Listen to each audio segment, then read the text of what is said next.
Scripts evolve from fantasy into reality, rendering this world increasingly unique.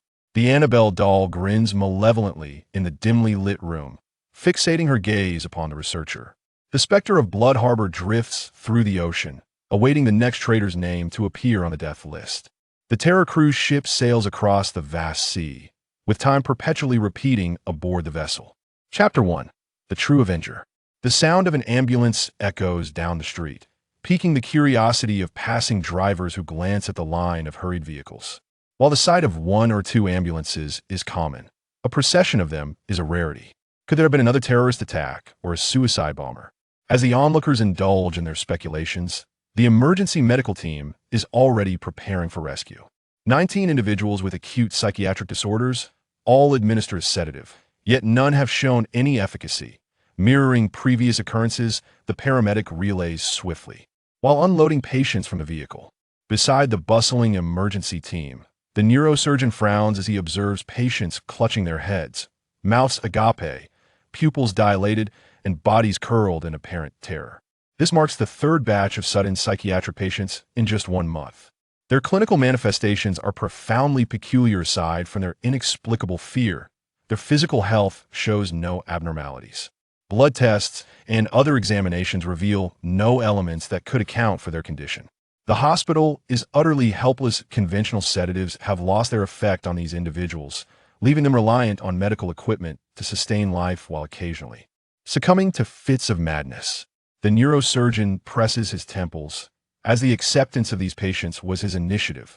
If he could uncover the pathological cause or hidden danger behind this bizarre ailment, he would undoubtedly garner acclaim in the medical community, perhaps even elevating his position. However, if progress remains elusive, his competitors lurking in the shadows may resort to nefarious means, as many covet his position within the hospital. Dr. Adam, Phil Coulson, FBI agent, I am here to take custody of these patients. A man in a suit approaches, holding a file. Adam looks up, accepting the document. Upon seeing the signatures within, his mind races. This is an opportune moment to deflect responsibility. These patients play a crucial role in my current medical research, which aims to aid millions suffering from mental illness. He begins with a veneer of official courtesy while sizing up the FBI agent before him. Phil Coulson feels a twinge of regret. He anticipated that these doctors would not easily cooperate in the face of ambition. Mr. Adam, I am fulfilling my duties. I ask for your cooperation. Should you have any objections, please communicate them to your director, who will relay them to my agency. Oh, Adam pauses for effect before dramatically exclaiming, as a law-abiding citizen, how could I possibly obstruct your enforcement? Gray, escort this gentleman and his colleagues to receive the patients. He shouts to his intern, who promptly approaches.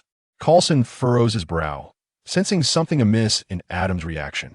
Thank you for your cooperation. Despite his unease, Coulson hastens to transfer the patients into his specially equipped vehicle, where numerous researchers from HELD await the precious live specimens. Professor Adam, they've taken all the patients. What about our research? Gray leans close, whispering, we can only pause for now, but I will file a complaint against them for abuse of power, obstructing the normal advancement of medicine. Adam replies, turning to stride back into the hospital with an air of nonchalance, having successfully rid himself of a troublesome burden. Left bewildered, Gray wonders why Adam appears so pleased despite the bad news. Likewise, a small black cat lurking nearby licks its paw, pondering the perplexing nature of humanity. FBI? Phil Coulson? SHIELD is once again masquerading in human guise to conduct inhumane acts. Yang Xiao opens his eyes, sharing the vision of the black cat, and recalls the man claiming to be an FBI agent, confirming his identity with that of the last director of SHIELD, Phil Coulson. Return, Yang Xiao says after a moment's contemplation. Upon his command, a cat emerges from the shadows of the room, dashing to Yang Xiao's side and nuzzling against his hand. As he strokes the sleek fur, he ponders his next move, puzzled by HELD's seemingly idle presence. Has he inadvertently revealed his hand? Or is it mere coincidence that he encounters their agents whenever he takes action? Yang Xiao harbors no grand aspirations. He seeks only vengeance. The 20-plus years of his previous life have ingrained the principle of retribution in his psyche, leaving no room for mercy toward the gangsters responsible for his adoptive parents' untimely demise. Before his transmigration, Yang Xiao was an ordinary worker, and after succumbing to exhaustion from weeks of overtime, he awakened to find himself in a new body. With the knowledge of Stark Industries existing in this world, his first thought was to bring his adoptive parents to settle in Huaxia and indulge them in culinary delights. Alas, fate intervened cruelly. His adoptive parents fell victim to gang crossfire, with these deranged individuals brazenly engaging in a shootout on the streets. A stray bullet struck the tire of their evasive vehicle, causing it to crash into a wall, resulting in their tragic demise. Receiving a substantial insurance payout brought Yang Xiao no joy. After a day of seclusion, he abandoned his travel plans, resolved that those involved in this calamity would pay dearly for their actions. His intense emotional turmoil awakened latent abilities, a talent born from his previous career as a screenwriter, which would now serve as his greatest ally in revenge. The progress of his vengeance has been commendable. The leaders of the two gangs involved in the confrontation perished in their homes, their deaths resulting from severed tongues, contorted limbs, and excessive blood loss for various injuries. One of the gang's key members has already been taken by SHIELD, destined to become a test subject, likely faring worse than the two leaders, as the option of survival. Post-experimentation does not exist with Yang Xiao in the equation. Chapter 2. My script can become reality. Only a few remain. It seems I must devise a different fate for them. Those bothersome agents of S.H.I.E.L.D. Yang Xiao shakes his head, closing his eyes to harness his abilities. In the radiant expanse of Yang Xiao's imaginative cosmos, two stars emit a gentle glow, representing his two scripts thus far designed. However, due to his inexperience, the evolution of these scripts is far from perfect. Script 1. The Birth of the Apostle Synopsis. The outbreak of plague gives rise to whispers from the void. Under the influence of a profoundly malevolent heart, the world loses an innocent girl and gains a vengeful spirit born from the death of slander. She will gaze upon those who shift blame onto others and unlawfully take lives with her eerie, spirit-bestowed eyes. Evolution outcome. Unsatisfactory evolution product. Black Cat, and the Black Cat emerges from the shadow of the Apostle, possessing the power to disregard certain physical laws, able to traverse any shadow and wield the omnipresent force of fear to launch attacks. It is undeniable that for most beings, the psyche is evidently more fragile than their corporeal form. Script 2.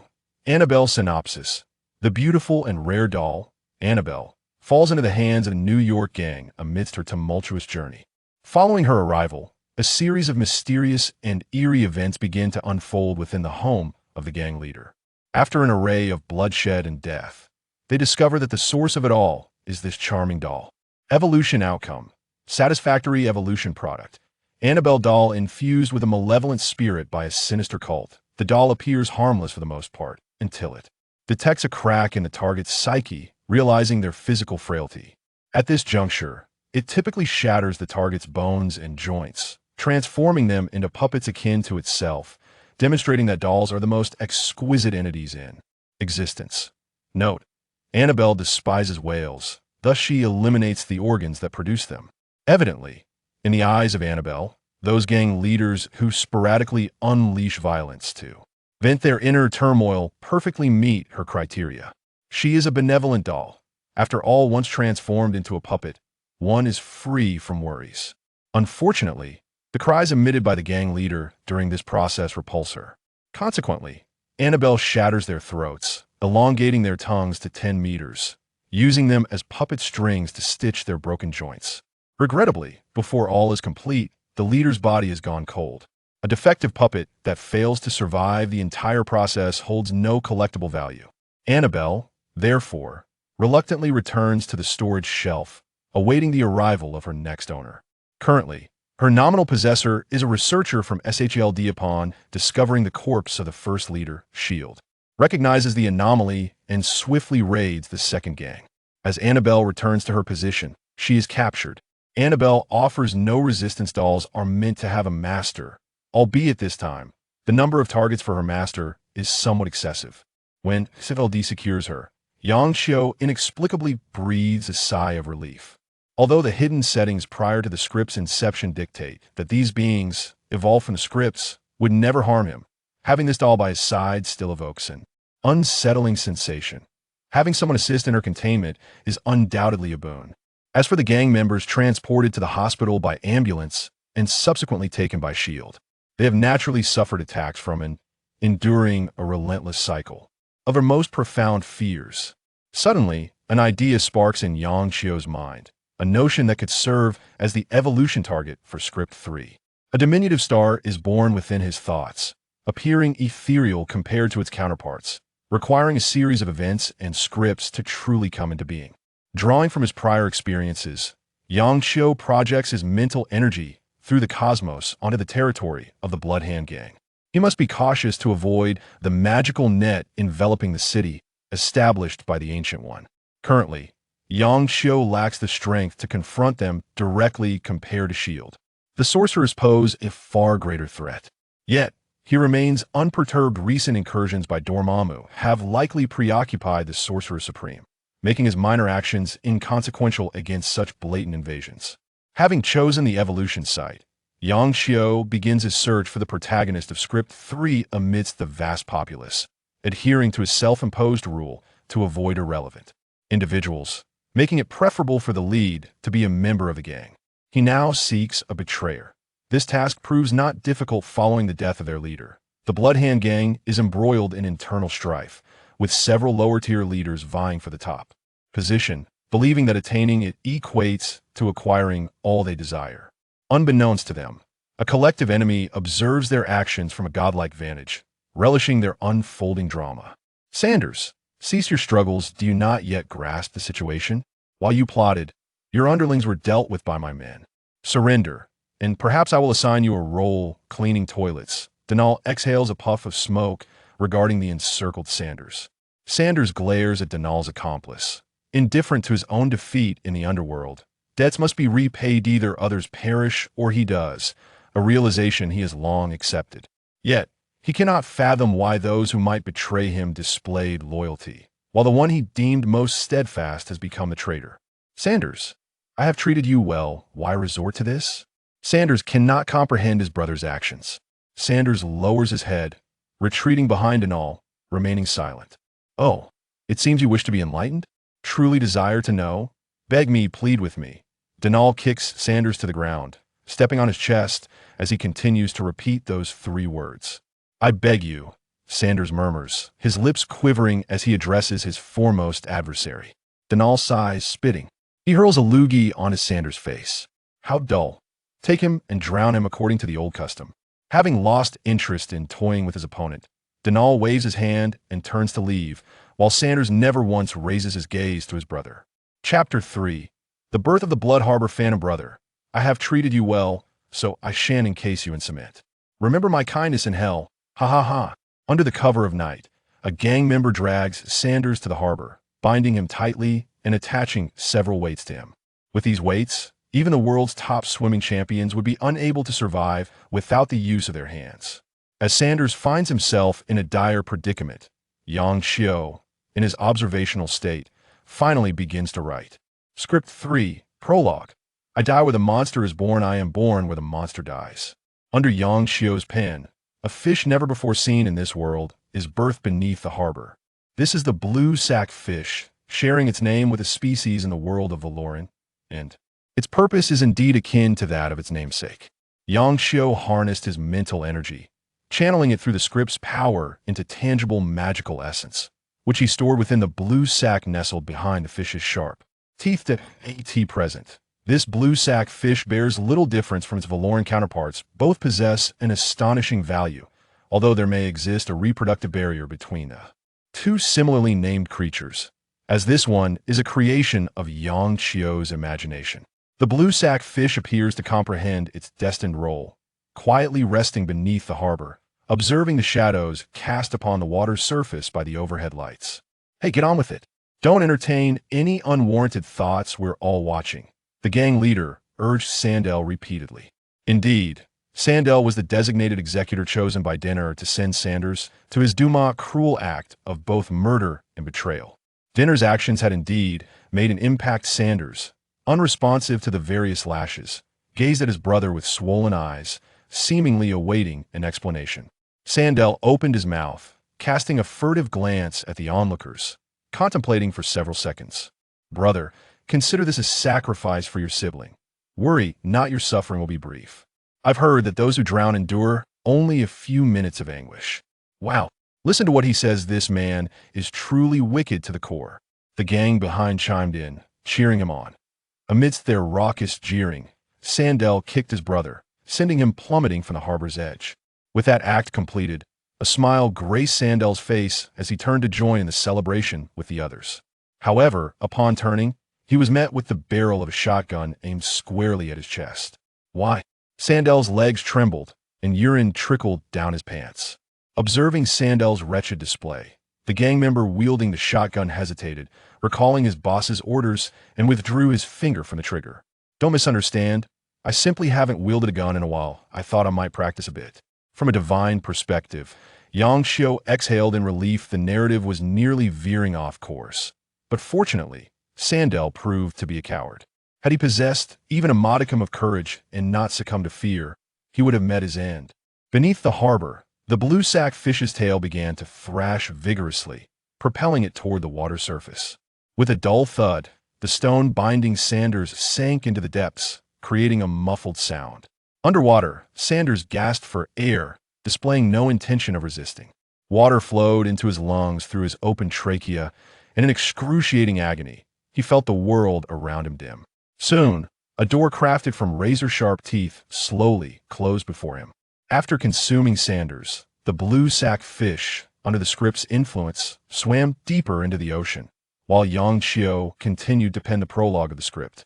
Under the sway of an unknown force, Sanders abruptly opened his eyes to a realm of darkness, illuminated by numerous pale blue points of light. Suddenly, these pale blue lights shattered, releasing a deep blue gas that wafted from the blue sack fish's mouth. At that moment, an ancient and mysterious echo reverberated through Sanders' mind. Pike. Pike, that A.S. The voice resonated. Sanders perceived a figure, sharing a similar fate, extending a hand toward him, seeking to manifest in this world through his body. The visage of this entity bore a striking resemblance to the door he had seen in his final moments, adorned with menacingly sharp teeth and clutching a battered harpoon in its right hand. Oh, you desire it? Then take it, help me eliminate those traitors. Sanders extended his arms, and a harpoon pierced through his chest. He beheld a list floating before his face, now adorned with numerous names, the first being that of his brother, Sandel. The depths of the sea are vast enough to bury all. The blue sack fish gradually faded under the encroaching magic, giving rise to another monstrous entity from its remains. As Pike emerged successfully, Yang Xiu sighed in relief. The first phase of the evolution had been completed. During his initial attempt at script evolution, he had failed to achieve even this, as it was supposed to be the birth of an apostle, resulting instead in the appearance of merely a black cat. However, the outcome was not entirely dissimilar. The subsequent guidance appeared relatively straightforward as long as those named on the list met their demise at Pike's hands. His materialization would be deemed complete, a task that seemed rather simple. Currently, owing to the constraints of the world, Pike was considerably weaker than Yang Xiu had envisioned in his imagination of the Bloodharbor Phantom. Nevertheless, he was more than capable of dealing with the gang members. Not to mention, his immunity to ordinary bullets would pose a significant headache for them. Coupled with his elusive nature and tireless pursuit, it would not be long before they all met their demise. Feeling the depletion of his stored mental energy, Yang Xiu withdrew his thoughts, allowing Pike to roam freely. Within Yang Xiu's mental cosmos, the star representing script 3 pulsated, indicating that the newly birthed Pike was in an active state. In the dead of night, Sandel lay upon a bed, the only remnant left to him by dinner after all had concluded, derived from Sanders' inheritance. As for this dwelling, dinner had rented it to Sandel at an exorbitant price, leaving him with a twinge of regret. His current circumstances were less favorable than during his brother's lifetime. Drip, drip. Sandel furrowed his brow, glancing at the ceiling, where something dripped incessantly, reminiscent of a leak. However, the briny taste that filled his mouth left him perplexed. Surely, this leakage could not be seawater. With a sigh, Sandel propped himself up, reaching for the bedside lamp to illuminate the surroundings. The ceiling light flickered to life, but its glow was obscured by an object. Just as Sandel shouted in terror, a surge of seawater erupted from his throat, and the shadow from the ceiling plummeted down. Chapter 4. The Downfall of the Bloodhand Gang. Who was the perpetrator? Were you not on watch here last night? How could someone have drowned without you noticing? Was the victim killed first and then disposed of in the water? As the gang members engaged in fervent speculation, Denal stepped forward, his expression dark, and forcefully pushed the crowd aside to approach Sandel's lifeless body.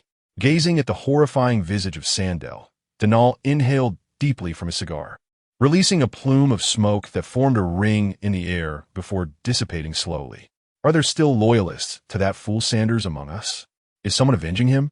Denal scanned the crowd, having heard that murderers often return to the scene of their crimes. Yet the individuals surrounding him exhibited no signs of loyalty. Who could it be? We have a traitor among us. Someone desires his demise. Do not let me discover who it is, or you shall witness true cruelty. With a menacing remark, Denal waved his hand, signaling his underlings to lift the corpse. Their gang operated with a degree of professionalism, possessing their own coroner to ascertain whether Sandel had perished before or after entering the water. A simple autopsy would provide clarity. If he had drowned after being cast into the water, the likely suspects would be those who had guarded the dock the previous night. Yang Xiu, channeling his will into Parker, promptly accessed all of Parker's memories from the previous night. Indeed, given the context that Sandel was a target due to Sanders, Parker's primary objective for vengeance was set upon Sandel, the betrayer. Yang Xiu remained indifferent. He cared not who among the Bloodhand Gang met their end first, as long as they all ultimately succumbed. Thus, the first chapter of the narrative, The Avenger Returns, was officially underway. In the ensuing days, as daylight broke over the port, corpses resembling Sandel's would appear in various locations. The surveillance cameras captured nothing, the only significant footage being that of the lifeless bodies being heaved ashore. This wave of killings incited widespread panic within the Bloodhand Gang. Some speculated that Denal, the newly appointed leader, was leveraging Sanders' return from the grave to eliminate rivals, which led to several internal conflicts within the gang. After these skirmishes, the membership of the Bloodhand Gang plummeted from several hundred to just over 100, while their territory diminished by more than 2/3 under pressure from rival gangs. Nevertheless, the most lucrative ports still remained under their control. Who is it? You. Tell me. Who is it? Denal's eyes burned with fury as he lifted one of his subordinates, shouting in his face, the spit from his mouth splattering the poor man. Brother, it's not me. I swear it's not. The subordinate struggled futilely, his legs flailing in the air.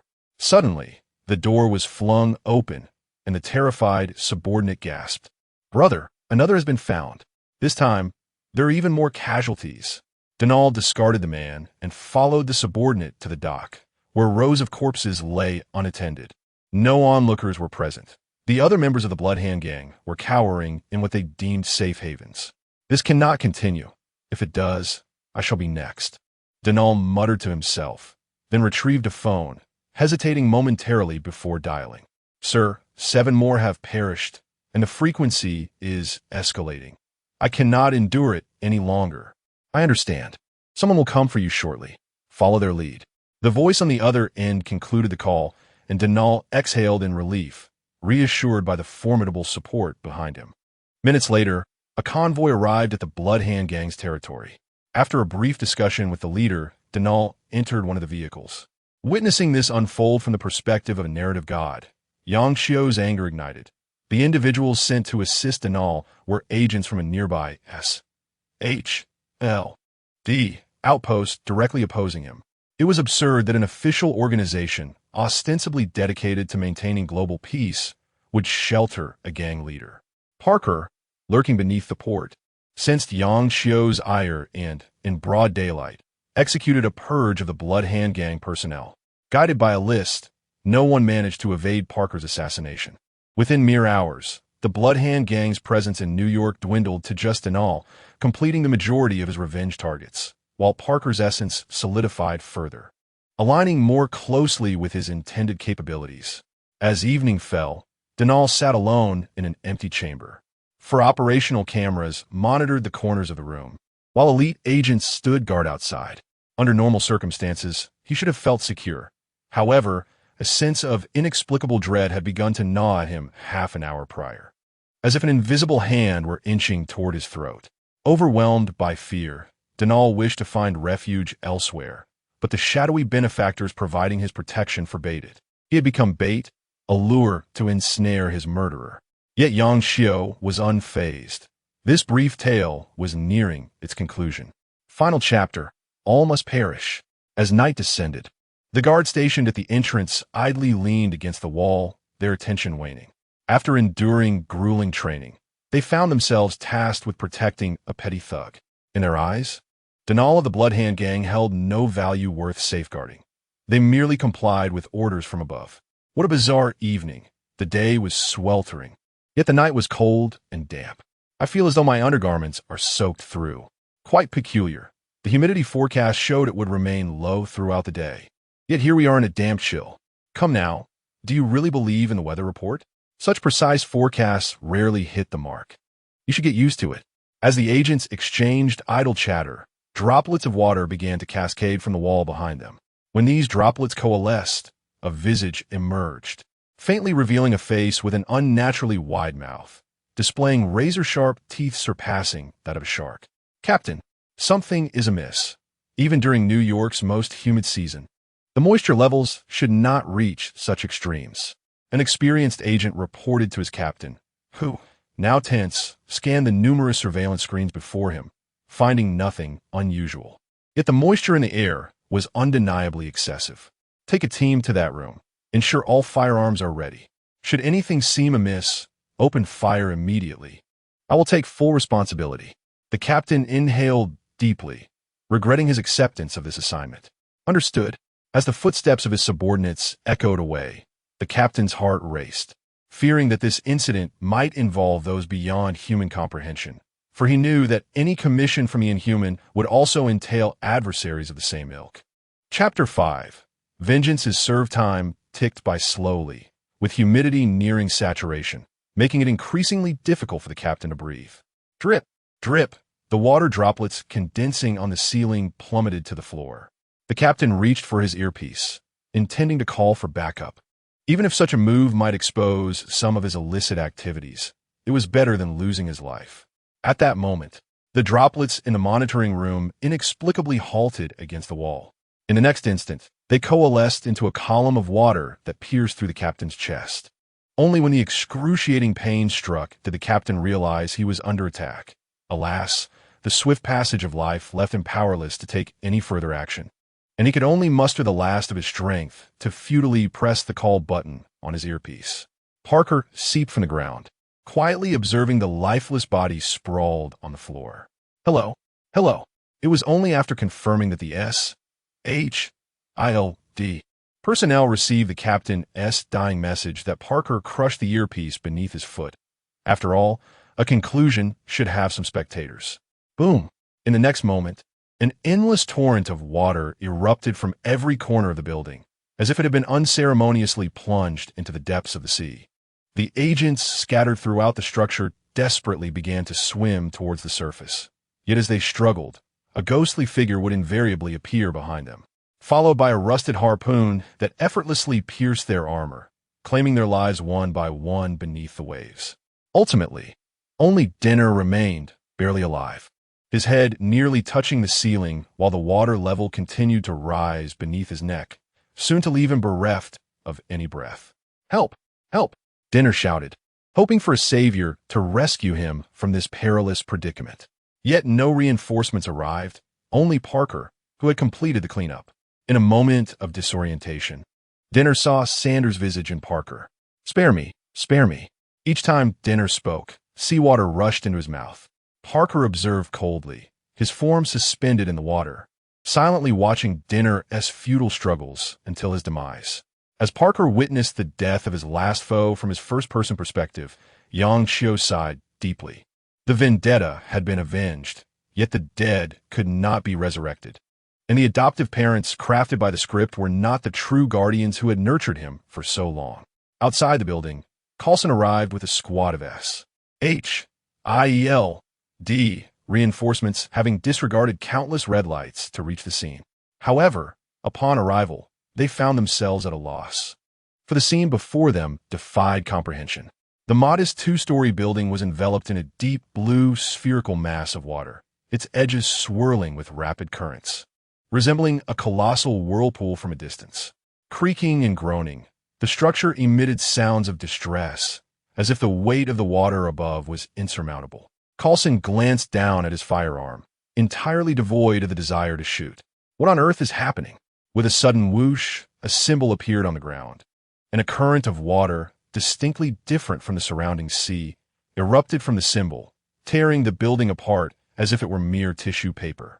At the center of the crumbling edifice, Parker's silhouette flickered. Before him lay the death list, the last name gradually fading away. Fire! Fire! The command rang out as agents armed themselves with various weapons to attack the manifest enemy. Yet, whether bullets, grenades, or grenade launchers, all their weapons fell silent upon contact with the water, as if swallowed by a great maw. I remember the day I died. Parker recited the closing words under Yang Chio's control. I remember who betrayed me. As he spoke, Parker slowly turned his face towards the agents outside, the jagged teeth of the maw instilling fear in them all. I saw who was present at the time. I know who assisted the traitors. I am here to return them to the embrace of the sea, which can accommodate all traitors. And you are fortunate that your names are not on my list. Keep it that way, or you shall sink to the depths with me. As he delivered his final warning, Parker's ethereal form loomed before each agent, his sharp teeth seeming to graze their skin. After leaving behind his last admonition, Parker vanished into the water, leaving no trace behind. Had it not been for the vacant ground left by the disappearing building, they might have believed it all to be a mere illusion. Yang Chio was quite pleased. His enemies were all dead, the script had evolved successfully, and he had taught SHILD a valuable lesson. A trifecta of success. How splendid. Script 3. The Phantom of Bloodharbor Script Summary. From the corpse of Sanders, betrayed by his own brother, the Phantom of Bloodharbor was born. The first act of this Avenger was to drag all betrayers and their accomplices into the depths of the sea. It was evident that he had accomplished his goal. Yet this was merely the beginning. Everyone, remember, never let your name appear on the list. Script Evolution Result. Good Script Evolution Product. Blue Sack Fish. Phantom of Bloodharbor Parker Blue Sack Fish. A carnivorous species capable of absorbing magical energy from seawater and storing it within its blue sack. It has a long natural growth cycle, exhibits gregarious behavior during breeding, and its sharp teeth can pierce the skin and bones of all marine life. Phantom of Bloodharbor Parker. A creature born at the moment of death, possessing the ability to manipulate water currents and move freely in most liquids. It tracks and hunts its targets using the death list in its possession, primarily employing harpoon and water flow attacks. Note, Parker harbors a profound disdain for traitors. After reviewing his gains, Yang Chio placed the third shining star beside the first two. Upon withdrawing his consciousness back to reality, he suddenly sensed the presence of a group of beings connected to him deep within the ocean. Following this connection, Yang Chio discovered a cluster of newly born blue sack fish. Moreover, he realized he could create blue sack fish fry without activating script evolution, and the consumption seemed significantly less than that required for creation within the script. This was excellent news for Yang Chio. The current efficiency of script evolution was far too low, allowing only one script to evolve at a time, and requiring prolonged periods to gather sufficient mental energy before each evolution. Now, the newly acquired blue sack fish offered him an alternative means of gain. Despite the vast disparity in combat strength, in terms of value, these blue sack fish were no less significant than Parker lurking beneath the harbor. Chapter 6. The Resurrection of the Bloodhand Gang. Good morning, Ben. A few days after the completion of his vengeance, Yang Chio greeted his old neighbor. Ben, carrying a toolbox and appearing to have just returned from work, lit up with a surprise smile upon seeing Yang Chio. You finally come out. Aunt May was worried sick. Are you free today? Let us have dinner together tonight. Ben Parker tearfully waffed at Yang Chio. After the incident with Yang Chio's adoptive parents, he and Aunt May had visited 2 or 3 times, but Yang Xiao, absorbed in his revenge plans, had barely acknowledged them. Yes, I'm out now. Yang Xiao glanced up at the sun hanging in the sky, sighed inwardly, and turned to Ben. Uncle Ben, I'm really sorry for not letting you in during your previous visits. No worries, we don't mind. By the way, Peter will also be home for dinner today. Teach him a thing or two. With a high achiever like you around, he is sure to get into a good university. Ben said with a smile, brushing off some dust from his clothes before patting Yang Xiao on the shoulder. Yang Xiao smiled faintly, choosing not to respond. His academic performance was indeed commendable. He had secured admission to a prestigious institution and graduated with grades that surpassed those of the vast majority of Americans. However, when it came to comparing himself to Peter Parker, even the current iteration of Peter instilled no confidence in Yang Xiao. This future Spider-Man possessed an exceptionally astute mind. Akin to that of Stark, he was undoubtedly a prodigy. As dusk settled, Yang Xiao, cradling and in his arms, arrived at Ben's doorstep and pressed the doorbell. Shortly, Aunt May opened the door, warmly welcoming him inside. The dining table was laden with an extravagant array of dishes, a veritable feast, while Peter lounged on the sofa, casting a glance at Yang Xiao tinged with a hint of jealousy. He had never received such treatment. Who was truly the nephew here? Good evening, Ben, Peter. By the way, Peter, I brought you a small gift, Yang Xiao said, extending a gift bag he held in his right hand towards Peter. Peter paused momentarily before eagerly accepting the present, tearing it open with remarkable speed, and soon erupted in excitement. The latest personal computer from Stark Industries, in the top configuration, he exclaimed, clutching the device tightly to his chest, his earlier jealousy dissipating in an instant. Isn't Stark Industries primarily a weapons manufacturer? They produce computers as well. Ben Inkvayurt, emerging from the kitchen while placing a dish on the table. Uncle, Stark Industries also manufactures computers, and their products are among the finest available. Peter retorted, clearly displeased by Ben's underestimation of the company. The finest? That's unacceptable. It's far too extravagant. Yang, we cannot accept such a gift. Please take it back. Upon hearing Peter's explanation, Ben promptly retrieved the computer from Peter's hands and offered it back to Yang Xiao. Although Peter felt reluctant, he understood that such a gift was beyond what his family could reciprocate. Uncle Ben, I already have a complete set at home. If you return it, it would just gather dust. Moreover, Peter has a heavy academic load, and a superior computer would greatly benefit him. Wouldn't it, Peter? Yang Xiao winked at Peter. Yes. Peter instinctively agreed, yet hesitated, but it really is too expensive. It's not that much. Besides, I plan to visit frequently for meals. Are you truly going to turn me away? Yang Xiao replied, noting that his foster parents had left him a substantial inheritance, one sufficient to last a lifetime if managed wisely. Ben exchanged a hesitant glance with the expectant Peter, then nodded. All right, Peter, you may keep it. Fantastic, Peter exclaimed, sprinting towards his room with the computer, his excitement palpable. Peter, dinner is ready. Where are you going? Aunt May called out, prompting Peter to reluctantly set aside his new computer and return to the table. During dinner, Yang Xiao regretted revealing the gift so early. Ben and Aunt May incessantly urged various delicacies towards him, and with an ecstatic Peter at the table, Yang Xiao nearly found himself overwhelmed by the feast. Yang, what are your plans moving forward? Looking for a job? Ben Inkvayurt, showing concern as he mentioned his current electrical work for a large corporation, suggesting he might be able to refer Yang Xiao. No, I intend to return to my father's shop, tidy it up, and reopen it, Yang Xiao replied, revealing that his foster parents had once run an electronic components store, also selling some finished products. Perhaps you should wait a bit. The area is not very safe at the moment, Peter interjected. A classmate of mine lives there and mentioned that gang violence has escalated, with gunfire echoing throughout the night. Indeed, I've heard similar reports. Apparently, the local gangs are fiercely competing for territory after the recent downfall of one group, Ben added. No, Uncle Ben, a classmate of mine has a father who is a police officer. He told me that the Bloodhand gang was nearly eradicated, but recently a new faction has emerged, seemingly reviving the gang's influence as they attempt to reclaim their former territory. It's definitely chaotic there, Peter elaborated. Suddenly, as Peter spoke, Yang Xiao's fork snapped in two, his expression darkening as he stared at the table. "Goodness. Yang, are you all right?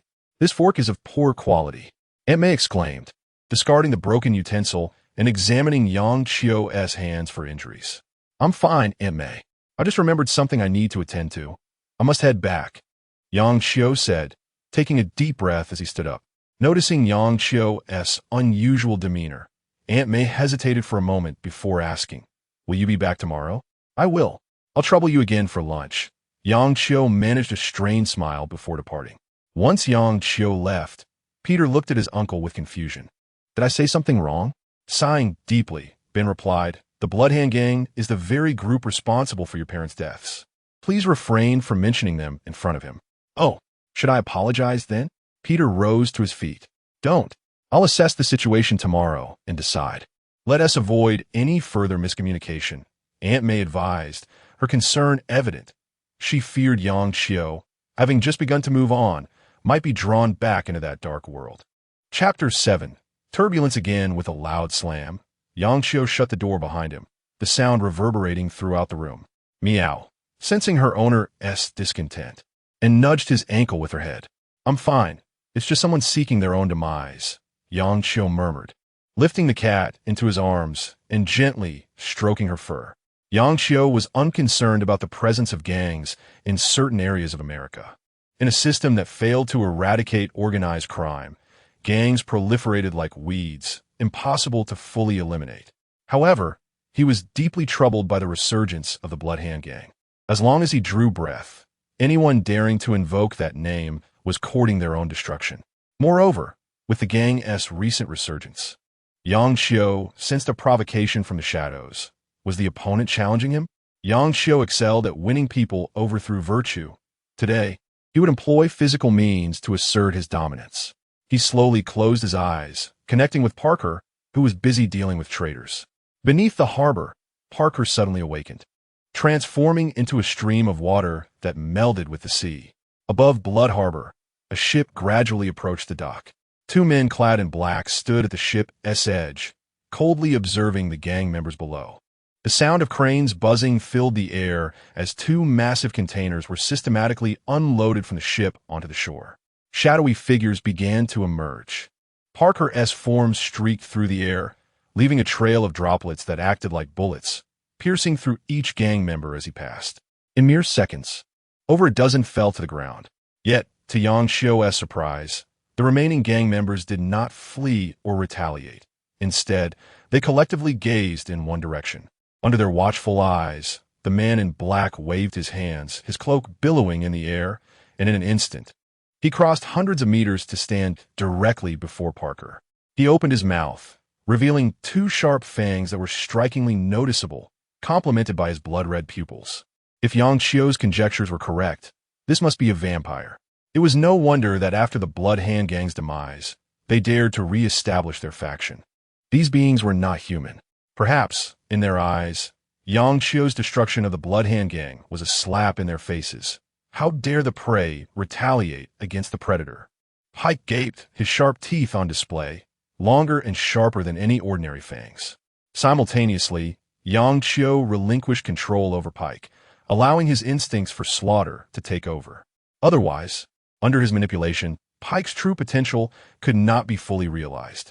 The moment control ceased, Pike's right hand propelled a harpoon that pierced the vampire before him, the distance between them swiftly closing as the harpoon dragged him closer. In an instant, the struck vampire transformed into a bat, shrieking as he lunged at Pike. With a thud, Pike activated his stealth skill, vanishing from the enemy's sight.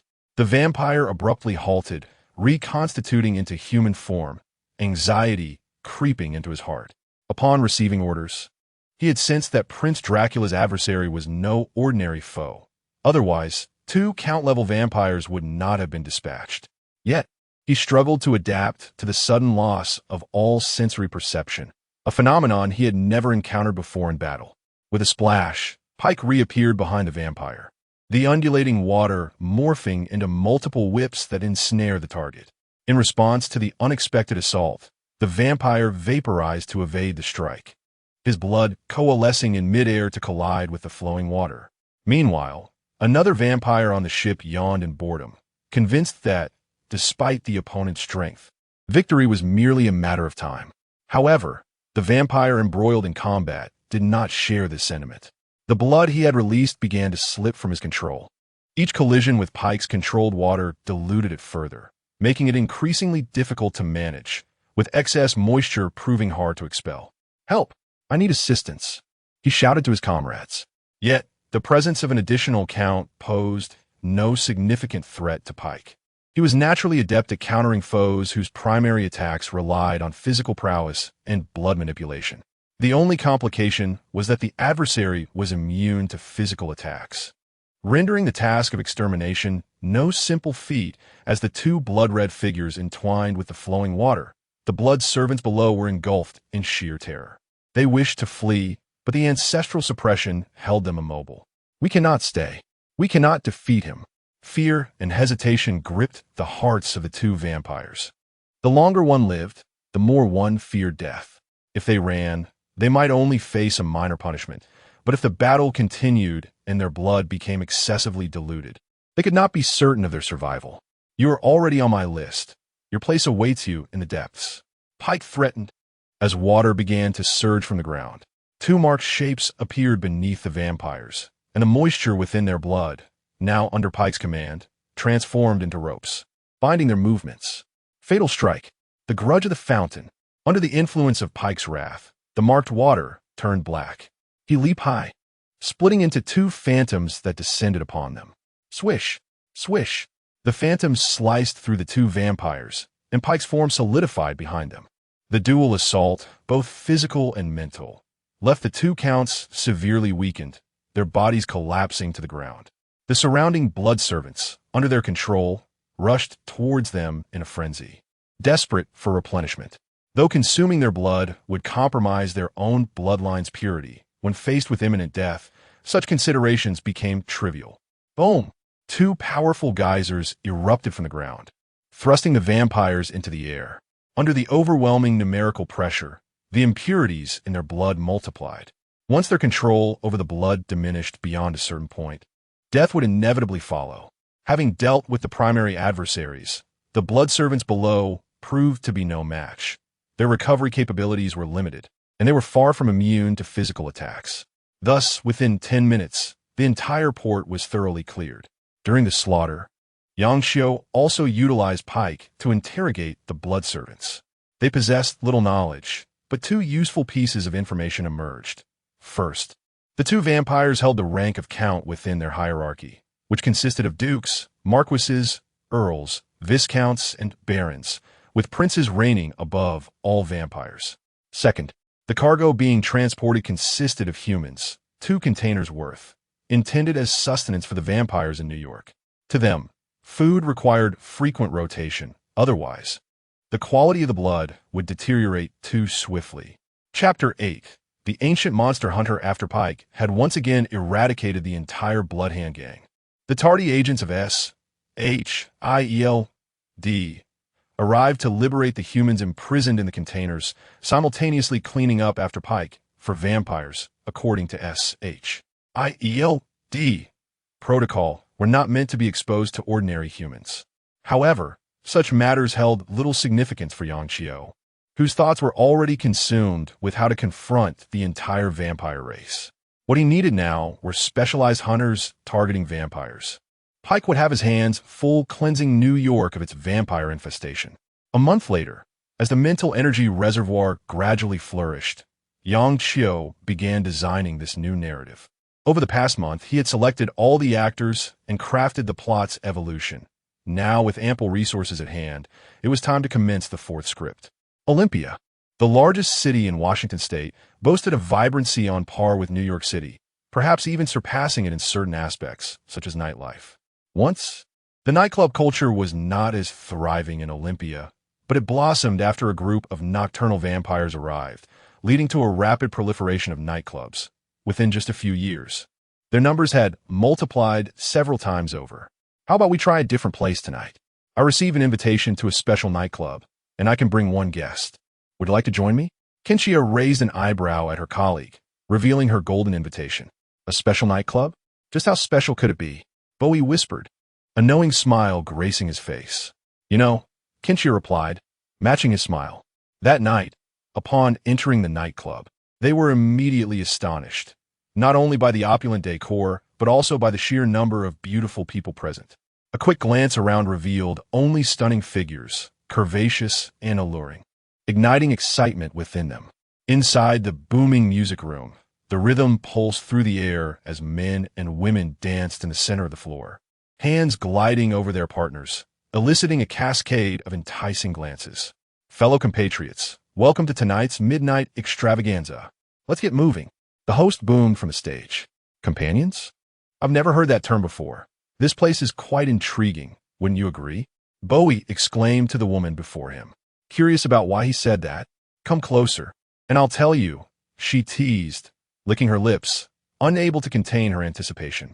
Bowie swallowed hard, inching closer in anticipation of enjoyment, when the entire nightclub suddenly erupted into chaos. Blade. It's Blade. Bowie observed a stark change in the expression of the woman before him as she began frantically retreating. Before he could grasp the situation, a pungent scent of blood wafted into his nostrils. Turning around, he saw a man clad in a black leather jacket and sunglasses wielding a long sword, slicing his way through the entrance. Terrorist! A thought flashed through Bowie's mind as he swiftly crouched aside, colliding with a man. Kinshia? Why are you just standing there? Run. But as he spoke, his voice dwindled. His companion's face was ashen, drool trickling from his mouth, and two gaping wounds on his neck oozing blood. What on earth is happening? Bowie's mind was flooded with questions when he suddenly realized the crowd around him had vanished, leaving only a few men like Kinshia, unmoving and oblivious to the unfolding chaos. Gunfire erupted within the nightclub, and Bowie convulsed twice before collapsing to the ground, still in the dark about the circumstances. Amidst a hail of bullets, Blade crouched, darting between various cover points, his weapon guarding vital areas. As a half-vampire, as long as his critical spots remained unscathed, ordinary bullets were harmless to him. His self-healing capabilities rivaled those of a Count-level vampire, albeit lacking the myriad of bizarre powers. Several grenades rolled out from behind cover, landing in the nightclub's center before detonating, unleashing a wave of ultraviolet light that engulfed the venue, causing howls of agony to erupt from all directions. In a crucial moment when gunfire subsided, Blade lunged forward, swinging his sword at the enemy, but it merely sliced through a mist of blood. Blade's pupils constricted. Damn it, this is a trap. A vampire capable of vaporizing under ultraviolet light must possess a title, and judging by the lack of effect from the silver sword, he was likely more than just a baron. I have always wanted to taste the blood of a blade warrior. It must differ from that of ordinary humans. But I have heard it is foul, haha. On the second floor of the nightclub, two vampires laughed derisively, viewing Blade as merely a caged tiger, one that could only struggle in vain.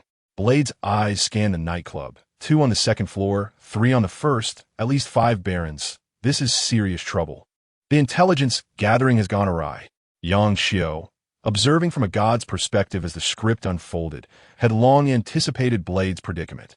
During his earlier reconnaissance, he had uncovered the vampire's conspiracy against Blade.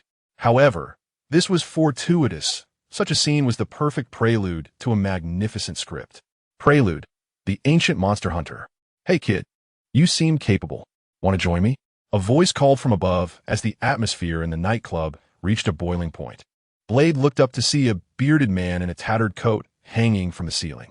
The other vampires noticed this too, exchanging confused glances. They had sensed no presence of an outsider until now. Blade returned his focus to the enemy. Under normal circumstances, he would have tried to protect that man-ass escape. But now, with his own survival at stake, he had no such thoughts. Looks like you don't believe me. Let me show you a little. Just as he finished speaking, a gunshot rang out, the bullet striking the ground beside Blade, startling him. This thing is truly difficult to use. Never mind. I'll stick with the old stuff. Allow me to introduce myself. My name is Van Helsing, a monster hunter. Van Helsing dropped down beside Blade. While Blade remained cold and silent, Van Helsing looked at the 5 vampires, clucking his tongue. With such a ruckus, I expected at least a count or a marquis, but it turns out they are merely sub-barons. Hey, didn't your sires tell you to run when you hear the name Van Helsing? As he spoke, Van Helsing raised his crossbow. Is this man here to amuse us? The five sub-barons thought, launching their attack together. Initially, they had intended to chat with Blade, but the arrival of this jester spoiled their mood. They decided to kill him instead. Chapter 9. The jester was me all along. As the vampires lunged forward, Van Helsing's crossbow twanged, releasing an arrow that sliced through the air with a sharp whistle. The targeted vampire made no attempt to evade. In his perception, the arrow was not silver-coated and posed no threat. You dare to take my arcane shot head-on? It seems you've truly forgotten me.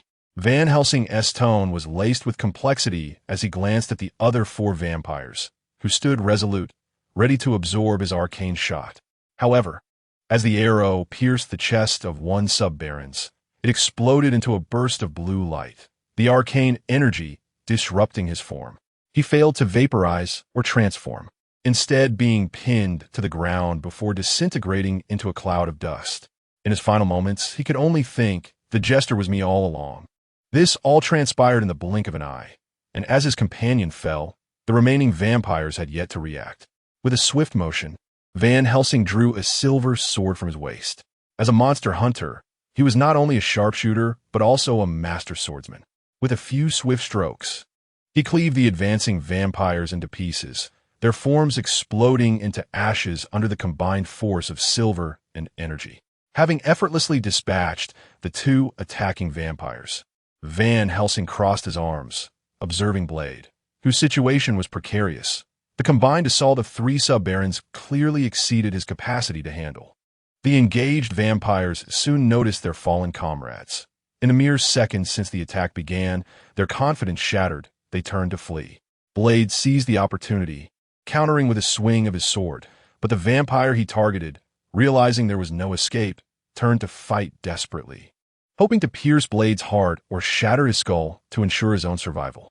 A sharp whistle suddenly pierced the air as a small blue bird flitted towards Blade, creating a defensive shield that absorbed the desperate counterattack from the vampire sub-barons. In this moment, Blade easily dispatched his immediate foe. He then turned to regard the older gentleman whom he had begun to underestimate. Van Helsing held a long bow, seemingly conjured from thin air, with two arrows nocked. Multi-shot. Shockwave shot. The two arrows flew from the bow, striking the fleeing vampires accurately. However, this time, as they were pinned to the ground, they did not perish immediately, but struggled in agony. Van Helsing shook his head, approaching to swiftly dispatch them with two decisive strikes of his silver sword. He then turned to Blade, saying, "Hey, kid, aren't you going to take me out for a drink? I'm not familiar with this place. You wouldn't leave an old man here all alone, would you?" Blade nodded. "Sir, please follow me." In the final moment of exiting the nightclub, Van Helsing raised his gaze to the sole surviving camera, gesturing with his right hand across his throat. "Dracula, I have returned. This time, I shall truly end your existence." The prologue concluded flawlessly, and Yang Chio exhaled in relief. He had meticulously crafted an extensive background for Van Helsing, and with such comprehensive information at hand, Van Helsing was fundamentally distinct from Parker. In the absence of Yang Chio's intervention, he could be perceived as a complete being, possessing his own preferences and aversions, as well as his own beliefs and convictions. Writing a script for such a character was no easy task. Thus, Yang Chio merely outlined a general trajectory and provided guiding framework for actions, leaving the rest to Van Helsing's own improvisation. Yang Chio glanced at the design script, noting that a certain interval was left between the prologue and the first act, allowing Van Helsing time to acclimate to this world while simultaneously pursuing leads on Dracula. To eradicate a vampiric plague that has festered within humanity is an unrealistic endeavor to expect instant results. It must be approached gradually. Yang Chio possessed ample time and patience, and with his rapidly growing strength, the day when vampires would vanish from the earth was not far off. Within a clandestine abode of Blade, Van Helsing plopped down onto the sofa, shifting his weight with satisfaction. He had never experienced such comfort before. "Mr. Van Helsing, what did your last words mean as you exited?" Blade inquired as he poured a cup of coffee. Van Helsing took a sip and immediately spat it out. "Is this bitter?" Pushing the coffee aside, he shook his head and sighed. "Have you truly never heard of my name?" Blade shook his head. having just discovered that no information regarding Van Helsing existed on the internet. Indeed, time is the most formidable force, Van Helsing lamented. But do you know of the Ark of the Covenant? Blade's eyes lit up. Could it be that God truly exists, and Van Helsing was perhaps a devotee? Do not misunderstand, Van Helsing quickly added. I have little fondness for God or the Church. The Ark I speak of is merely a replica, yet it has accompanied me for over a century. Van Helsing began to slowly introduce himself. I was born in 1880. Both my father and mother fell victim to a vampire. I was fortunate enough to escape. I later joined an organization, which may still exist today. Once I establish contact, I shall provide you with further details. After a significant period of training, I emerged as a monster hunter. However, I must confess, unlike other hunters, I predominantly targeted vampires due to my hatred for them. By a twist of fate, I discovered Dracula's lair, gravely wounded, and plunged my arrow into his heart. I believed Dracula had perished from this world, but a fellow hunter revealed a prophecy. Dracula still lives. At that time, I was already gravely injured and near death. Yet after so many years of mingling, I had some friends. An old companion secured a replica of the Ark for me, utilizing the energy within my body to mend my wounds.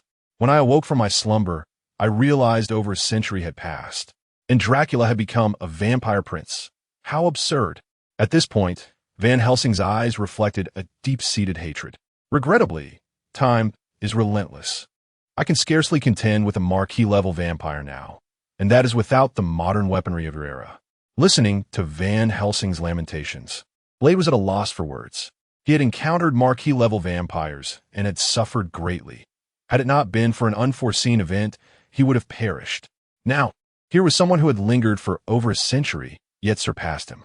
In light of this, he couldn't help but ponder if he was indeed too weak. Chapter 10. Mutual learning. After a brief introduction, Van Helsing did not inquire about Blade's background. He was indifferent. He looked up at Blade and said, "Young man, I require your assistance. Teach me the use of firearms from your era. I do not wish to become a relic of the past." Blade nodded, willing to offer help to anyone fighting against vampires, regardless of the truth behind Van Helsing's words. "Ha ha, splendid." Van Helsing clapped Blade on the shoulder, causing him to sway slightly. "I won't have you teach me for nothing. I possess some unique skills as well, so let us exchange knowledge. However, to be honest, as a half-vampire, your physique leaves much to be desired." Blade suddenly grew anxious. Upon being exposed, he worried about his own identity, given his connection to vampires. "Do not be alarmed. Many of my old friends are hybrids. Monster hunters are regarded as monsters through the eyes of many outsiders," Van Helsing explained. The following day, within an underground shooting range, Blade stood speechless. He watched in awe as Van Helsing mastered several firearms within 2 hours, his marksmanship soaring from missing the target entirely to hitting bullseye after bullseye. This is simpler than I anticipated. As long as I account for environmental influences and manage the recoil, I can hit my mark," Van Helsing remarked softly as he set the gun down. Blade, increasingly doubtful of his own capabilities, was astounded by this ancient figure before him. There was no denying that he was a prodigy in marksmanship. No need for astonishment. This is standard practice. In my time, without a modicum of talent, becoming a monster hunter is impossible. Many of my old friends possess talents that rival my own. Van Helsing reassured Blade with a pat on the shoulder. "All right, come here. I've practiced enough. Now it's your turn." Van Helsing continued.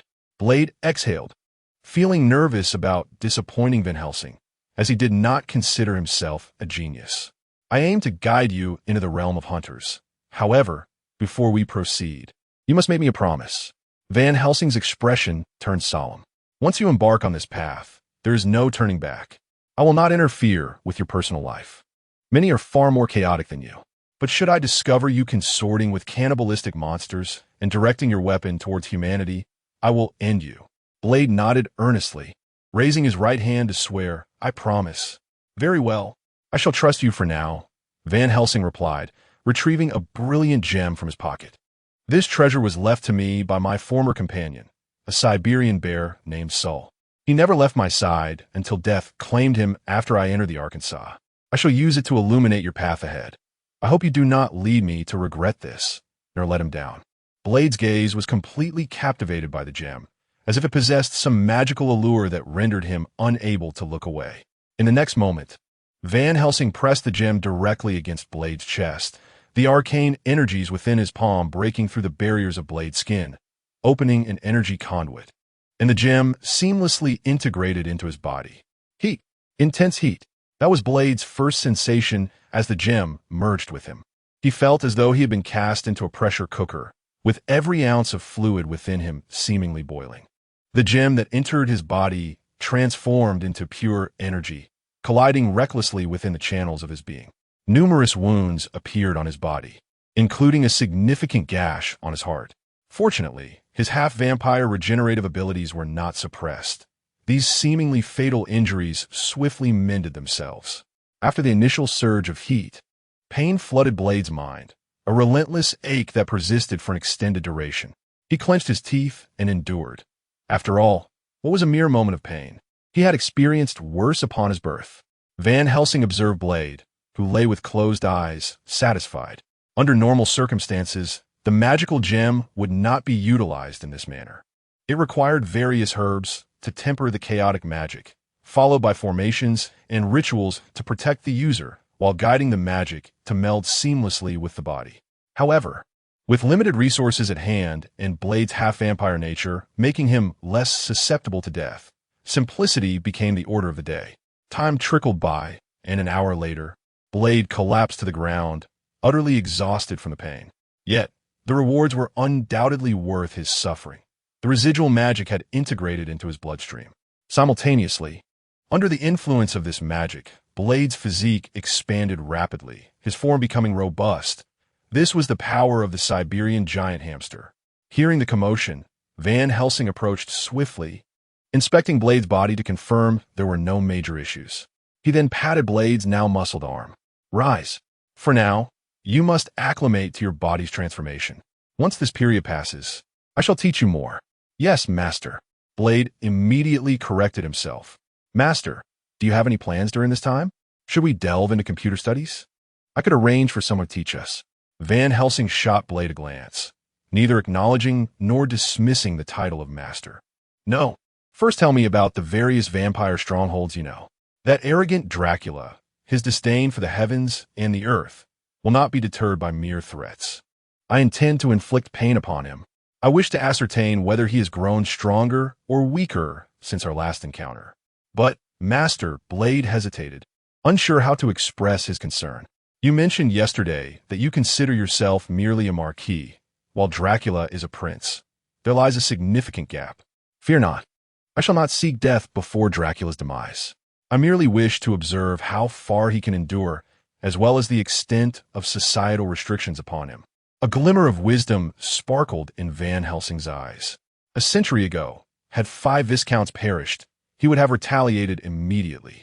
The current silence indicated some force was restraining him, and he was curious to see how much longer this individual could withstand such pressure after 100 years. "I do know a few things.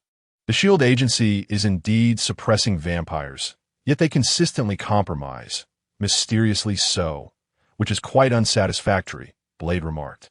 "Suppress? Huh. Merely political exchanges, a trick as old as a century." Van Helsing scoffed. Blade fell silent, lacking understanding of such matters. Yet he recognized that those agents were far from trustworthy. Chapter 11. The Maggots Among Humanity. 2 days had passed since Blade acquired his magic. During this time, Van Helsing single-handedly toppled 5 vampire strongholds.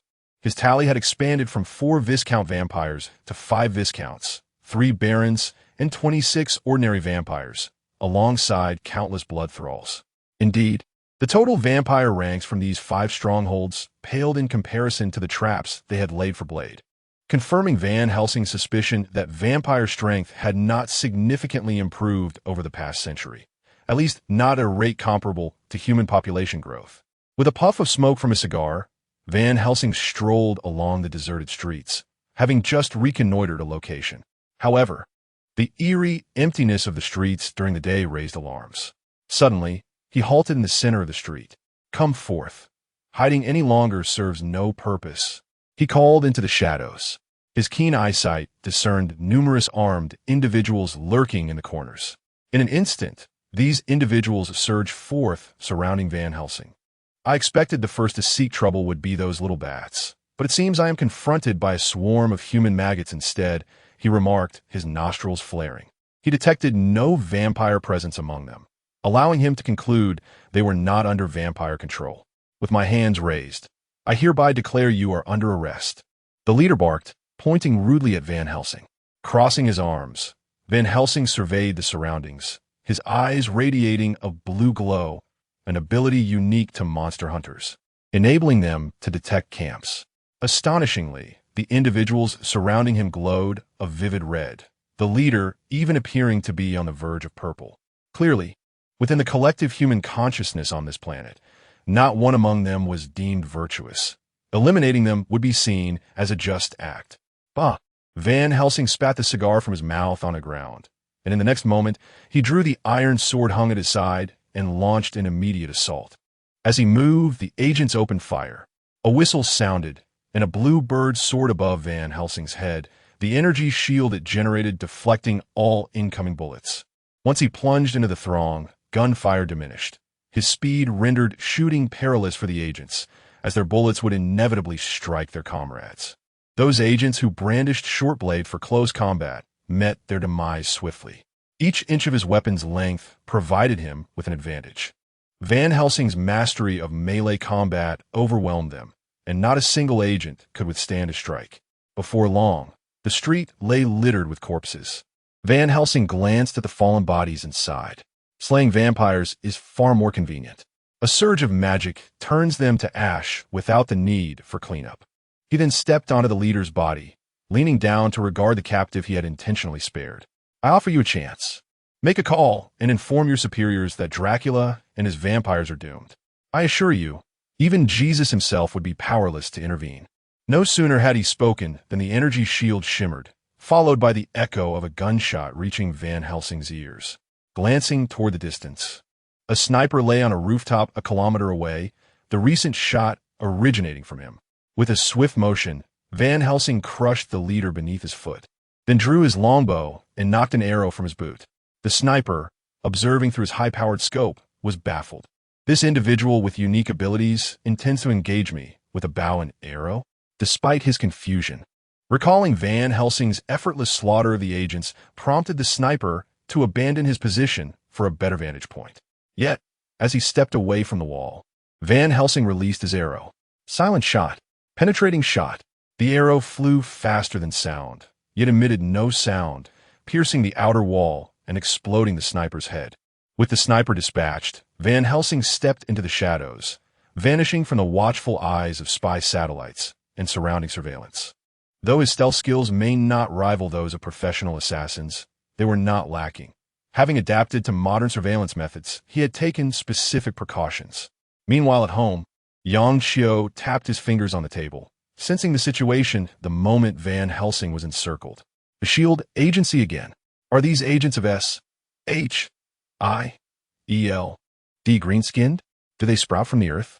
How is it that they are everywhere yet remain elusive? However, unlike Van Helsing, Yang Qiu recognizes the formidable power of the resources possessed by S.H.I.E.L.D. The hidden lair of Blade was indeed well chosen, enabling him to evade the vampire's search. Yet, it is certain that when S.H.I.L.D. gets serious, their time in hiding will be limited.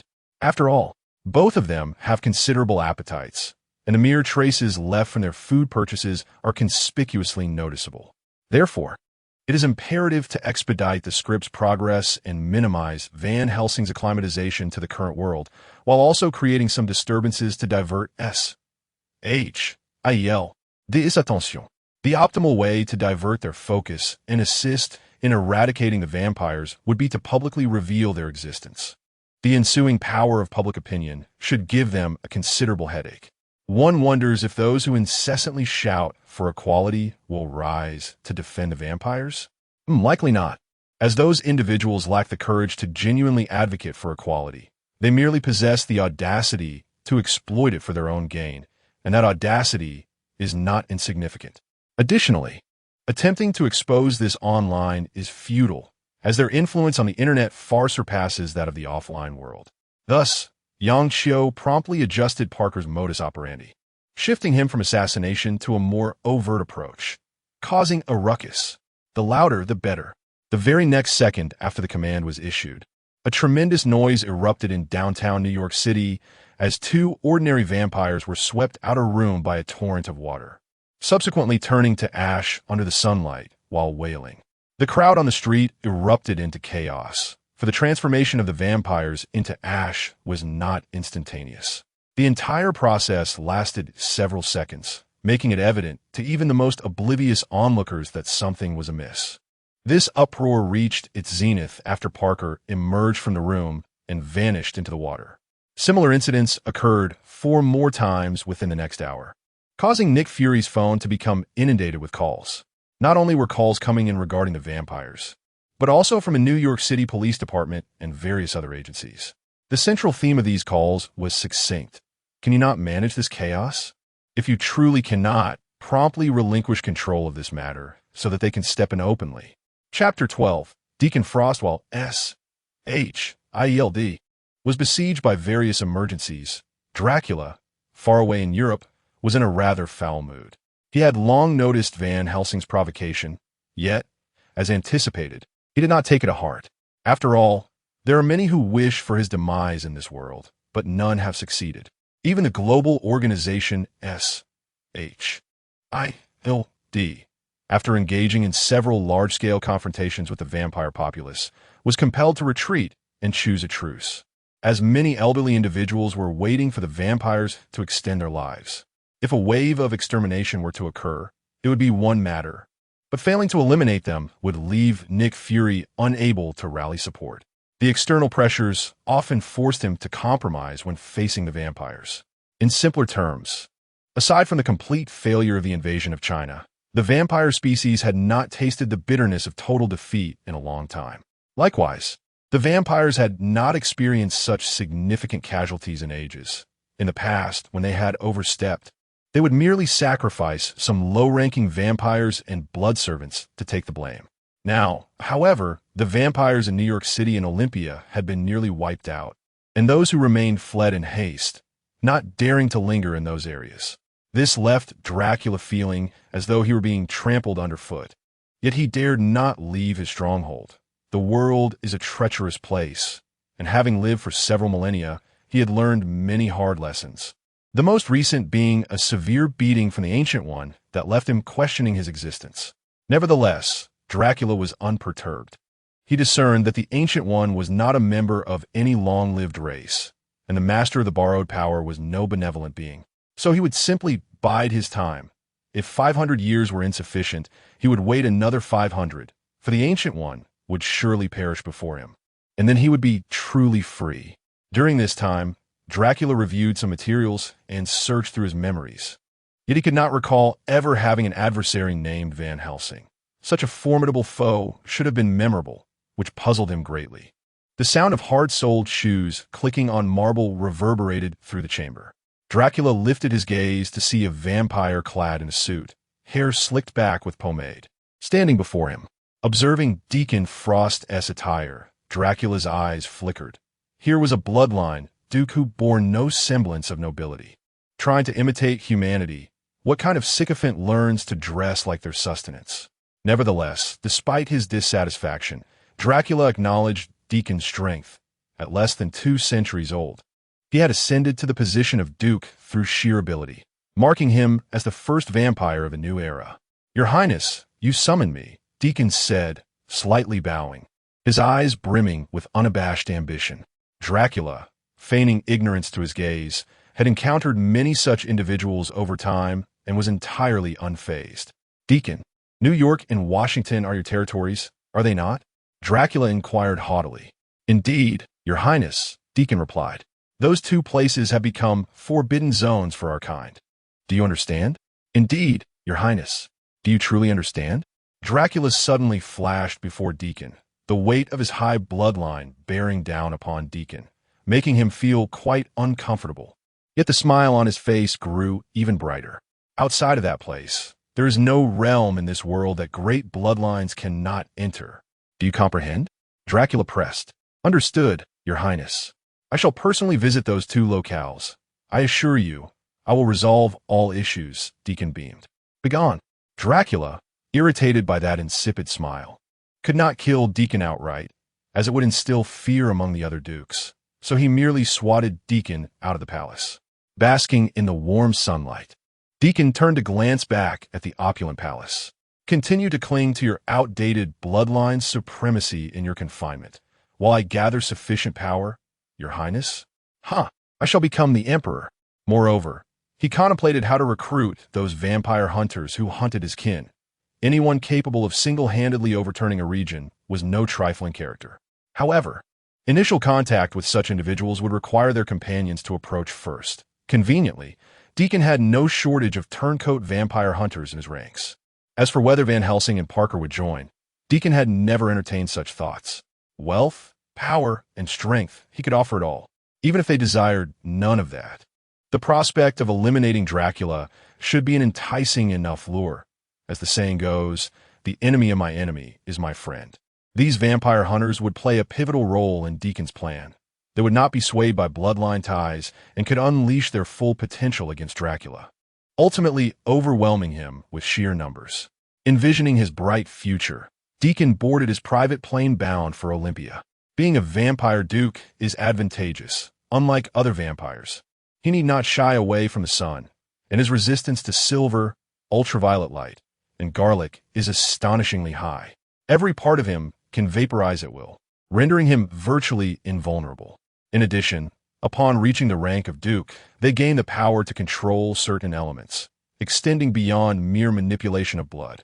However, the most significant aspect for Deacon is that at this level, their bloodline has become specialized. While the suppression from higher bloodlines still exists, a resistance has emerged.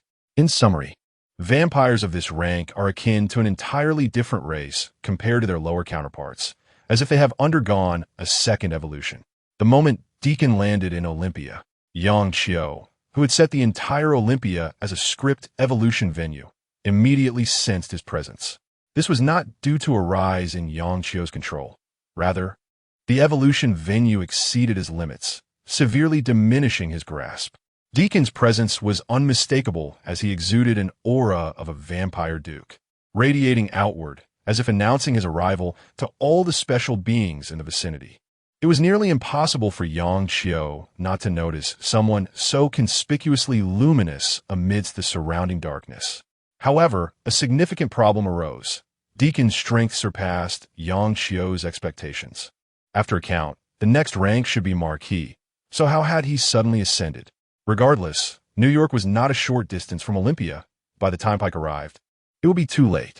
Yang Qiu could only activate the first act of the script ahead of time, hoping that, with the support of the script's evolution, Van Helsing could at least survive or hold on until Pike's arrival. After all, according to the settings, it was impossible for Van Helsing to flee when facing a duke, and forcibly controlling the situation was not feasible. If the evolution was interrupted, exiting the venue would lead to the failure of the script's evolution. Chapter 13. The Blood Clan entrusts me to deliver a message on the afternoon of Deacon's arrival in Olympia. A guest named Vesteroni, a once-renowned vampire hunter who had long been absent from the public eye, visited the secret residence of Blade. Upon seeing Vester, Blade rarely smiled. Long time no see. I thought you had perished at the hands of those bats. No, I am quite alive, Vester replied, somewhat awkwardly, having been accustomed to calling the Blood Clan bats. He found it difficult to adjust to the term. Nonetheless, Vester was reminded of his orders, continuously glancing behind Blade until his gaze settled on Van Helsing. Van Helsing, with his legs crossed, sensed something was amiss, even without utilizing his faction detection. This individual emitted a strong scent of vampires, likely having recently been in their company, and this aura was strikingly similar to that of the reckless Duke from earlier. You must be Mr. Van Helsing, Vester said, releasing Blade's hand and darting towards Van Helsing like a sycophant. Blade was momentarily taken aback. Wasn't Vester supposed to be seeking him? Why was he heading straight for his master? And how did he know his master's name before any introduction? Speak your piece, and keep your distance, Van Helsing coldly replied, refraining from taking action out of respect for his apprentice. Ahem, Vester cleared his throat, feeling a bit flustered. Senior Van Helsing, Mr. Deacon. Van Helsing stood up and looked outside, sensing that the vampire Duke was approaching. Did you bring that fellow here? Senior. The esteemed Duke Deacon has sent me to convey a message. He says, what does he say? We come in goodwill, seeking cooperation. Duke Deacon guarantees you a lifetime of wealth and beauty, countless luxurious cars, as long as you are willing to join us. Van Helsing stood up and rubbed his wrist, producing a series of cracking sounds. Do not rush, Vester said, beads of sweat forming on his forehead. Having watched some videos about Van Helsing, he knew he stood no chance against him. Duke Deacon also mentioned that we share a common enemy, Dracula. Just as he spoke, Van Helsing swiftly twisted, decapitating Vester with a single motion and lifting his head. Do you understand? That little bat is not even human, let alone a duke. Pathetic. He discarded the head behind him and drew his twin swords from his waist. Blade felt a surge of unrest. It was deeply ironic that a former vampire hunter had allied with a vampire. Enough, apprentice, step back. This is not uncommon. Some humans pose a greater threat to our kind than vampires do. You will come to understand this in time. Waves of energy began to ripple around Van Helsing as he summoned his protective spirits, creating an energy shield that was thicker than ever before. Blade then realized that a greater enemy loomed behind. Today, I will teach you your first lesson. As a hunter, never forget your trap-laying skills. Boom! A massive flame erupted into the sky, distorting the air with its intense heat. Explosive trap triggered. Watch closely and learn. Van Helsing shouted as he charged forward, while Blade shielded his face with his hand, straining to keep his eyes open. Friend, let us not resort to violence immediately. If you have demands, feel free to voice them. Amidst the flames, Deacon waved his right hand, blood tendrils extending from his fingertips, dispersing the flames before him. Stop calling me friend. It disgusts me. I typically only converse with the deceased bats, so allow me to send you to your demise. Two long swords wove a tapestry of light in the air, relentlessly cutting down the enemies in front of him. Alas, what a pity. I wonder if you can be turned after your demise. Deacon's figure moved with an uncanny grace, his mist-like form evading Van Helsing's strikes effortlessly while positioning himself in safety. Freezing trap activated. A shard of ice erupted from the ground, encasing Deacon in place. Seizing the moment, Van Helsing thrust his silver sword through Deacon's chest, only to witness Deacon suddenly vanish from the frozen prison, the sound of his escape echoing behind him. Lowering his head, turning, sword raised to protect his chest, silver sword lifted high, Van Helsing executed the most flawless reaction. Yet, the suppression of basic attributes could not be ignored. A focused Deacon outpaced Van Helsing's attack speed. The gaps left by Van Helsing's strikes were sufficient for Deacon to retaliate, leaving Van Helsing to rely on his extensive experience to manage. Under Deacon's blows, the energy shield surrounding Van Helsing began to tremble. Enchant the human. When Deacon's eyes locked with Van Helsing's, the hypnotic waves emanating from his gaze infiltrated Van Helsing's mind. His movement slowed, and a gap appeared in his defense. With a sudden thrust, Deacon's blood-soaked palm pierced through the quaking energy shield. Van Helsing composed himself and executed a roll, evading from his previous position. Though his dodging was impressively swift, Deacon's hand grazed above his arm, leaving a shallow wound. Van Helsing gasped in shock. He was injured. This was a grave situation. Indeed, as blood welled from the wound, it seemed to yearn to escape his body, a small cut resulting in a steady flow of blood, soaking his long sleeves within mere seconds. Van Helsing disregarded his wounds entirely as Deacon's attacks quickened. He poured all his energy into his dual weapons, engaging Deacon head-on. Under Van Helsing's desperate onslaught, Deacon began to retreat, filled with regret. Van Helsing was the most formidable vampire hunter he had ever encountered. Yet his rigid mindset prevented him from accepting him as an ally. After managing to create a bit of space, Van Helsing's body trembled, and his magical power dispelled the traces of Deacon's assault on his wounds. In an instant, his injuries healed completely. Suddenly, the battlefield fell silent as Van Helsing and Deacon stood facing each other across the street. The distance between them was negligible. Both understood that the outcome was already determined. Under normal circumstances, a human could never match a vampire in endurance. This battle would inevitably end with Van Helsing's demise due to the exhaustion of his physical and magical reserves. Chapter 14.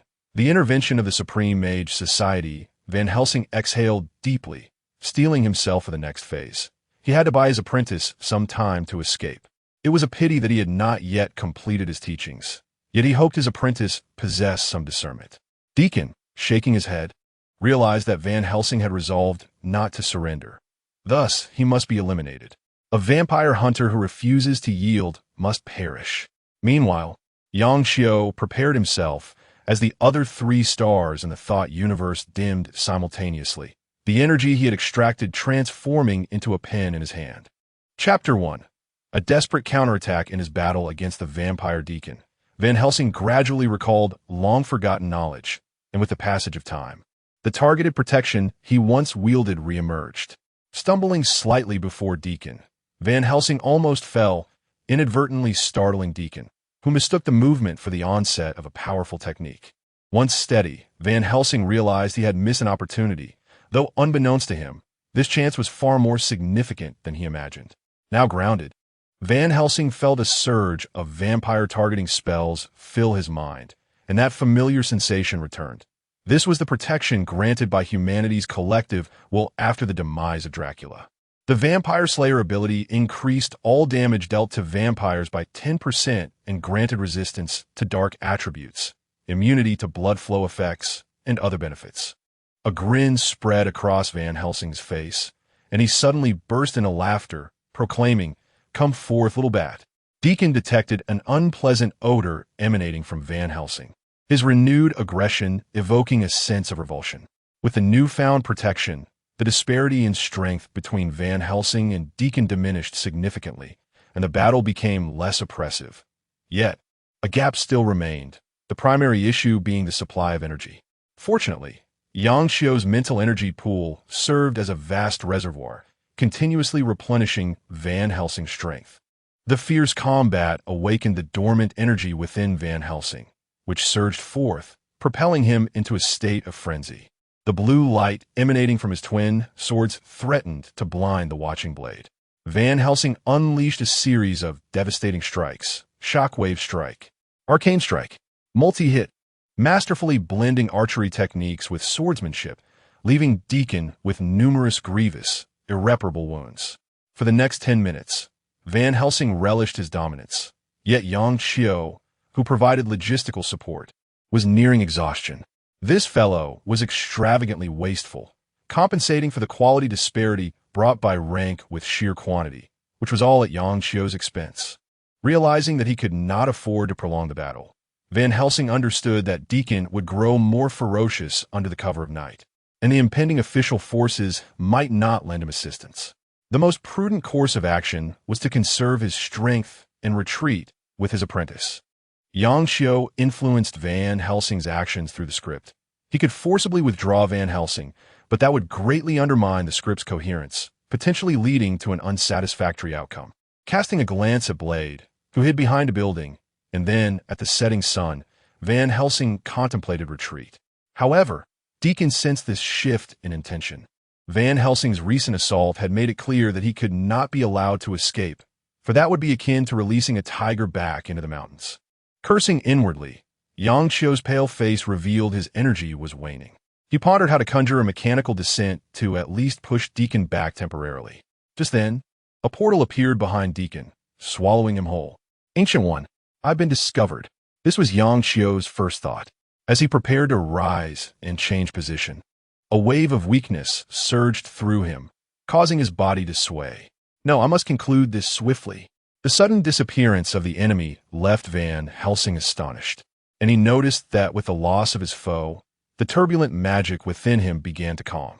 Epilogue: the relentless monster hunter surveying the thoroughly ravaged streets. Van Helsing recognized that the city's military would soon stand against him. Exhausted from the recent battle, he resolved to temporarily withdraw with his apprentice from the city, though he would never cease his pursuit of vampires. Writing the final word, Yang Xiao's pen, conjured from mental energy, shattered, and he collapsed into a chair, gasping for breath. This was troublesome. He could not leave now. Sighing internally, Yang Xiu could only hope that the Ancient One had focused solely on Van Helsing, overlooking him. The orchestrator behind the scenes. In the thought universe, the fourth star was completed and the script's evaluation was hot off the presses. Yang Xiu, dragging his weary body, settled onto the sofa, hoping at the very least for a satisfactory outcome. Otherwise, the resources he had invested would be a significant loss. Script 4. Monster Hunter Van Helsing Script Synopsis. The ancient monster hunter awakens from a replica cabinet, only to find that a century has passed. His era is over. Yet, evil persists, and ancient foes are determined to eliminate this reborn monster hunter. Script Evolution Result. Satisfactory script evolution product. Monster Hunter Van Helsing despite enduring 100 years. Van Helsing, having graduated from the Monster Hunter training camp, remains one of the most powerful monster hunters on this planet. He possesses master-level swordsmanship and archery skills and has mastered various methods for creating magical traps. Regrettably, his only animal companion has perished over time, diminishing his prowess. Seeing the final result, Yang Xiu breathed a sigh of relief, simultaneously gaining clarity. He recognized that he had become somewhat arrogant during this period. A mere bloodhand gang appeared formidable to ordinary people. Yet, at his level, the enemies he faced were of a different caliber. Accordingly, his perspective and sense of danger needed to be elevated rather than becoming complacent. He must always remember the power of self-criticism, while also contemplating how to address the supreme mage society led by the Ancient One. Do not misunderstand. He has no intention of dismantling the Supreme Sorcerer Society. He cannot even fully resolve the issue with the vampire Yang Xiu, let alone deal with the Supreme Sorcerer Society, which is far superior. Instead, his thoughts are occupied with how to better conceal himself. The absence of Gu Yi at present does not guarantee that he will not come knocking in the future. And Yang Xiu has no desire to engage with this 500-year-old bald man. Bald men in this world are always a source of great trouble. Chapter 15. Power, Responsibility, and Authority. After lounging on the sofa for an extended period, Yang Xiu rose to seek sustenance. Daydreaming serves no purpose, and frightening oneself is equally futile. Since Gu Yi and the members of the Supreme Sorcerer Society have yet to appear, it is far more prudent to methodically accumulate strength. The next act must not unfold as hastily as the fourth script, where he rushed into the narrative without having adequately built up his mental fortitude. Days later, Yang Xiu found himself at Uncle Ben's house, as usual, enjoying a meal. Having visited so many times, he had become part of the family, and the household no longer treated him with the same formality as a guest. The Horn broadcasting station now reports, according to police sources, the recent large-scale casualties in Olympia were the result of a battle between Van Helsing and the mutated creature, Deacon. The images broadcast on the television captured the devastation left in the wake of the confrontation between Van Helsing and Deacon, seizing Yang Xiu's attention. This is a cause for celebration. A spokesperson from Washington State proclaimed that the monster hunter, Mr. Van Helsing, embodies the spirit of Washington. His actions declare the efficacy of this spirit, guiding us in our struggle against evil. It also conveys a profound truth. Evil will always be vanquished by justice. Peter Parker listened intently to the host's words, suddenly filled with excitement, while Uncle Ben frowned beside him. Reports indicate that Mr. Van Helsing is an elite hunter, possessing a profound mastery of both the long sword and the bow. We are confident that with a hero like Van Helsing, all mutated creatures within the United States will be thoroughly eradicated. As Yang Xiu chewed his food, he found it increasingly tasteless, akin to gnawing on a piece of wax. The entire report was evasive, failing to clarify what type of mutated creature Deacon was or how such a being had come to existence, as if shrouded in secrecy. In stark contrast, every detail about Van Helsing was meticulously laid bare, from his physique to his primary combat abilities. While he was unclear about other sentiments, Yang Xiu recognized that the forces behind this program harbored ill intentions. During wartime, this would be tantamount to treason. He is extraordinary, almost like a second Captain America. If only I possessed such power, I would surely eradicate all evil just like him, Peter Parker exclaimed, his enthusiasm evident. It seemed Van Helsing had become one of his idols. Uncle Ben silently set down his chopsticks and turned to Peter, who appeared somewhat bewildered under his gaze, pondering for a long while without realizing he had said anything wrong. "Uncle Ben, do you wish to say something? Suppose Peter became Van Helsing. What would you tell him?" Young Chio teased, anticipating a memorable moment. "Peter, if one day you truly acquire immense power that encompasses not only combat prowess but also societal status, I hope you will remember the two phrases I am about to share." Uncle Ben finally spoke after a thoughtful pause. "Two phrases? I thought it was just one." Yang Xiao scratched his head in confusion. "The first phrase, with great power comes great responsibility. Once you possess power that far exceeds that of ordinary individuals, you will inevitably bear a heavy burden. I hope that when that time comes, you will wield your strength wisely and embrace that responsibility." Uncle Ben spoke earnestly, gazing into Peter's eyes. Recognizing this truth would ensure that Peter would not be swayed by the allure of power, thus remaining on the path of goodness and justice. If he were to stray, then greater strength would only bring about greater destruction to human society. Peter nodded in understanding, feeling that his uncle's words resonated deeply, much like Mr. Van Helsing's charge to combat the mutated beings that ordinary people cannot confront. The second phrase, "With great power comes great authority." Perhaps you cannot comprehend this now, but I hope you remember that power and authority are symbiotic. With powerful strength should come commensurate authority.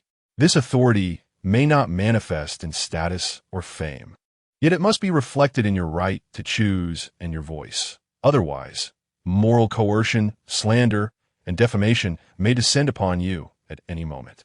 Uncle Ben's tone grew more serious as he delivered this second phrase, clearly intent on steering his nephew away from becoming a mere reflection of the Van Helsing portrayed on television.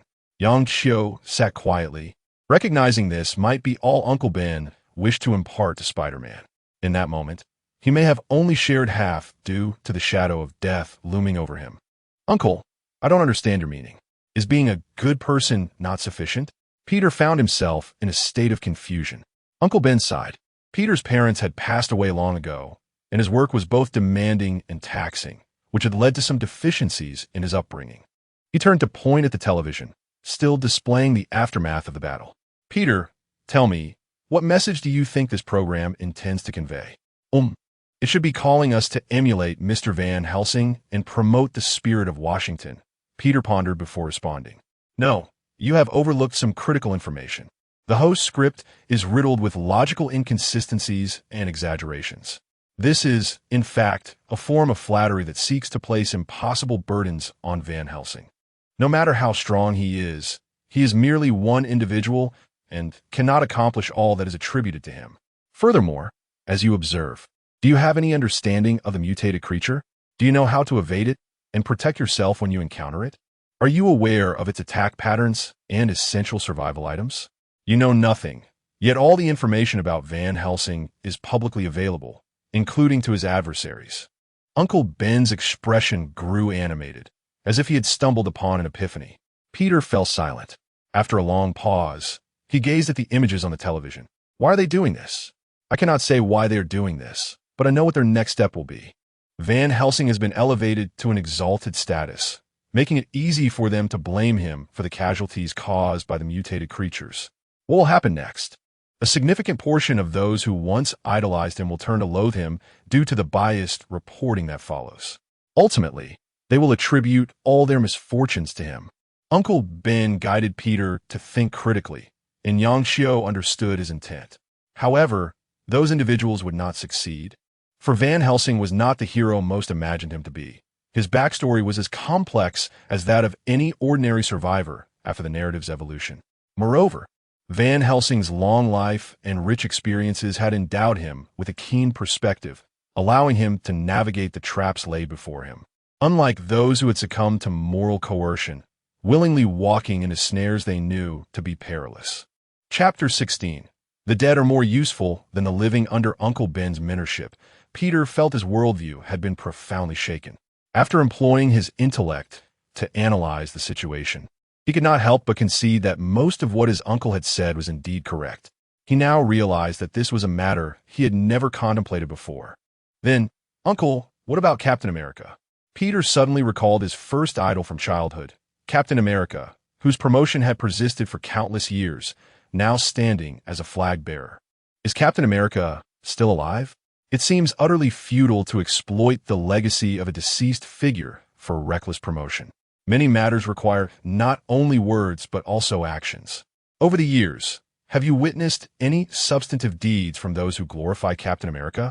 They have not, merely engaging in deception and financial gain. Uncle Ben's words sparkled in Yang Chio's eyes. He was undoubtedly a sage. As a child, he must have received an education far from the joyous kind. Moreover, Yang Chio focused more intently, for he knew that Captain America was indeed not dead. Now let us entertain a hypothetical scenario.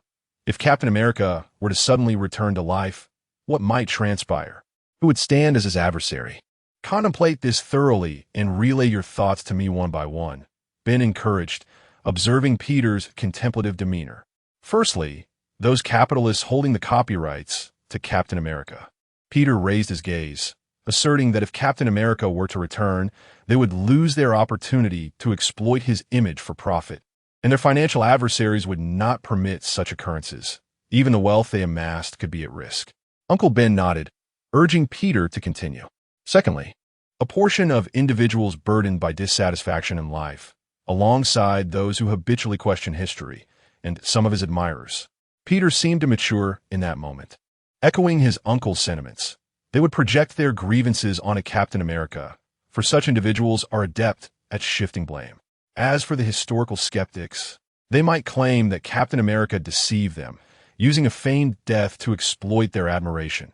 Everything he had previously accomplished could be rendered false, or perhaps during his absence. He committed numerous heinous acts. Not only that, many unsavory truths could suddenly trace back to their origins, Uncle Ben added. Thirdly, the president. Peter inhaled deeply, contemplating that if Captain America were to run for president, he would cast his vote in favor. You are correct, yet the adversaries do not end here, but the remaining ones you may ponder at your leisure. Now, let us address the second question. How might these dilemmas be resolved? At this juncture, we shall assume that Captain America retains some degree of influence and choice upon his return. Ben continued guiding the discussion. Perhaps he could issue a statement, renouncing any claims to his various copyrights and vowing not to run for office. Peter's thoughts seemed to waver. No, do not fixate on relinquishing anything. Rather, consider what to seize. Yang Xiu interjected, suggesting that the foremost step should be to establish a more positive image. Every matter has inertia, akin to a pillar. Toppling it is no simple task. To preserve the pillar, the focus should not be on shortening it, but on adding more bricks atop. Furthermore, reduce public appearances to enhance mystery, delegating most tasks to a designated communication channel. If we suppose this channel is a special organization, allow it to assist in voicing opinions, demonstrating through actions that he would not disrupt the established rules, while also affirming his intent to operate within those confines. This would be the most self-serving choice for Captain America, who is only slightly superior to the average individual. Ben nodded in agreement, affirming Yang's wisdom. Remember, do not engage in unnecessary compromises. Do not place a noose around your own neck. Confronting a wolf, one cannot afford to sacrifice pieces of flesh to buy time. All one could do is clench their fists and showcase their strength. What are you all doing? What is the purpose of this discussion while I wash the dishes? Aunt May exclaimed, hands on her hips, emerging from the kitchen. She claimed she was washing dishes, yet Yang Xiu noticed her hand were dry, suggesting she had been listening for a while. Understanding this could potentially benefit their future. Ben's demeanor shifted, lacking the authoritative air he had just displayed while advising Peter. What use is it? Enlighten me. Peter, so clever as he is, will surely excel in the future, and Yang, needless to say, is bound for greatness as well, right? Ben waved his hand toward Yang Xiu and Peter, urging them to share their insights with Aunt May, which could prove beneficial. Peter, let's change the channel and watch some animation to lighten our mood. Yang Xiu deliberately pulled Peter away. Dare to argue. Aunt May scolded Ben, pinching his ear. Yang Xiu smiled subtly. This was merely another way of expressing affection. It was said that Aunt May was quite lively during Uncle Ben's lifetime. Seated on the sofa, Peter appeared lost in thought, contemplating the matters discussed. What troubles you? Are you still ensnared in your thoughts? Yankiu whisperetu, Peter. Peter nodded, letting out a sigh. Young, how do you understand me so well? Do you have any methods to share? Engaging in a few reading comprehension exercises would suffice. Reading comprehension? It is a type of language exercise in Huaxia, designed to enhance your capacity for contemplation. In truth, both excessive thought and a lack thereof can be detrimental. However, most of the time, thinking more is preferable to thinking less. Is there anything else? Broaden your historical knowledge. There is nothing new under the sun. Yang Xiu recommended some materials after the Wusan era before departing Uncle Ben's home. It seemed that Peter, having received such education early on, would not be easily deceived in the future. What lesson does this impart? It suggests that communication must be thorough. Speaking partially can often lead to misleading interpretations. Additionally, Yang Xiu had begun to reassess Nick Fury.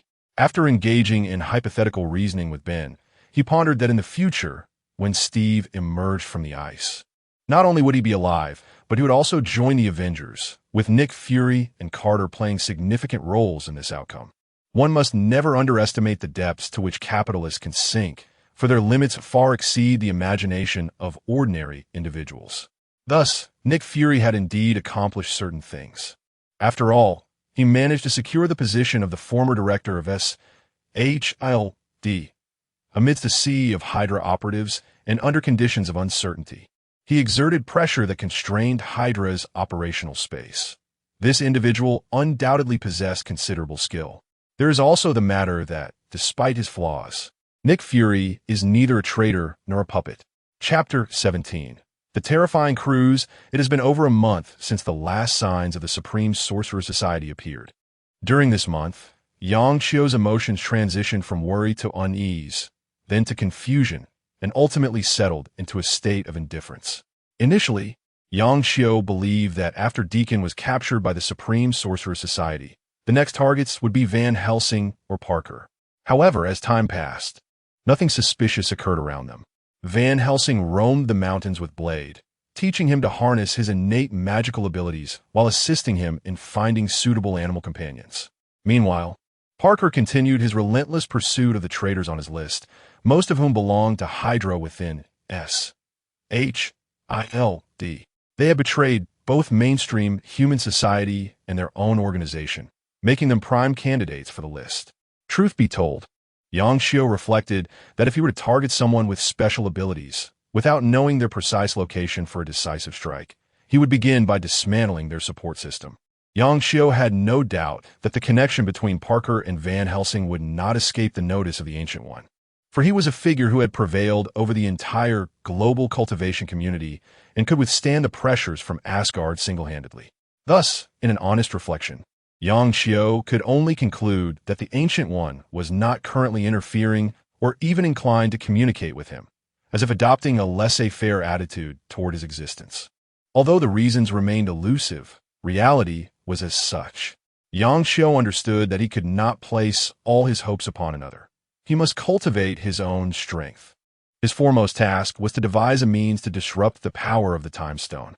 If he could achieve this, he would undoubtedly secure a greater concealment of his intentions. To counteract time, Yang Xiu contemplated harnessing its very essence. Therefore, for this narrative, he resolved to minimize the creation of objects and characters, focusing instead on the evolution of the script to ultimately manifest an item capable of limited confrontation with the Eye of Agamotto. However, reducing the number of creations would inherently diminish his ability to manipulate the script. Not to mention, the characters within the script could escape. Thus, the chosen location for this evolution needed to be a place devoid of escape routes, as if heaven had no entrance and earth no exit. Fortunately, such a locale was near at hand. A cruise ship was docked at the New York harbor, set to depart shortly, transforming into an isolated island upon entering the vast ocean. An escape impossible. Prologue. Setting sail as dusk settled, the cruise ship slowly departed from the harbor, and the prologue of Yang Xiu's script unfolded. This prologue bore no extraordinary information, The basic plot revolved around the ship's routine voyage and a self-organized banquet on board. The true narrative would only commence after some time. Moreover, the protagonist of this chapter was chosen, Natasha Romanoff, the Black Widow, a senior agent of S.H.I.E.L.D. Her exceptional abilities were sufficient to navigate this script, ensuring its smooth progression from the sidelines. The final preparation involved several bluefin tuna summoned from the depths of the ocean, which, under Yang Chio's command, trailed slowly beneath the cruise ship. Their sole purpose was to ensure that the Black Widow would not attempt to jump overboard and flee, as this enhanced individual might indeed entertain thoughts of surviving alone in the ocean. At 8 in the evening, the first chapter of the script, The Turning Clock, commenced alongside the grand banquet on the ship. Ms. Scarlett Johansson, welcome aboard my cruise. How do you find the service here? A gentleman called out to Natasha from the ship's railing, addressing her by her assumed identity.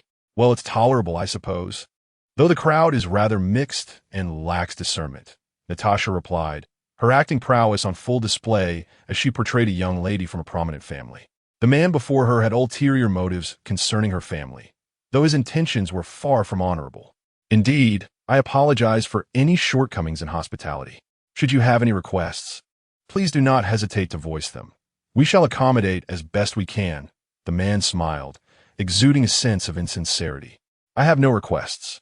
Kindly refrain from disturbing me further, Natasha replied, a hint of pride in her voice as she gracefully made her way toward the banquet.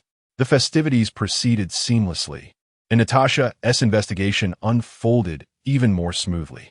Among the guests, she identified several covert representatives of arms companies, individuals who believed they were well concealed but were already under S.H.I.E.L.D.'s watchful eye due to their attempts at restricted weapon trades.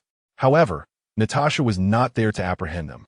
Her aim was to uncover which individual was attempting to trade enriched uranium and to ascertain the identity of the buyer.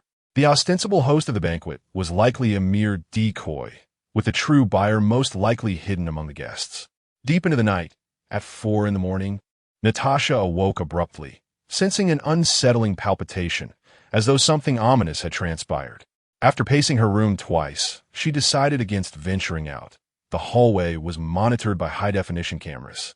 Given her current identity, it was ill-advised to be seen alone in the corridor at this hour, as it would likely raise suspicions. Around noon, the buffet opened, and Natasha strolled through the dining area, feigning curiosity as she meandered about.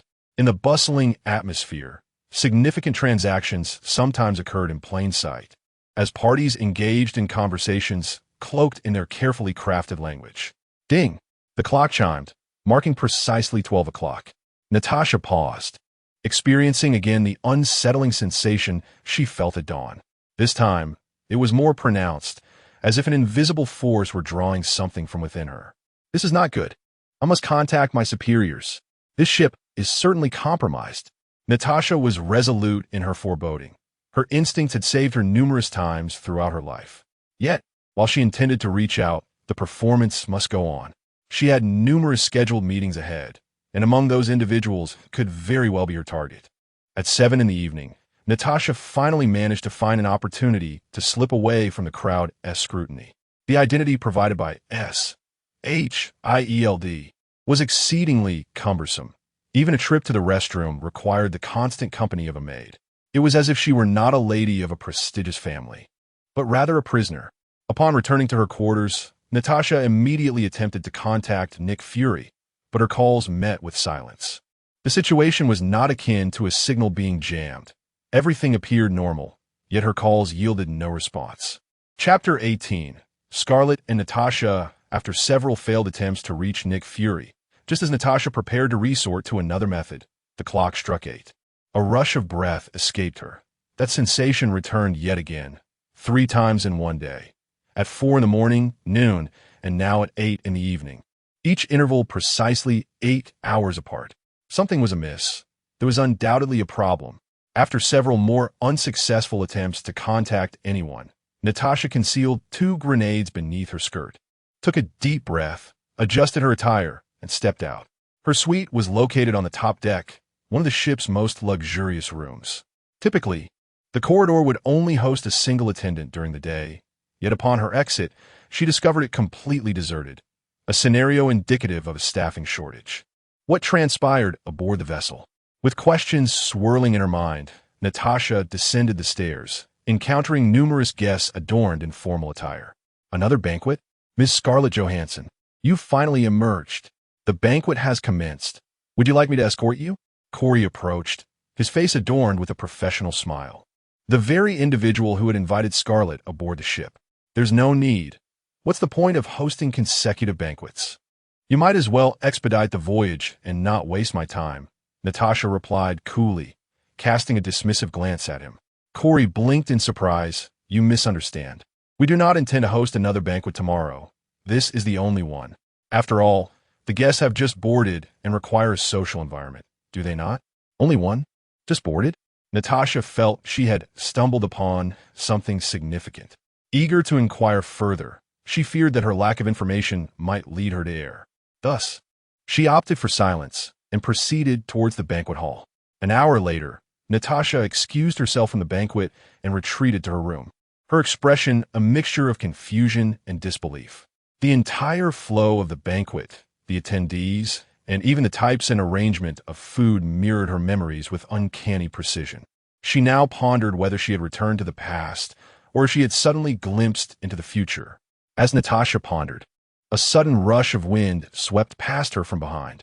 Instinctively, she executed a swift roll, only to confront the dark muzzle of a gun. To her astonishment, the figure wielding the firearm was none other than herself.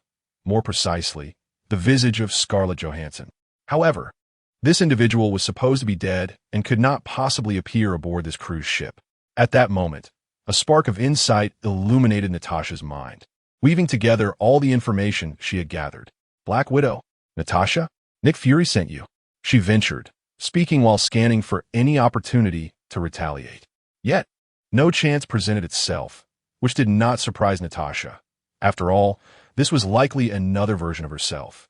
The other did not respond, and Natasha, understanding how she would typically react in such a scenario, decisively continued speaking, recounting tales of Nick Fury, Coulson, and Hawkeye. Who exactly are you? Scarlett finally interjected, as such matters were not something an outsider could know in such detail. I am you. After sharing so much, may I remove the mask now? Natasha inquired. Clothes. Strip down, Scarlett commanded. Natasha complied, slowly disrobing, fully aware of how to guard against any potential counterattack while ensuring that she rendered herself incapable of retaliating. Scarlett was utterly astonished. The figure before her bore an identical physique, and the placement of weapons mirrored her own. Now do you believe me? The special serum to remove the mask is in my room, though you had it on you when you boarded, Natasha remarked, feeling no embarrassment as she stood unclothed, rather finding herself more at ease.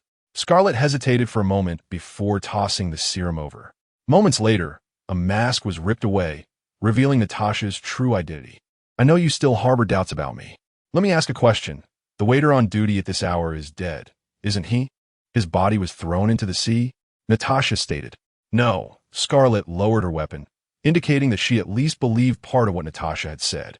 He is hidden away. There is something in the sea. Something in the sea? Natasha paused, then waved her hand to retrieve her clothing. Let us discuss this in the room. Although we last met at the banquet, it's better to be safe than sorry. The advantage of having capable teammates was that Natasha did not need to inquire about surveillance. She had already prepared for an ambush. Once inside the room, Natasha conducted a thorough inspection. Although there were no listening devices when she left, necessary precautions remained essential. May I ask when you first sensed something was amiss? Natasha inquired after her inspection. At 8 o'clock. I was supposed to meet Corey as per the plan, but I saw you conversing with him, Scarlett explained. In that case, I have a theory. Every 8 hours, an incident occurs. If all goes as expected, the next one should happen at 4 in the morning, Natasha deduced. At that moment, a knock echoed at the door, prompting Natasha and Scarlett to exchange glances before hiding. Scarlett adjusted her attire and peered through the peephole to see a frantic Corey and his entourage. Corey, what brings you here? Scarlett opened the door, crossing her arms and feigning annoyance. Miss Scarlett, a waiter has gone missing, and we suspect that an intruder may have boarded the ship, hence our inquiry, Corey hurriedly explained. If someone is missing, then find them. And what about your security measures regarding intruders? Scarlet chastised. You don't think I'm harboring that criminal, do you? We're not suggesting you're harboring him. He may be hiding in your room. Could we assist in checking? Corey wiped the sweat from his brow, visibly unsettled. It seemed there was no way to refuse their search. Come in, but make it quick. Scarlet stepped aside, allowing them entry. Minutes later, after confirming the absence of any other individuals in the room, Corey repeatedly apologized to Scarlet. Enough. Seeing you is annoying. Take your people and leave. Scarlet ordered, dismissing them.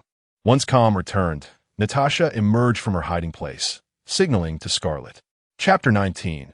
An increasing number of copies. After sending Corey away, Natasha relayed all the information she had previously gathered to Scarlet. Tomorrow, follow the same procedure as before, focusing on any changes. Natasha instructed, realizing the mask was no longer of use, and she would need to revert to her true self. Wait, did you also kill a waiter when you boarded? Scarlet queried. No, based on my estimates. That waiter likely came back to life after 4 in the morning, Natasha replied. By the way, you mentioned something is in the sea. What is it? A group of peculiar fish. I've never encountered such creatures, but they certainly do not appear vegetarian. Scarlet described the appearance of the blue-bagged fish. That means we are thoroughly trapped on this ship, Natasha lamented, sensing that this crisis might be the greatest they had ever faced. Late into the night, neither Scarlet nor Natasha rested, both sitting in the room, gazing at the large bed. As the clock struck 4 in the morning, the same sensation enveloped them. A figure emerged from the bed, clutching its chest. It was yet another Scarlet. Indeed, every 8 hours, the cycle repeated, corresponding to the events of the first day. The scene before them confirmed Natasha's suspicions. As the newly awakened Scarlet processed the situation, she quickly began exchanging information with the other two. Act 2. Infinite cycles in the morning, Scarlet donned an identical outfit in preparation to depart, flanked by Natasha and the Black Widow. To avoid confusion, they designated their names accordingly. Once Scarlet exited, Natasha slipped out through the window. Scarlet remained in plain sight, while Natasha worked in the shadows, determined to scour the entire ship. As for the Black Widow, without further intel, she could only remain in the room.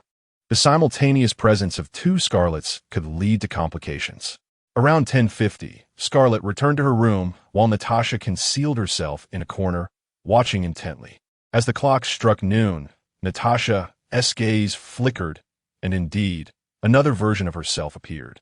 The entire cruise ship seemed to refresh at that precise moment, with only Natasha remaining unchanged, resulting in multiple versions of her existing simultaneously.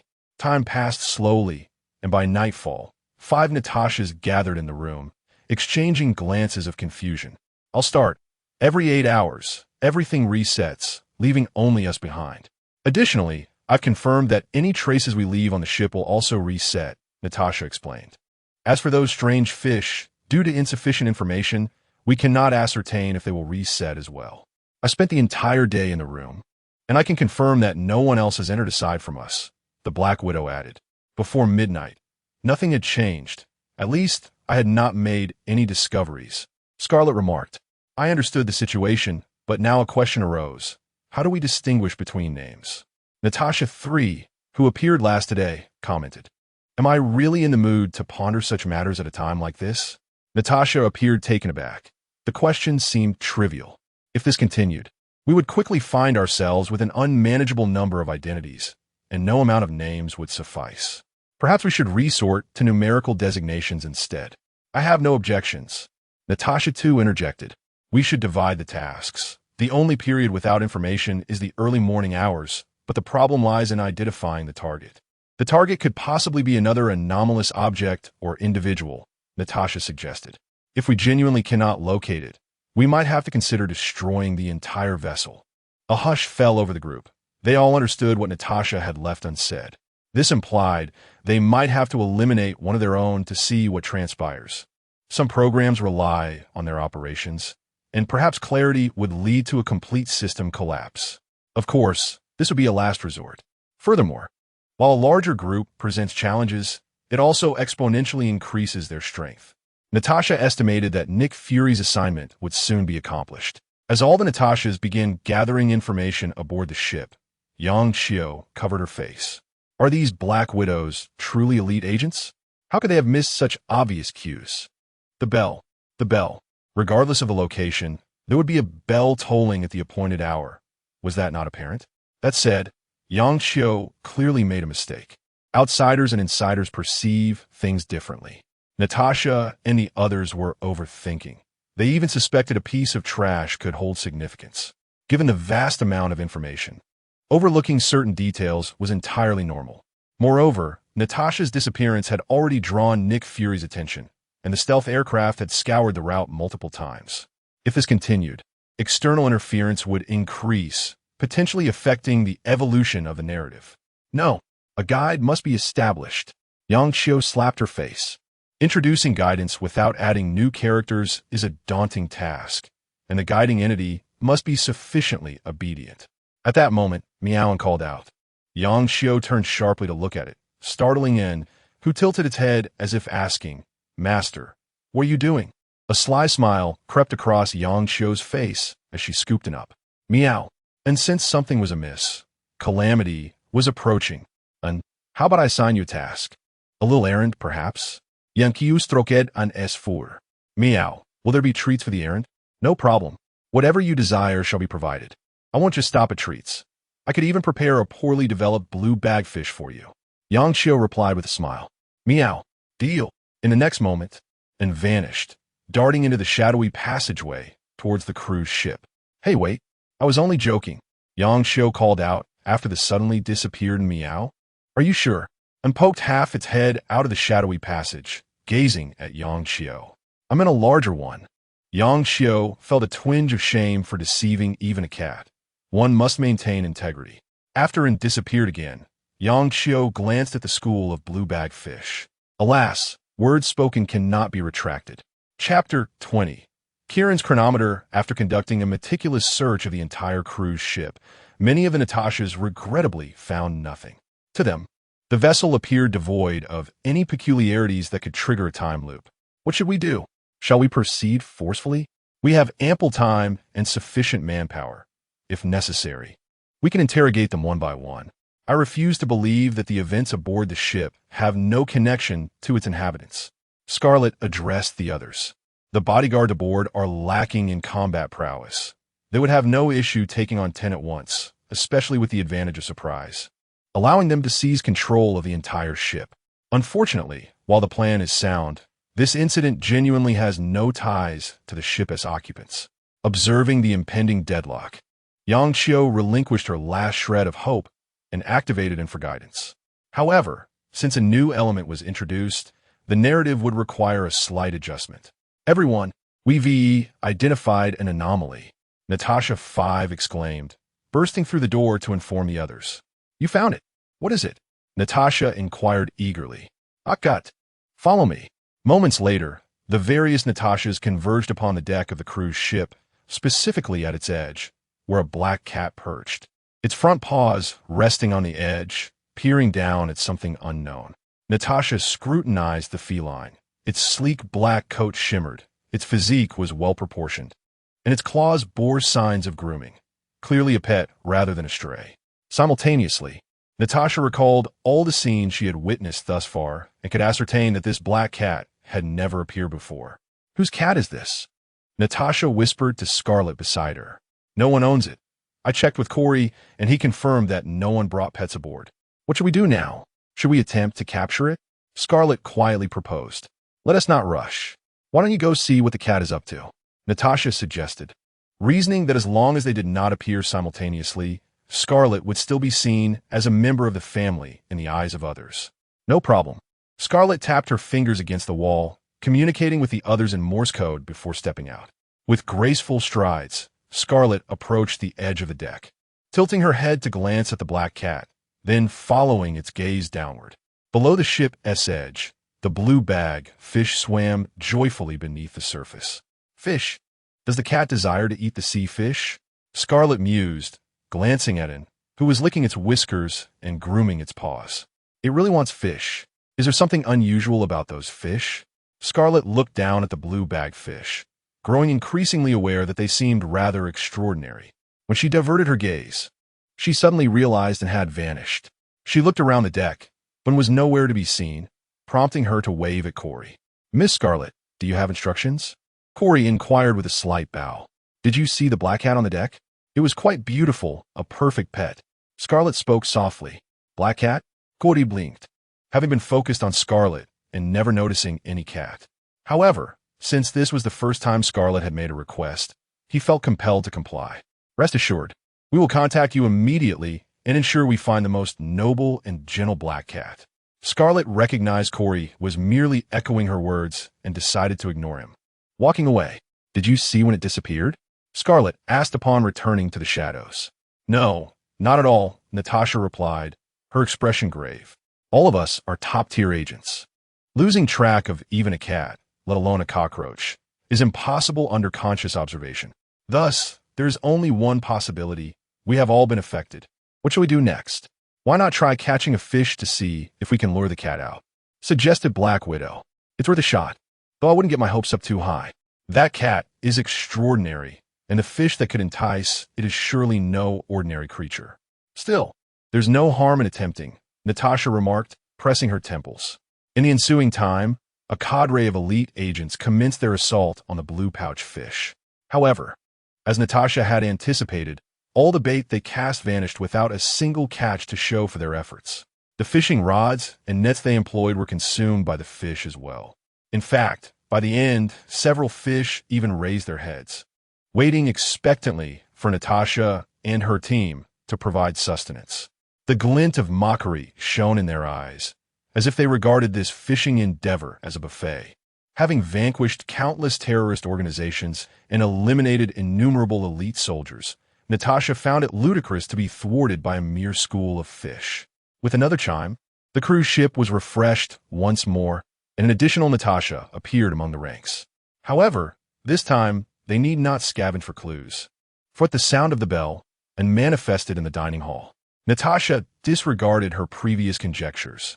5 or 6 Natashas coordinated to seize control of the entire restaurant and stood united 5 meters away, gazing at it. Act 3. The enigmatic clock and lifted her gaze to the swaying clock before her. From her perspective, every tremor of the clock sent ripples through the surrounding space. Following Yang Chio's instructions, and extended her claw toward the clock, yet with each strike, her palm met only air. The clock seemed to morph into a mere illusion, impervious to force. Natasha noted this peculiarity. Guided by Anne's actions, she recalled the clues left by Yang Chio. Each time the cruise ship refreshed, she had heard a bell toll. However, it now appeared that the sound of this clock was not as pervasive as she had once believed. It could not possibly reach her ears with such consistency. This was the greatest anomaly. Suddenly, and vanished. Scarlet nudged Natasha, gesturing towards the clock.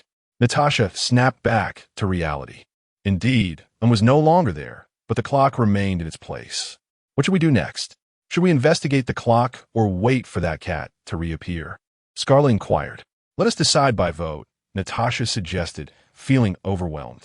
This was absurd, a multitude of herself voting on their next actions, akin to the antics of a person suffering from dissociative identity disorder. It was utterly ridiculous. Chapter 21. The Ouroboros during the voting process. Yang Chio felt more anxious than Natasha. What was happening with this group? Originally, this script was a brief one, yet now a portion of their energy was being diverted to replicate Natasha, threatening to diminish the outcome of their evolution. Thankfully, the final results did not surprise Yang Chio.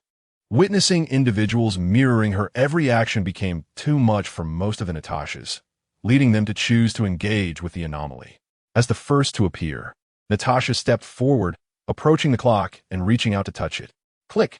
The moment her hand made contact, a jarring sound resonated in her ears, and she found her perspective stretching, revealing her own nape in the scene of her grasping the clock. To the other Natashas, the instant she held the clock, she vanished from their sight. As they exchanged bewildered glances, they noticed their proximity to the clock was rapidly diminishing. In the next moment, they all stood before the clock, slowly merging into one. In Natasha's vision, cycles of time interlinked, and the scene began to flatten and elongate, transforming into a serpent, one that ceaselessly chased its own tail. Epilogue. The Ouroboros Miss Scarlet? What troubles you? Corey's voice brought Natasha back to reality. Oh, I'm fine. Natasha regained her composure, observing that the surroundings had returned to normal, the trajectories of their movements unfamiliar to her, suggesting she had escaped the time loop. The sensation in her palm drew her attention. Nestled, there was a small stopwatch, resembling a classic timepiece, but adorned with more elaborate decorations. The hands of the stopwatch were frozen at 8 o'clock. This is the object that has held me captive for so long, Natasha mused, preparing to stow the stopwatch away. Recognizing its significance far surpassed the task Nick Fury had previously entrusted to her. This was an artifact capable of influencing time itself. Suddenly, a shadow darted before her, and the stopwatch vanished. Natasha drew her weapon, aiming to her left, wherein held the stopwatch handle in her mouth, the device swaying enticingly. Put it down, Natasha commanded, her grip tightening on her firearm, poised to fire. Beside her, Corey was beside himself. To him, this was absurd, a lady drawing a gun at a cat, and raised her right paw and gently tapped Natasha, causing her to freeze. Her finger could not pull the trigger. Simultaneously, a burning sensation surged through her right arm, akin to something searing her skin. In the next moment, the sound of a helicopter echoed above the cruise ship, and a squad of agents descended on ropes, swiftly taking control of the scene. Natasha looked down at her arm, where a faint dark pattern had emerged, the design of the Ouroboros she had glimpsed while holding the stopwatch. At Yang Qiu's home, and returned with the stopwatch, placing it in Yang Qiu's hands before leaping to the side of the fish tank, eyes gleaming as she fixated on the blue pouch fish, nearly drooling in anticipation. Yang Qiu shook his head, and had earned her reward this time, so he let her be, even if it meant she might leap onto the fish to nibble. Script 5. The terrifying cruise synopsis. As the clock ticks away, time seems to stand still aboard this unremarkable cruise ship, where bizarre events unfold. A continuously replicated agent, a suddenly appearing black cat, and strange fish lurking around the vessel. What lies at the origin of this peculiar phenomenon? Script evolution result. Past script evolution artifact. Kieran's time stopwatch, the powerful time mage Kieran, due to the side effects of his research, found his consciousness severed from time.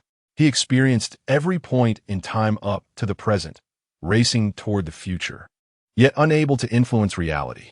The most agonizing aspect of life is to be aware of impending loss before it occurs. In an attempt to resolve this, Kieran endeavored to utilize a time loop to extricate himself from the sea of time and return to reality. The time stopwatch was his creation after years of research. Yet the cycle had been established, and he remained trapped within the sea of time. Upon pressing the stopwatch's activation button, the user would construct an inner loop based on the current timeline, thereby influencing the perceptions of others within the timeline. After reviewing the introduction, Yang Qiu set aside the stopwatch, pressing the activation button with his thumb. A golden clock spun within his pupils, delving into his consciousness as the time loop was established. In the vast sea of time within the Marvel Universe, a figure suddenly vanished from Earth's timeline. Amidst the countless spiraling, entangled, and advancing individual timelines. This disappearance was akin to a single drop of water lost in the ocean, barely noticeable. Yang Qiu exhaled deeply, and as he opened his eyes, the entire world appeared transformed. Although he could not yet grasp the shifts in time, it seemed as if he had acquired an additional sense, enabling him to perceive temporal changes more acutely than others. To illustrate, when an ordinary individual is trapped in a time loop induced by the time stone, they remain oblivious to the repetition. Each moment feels like the first. Only those of a caliber akin to Dormammu, or those who have studied and understood the rules of time, can perceive such fluctuations. Thus, methods employed by future Doctor Strange to manipulate time would be ineffective against ordinary people. Nevertheless, there was no need to rely on time loops to secure victory against them. With that thought, Yang Qiu felt a sense of relief and decided to check on his fish and cat, wondering if they were still coexisting peacefully. Just then, a gentle knock echoed through the air. Yang Qiu turned toward the sound, feeling an inexplicable sense of unease, though he could not identify its source. Instinctively, he approached the door, turning the doorknob, and only then did he realize it was time. It seemed as if time had intertwined, And if one were to liken time to iron filings spread evenly across the world, then at that moment, a colossal magnet was positioned at his doorstep. With a click, the stopwatch in Yang Xiu's pocket emitted a sound as the moving hands came to a halt, reverting to its pre-activated state. Yang Xiu swallowed hard. There was likely only one person on Earth capable of such a feat. As the door slowly opened, a bald figure appeared before him, a smile gracing their face. Yet to Yang Xiu, that smile concealed an endless sense of danger. Chapter 22. A visit from the Ancient One. Young friend, will you not invite me in for a moment? The Ancient One removed her hood, and the evening sunlight glinted off her head. Given her apparent lack of hostility and the goodwill she exuded, she openly displayed the time stone before Yang Xiu's eyes, prompting him to extend the courtesy of inviting her inside. Interestingly, the Ancient One hailed from Huaxia, though which dynasty existed 500 years ago remained a mystery. After pouring a cup of tea, Yang Xiu sat across from the planet's most formidable sorceress, his emotions swirling with complexity. Previously, he had always hidden away, fearing discovery. Yet now he felt a tinge of paranoia regarding his circumstances. Ancient One, may I ask you something? Did you discover me long ago? Why have you only come now? After a moment of silence, he inquired. You think too much.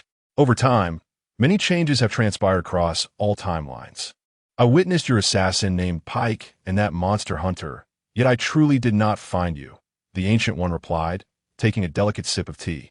However, your recent actions have illuminated a path for me. Are you referring to the stopwatch? Yang Xiu asked, his brow furrowing. Indeed, the sudden fluctuation in the timeline allowed me to locate your current whereabouts.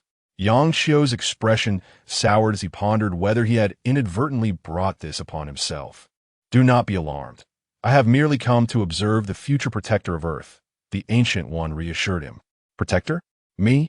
Yang Qiu retorted, feeling unworthy of such a label. Yes, across countless timelines, I have seen the significant contributions you and your subordinates have made in defending the Earth. The Ancient One smiled gently, instilling in Yang Xiu a sense of continuity. That is too much praise. Perhaps I was merely acting in self-preservation, Yang Xiu admitted, feeling a touch embarrassed. Deeds matter more than intentions. History knows no saints, the Ancient One remarked warmly. As a Huaxiao person, you must have heard this saying. I also wish to offer you some advice and discuss the current situation. In the future, you will often find yourself avoiding those heroes. I assume you have observed the mainstream timeline, correct? Yang Xiu nodded, confirming his desire to steer clear of individuals like Stark. Child, I wish to convey that your perspective is limited. In the face of external threats to Earth, you and they are on the same side. You must unite all available forces, the Ancient One spoke earnestly. As for differences in style and personality, I trust you have glimpsed the fractured future among them, which is inconsequential. Yang Xiu smiled, choosing not to elaborate further. Observing his demeanor, the Ancient One shifted the conversation to herself.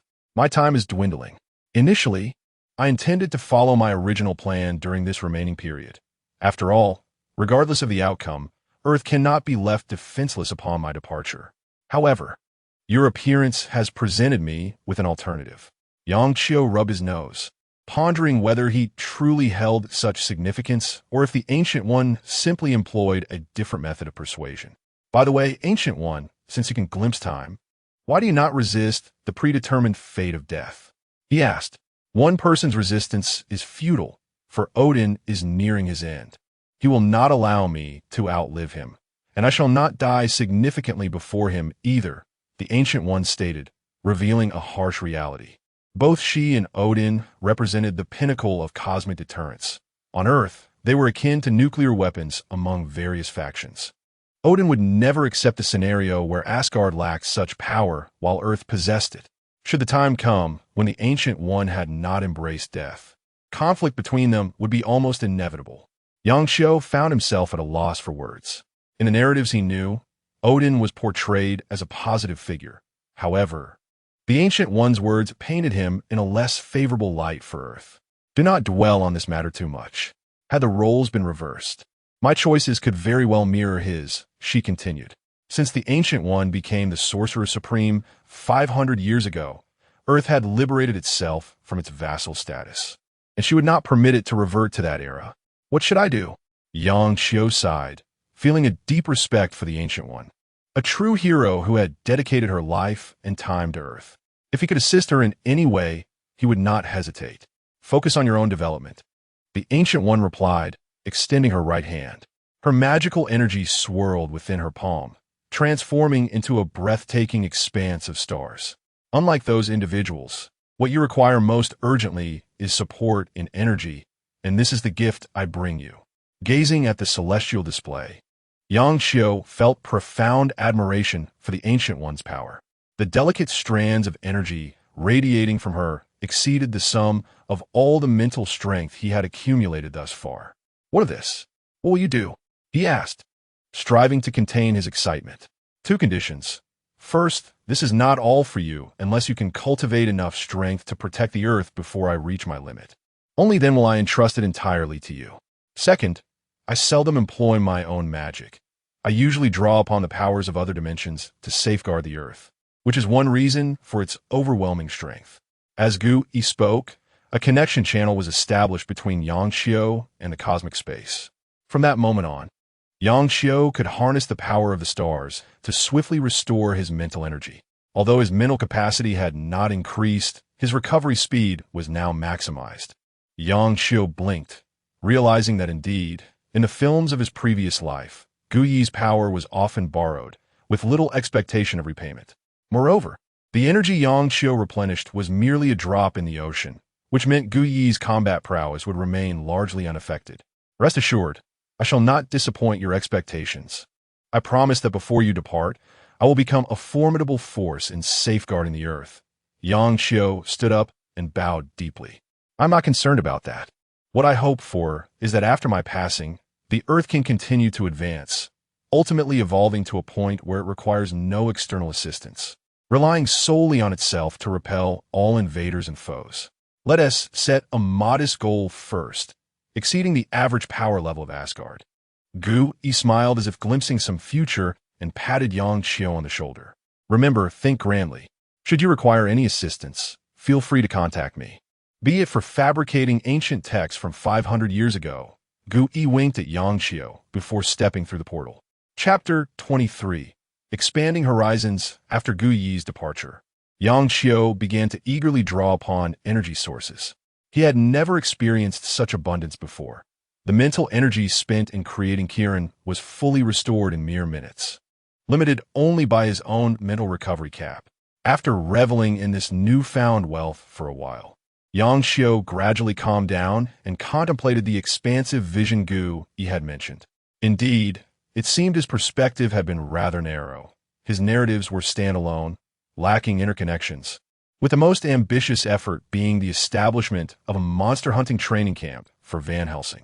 In this era, creating a film or writing a novel often necessitated the creation of a universe, be it the Marvel universe or a mythological universe. Given sufficient energy, he could do the same. Yang Xiu mused, shifting his attention to Natasha, who had been brought back to S.H.L.D.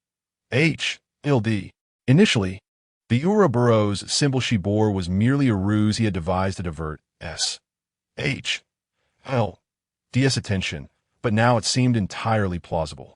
The very thought of Earth being defended by legions of heroes, emerging as the alien invaders approached, exhilarated Yang Xiu. Revenge? That seemed trivial.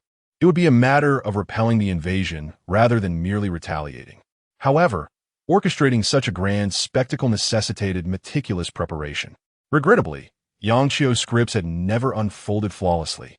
The most seamless was the birth of Parker, while others had inevitably deviated from their intended paths. This indicated a need for better arrangements. The oversight had been excessively stringent. For instance, during the recent Pocket Watch scenario, it would have sufficed to design several more anomalies from the outset.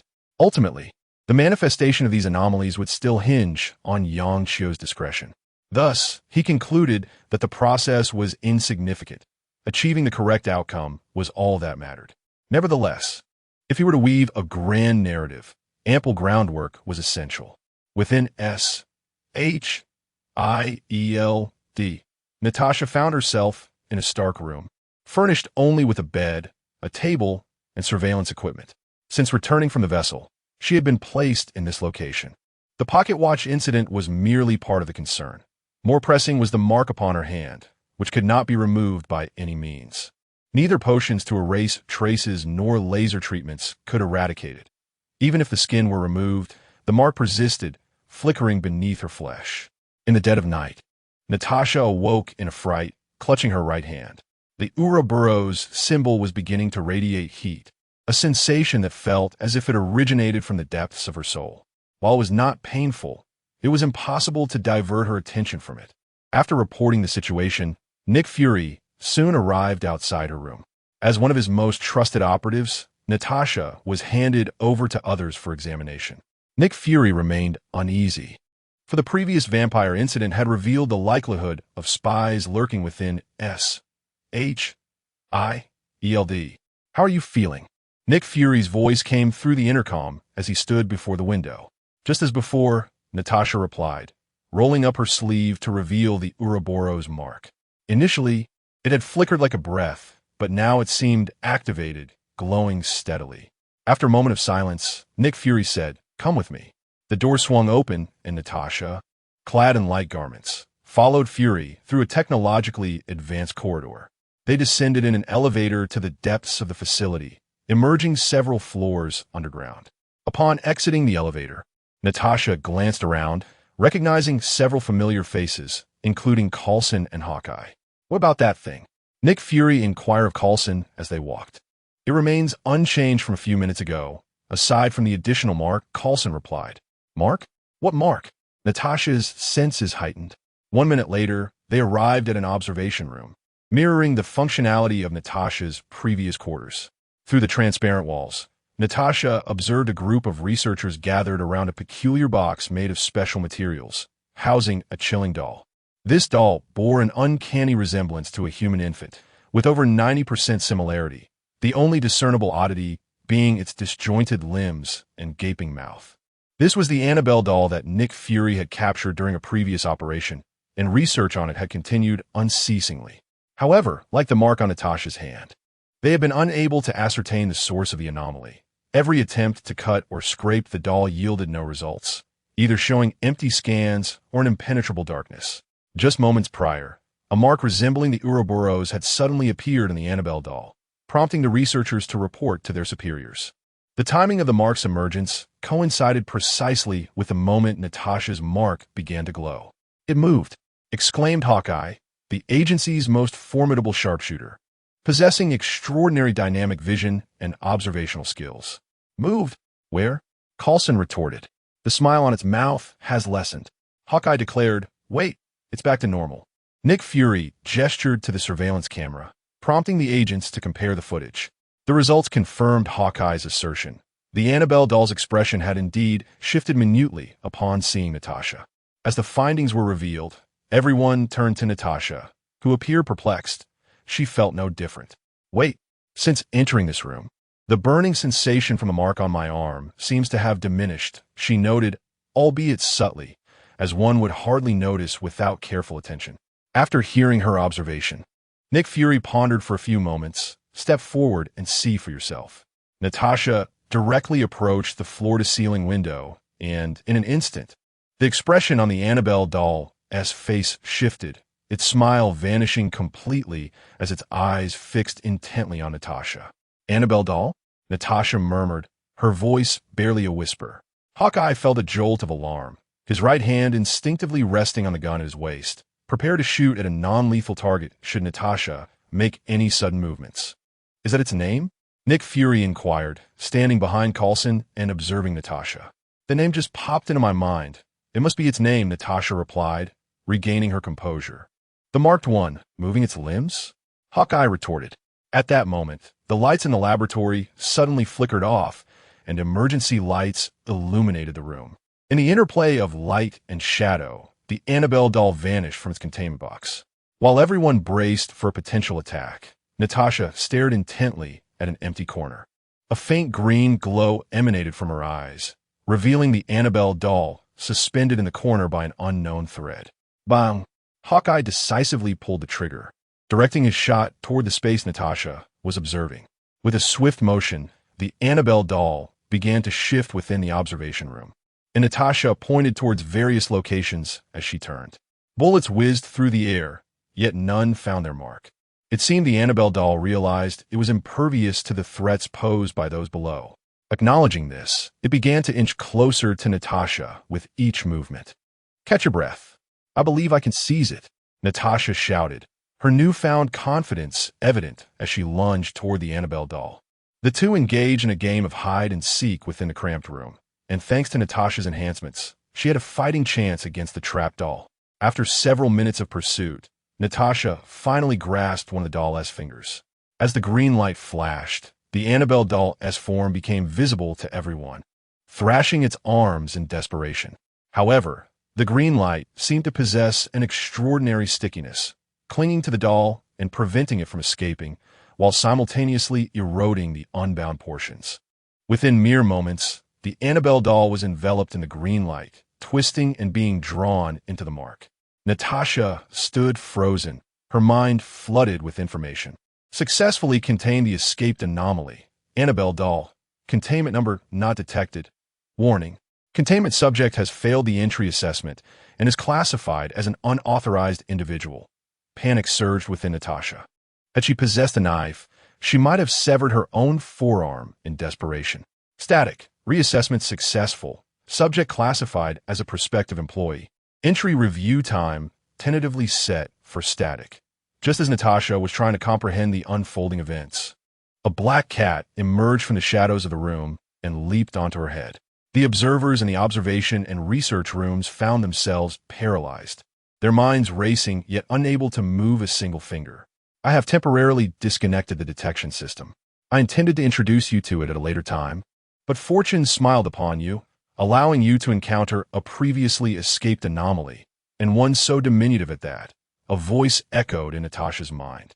Natasha's eyes darted around, attempting to locate the source of the voice, but all she could see was a familiar stopwatch floating nearby, ticking away. "The disconnection will not last long. Tell me, do you intend to participate in the entry assessment, despite the risks involved? If not, I shall take the mark and the anomaly with me," the voice continued, adhering to the script laid out by Yang Xiao. "Before I make a decision, you must inform me about the nature of this profession," Natasha responded, seizing the opportunity to buy time while glancing at Nick Fury. "There is no time for that.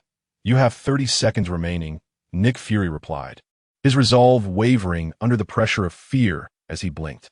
"I will participate," Natasha declared immediately. "Very well. Early contact does not align with protocol. I shall schedule your assessment for the next collective newcomer evaluation.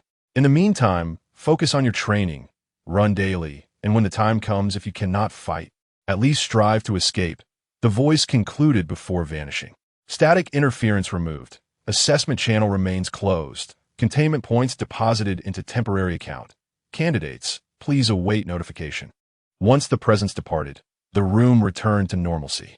Without hesitation, Nick Fury activated emergency protocols, and a team of agents soon arrived to secure all researchers. Shortly thereafter, Nick Fury escorted Natasha to one of the most secure locations within SHIELD, his office. After explaining the situation and recounting the voice's words, Natasha sat calmly, observing as Nick Fury paced the room. In truth, her mind was racing, the events of the day and those aboard the cruise ship replaying in her thoughts. She glanced at her arm, realizing that the doll, impervious to firearms, had been captured within this small mark, which appeared to be compensation from the Black Cat after seizing the stopwatch, a potential admission token to a mysterious profession. "This matter will be classified as top secret. All your assignments are hereby canceled. According to that cat, focus on your training," Nick Fury stated as he turned. Natasha shrugged. If she could enhance her physical capabilities through ordinary training, it would indeed be miraculous. Nick Fury understood this as well, but he had no further words to offer. Natasha had reached the pinnacle of human potential, yet in the eyes of that cat, she still seemed woefully inadequate. Meanwhile, after the performance, the cat was bouncing around Yang Xiao, exhilarated by its debut.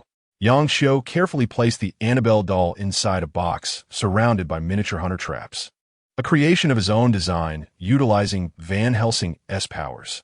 After completing this task, Yang Xiao clapped his hands and prepared to engage with other personnel.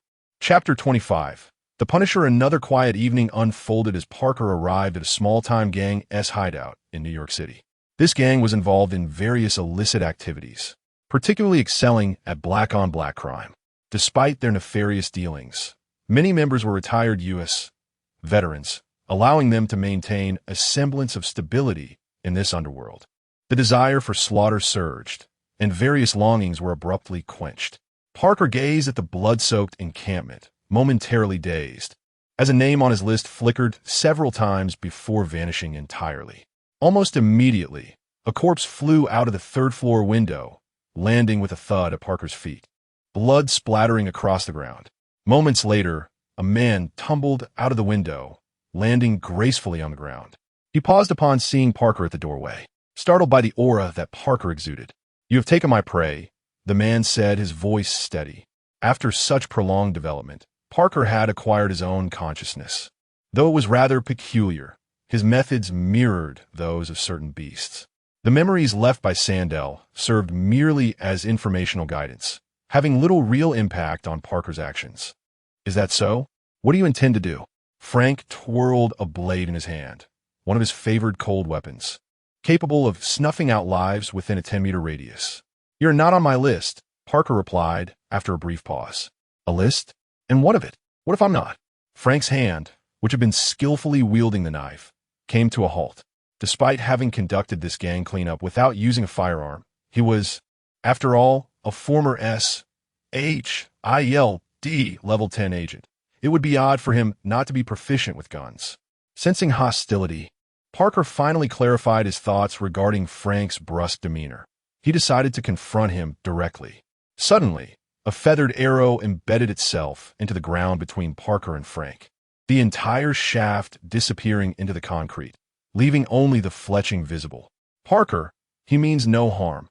Don't harbor such murderous intent," came a voice from the direction of the arrow's trajectory. A man descended from the sky, clutching an eagle's talon. This sight left Frank incredulous. How could such a small bird carry a man? Upon the arrival of Van Helsing, the blade leaped down from the rooftop, sheathing his longbow, while the eagle returned to perch on his shoulder, an animal companion he had reclaimed under Van Helsing's guidance. Parker tilted his head, sensing a friendly identifier from Yang Xiao emanating from Van Helsing. Yet he did not recognize this individual. "Well, it has been over a century. Is it too much to ask for a greeting upon meeting an old friend?" Van Helsing remarked as he adjusted his hair. He had come to New York specifically to find Parker, having stumbled upon a vague silhouette of Parker in a third-rate tabloid, which prompted him to recall information about Parker from his memory. They were contemporaries. Though Parker's ruthless methods and insatiable bloodlust had rendered him unaccepted by most monster hunters of that era, coincidentally, Van Helsing shared a similar disposition, which had fostered a decent relationship between them. However, Van Helsing remembered that Parker had perished at sea due to an accident before he sought out Dracula, so it was quite surprising to see him rise from the grave a century later. Of course, all of this was a patchwork orchestrated by Yang Xiao. What? Is this a patch or a literary contrivance? Has the monster realm diminished? The League of Legends officials? If everyone else can partake, why can't he? And can such editorial matters be dismissed as mere literary contrivances? "Master, why do I feel this senior has lost his wits?" Blade whispered. Frank stood aside, feeling like an outsider. Logically, he should have departed by now, but the remnants of his agent instincts urged him to remain. The information being exchanged here seemed of utmost significance, delving into realms he had never explored, igniting his curiosity and compelling him to stay. His mind is indeed somewhat unclear. "I ask for your understanding." Parker suddenly transformed, as the surrounding space and time began to warp, revealing a clock that spun erratically. Blade instinctively assumed a combat stance. Yet Van Helsing became markedly more respectful. "Is it the Archmage Kieran?" Van Helsing inquired tentatively. Parker," Yang Xiao affirmed with a nod, gesturing for several chairs to appear beneath them. "Let us sit and converse." "Teacher, who is this Archmage Kieran?" Blade whispered, astonished to witness his mentor displaying such deference to another. "One of the founders of the Monster Hunters Association, the most powerful mage in the world, Van Helsing replied, gazing ahead. Ha! I am unworthy, truly unworthy. The waves of the Yangtze River push the waves ahead. The younger generation surpasses my own. Kieran laughed heartily. You're being modest. Van Helsing interjected after a brief pause. Archmage, has the Monster Hunters Association disbanded? I have found no trace of it. Not disbanded, but merged, I suppose. You have not been gone long. The Night Watchers, Demon Hunters, and Monster Hunters have amalgamated to form the current Ouroboros Containment Organization, Kieran explained to Van Helsing. Ouroboros? Frank sat motionless in his chair, silently etching the name into his memory. Why is there no official outpost anymore? I recall that in our time, each major city boasted a presence. Van Helsing continued. Because of the Ancient One. The Ancient One? The Supreme Sorceress? Wasn't she on a different path than us? Shortly after your slumber, the Ancient One convened discussions with the leaders of various factions. Ultimately, we agreed that with the rapid advancement of ordinary humans, the interference from the mystical realm had become increasingly obstructive. Now, apart from matters of the arcane, we allow mortals to determine their own course. While all members of the mystical realm are prohibited from revealing their unique abilities without permission, Kieran elucidated. Should I draft a report outlining the situation and why we have not acted while the vampires continue to operate? Van Helsing expressed his dissatisfaction. Dracula relinquished his position within the mystical realm on behalf of the vampires, continually diminishing the mystical standing of his kind. Thus, he is now regarded as one of the ordinary populace, Kieran clarified. Van Helsing crossed his arms, lapsing into silence. He despised the intricacies of political balance. Yet, he was astonished that Dracula would make such a colossal sacrifice, essentially trading the future of all vampires for freedom. From the current perspective, it appeared that freedom had yet to be attained. However, reconsidering the situation, Van Helsing felt a degree of satisfaction. Vampires, being a product of humanity, could not be eradicated. Yet, if Dracula persisted in this endeavor, the extinction of vampires would become inevitable, an extinction from which they could never recover. Chapter 26. Blade Frank joined the Archmage Kieran. What is Parker's current condition? How did he become like this? Van Helsing inquired, regaining his composure. He differs from you. During that catastrophe, he lost a significant portion of his consciousness. Although we utilized the magic of the blue-spined fish to reconstruct his body, the restoration of his consciousness remains agonizingly sluggish. A century has passed, and he has only regained a fraction of his instincts, Kieran lamented. Furthermore, as an elder from a Monster Hunters organization, now that you have awakened, will you return? Upon hearing this, Van Helsing paused for a moment before shaking his head. Archmage Kieran, you know I was never truly a competent monster hunter. To most of my colleagues, my selfishness was too pronounced. Hence, now that monster hunters no longer exist, I shall refrain from involvement. However, I will adhere to necessary protocols. By the way, although I do not intend to join, I would like to recommend someone to you, Van Helsing said, his eyes lighting up as he slammed his palm down on the armrest, startling the blade from its resting place. My apprentice, a hybrid of human and vampire, has been a vampire hunter long before I awakened.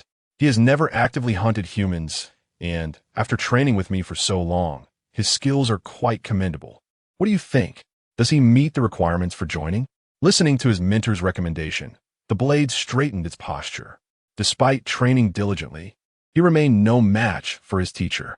If he could join his mentor's former organization, it would undoubtedly enhance his abilities significantly. The admission of new members is not my concern, but I can recommend him for the next newcomer assessment, Kieran said with a smile. That is sufficient. Simply participating in the assessment is enough, Van Helsing replied, patting the blade on the shoulder. He held high hopes for his apprentice. The hybrid advantage was indeed significant. In his recollection, many monster hunters who had undergone training for a while were not as formidable as the blade. However, I must make one thing clear. The current newcomer assessment carries life-threatening risks. The vampire blood coursing through your veins may not guarantee your survival. Are you certain you wish to participate? Kieran inquired, directing his gaze at the blade. Master, I fear not death, the blade replied earnestly. If he were afraid, he would have long since allied with the vampires, and he would not have steadfastly remained on the path of a vampire hunter for so long. Kieran nodded, waving his hand as the Ouroboros mark appeared on the blade's right forearm. The blade's consciousness successfully linked. Upon touching the mark, he would see his tasks. Currently, his sole task was the newcomer assessment, with the time yet to be determined. Kieran then turned to Frank, who had been quietly listening. Under Kieran's gaze, Frank felt as though he had become transparent, sensing that Kieran's focus was not on him, but rather on his future. "My friend, would you be interested in joining the Ouroboros?" Kieran inquired.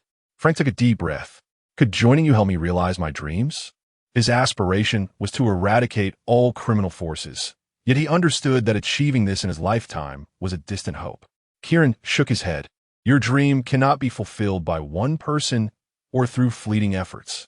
Joining us will merely allow you to take a few more steps along this endless path." "I will join," Frank stated immediately after Kieran finished speaking. If the other party claimed to help him realize his dreams, he would not have faith in it. He bowed to Kieran, expressing gratitude for the recommendation. "There is no need for such formality. I am merely making a recommendation." The examiner this time has a rather sadistic sense of humor, so be prepared. Kieran's words echoed, as if he were ascending to the heavens. Suddenly, Van Helsing recalled something while executing a salute. "Kieran, did you take Deacon?" "No, it was Gu-E." Kieran's final words resonated in Van Helsing's ears. Reflecting on the portal that had consumed Deacon, Van Helsing chuckled helplessly. He had already incurred a favor before even meeting the person. It seemed he would need to be more prudent. Frank silently observed his right hand, vowing to repay Kieran for this favor when the opportunity arose. A sudden splash startled everyone. Pike, who had been standing on the street, abruptly transformed into a puddle of water, vanishing from sight in an instant. Still as elusive as ever, Van Helsing remarked, turning to Frank. "Hey, tall guy, leave a number if you and my apprentice end up in the same newcomer assessment. You can look out for each other." Frank pulled out a phone the size of a brick and tossed it over. "This phone is difficult to eavesdrop on. My number is in there. Additionally, I advise you to dispose of your phones. They all have backdoors." Frank's advice stemmed from his experiences at SHIELD. During that time, all mobile communication devices sold to the public had eavesdropping backdoors. Although he had been away from SHIELD for some time, he knew the surveillance had not ceased and was likely more frequent now. "Is this what you mean?" The blade revealed a battered phone from his pocket. As a former vampire hunter, he was aware of various organizations' ethics and had long since rendered it inoperative, keeping only the shell and components for Van Helsing's curiosity about the device's structure. Seeing that the blade was already cautious, Frank said no more, turning to swiftly exit down a nearby alley.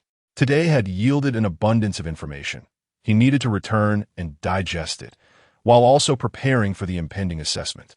"Now that everyone is left, we should take our leave as well," Van Helsing called to his apprentice. "Master, what shall we do next?"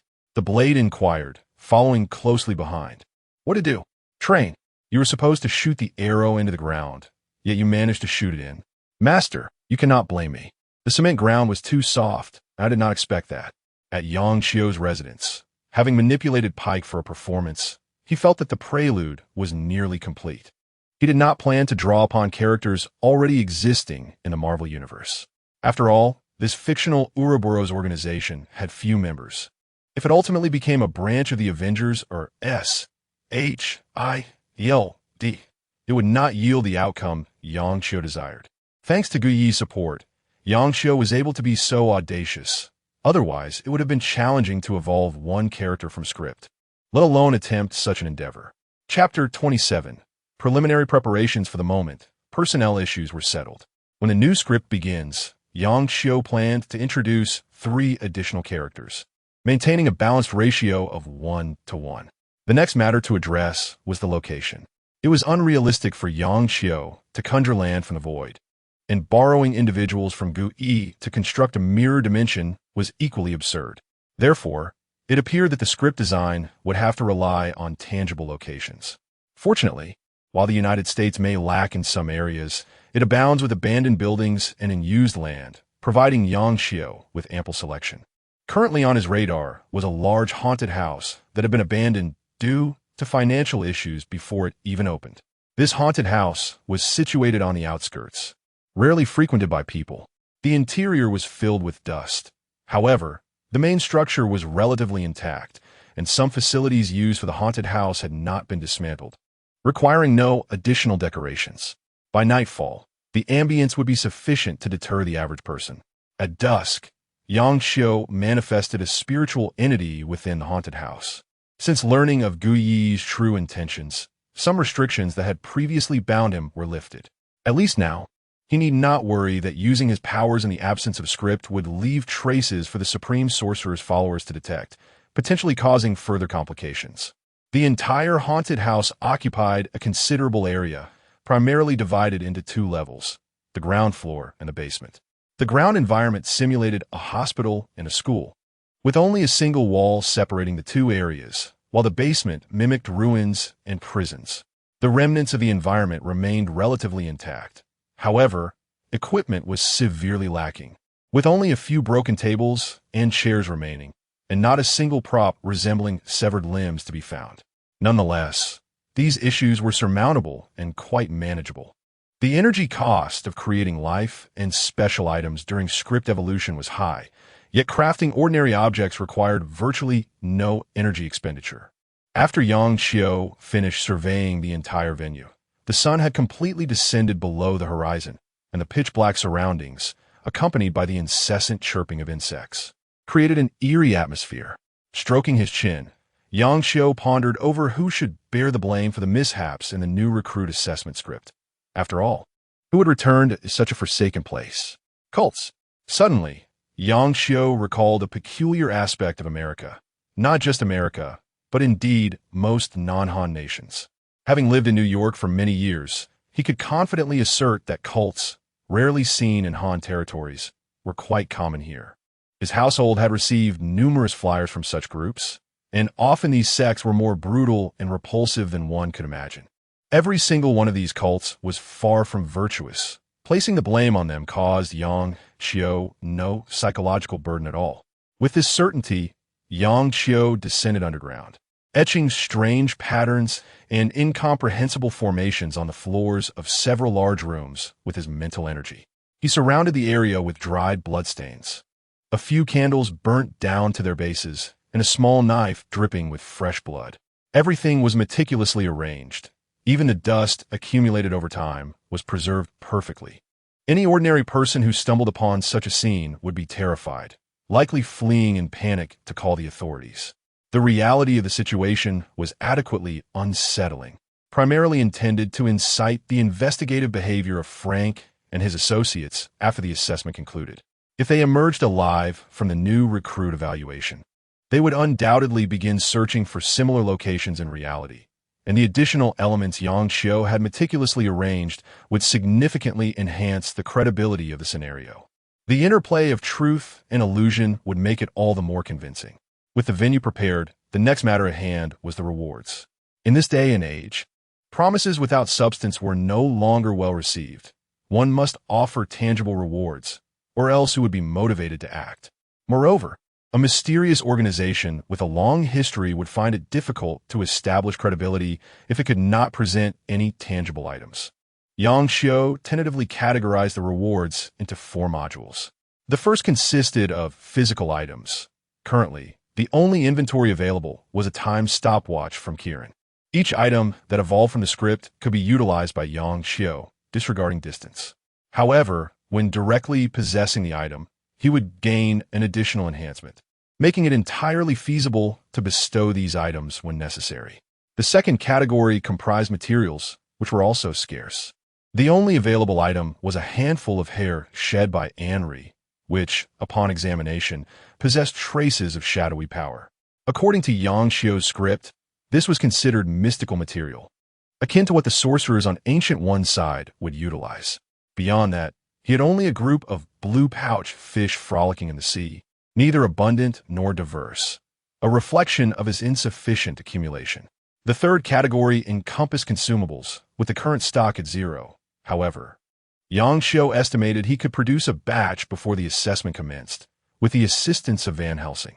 In Van Helsing's lore, he possessed the knowledge of crafting various consumables commonly used by hunters.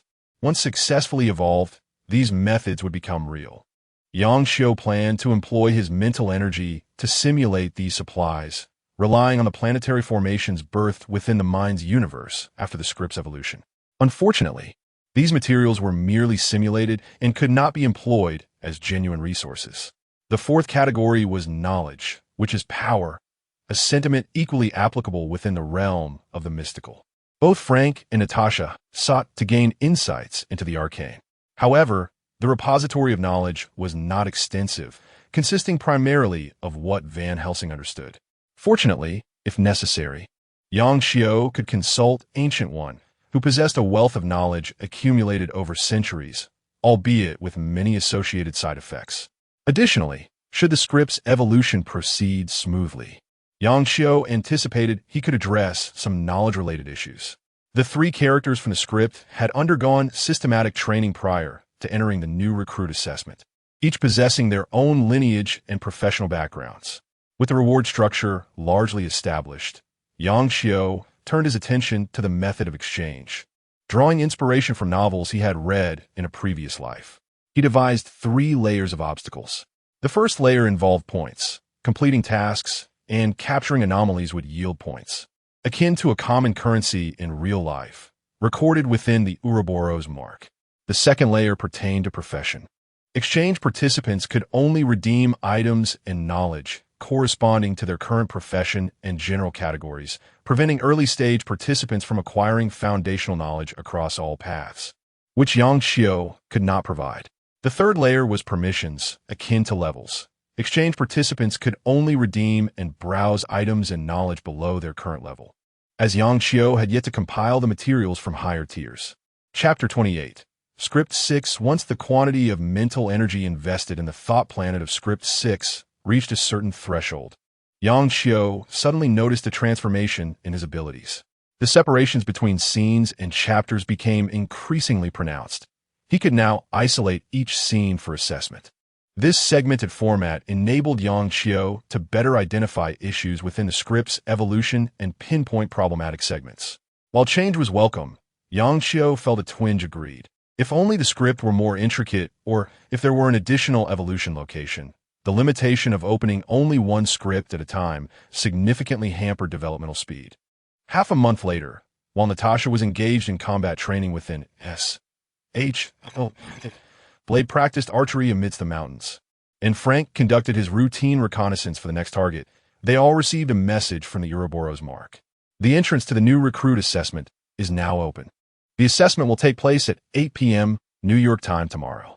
The countdown has begun, and a temporary teleportation portal will activate once it concludes. The 3 individuals glanced at their right hands, where the long-dormant mark had reawakened, immersing their consciousness within it. A large countdown timer materialized in their minds, designed to prevent misunderstandings due to differing time zones. 24 hours later, Natasha and Frank were equipped with numerous concealed weapons, their elite skills sufficient to wage a localized war. Blade, in contrast, was somewhat less extravagant, carrying primarily a hunting knife and a longbow, supplemented by a few consumables like flashbangs and adrenaline injectors. Van Helsing had intended to concoct some potions for Blade, but regrettably, he had been unable to source any materials in that time, ultimately crafting just a few specialized arrows for him. A meager but better than nothing provision. The moment the countdown concluded, N's figure darted through the shadows 3 times, instantly transporting the 3 participants to the haunted house, all accomplished in less than a second. After completing this task, N lay exhausted next to Yang Xiao, panting heavily. To simulate the portal's effect, I had to maintain rapid speed without exiting the shadowy passage for rest, an effort tantamount to tormenting a cat. Thankfully, the endeavor was ultimately successful. Yang Xiao affectionately ruffled N's small head and comforted him before shifting his focus to the haunted house. The evolution of the script was about to commence. Script 6, Large Team, the assessment of the Ouroboros primary cast. Natasha, top agent of SHIELD, former Soviet operative, possessing peak human physical capabilities and combat skills after extensive modifications, training, and enhancements. Frank, a former level 10 agent of SHIELD, an ex-Marine, possesses a combat prowess at the pinnacle of human capability. Blade, a half-vampire and disciple of the monster hunter Van Helsing, is an apprentice hunter. Janome, a formal knight hailing from a fallen noble lineage, has transcended the ranks of knightly servitude through ancestral breathing techniques and innate talent, aspiring to achieve further advancement through the Ouroboros examination to restore his family's former glory. Fina, a mage apprentice from an ordinary family, has caught the eye of her mentor due to her mental prowess, but lacks the funds to ascend to a formal mage. She hopes to acquire resources through the Ouroboros to repay her mentor's debts and secure future funding. Vernon, an orphan raised in a shelter supported by Ouroboros, is eager to join the organization to repay his benefactors. The sensation of nausea overwhelmed Frank as he regained consciousness. It felt as though he had been compressed and expelled through a conduit. After steadying himself, he surveyed his surroundings and realized, upon meeting the gazes of several others, that he was not the first to awaken. This discrepancy in recovery time suggested a correlation to physical condition, instilling a sense of caution within him. Why hasn't this person regained consciousness yet? Fina inquired, approaching Natasha and prodding her arm. Cross guillotine. Natasha, startled by the touch, instinctively reacted, her powerful thighs enveloping Fina's neck in a bid to throw her to the ground. The suddenness of Natasha's actions left onlookers momentarily stunned. Fortunately, as her movements reached their climax, Natasha regained composure, releasing her grip mid-air and landing gracefully. With a thud, Fina collapsed to the ground, gasping for breath. Cough, cough, cough. Her face flushed as she clutched her throat, struggling for air after the abrupt maneuver. What are you doing? Janome scowled at Natasha, disapproving of the attack on a teammate. Such behavior, without reasonable explanation, would lead him to refuse cooperation. Realizing her error, Natasha glanced at Janome in his full armor and Fina in her light blue robe. It dawned on her that she was indeed participating in the Ouroboros initiation assessment. I apologize, young lady. My reflexes were a bit excessive. I sincerely regret my actions, she offered, helping Fina to her feet. Fina, still apprehensive, took a cautious step back, shielding her throat with her hand. Vernon stepped forward, a soft green glow enveloping his hand as he gently brushed it against Fina's neck, alleviating the swelling caused by Natasha's grip. Thank you, Fina acknowledged with a nod toward Vernon. Natasha's gaze flickered, curiosity piqued by the green luminescence. Yet she refrained from inquiring, aware that her initial impression had not been favorable. Since we have all acclimated, why not introduce ourselves?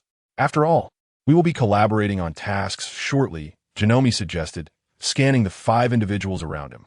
I'll begin. My name is Janome, a formal knight skilled in single-handed swordplay and round shields. This is my second assessment. Fina stepped forward, performing a respectful gesture. You can call me Fina. I am merely a mage apprentice, lacking any specific expertise, knowing only a few common spells. This is my first assessment. Following her, Vernon spoke.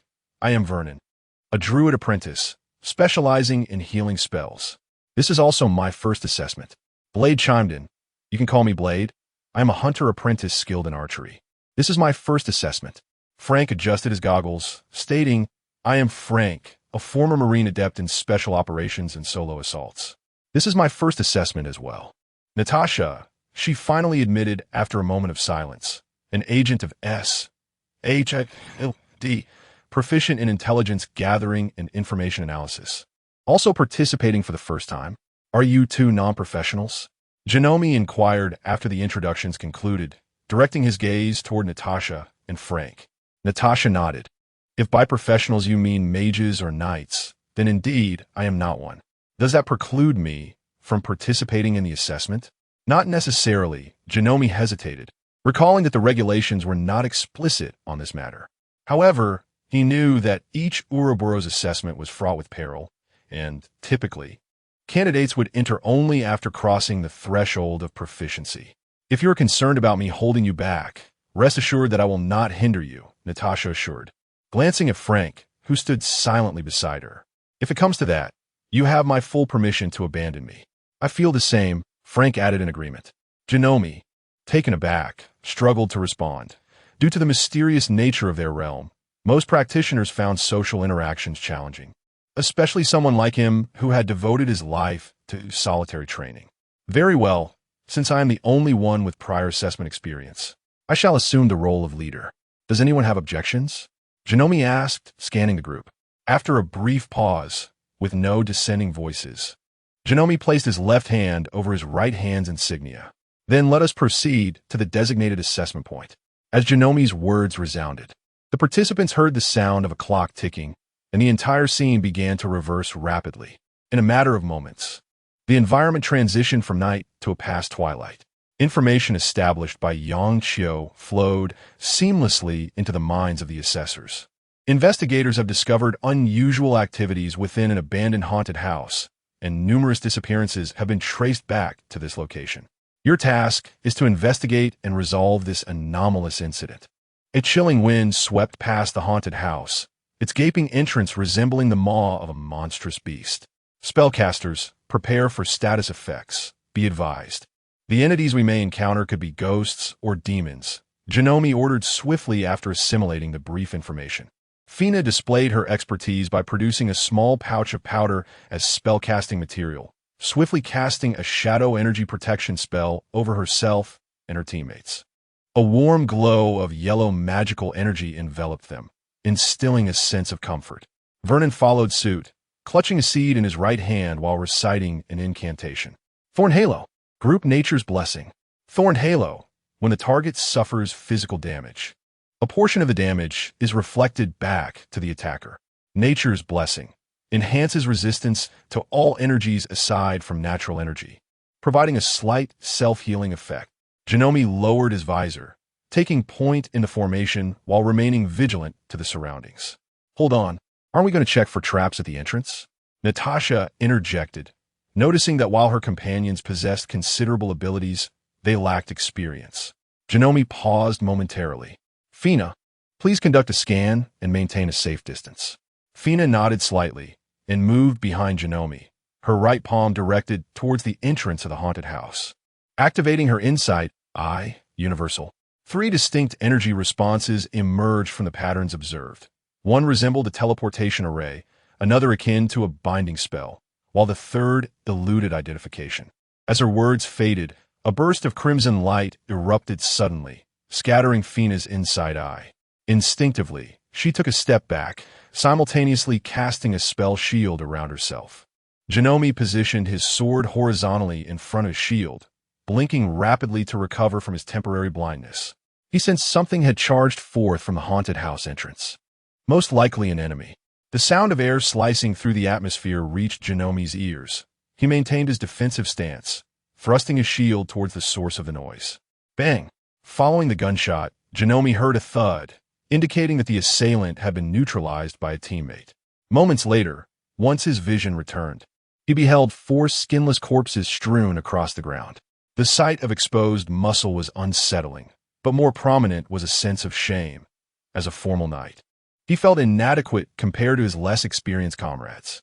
Fina and Vernon shared the same embarrassment, both spellcasters instinctively casting protective shields around themselves in the face of danger, neglecting the presence of their allies. In contrast, the non-professionals, Natasha and Frank, had shone brightly during the initial assault. One corpse bore a gaping hole in its skull, while another had a knife embedded in its throat, evidence of their handiwork. The remaining 2 bodies, adorned with arrows, indicated the involvement of Blade, leaving the 3 proper professionals with no contribution whatsoever. Yang Qiu, observing from the sidelines, was not surprised. The trio was designed to lack combat experience, hence their assignment with non-professionals. Fina, investigate other areas for possible entry. Janome commanded loudly. Frank sighed in relief, fearing Janome might abandon command and leave him and Natasha in a predicament, devoid of any information or understanding of their capabilities. No other traps detected, but I cannot see through walls. Their internal conditions remain uncertain. Fina quickly replied, suppressing her brief sense of superiority. Never mind, follow me. Frank, Natasha, each of you protect a spellcaster. Blade, keep an eye on my back and flanks. As Janome spoke, he forcefully stomped his right foot onto the ground. With a mighty stomp, the earth was violently upheaved, shattering the trap at the entrance. In the next instant, Janome bent low, thrusting his shield forward to breach the doorway. Upon entering, the surrounding light seemed to be devoured, darkening the overall environment. Dark vision. Fina timely cast a spell on the non-professionals and spellcasters, closely trailing Natasha.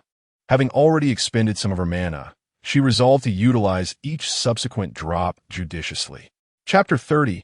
Let us jump together. Did you hear anything?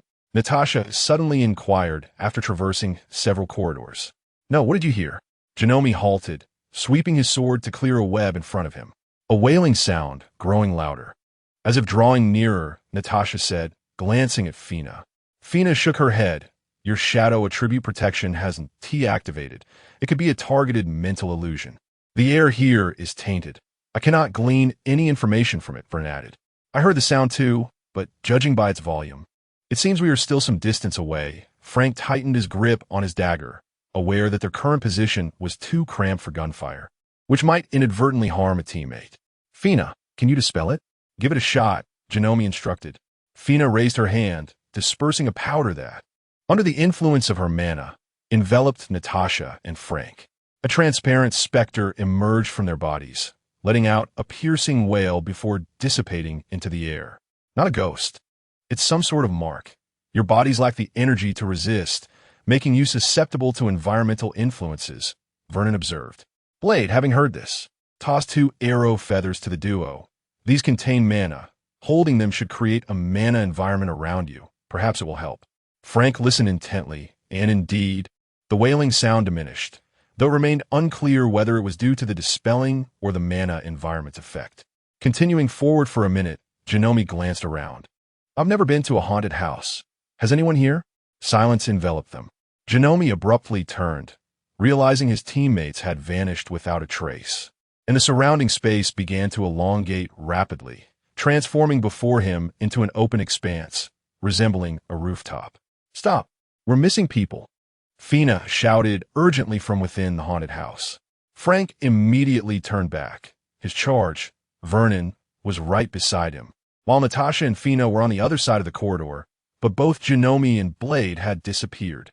Vernon noticed as well. The seed he'd been holding slipped from his grip and fell to the ground, sprouting rapidly. In an instant, a patch of grass burgeoned beneath their feet, extending towards the small door they had just traversed, bifurcating as it grew, yet remaining on the same plane, merely transforming into 2 layers. The space overlapped. He was pulled into another realm. Fina, do you understand spatial magic? Vernon inquired. I do not. I have only seen some basic descriptions. Fina shook her head, acknowledging her limitations with spatial magic. Should we retreat and see if we can re-enter? Suddenly, as Fina spoke, the ground beneath them caved in, prompting Natasha to instinctively grasp Fina's body, attempting to pull her up. However, the force emanating from the chasm dragged them both down. The party had now lost 2 members, and Frank looked gravely at Vernon. What is our next move? Before Vernon could respond, their surroundings began to morph. The walls transformed into tiled surfaces, and webs turned into white curtains, as though they had transitioned from a haunted house to an empty hospital. Janome cautiously surveyed his surroundings, contemplating solutions, when he noticed a figure standing at the edge of the rooftop, a pair of red dancing shoes resting below. In the next instant, the figure leaped off the edge. Blade! Janome exclaimed in astonishment, recognizing the person as the usually silent and stoic Blade. Rushing to the rooftop's edge, Janome peered down to find a thick fog concealing everything below. The rooftop door swung open with a creak. Janome turned to see Blade, who had originally jumped down, now returning. But he appeared significantly altered, his face bloodied and grotesque, flesh rapidly regenerating. The vampire's formidable healing abilities, combined with natural blessings, ensured Blade's survival. Blade blinked rapidly at Janome, attempting to convey some message, but Janome was unable to decipher it. He watched as Blade stiffly approached the edge of the rooftop, then raised a shield and aimed it at Blade, preparing to intervene. As the distance between the 2 individuals narrowed to 5 meters, the shadowy protection activated, and Janome felt as though he were submerged in boiling water. It appeared that Daofeng had become possessed by a spirit. With a resounding slap, Daofeng was sent flying, The force of his backward trajectory reminiscent of being struck by a freight truck rather than merely being hit by a round shield. Although Daofeng was propelled away, a blurred apparition, a girl, remained in his place. In the next moment, Janome noticed a shift in his perspective, from viewing the rear to gazing towards the edge of the rooftop, where he beheld a girl weeping as she approached the precipice. He attempted to utter a word, but found his throat constricted, rendering him voiceless. Helplessly, he watched as the girl removed her red dancing shoes and leaped off the edge. Yet, in that fleeting instant when her body surpassed the rooftop's boundary, Janome realized he had taken her place, suspended in midair. Damn, I don't want to jump, he thought, closing his eyes. A sudden, excruciating pain surged through Janome's mind. The impact was severe, but fortunately, the robust physique of a true knight, coupled with the protective spell, mitigated some of the damage, leaving him with only minor injuries. Just as he began to catch his breath, he found himself back on the rooftop, this time in the reverse scenario. He was inching towards the edge while Daofeng appeared bewildered, unsure of what to do.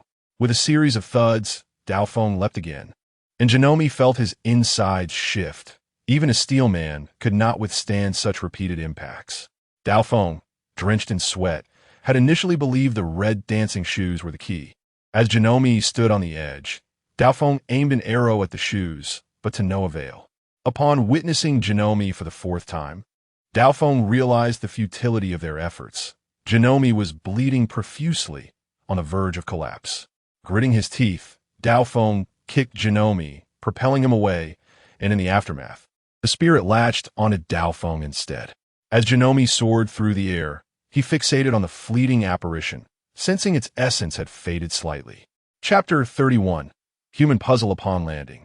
Janome regained control of his body and gasped for air, activating his breathing technique to the utmost, as his vitality surged and mended the injuries sustained from the fall. The echoes of Daofeng's jumps resonated in Janome's ears 3 times in 5 minutes. Just as Daofeng seemed to stabilize, he reverted to the ghostly form Janome had first encountered. Feeling he had regained some strength, Janome inhaled deeply, intent on validating his suspicions. Shield in hand, he positioned himself in Daofeng's path, gently nudging him with the round shield. Daofeng stumbled back, and with a shift in perspective, he became the jumper once more. However, this time Janome remained calm. As the spirit departed from Daofeng, it faded a bit more. If his conjecture was correct, each leap inflicted a portion of damage upon the spirit, likely stemming from the thorny halo enveloping them. Daofeng recognized this as well. Upon detaching, he collapsed to the ground, exerting all his energy to heal himself, preparing to take Janome's place. This cycle continued for several repetitions, both of them rendered unrecognizable by the repeated falls, yet the results were evident. They could now communicate during their possession. How many more can you endure? Daofeng inquired, leaning against the wall. 2 more, then you take over, Janome replied, enunciating each word carefully. After 2 more jumps, Daofeng grasped Janome's right hand and yanked him back, causing the spirit to manifest. This time, Daofeng instinctively evaded, the spirit seemingly disoriented from the excessive jumps. After dodging, it ceased its assault, casting a lingering glance at the two before retreating towards the rooftop's edge. Hey, little sister, why do you insist on jumping? Janome attempted to engage the spirit in conversation.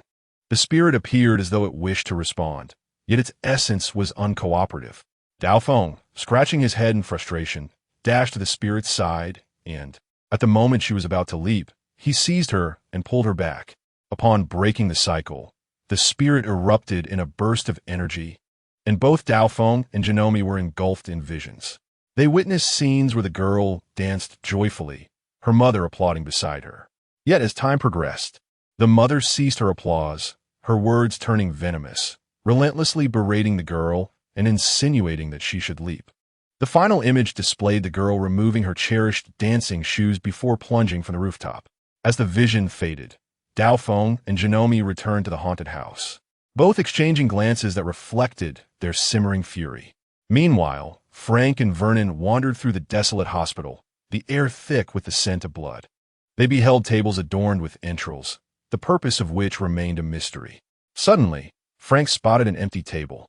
only to be confronted by a grotesque creature emerging from a nearby room, its chest cavity gaping open, numerous tubes protruding from its back, connected to the ceiling above. "Let us take it down." Frank and Vernon exchanged determined glances before hurling their knives at the creature. The blade struck true, but Frank felt a sharp pain in his lung, as if he had been stabbed. "We can't fight it," Frank gasped, spitting a pool of frothy blood. Vernon grasped Frank's hand, a surge of green light enveloping them, miraculously healing Frank's lung injury. The creature observed them, opening its mouth in a silent laugh that emitted no sound. "Can we use the entrails on it?" Frank asked, retreating swiftly. "I'll give it a try," Vernon replied, flicking his finger to drop a seed at the edge of the table. A plant sprouted, its tip forming a delicate thorn, which cautiously pricked the heart on the table. Vernon winced, his legs buckling, but Frank swiftly caught him as the creature advanced, wielding a massive cleaver, its pace slow yet unyielding. "I think we need to stuff these inside it and send it off," Frank suggested as he dodged. "I suspect so, but I can't control it. However, I lack medical knowledge." "Do you?" Vernon countered. Frank pondered. He had not graduated from medical school, either. Yet he had taken countless lives and performed first aid on the battlefield. He had even studied human anatomy for a time at S.H.I.E.L.D. Surely, he could manage this, considering the creature was already dead and did not require the same caution as a living being. "Find it, and I'll give it a shot." "All right." Vernon's deep voice echoed through the empty hospital as vines extended from the walls, weaving into a massive net. The mindless creature stumbled into the trap, becoming ensnared and collapsing to the ground. Once the enemy was subdued, Frank carefully lifted the heart from the table and stood before the open chest cavity. The creature was not particularly large. Its gaping chest merely made it appear so. After a moment of contemplation, Frank placed the heart inside. "Be gentle," Vernon cautioned, feeling a sudden pain in his chest. "Why does it feel like I'm the one being hurt while you're the one assembling? Perhaps it's your bindings causing the backlash." Frank spoke as he gathered the remaining organs. While the quantity was adequate, the arrangement posed a significant issue. With each adjustment he made, Vernon's face twitched in discomfort. By the time Frank had finished, Vernon had collapsed to the ground, rendered speechless by the pain. After the chest cavity was sealed, before Frank could act, the bound figure before them began to decompose, and within mere seconds, only a puddle of pus remained. Frank and Vernon had just witnessed a brief film.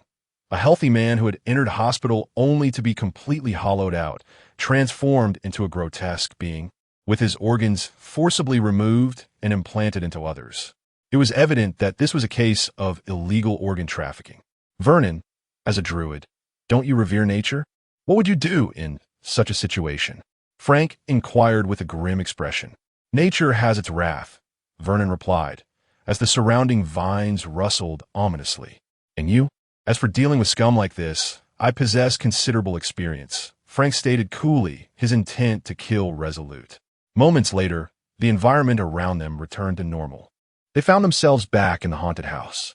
However, having just seen that short film, their fear of the haunted house had dissipated. The horrors within paled in comparison to the atrocities of certain hospitals. Chapter 32.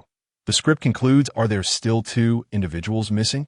Vernon heard a voice and turned to see Genemee and Blade emerging from a room behind them. They fell. Vernon pointed to a hole in front of them, noting that the growth of grass indicated an overlapping space below. "We can't wait any longer. Let us descend together. I suspect our target awaits us down there," Genemee declared, leading the way as she jumped in first.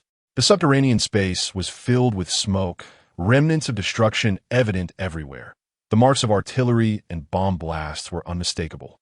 Upon entering, Frank felt invigorated. He was familiar with such environments, having spent time in similar places before his discharge. The sounds of explosions resonated in his ears, evoking a sense of nostalgia. These were far more manageable than any ghostly apparitions. After traversing the war-torn ruins for a short while, Frank spotted Fina and quickly approached her after greeting his teammate.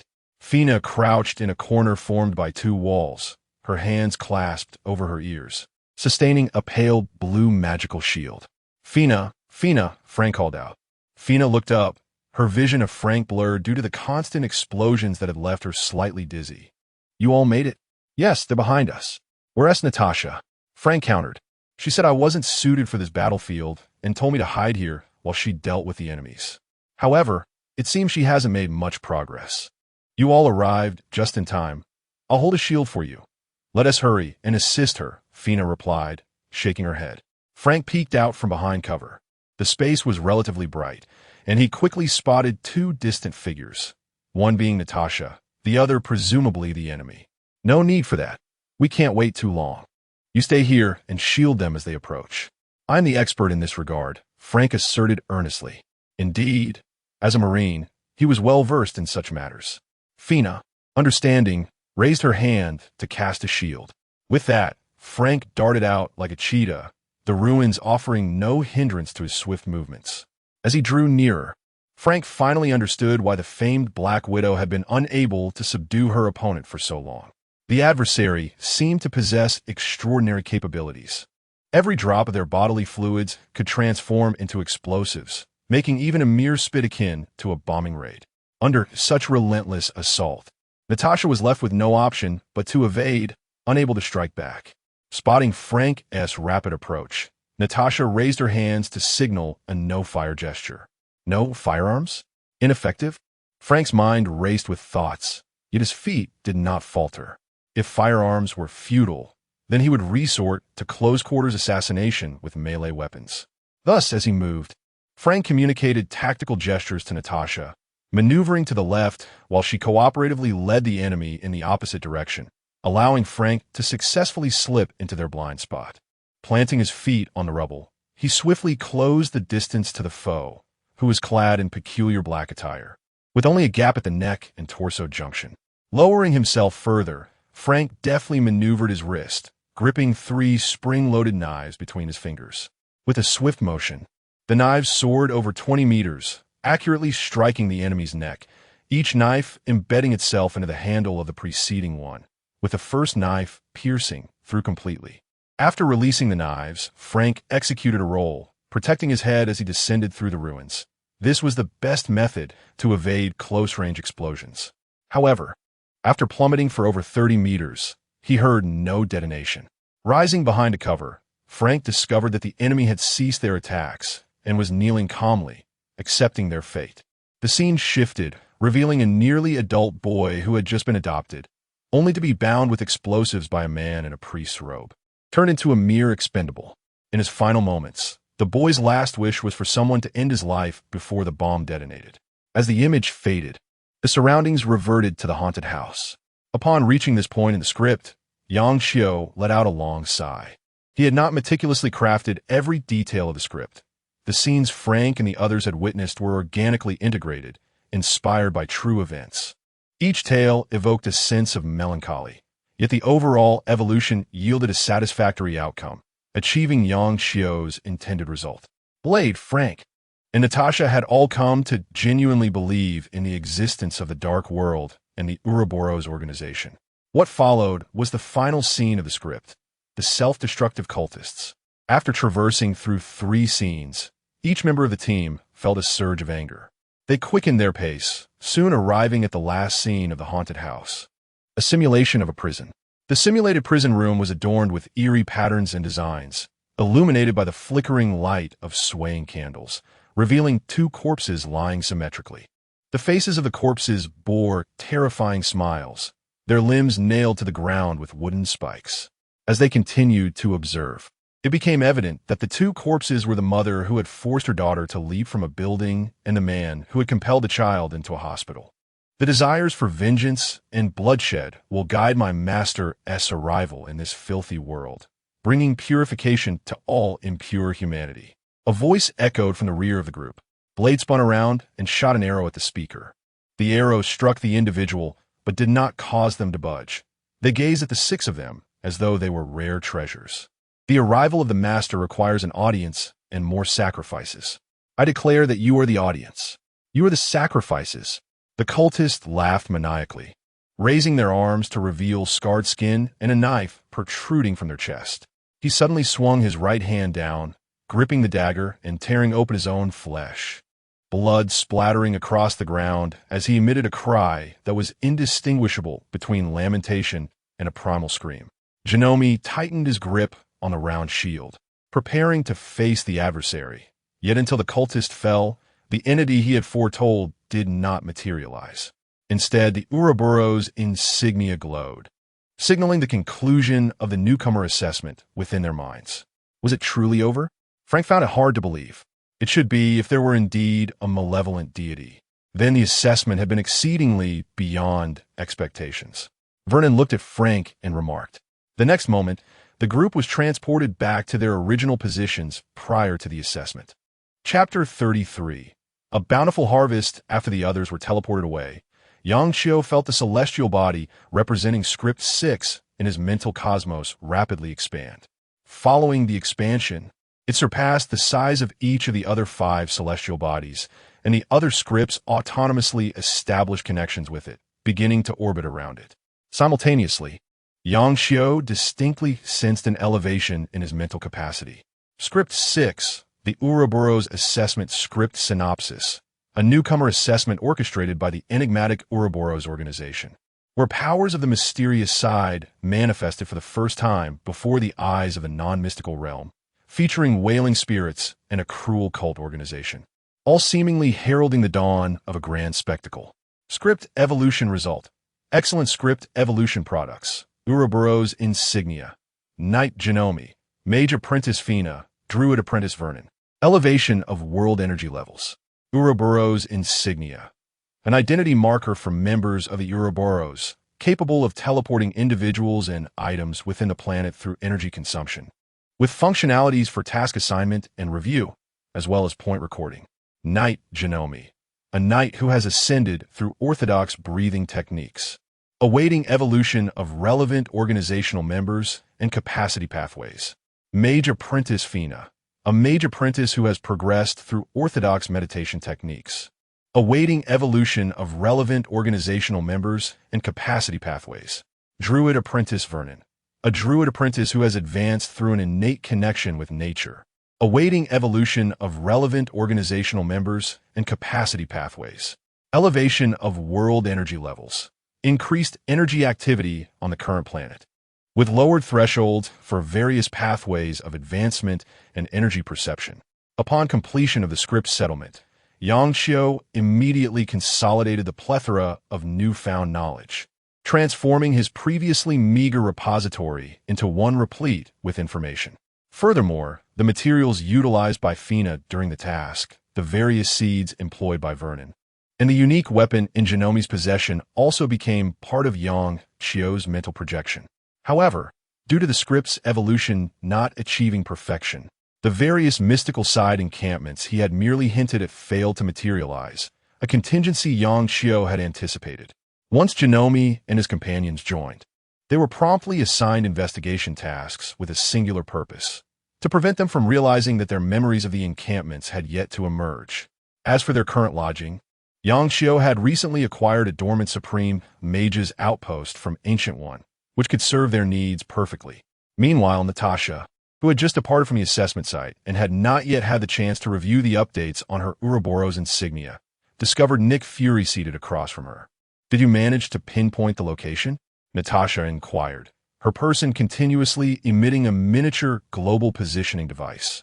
"The satellite shows that after you left the Bureau, you appeared near an abandoned haunted house on the outskirts, briefly lingering for a few minutes before the signal was lost," Nick Fury succinctly reported. "Where did you go afterward?" "I'm still there, though perhaps traversing through the past." Natasha recalled her recent experience, still enchanted by the mysterious nature of time's power. "The past. It seems plausible. Presently, it appears that there exists a facet of reality composed of various supernatural forces." Natasha recounted her experiences. "Mages and druids are indeed unexpected," Nick Fury lamented. "If Janome were to hear this, he would surely weep. After all, knights are not as captivating as spellcasters, yet they are so easily overlooked. Indeed, I propose the establishment of a specialized team to reassess past suspected supernatural occurrences. There must be numerous instances we once considered ordinary," Natasha continued. "That notion is commendable, albeit somewhat belated," Nick Fury replied. tossing a document onto the table. Upon examination, Natasha discovered it to be an addendum to the enforcement powers, clearly stating that some of SHIELD's authority had been reclaimed by various permanent member states, each of which had formed their own rapid response teams for supernatural events, which they had taken over. How could they become aware so swiftly? Natasha expressed her astonishment, given that the information regarding the Ouroboros had been meticulously contained within a minuscule circle. Nick Fury shook his head, unwilling to elaborate further. In the face of top-tier national powers, SHIELD was akin to a sieve, incapable of containing information. The situation is now abundantly clear. Our sole advantage over these short-sighted individuals is that you have stepped into the so-called mystical realm, Nick Fury asserted, a sense of superiority emanating from him, as he believed that SHIELD was more beneficial to humanity than other nations. No, there are two more individuals, a former Marine named Frank and a vampire hunter known as Blade, Natasha added. I'm already aware. Frank is unlikely to rejoin the ranks, having lost all trust in the government after his experiences. Moreover, he has been out of our sight since yesterday. As for Blade, he and his mentor have somehow evaded our surveillance. Nick Fury's expression grew stern as SHIELD faced a grave challenge. Natasha remained silent, sensing her own peril. As a former Soviet defector with a clear identity, she would be the prime target if national powers sought a scapegoat. You are being overly concerned. Just recently, a meeting concluded where Russia raised objections regarding your status, asserting that you should be extradited back to them. The United States opposed this, while China maintained a neutral position. In summary, we are currently in a peculiar state of balance. As long as we do not err, you should remain safe for the time being. Nick Fury seemed to have discerned Natasha's thoughts and clarified. During the recent video conference, had it not been for the inability to strike one another, a full-blown brawl would have erupted, he added. Furthermore, based on comprehensive analysis from multiple intelligence personnel, we believe that the sudden acceptance of non-mystical personnel into the mystical realm could be attributed to the imminent demise of the one who established the rules, Ancient One. Nick Fury added. Wait, who is Ancient One? Natasha asked, perplexed. With a swift motion, Nick Fury placed a disc before Natasha. This was sent by Frank half an hour ago. It contains information he possesses regarding the mystical realm. Ancient One is the individual directly responsible for the current obscurity of the mystical side and is also one of the most powerful mages in existence, Nick Fury stated. Feeling a twinge of headache, Frank had appended a final note on the disc, indicating that they were now even. Exchanging his personal favor for crucial information that needed to be made public, Nick Fury could not shake the feeling of having been shortchanged. Chapter 34. Undercurrents. After reviewing the information contained within the disc, Natasha gained a superficial understanding of the Ouroboros organization and its dealings with the likes of Ancient One and Kirin. The power wielded by those who dominate the realm of the mysterious is indeed formidable, Natasha remarked to herself, considering that if sorcerers truly exist, perhaps clergy do as well. Unable to visit large nations, why not take a trip to the Vatican? The Vatican? Surely, if we can think of this, those nations' think tanks can as well. It will likely soon become a haven for intelligence operatives. When the time comes, a single blow could take down 9 out of 10 operatives, Nick Fury replied with resignation. This reflected the constraints faced by SHIELD. Without a solid backing, they were left vulnerable against national powers. What can I do? Stay here? Natasha queried, her anxiety palpable as she contemplated her uncertain future. No, you currently have 2 missions. First, find a way to establish contact with your recent teammates. Second, see if you can locate any mysterious operatives with tracking abilities. I believe Rogers is still alive, and it is time to bring him back, Nick Fury instructed. The confidentiality of these tasks was paramount. They would not be documented, known only to the 2 of them. Natasha nodded, relieved to realize she still held value. A knock resonated at the door, and Nick Fury opened it to reveal Coulson. Director, they want to access our high-level files. Mr. Pierce is stalling for time. You must act quickly, Coulson exclaimed urgently. I'm on my way, Nick Fury replied, swiftly exiting the room. The files contained sensitive information that could not be disclosed to foreign leaders. If they were exposed, Fury's position as director would be jeopardized. Natasha exhaled, surmising it was likely those nations that financed S.H.L.D. Once alone, Natasha delved into the Ouroboros mark, deciding there were certain matters she would not share with Nick Fury. She understood him well. This head of espionage had a price for everything, just as he held suspicion for nearly all. Within the mark, she discovered 3 messages, akin to friend requests, from Fina and others. After accepting them all, Natasha noted that Genomi and Vernon had made no further moves. They had merely added her as a friend. Only Fina followed up with a communication message. Given that Natasha and Fina had spent considerable time together during assessments, their relationship was relatively amicable. However, as Natasha prepared to respond, a notification suddenly appeared. No usable energy detected. Please input energy including but not limited to blood essence, internal force, or magical power. Failure to do so will result in point depletion. Natasha promptly halted her actions and accessed the points page, where the details of her point accumulation were clearly outlined. Most notably, the points had primarily accrued from her recent containment of the Annabelle doll. The points earned from the newcomer assessment were negligible by comparison. Though she was uncertain of the exact value of the points, Natasha surmised that using them for communication would be a poor investment. With that thought, Natasha opened the exchange interface, which displayed the items she could redeem with her current permissions. Among them was a potion for professional compatibility testing, which she greatly desired. However, she hesitated over the shipping costs. Without energy input, the expenses for transferring items through the Ouroboros mark would consume nearly all her points. The blue-robed mage is transmitting an item to you. Do you accept? Without further delay, Natasha clicked accept. In the next moment, a blue glass orb and a piece of paper appeared in her hand. Do not use points for communication. Is a loss. This is a magical crystal I created. Do not hesitate in its use, as its energy will dissipate within 3 hours in its natural state. Awaiting your response, Fina. Fina's thoughtfulness touched Natasha, and after pressing the magical crystal against the mark, she entered into communication mode. Fina, are you free now? I could use your assistance. Natasha, I am available. What do you need me to do? Fina, is it convenient to discuss in person? The magical crystal holds little energy. It may not last through our conversation. Natasha, of course, where should I meet you? Fina, at Stark Industries, the headquarters. Meet me there. Natasha, no problem. After a brief exchange, Natasha noticed that the magical crystal had become half-transparent. It truly was not durable. She contemplated using it for communication, but surmised Fina likely did not have an account. Not long after leaving S.H.I.E.L.D., Natasha arrived at the Stark Industries headquarters, a landmark in New York. After searching for a while without spotting Fina, she sent a message. Moments later, following Fina's directions, Natasha found herself in a concealed location before vanishing from sight.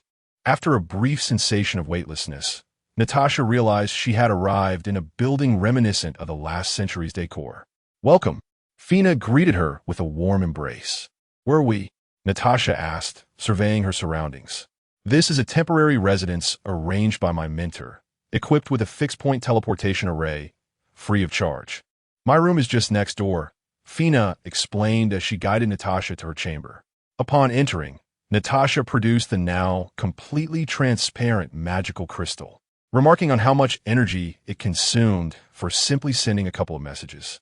Fina sheepishly brushed her hair aside. It's actually my lack of skill.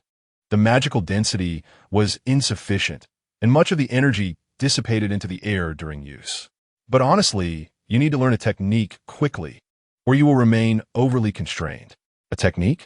I only saw a qualification test in the exchange interface, no actual techniques. Oh, you need to test your qualifications first, and then corresponding techniques will refresh based on your eligibility. But there's no rush. The potions in the mark are quite costly. Let me see if I can purchase one for my teacher. I estimate it will only require half of my points. Natasha nodded in understanding. It was best to heed the advice of professionals in such matters, and she did not believe Fina would deceive her, especially since they would need to collaborate in the future. Moreover, Natasha sensed that Fina resembled a diligent student, rather earnest in nature. Chapter 35, Elm Street. By the way, we've been discussing my matters for quite some time. Don't you have something you wanted to ask me? Natasha inquired enthusiastically. Well, it's like this. You're A-S-H-I-E-L-D agent, right? Although I'm not entirely sure what S-H-I-L is. Agents typically have access to reliable information. Fina began, gazing at Natasha. Natasha nodded. S-H-I-E-L-D certainly had expertise in information gathering. I just received an investigation assignment, but I've always been with my mentor in Haven T, spent much time in the surface world. Have you heard of Elm Street? Fina asked, writing the name down. Elm Street? Natasha searched her mind for any recollection, but shook her head. I haven't heard of it. Do you have any additional information? There is nothing particularly noteworthy. The task merely indicates that a sinister aura envelopes Yushu Street, possibly heralding the arrival of some malevolent force. Fina recited the information she had received. It's all right. I shall investigate the relevant files upon my return and ascertain what transpired there. I'm certain I can uncover some clues, Natasha stated confidently. Thank you. Truth be told, this task should not have been assigned to me. However, my instructor mentioned that there have been certain changes in this world, and many investigators have been redirected to another mission, leaving us newcomers suddenly tasked with assignments, Fina elaborated. Then why was I not included? Natasha inquired, pondering if she was subjected to some form of invisible bias or exclusion. Perhaps it is because you're not a professional. Many tasks requiring investigation are beyond the capabilities of ordinary individuals, and the clues are not easily discernible by the untrained eye, resulting in this awkward situation, Fina explained. Rest assured, even if my mentor is unable to prepare potions, once I advance to become a formal mage, I will assist you. Natasha nodded. This person had become her most valuable friend, and regardless of whether she could procure potions at a favorable price, she would still offer her a favor. After over an hour of discussing trivial matters with Fina, Natasha swiftly returned to S-H-L-D. Without hesitation, she enlisted the help of a robust agent, and they began to scour the internal system for information regarding Yushu Street. Natasha, I've discovered a troubling issue. Come take a look, Carlson called out, maximizing the page displayed on the computer. On the screen was a recent case report concerning Yushu Street, dated over a month ago.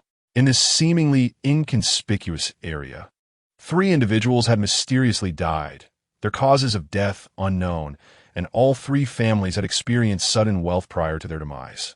Sudden wealth and unknown causes of death.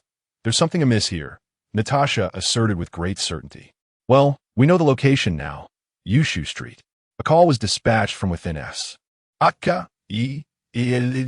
Before Natasha could finish her investigation, the pertinent information was leaked, and it was not just one party that had become aware of this news. The American military, Hidden Hydra forces, and the U.S. Supernatural Rapid Response Team all dispatched units toward that remote town. Meanwhile, Yangsho sat at home, feeling quite helpless. He began to question whether he had perhaps set Fina's character a bit too naive and simplistic. Actively seeking Natasha's assistance was rather unexpected, and Fina should have recognized the potential for information leaks when making this decision. Yet, from her demeanor, it appeared she had not considered this at all. Currently, she was in her room, awaiting Natasha's reply, while engrossed in studying the spell model in her hand, selecting the appropriate model to use for her advancement from apprentice level. Fully absorbed in her research without any other thoughts. In truth, Yushu Street was not in any peril. It merely had a slightly elevated concentration of negative energy, likely a normal accumulation due to the world's energy fluctuations. Fina could simply take a stroll there and submit a relevant report. Such a straightforward task had become complicated due to Fina's involvement. Furthermore, recognizing that other parties would inevitably intervene in this matter, Yang Xiao decided to abandon his initial intentions. If these individuals wished to engage with supernatural events through this incident, he would acquiesce to their desires. After all, there was already an excessive accumulation of negative energy in that area, making the evolution of related negative energy products relatively simple. A few hours later, within Yushu Street, a man clad in a black coat cautiously surveyed his surroundings. Once he confirmed that no one was watching him, He slipped through a concealed entrance into the underground. Kadar, how are things? A man wearing a headscarf and lab coat inquired from the basement. Aminda, the situation is not good. Operations may need to be suspended. The police department received 2 calls from upper echelons, demanding that all personnel records for Yushu Street be prepared, as they will be coming to requisition them shortly. Additionally, all police officers have been ordered not to leave their posts. Awaiting further orders, Katter responded gravely, his eyes darting about, lost in thought. Absolutely not. We cannot halt operations. Every moment the goods linger here increases the risk. Moreover, the boss is pressing for results, as there is a severe shortage on their end. Aminda slammed his hand on the table in frustration. What do we do? You surely don't expect to transport goods in broad daylight? Moreover, the deputy chief has informed me that the troublemakers arriving in town are numerous and likely quite influential, Katter replied, sitting down and removing his coat to reveal a police uniform beneath. Is it possible that you failed to clean up the last incident properly? Aminda glared at Katter furiously. What more could I do? The files and reports clearly state the cause of death as unknown. That is the limit. This is a small area with few people. Finding a scapegoat would only expose us more quickly. You can't expect me to erase the circumstances of their deaths. If I had that capability, I would already be the chief, Katter retorted, equally incensed, casting a sidelong glance at Aminda. And where's the money? I'm taking on such great risks. Where's the payment for this endeavor? I've told you, we need to clear the goods before we get paid. We've only moved 1/3 of the shipment. And you want to stop now? Aminda shouted, his voice echoing in the soundproofed basement. Is it my fault? Those 3 who were transporting the goods were merely hoping for a bit more money per pound. Why not accommodate them? Even if you don't want to pay them, we could always deal with them after the shipment is complete. Katter slammed his hand on the table, his frustration palpable. The 2 glared at each other for a full minute. Enough. It's pointless to argue with you. From now on, you stay here. I must return to the department. Being absent for too long will raise suspicions. I will inform you of any news as it arises, Katter declared, changing into a different colored coat before exiting the basement through a hidden passage. Chapter 36. A clash of wills. I shall inform you that this matter falls under our jurisdiction. I suggest you return whence you came. Apologies, but we are on a mission, and you do not possess the authority to command us. In the meeting room of the Yushu Street Police Station, the captain of the Supernatural Rapid Response Team yelled at the military personnel before him. What mission necessitates your presence here? Gouda seethed, incensed by their audacity, feeling as though they were taking advantage of his department's recent establishment and lack of a solid foundation. Apologies, but that is classified military information. If you wish to know, ensure your superior sends a request to General Ross for a brief, then arrange an appointment with my personnel. Only then will I disclose the specific details of the mission. Deus responded dismissively, placing his cup down, which had been spattered with the other saliva. Then, standing up, Deus donned the hat resting on the table and paused at the door, glancing back at Gouda. I almost forgot. You probably don't even know who your superior is. Do you? How amusing. Gouda clenched his fists, rendered speechless as Deus's words rang true. He had no retort. After exiting the police station, Deus glanced back at the second floor, seemingly able to perceive Gouda's unwilling expression through the walls. Ah, young man, you truly believe that being a temporary commander grants you some significance. Once the political machinations conclude, your time as captain will also come to an end. Unless he could achieve extraordinary results in such a short span of time, it seemed implausible. Des surveyed the elite soldiers beside him and the local police encircled by them. The experienced officers had been completely subdued, leaving only the seasoned veterans or novices. Even the police chief was aligned with them. What could Gouda possibly uncover? After taking a moment to compose himself on the second floor, Gouda pushed open the conference room door, where his subordinate approached. Captain, only one officer named Katter has been here for a considerable time, the team member whispered. They even left someone for us? Gouda scoffed.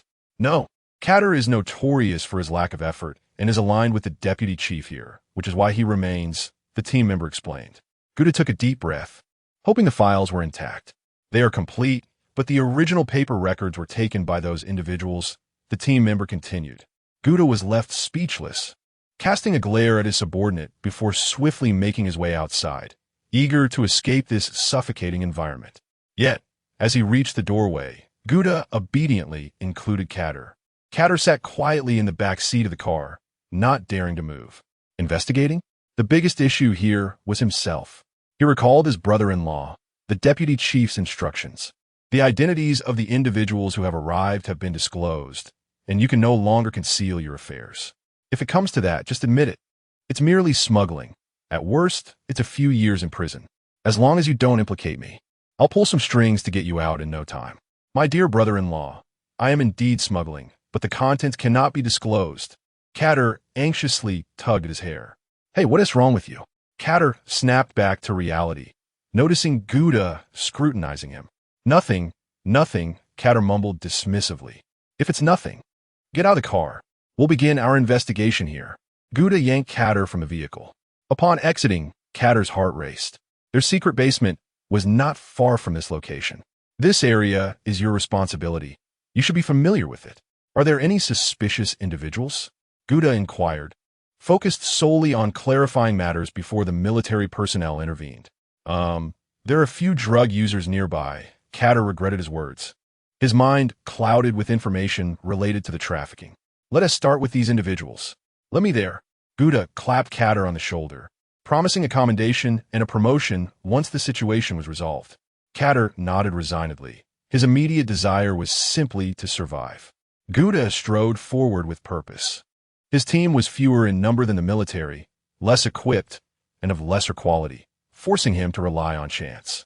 He had anticipated that 3 suddenly wealthy individuals remaining in a remote town hinted at something significant. The means that led to their sudden wealth were undoubtedly illicit, and Gouda's first instinct was drug trafficking. While the military and Gouda conducted their overt investigation, unbeknownst to them, a small team of agents had already arrived near Yushu Street. Report: Ross S. Men and the newly established unit have arrived. They have divided all the police and are conducting investigations, an agent informed his superior. Have the trackers been dispatched? The Hydra captain inquired, lowering his binoculars. They have been sent out. All are seasoned operatives who one TB easily detected. However, Captain, we are only gathering secondary information. ISNT that too passive? A team member questioned. Passive? Do you think you are here to solve a case? The Hydra captain glanced at his subordinate before turning to the other agents awaiting orders. You take your team and covertly monitor the main thoroughfares. The remaining personnel will split into groups and ambush the exit routes. The rule is simple. Leave no one behind. If anyone attempts to leave, even if merely strolling, apprehend them. If you cannot control them, eliminate them, and dispose of the bodies along with all belongings. Understood. The agents promptly began to organize themselves. Leadership was effective. As long as they eliminated all, whatever they discovered would belong to them. A brilliant strategy. The sniper team leader pondered this while directing his team toward key access points.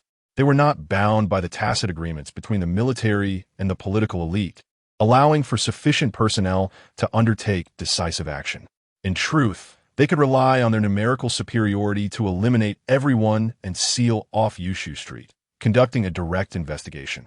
Unfortunately, Hydra was not yet suited for the spotlight, but that day would not be far off. Once SHIELD transformed into another entity, the conditions for their resurgence would be more than half met. Chapter 37. Freddy arrives. Were they all mere users? Not a single dealer in sight. Gouda roared at his team, flinging the examination files onto the table. After a full afternoon of investigation, he found no useful leads. These individuals sourced their goods from dealers in other cities, having nothing to do with this town. Katter, who had remained quietly at the side, breathed a sigh of relief. They were not retailers, but wholesalers, who would distribute goods in their own territory. This was not Mexico, where dealers could operate openly and even run for the highest offices. Still, the current situation was grim for Katter. Both parties had prepared for a thorough search and would not leave empty-handed. Under such extensive scrutiny, the basement's discovery was merely a matter of time. Katter faced 2 pressing issues. First, he needed to dispose of the accumulated goods, and second, he had to eliminate all informed parties. If he could resolve these 2 matters, it would be challenging to trace the case back to him. Yet, Catter felt utterly lost.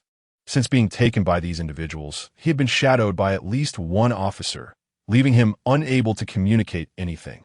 A more urgent concern weighed heavily on Catter's mind. With the investigation making such a commotion, even infants in the town were likely aware, and Amanda in the basement would undoubtedly sense the disturbance.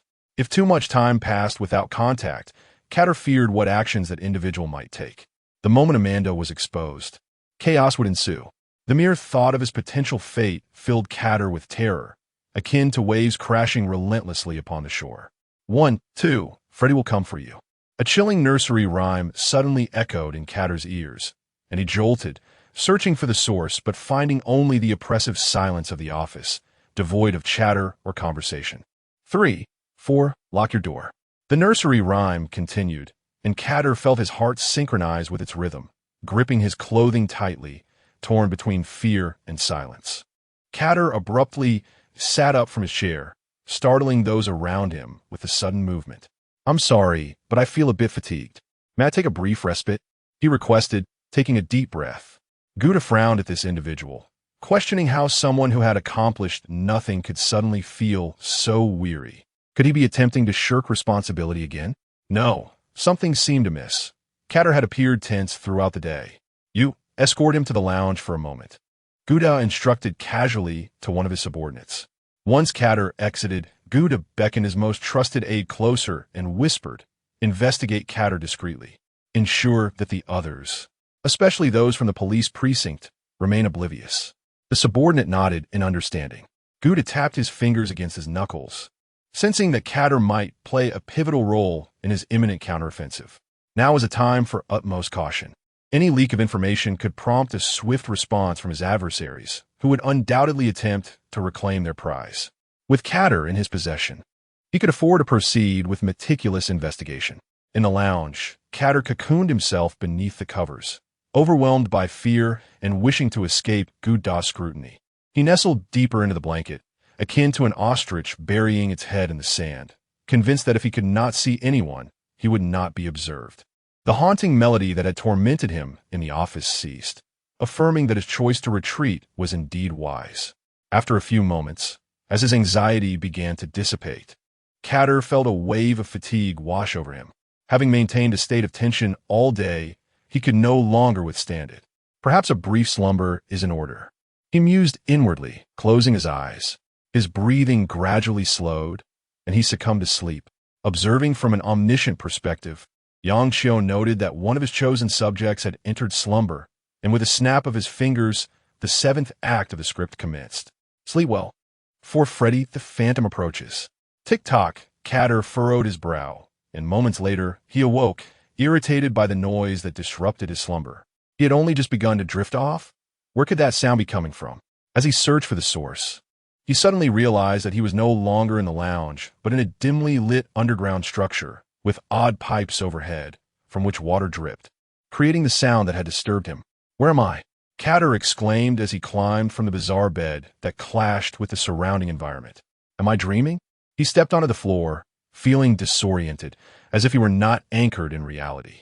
The sound of polished shoes echoed in the darkness as he looked up to see shadowy figures moving. When one stepped into the light, Catter's heart raced before settling. To think I would encounter you even in a dream. Perhaps I should have advised against your untimely demise, he remarked, recognizing the 3 figures before him as those who had been slain by Amanda. The first figure smiled at Catter and detached his head, placing it upon his chest. The serene expression on the face belied the haunting words that emerged from the mouth, a child's voice singing, 1, 2, Freddy will come for you. With each head that was removed, the chorus continued, 3, 4, lock your door. 5, 6, cover your face. Catter, engulfed in terror, instinctively began to retreat until he found his back pressed against the bed, sitting helplessly as the 3 headless figures advanced toward him. Stay back, stay back, he cried out in desperation. At that moment, Catter sensed a face appear beside his shoulder. Though he did not see it, he felt its presence, knowing it had been scorched in flames, grotesque and terrifying. As he contemplated escape, an iron claw grasped him firmly, pinning him in place. The disembodied head beside him rasped, 7, 8, breathe no more. Chapter 38. An impossible death listening to the nursery rhyme echoing in his ears, Catter began to struggle frantically. Yet the strength of the figure behind him was overwhelming, pinning him effortlessly to the bed. As he flailed his limbs, he inadvertently knocked something to the ground. Glancing down in horror, the once normal bed had transformed into a mound of white powder, unmistakably the very product he had trafficked. These goods had traversed from this small town to nearby cities, becoming adulterated before reaching the hands of users. Now, however, the purity of this product was alarmingly high. "Be a good child, and Uncle will feed you," Freddy cackled, brandishing a handful of drugs before Catter's eyes. With a snap, Catter's jaw emitted a disconcerting crack as his mouth involuntarily opened wide. "Hurry, eat up. I have plenty to spare, enough for you to be full," Freddy chattered incessantly, shoving powder into Catter's mouth. Catter had never imagined his mouth could accommodate such a volume, and Freddy's relentless pace far surpassed his ability to swallow. The powder accumulated, stretching Catter's cheeks painfully. He emitted a whimper, the sound dwindling until his flailing limbs fell still, collapsing onto the pile, his eyes wide open, breathless. "Is he done already? It's a shame. He barely had a taste," Freddy mumbled like a departing performer, skipping into the surrounding darkness. In the real world, minutes later, when a surveillance personnel sensed something was amiss and pulled back the covers, they discovered Catter cold and lifeless, his expression grotesque. Upon this grim revelation, the monitoring staff immediately summoned Gouda. "He's dead? Dead!" Gouda exclaimed, disbelief coursing through his mind as he gazed upon the body. Just as he had uncovered a crucial lead, the key individual had perished. Observing Gouda's grim countenance, the monitoring personnel panicked. "Captain, he succumbed to an overdose." "I possessed no drugs." "Overdose? How substantial could it have been?" Gouda retorted coldly, recalling that a search had revealed nothing on Catter. How could he have concealed a significant quantity of drugs? An exorbitant amount? A forensic team member interjected, rising from beside the corpse. "The purity is extraordinarily high. Judging by his condition, I estimate he ingested over 1 kilogram in a single sitting." As he spoke, the forensic examiner gestured with his hands. Moreover, the victim's jawbone had shattered, and the facial muscles were severely torn. "I suspect the perpetrator first used some kind of tool to smash his jaw, rendering his mouth unable to close, and subsequently forced a considerable quantity of drugs into his mouth, compelling him to ingest them against his will." "But what does this imply?" Gouda inquired. If this were indeed the case, the victim should have succumbed to asphyxiation immediately, and I found no remnants of drugs in his throat or trachea. Even if the murderer attempted to clean up afterward, it would be impossible to leave those areas so pristine without slicing open the throat. Yet, from the appearance of the corpse, it certainly seemed he died in that manner. This is an impossibility. The evidence is utterly contradictory. The forensic examiner was perplexed.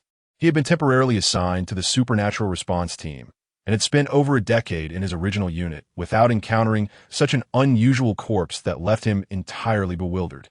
He could scarcely imagine what the autopsy would reveal. "Are you certain this is a supernatural event?" Gouda suddenly became animated. The forensic examiner hesitated, feeling somewhat at a loss. If supernatural refers to impossible methods of murder and the scene itself, then indeed it is. After hearing the words of the person before him, a smile broke uncontrollably across Gouda's face. Excellent. He had unearthed a lead on a supernatural event. Although it was regrettable that Cadle had died, he was not a stranger from the heavens. Cadle had lived in this town for so long. There must be other clues and even individuals with knowledge. Team 1, bring in anyone with direct ties to Cadle, including that deputy director. Team 2, join forces with Team 3 to bolster the surrounding fire control network. Team 4, I want to know if Cadle had any unexplained funds. Conduct a thorough search of his residence. Everyone move out. Gouda issued his orders swiftly. As Gouda initiated his actions, the military had already received partial information. Both sides were acutely aware that the opposing team would certainly have someone watching their own ranks. A large commotion would undoubtedly lead to discovery. Nevertheless, Gouda was still able to exploit the element of surprise, capturing relevant individuals within his territory. The only slow progress was in the search efforts, as the military continued to create distractions. Aside from engaging in direct gunfire, they had employed every tactic imaginable. The reason for refraining from gunfire was simple. The adversaries were not ordinary citizens without connections.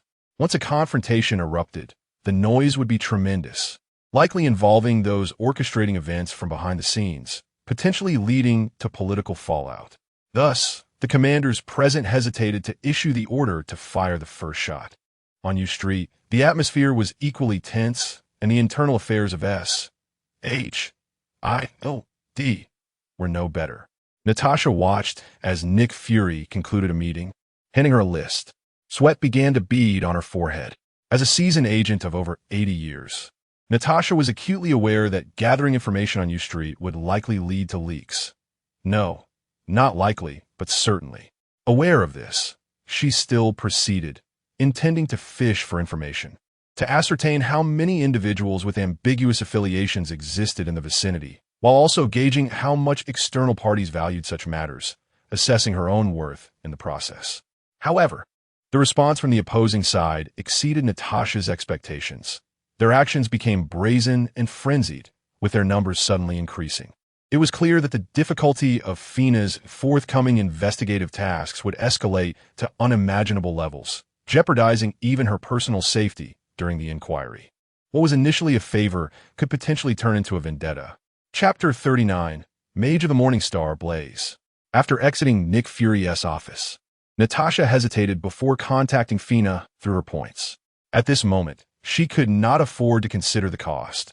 She needed to clarify the situation quickly, hoping to salvage things before they spiraled out of control.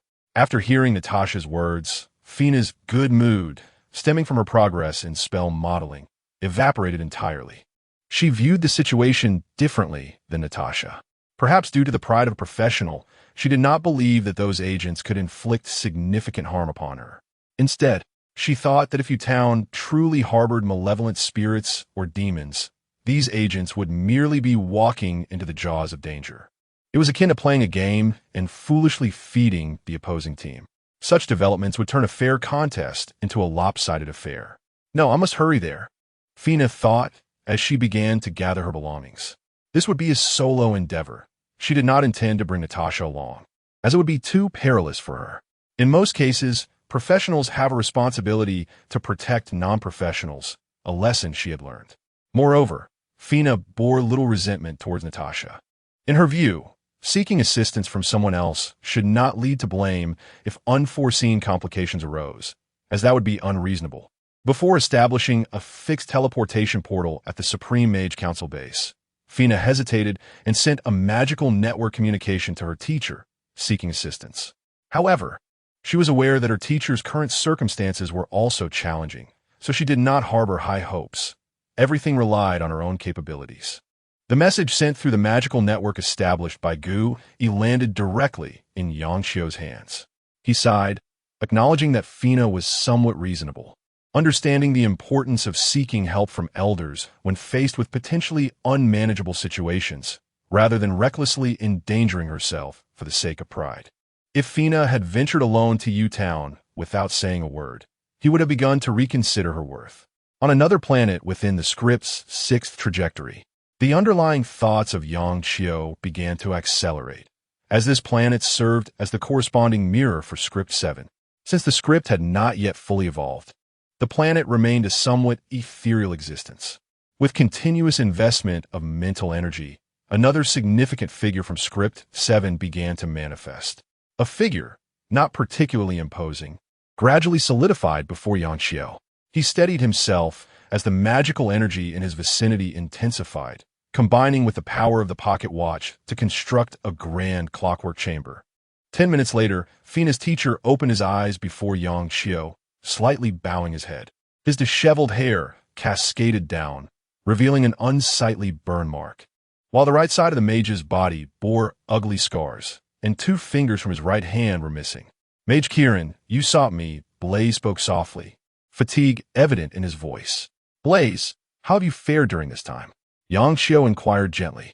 Blaze fell silent, recalling his recent experiences, which filled him with indignation. After all, he was a distinguished mage of the Morning Star. yet he had been forced to toil like an ordinary worker in an alchemical workshop, engaged in repetitive tasks, an affront to his status. However, whenever his anger threatened to surface, Blaze quickly regained his composure. Who could he blame? Ultimately, he could only fault himself. Without proper preparations, he had conducted perilously dangerous spell experiments in his mage tower, and while the tower's destruction was unfortunate, the surrounding city had suffered severe repercussions as well. Fortunately, other practitioners nearby acted swiftly, ultimately preventing any loss of life. However, the devastation caused by Breeze to the city resulted in significant economic and resource depletion for which he must take responsibility. Simultaneously, the Clock Tower Mage Council has pursued accountability for his perilous and unlawful actions. Under the weight of multiple penalties, all of Breeze's assets have been seized, yet these assets fall woefully short of compensating for the losses incurred, as the majority were obliterated alongside his mage tower.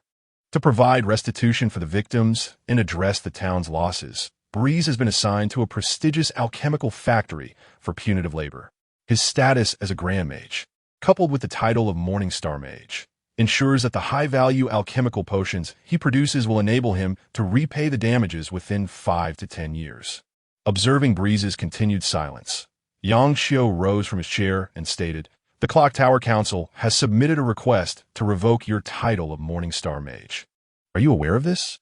Breeze remained mute, as the title of Morningstar Mage is akin to accolades such as those for exceptional scholars in the real world, a recognition of his relentless efforts in refining and perfecting various fire-related spells over the years, as well as the honors he received after creating several high-level novel spell models.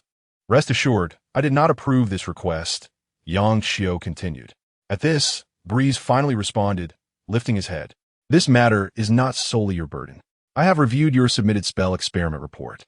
Your newly developed experimental magic was inspired by various nuclear reactions from the outer realm.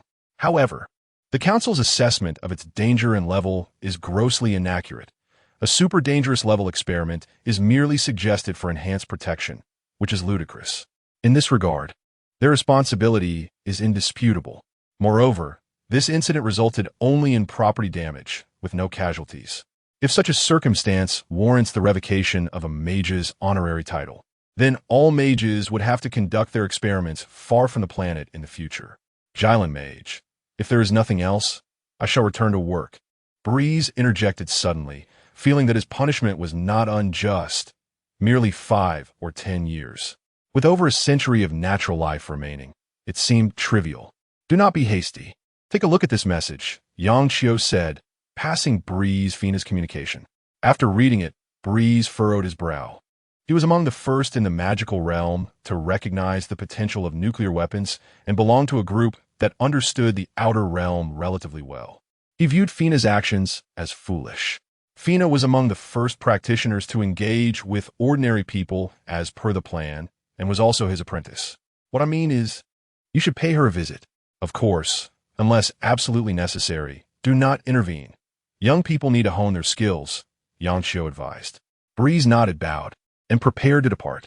During your period of punishment, 2 Silver Moon mages and 10 Morningstar mages jointly petitioned on your behalf, arguing that the revocation of your Morningstar title is excessively severe.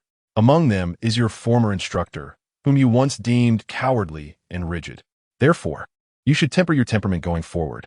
Breeze hesitated for a moment, his lips twitching, before stepping into the teleportation array. Chapter 40.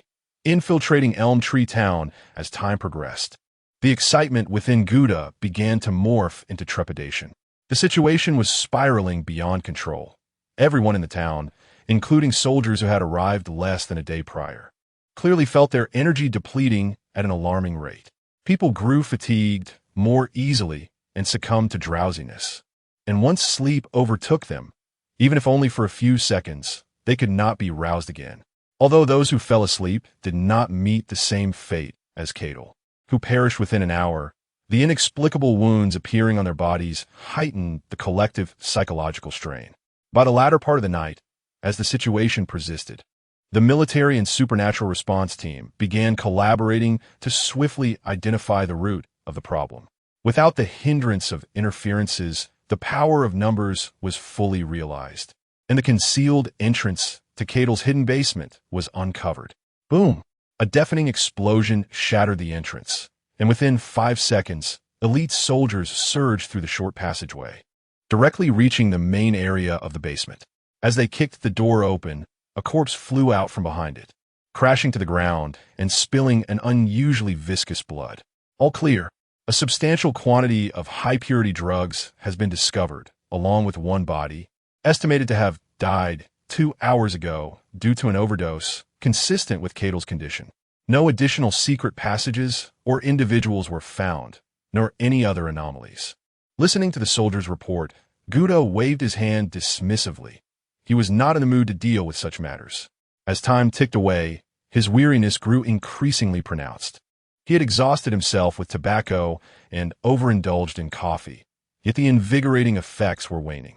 Just then, a member of the supernatural response team hurried over and whispered something into Guido's ear, causing his expression to darken further. During the time they had uncovered and breached the basement, 3 more individuals had succumbed to an unshakable slumber, including a member of their own team. Guido exchanged glances with the military personnel, both reading the unspoken desire to retreat in each other's eyes. However, their superiors were unwilling to permit such a withdrawal. With the frequency of sleep occurrences escalating, they had already contacted their higher-ups, but those leaders, not present at the scene, seemed indifferent to the situation, as it was not their lives on the line, and thus, the orders remained unchanged. Meanwhile, outside Elm Tree Town, a degree of unrest had also erupted among the Hydra operatives. Due to their distance from the town, their reception of information lagged considerably. At this moment, the operatives still able to rest were those holding certain ranks within the team, and their sudden incapacitation created chaos in the chain of command. At the foot of a mountain occupied by Hydra, Fina, with an insight eye hovering above her, scanned the area. She could perceive unusual energy fluctuations above Elm Tree Town and its surroundings, yet she could not immediately ascertain their significance. Additionally, life signs were detected amidst the nearby underbrush and small woodlands. Fina, no fool, recognized that those hiding there at such a time were likely not of benevolent nature. Thus she refrained from revealing her position. "Where are you?" Fina's mark on her right hand suddenly sent a message, inquiring for Natasha. After a moment's hesitation, she shared her location. Shortly thereafter, she sensed a life sign approaching from behind. Adjusting the insight eye, she saw Natasha, who was hastily arriving. "What brings you here?" Fina whispered. "I'm here to assist. I may have initially hindered you, but I must help you address this," Natasha succinctly replied, her eyes scanning the surroundings for hidden sentinels with the aid of night vision. "Why are there so many?" Natasha queried, perplexed. The number of individuals she could see was roughly equivalent to the list provided by Nick Fury. It seemed implausible that both teams would remain outside the town. "You should leave quickly. I can manage on my own. There is a high probability of malevolent spirits lurking here, and the concentration of negative energy is too intense. If they discover you, I won't be able to protect you," Fina urged, tugging at Natasha's clothing. "Setting that aside, are you confident in traversing through without alerting those around us to reach the town?" Natasha inquired.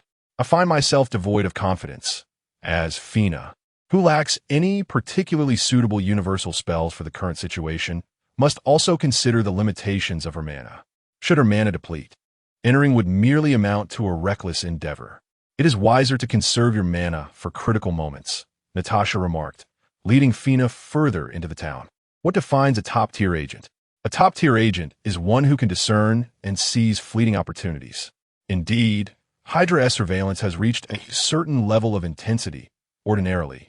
Natasha would not dare claim she could traverse this area undetected.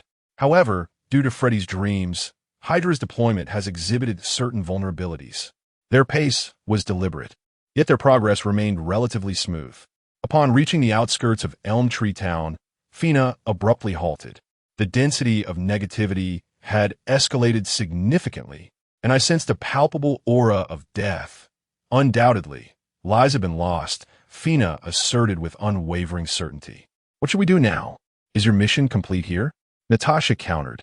Fina hesitated. The confirmation of casualties had exceeded the scope of a rookie's investigative task. According to the rules, she could indeed withdraw and report back.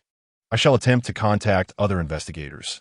Perhaps there are other professionals nearby, Fina suggested as she began interacting with the marker. However, the mini-map revealed that only she and Natasha were the visible investigators in the vicinity, and her request for support in the investigator channel received no response. Fina fell silent for a while. Just as Natasha began to worry about her, Fina spoke, "I must at least enter to investigate. This situation has escalated beyond its original severity, and if I hadn't sought your assistance, we wouldn't be in this predicament. For the sake of the original residents, I cannot simply walk away. I shall accompany you. This also falls under my professional oversight," Natasha replied without a moment's hesitation. This time, Fina did not refuse, recognizing that there was no point in doing so given Natasha's resolve, and she herself felt a twinge of fear. Chapter 41. The powerful nightmare Freddy. Upon entering the town, Fina noted a profound stillness enveloping the surroundings. Even the chirping of insects was eerily absent. These perceptive creatures seemed to sense an impending danger and had concealed themselves. Fina crouched low, her eye of insight whirling above her, scanning the energy distribution within the town. If she could locate the area with the densest negative energy, she might trace the source of their objective. Natasha stood guard beside Fina, weapon drawn. Should the adversaries be malevolent spirits, she would find herself at a disadvantage.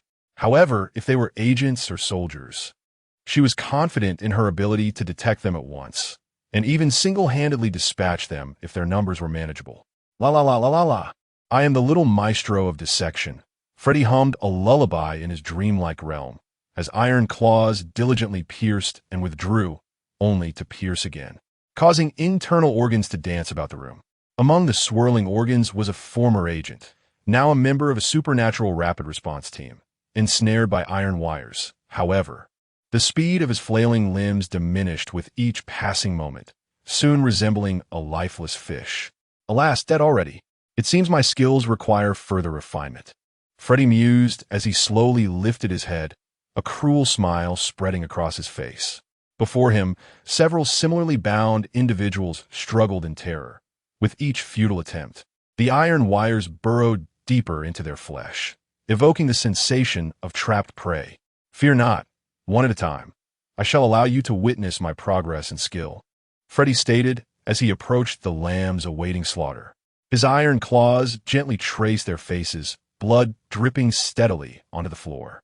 Savoring the terror of his prey and the surge of power within him, Freddy gazed upon the layered dreams behind these individuals, wherein even more captives remained, yet to reach their limits and thus not singled out by Freddy.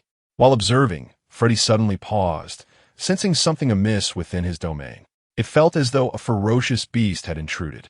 Shifting his gaze towards the dreamlike town, Freddy harnessed the power of reflection, perceiving the residual magical fluctuations left by Fina's eye of insight. "Ah, a mere little mage. Such mages do love meddling in affairs that do not concern them," Freddy remarked, a look of disappointment crossing his fearsome visage. With a wave of his claw, he manifested within all controlled dreams, hastening the emergence of fear among the captured. The terror of his prey was the finest sustenance for Freddy. Though he was uncertain how he had transformed into his current form or acquired these peculiar abilities, he instinctively understood how to enhance himself and recognized his greatest adversary. As Freddy accelerated, the most apparent reaction manifested among the soldiers still investigating within the town. They felt their drowsiness intensify, compounded by the weight of psychological pressure, leading many to succumb to sleep's embrace. Freddy reveled in harvesting the fear of these novices, amassing strength to confront the imminent threats. Although he had never engaged with any mages, his memories contained descriptions of their formidable powers, an ability he currently found challenging to counter. Yet, Fina's demeanor differed slightly from the mage he recalled. An hour later, Fina and Natasha arrived at the outskirts of Elm Tree Town, where soldiers were now scattered everywhere. Their faces clearly exhibited a sense of urgency. Additionally, Fina observed that many were resorting to stimulants. She even saw a drowsy soldier with no fewer than 5 cigarettes clenched between his lips, yet he dared not sit down, continuously pacing in the center of the street. Suddenly, the soldier collapsed, the cigarettes jabbing into his face. Despite this, he remained unresponsive.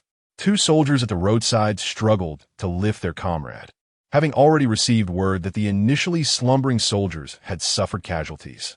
Now, sleep was perceived as a harbinger of death, and the absence of deserters stemmed solely from the uncertainty of escaping the town without succumbing to slumber. Natasha beckoned Fina to follow her, trailing behind the soldiers. Once they identified which building the soldiers had entered, Natasha swiftly scaled the wall, reaching the rooftop in mere seconds. Perched at the edge was a soldier, originally stationed as an observer by the military, but the influx of distressing news had rendered him too fearful to lie down, as that would lead to an unintentional slumber. With utmost caution, Natasha approached the soldier from behind. As she instinctively considered breaking his neck, she recalled the principled Fina following her, prompting her to alter her lethal intent to a non-lethal takedown. Gently, she laid the soldier upon the rooftop platform, which afforded an excellent vantage point through the window, allowing her to survey parts of the ground floor.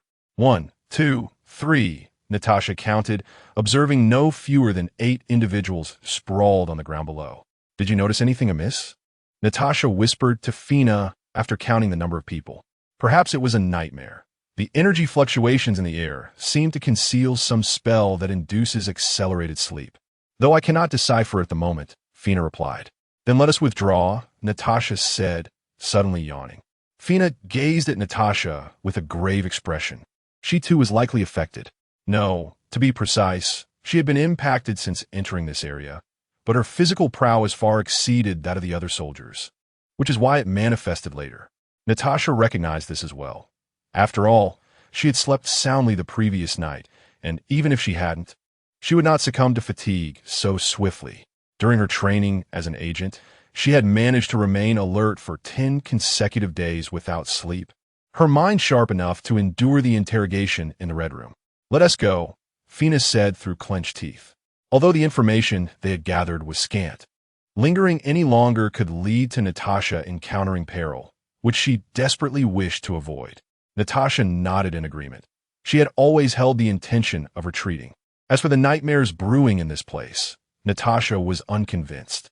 Surely, requesting a tactical missile strike for cleansing would suffice?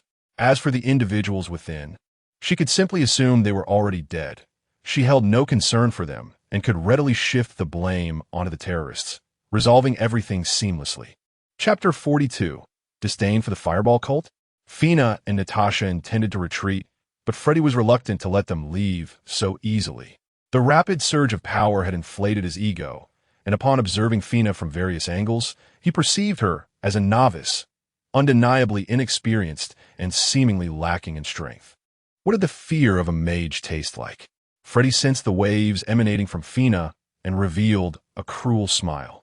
Although he resolved to keep Fina within his lair, he prudently refrained from launching a direct attack. He lacked the confidence to pull her into his dream world, but Natasha was a different matter to Freddy. She appeared merely as an exceptionally strong and resilient ordinary person. The resistance to nightmares and dreamscapes between a practitioner with inherent energy and an ordinary individual devoid of controllable energy was akin to the chasm between heaven and earth, a disparity that training could not bridge. As Natasha prepared to descend from the wall, the energy fluctuations surrounding her intensified abruptly, causing her to feel dizzy. In that moment of disorientation, Natasha was thrust directly into the dream realm. When she regained her senses, she found herself in a dark and grim prison. Have I fallen into a trap? Natasha surveyed her surroundings, her ears picking up faint, hoarse sounds. Indeed, I have been ensnared. Yet, Natasha felt no fear. Such scenes lacked the capacity to frighten her. Immediately, a group of individuals she had previously slain emerged from the shadows, including fellow trainees who had competed alongside her for the title of Black Widow. Armed with various weapons and wearing sinister expressions, they advanced toward Natasha. She stretched her limbs. They were merely a collection of vanquished foes. Since she had defeated them once, she could do so again. She wondered what was so terrifying about this scenario. Thus, accompanied by the nostalgic tune of a nursery rhyme, Natasha swiftly dispatched her adversaries with ease. Freddy felt somewhat disheartened, His existence had not been long, and yet he had only 3 tricks up his sleeve. The first, environmental suggestion, employed darkness and cold to evoke the target's primal fears. Humans, after all, have evolved with an inherent fear of darkness etched into their genes. However, perhaps Natasha had lived too long and experienced too much, or perhaps the substandard serum had altered her genetics. In any case, she exhibited no signs of fear whatsoever. The second trick involved the fact that the targets Freddy had pulled into the dream were largely not virtuous individuals, each bearing the stains of blood. Such people would easily waver in emotion when confronted with resurrected enemies, thus allowing Freddy to artificially create a disparity in combat power to elicit their fears. Unfortunately, those who had perished at Natasha's hands were all inept. Even armed, they could not fell her. Now, invigorated, Natasha felt a surge of confidence and excitement. The third trick was the simplest, an outright hunting game. Freddy took the initiative, positioning himself as an invincible foe. When a target's status shifted to that of prey, fear would naturally ensue. However, Freddy estimated that his appearance before Natasha would bear little effect. Continuing down this path would lead to his loss. Although others would compensate for the deficit, Freddy couldn't help but feel vexed. Outside the dream, Fina watched Natasha succumb to deep slumber, her heart racing. With determination, she clenched her teeth and opened her right hand, azure waves emanating from her palm and enveloping Natasha. Utilizing this, she pinpointed Freddy's constructed dream and layered several defenses before plunging in herself. Within the dream, Fina suddenly appeared beside Natasha, grasping one of her hands and guiding her out of the nightmare. After a radiant display of magical light, they found themselves in a small town. Not right. We are still within the dream, Fina realized, startled, upon sensing the magical marker she had left on Elm Street. They had merely escaped the deeper layers of the dream. Freddy had intertwined individual and collective dreams like a set of Russian nesting dolls. Don't rush off. Come visit. You can't leave without even saying hello. That would contravene my hospitality. Freddy's voice echoed from all directions, his form materializing around them, encircling Natasha and Fina. The surging power within the dream disrupted Fina's escape spell. Shielding Natasha, Fina extended her right hand, conjuring a reinforced magical barrier that enveloped them both. Flame of the hand. After completing her defense, Fina waved her right hand, unleashing a torrent of flames that ignited nearby structures. However, the blaze was fleeting, extinguishing in an instant, leaving only wisps of smoke. Oh, is this the latest sauna method? Indeed, it is far more comfortable than the ordinary, Freddy taunted, darting around Fina, his claws poised for attack. Rapid Furable Spell. The spell matrix before Fina shifted rapidly, launching a series of fireballs toward Freddy, who danced around them. As the fireballs detonated on the ground, fragments flew, but regrettably, the spell inflicted no damage upon Freddy. He possessed an innate, low-cost teleportation ability in the dream. Wow, is this the famous fireball spell? Are you a member of the fireball cult? Freddy suddenly appeared beside Fina, his iron claws grazing the magical shield, sending ripples across its surface. Natasha grabbed Fina, rolling aside, just as a shipping container crashed down where they had been moments before. Freddy lamented as he manipulated his claws. These two were indeed challenging to contend with. Natasha remained vigilant, guarding against special attacks emerging from the dream, while Fina focused on their defense and exerting pressure on Freddy. As long as there are no issues with cooperation, it is indeed quite challenging for characters like Freddy, who possess relatively weak direct attack power. To eliminate Fina before her mana is exhausted. In the midst of his thoughts, Freddy executed another teleportation to evade a fireball, reappearing on Fina's opposite side. Perhaps I should let you all go back and learn some other spells. What use is a fireball? Before his words could fully escape his lips, a colossal fireball hurtled down from above, its diameter vastly exceeding that of Fina's, radiating a scorching blue hue akin to temperatures of 5,000 degrees. Boom! As the fireball detonated, the entire dreamscape began to tremble. Fina curled her body, reinforcing her magical shield in anticipation of the impending shockwave, only to discover that the explosive force and spreading flames skirted around her small area, as if deliberately calculated. Chapter 43. A deep bond between master and apprentice. Freddy, still shaken from dodging the giant fireball, surveyed the area before him, noting that the structures within the dreamscape had been significantly vaporized by that singular blow. The force of the fireball was incomparably greater than the one Fina had initially conjured. Fina slightly lifted her gaze towards a certain direction, knowing only one individual capable of controlling the inferno with such precision. However, that person should not be present here. He was likely still in the alchemy workshop facing punishment. Natasha followed Fina's gaze, spotting a figure gradually materializing through the searing air, wielding an oddly shaped staff and donning tattered robes. To an untrained eye, one might mistakenly assume he was merely a vagabond rather than a mage. "Master Breeze," Fina exclaimed in delight. Breeze acknowledged her with a nod, then fixed his gaze on Freddy in the distance. The level of threat had not yet reached the point where he needed to intervene, but Freddy's words had irked him. Recently, his frustration had been mounting, and now he finally encountered a target for venting it. Breeze was unwilling to wait any longer. Did a young one bring out an old one? Freddy licked the blood off his iron claws. The fear harvested from the depths of the solitary dreamscape surging into his body, instantly stabilizing the collective dream. "Old fool, I warned you not to play with fire, or you'll end up burning yourself." Before Freddy could finish his sentence, a giant fireball came crashing down. No honor in combat. How can one strike before the words are fully spoken?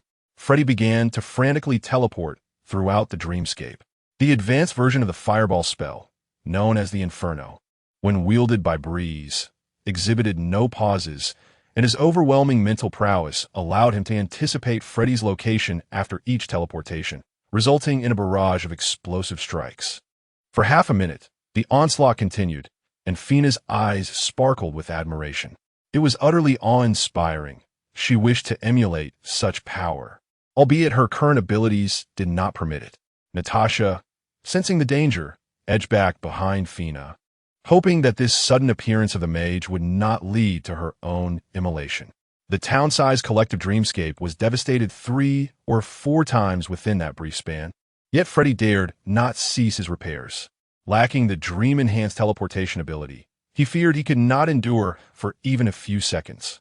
Due to the excessive extraction of accumulated fear, many personal deep dreams had already collapsed, and those trapped within emerged into the collective dream. Every new arrival, upon witnessing Breeze's overwhelming display of power, quietly retreated to a corner, none daring to disrupt the scene. Breeze sighed in relief, feeling liberated from concerns over potential asset loss. It was exhilarating to unleash such destructive force. Freddy, too, paused to catch his breath, believing that the mage's mana had nearly been depleted. Before he could utter a taunt, he saw Breeze lightly point his staff in the air, casting an enormous magical array that enveloped the entire collective dreamscape. The spatial anchor was successfully locked. From this moment forth, in this place, the majority of spatial spells were prohibited without Breeze's consent. With Freddy's escape options eliminated, Breeze raised his staff high, and the dreamscape of Maple Town began to shimmer with scattered azure lights, each point representing a gathering inferno spell, one of Breeze's specialties known as Meteor Shower. Terrified by the sight, Freddy swallowed his bravado and sprinted towards Breeze, preparing to cut off the output directly. Natasha, seeing this, ready to assist, but Fina restrained her. "Do not worry. That nightmare is courting death. My teacher was a mid-level knight before becoming a mage." "A mid-level knight?" Natasha glanced at Breeze, who loosened his grip on the staff, revealing a slender sword that appeared at the staff's end. What a remarkable staff, multifunctional indeed. It can even serve as a sword sheath. Freddy was momentarily stunned, yet he could not halt his advance, charging directly into the storm of swords conjured by Breeze, only to be shredded into fragments. In the next moment, the dreamscape of Maple Town shrank, and Freddy was reborn at the outskirts, glancing up at the impending meteor shower. If melee combat was futile, long range was even less viable. He had no choice but to flee. "Teacher, capture him alive. It's costly to contain the living," Fina called out. Breeze hesitated momentarily, adjusting the trajectory of the meteor shower to target the dreamscape primarily, obliterating the small dream and even causing some disruption to the nearby collective dream network. Once freed from the dream, Gouda and Des hastily restrained their subordinates. They had both witnessed Breeze's might and were grateful to have survived the dream. They had no desire to perish due to the most foolish of errors. Fina jogged over to the remnants of Freddy, her marker activating to ensnare him within its confines. Fina, do not be overly greedy in future encounters. Consider the potential gains last, Breeze advised her softly, but before he could finish, Fina sprang up, showcasing her points to Breeze. Teacher, I have accumulated a great many points. I can help you settle your debts. I have read the point description. 1 point can be exchanged for numerous high-purity mana crystals. If I can gather a few more, you won't need to stay in the alchemy workshop any longer. Her face radiated with a brilliant smile. By the way, teacher, what were you saying earlier? Breeze found himself at a loss for words. True friendship reveals itself in times of adversity. Having once felt isolated, it was a stroke of fortune to have someone come to his aid in his moment of need. He placed a hand affectionately on Fina's head. There is no rush. My dear, Mage Kieran has already overturned part of the council's punishment. Focus on stabilizing your realm with these points. Advancing in battle without proper grounding can easily lead to a regression. Upon hearing this, Fina assessed herself. I have officially advanced to a mage. Indeed, in a moment, I will send you the spell model for the miniature flame element pool. You can use it as the cornerstone of your mage journey. However, if you wish to explore other schools or elemental spell models, I cannot assist you with that, Breeze stated. For the most valuable asset he possessed was the knowledge within his mind. I believe our faction is quite commendable. Fina smiled, then recalled something, pulling Natasha over. Teacher, this is my friend and a member of the Ouroboros Society. Could you assist in creating some detection potions? The potions in the shop are far too expensive. Natasha felt somewhat anxious. She had not anticipated that Fina would so reliably bring her along. Breeze cast a glance at her, then retrieved a dozen detection potions from his personal space and tossed them to Natasha. Among them were even potions for some niche professions, ample enough for her use. Let's go, Fina. I still have some free time to describe the road ahead to you, Breeze said, taking Fina's hand and teleporting away from the location. Chapter 44. The rapidly strengthening Yang Xiao. After Fina and Breeze departed, Natasha was immediately surrounded. Gouda, Des, and the others fixated their gazes on the items in Natasha's hands. Can any of you withstand a fiery explosion spell? Natasha calmly closed the box containing the detection potions and looked at the others. Or do you intend to avoid dealing with these professionals in the future? At this point, Gouda halted, realizing that those two mages did not resemble common practitioners. Furthermore, mages are often depicted as individuals with extensive connections and high status in various tales. Natasha seemed to have a good rapport with Fina. If they were so brazenly attempting to rob her, it would not bode well for their future endeavors. Of course not. We're all quite upright. However, this place is remote and perilous. If you are willing to part with 2/3, we can offer you protection, Gouda said, his tone laced with a hint of threat. While they could not act overtly, they could discreetly remove their identification markers and resort to their usual tactics. Natasha smiled slightly. No need. You should take care of yourselves. Her objective had been met. It was highly likely that these individuals would not dare to act against her within the town. Based on her experience, she suspected they would lie in wait outside the town, where another faction was already ambushing, providing her with free enforcers. Once chaos ensued, the so-called threat would dissipate. Meanwhile, Yang Xiao was at home reviewing the conclusion page of Script 7. This time, he had invested considerable mental energy to evolve Breeze, and with such a high cost, the rewards were naturally substantial. Script 7. Mage vs. Freddy Script Synopsis. The greedy newborn nightmare is unwilling to merely harvest the fear and souls of ordinary people. It has set its sights on the novice mage, Fina, investigating the matter. However, it fails to comprehend the principle of small fry, bringing out the old. Script Evolution Result. Excellent Script Evolution Outcome. Morningstar Mage Breeze. Simplistic Alchemy Workshop. Nightmare Freddy. Dying. Single Layer Clock Tower. Pseudo. Morningstar Mage Breeze.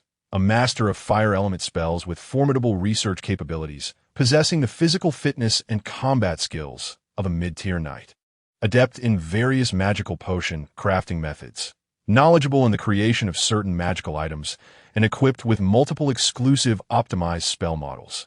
Proficient in most general spells below the advanced mage level.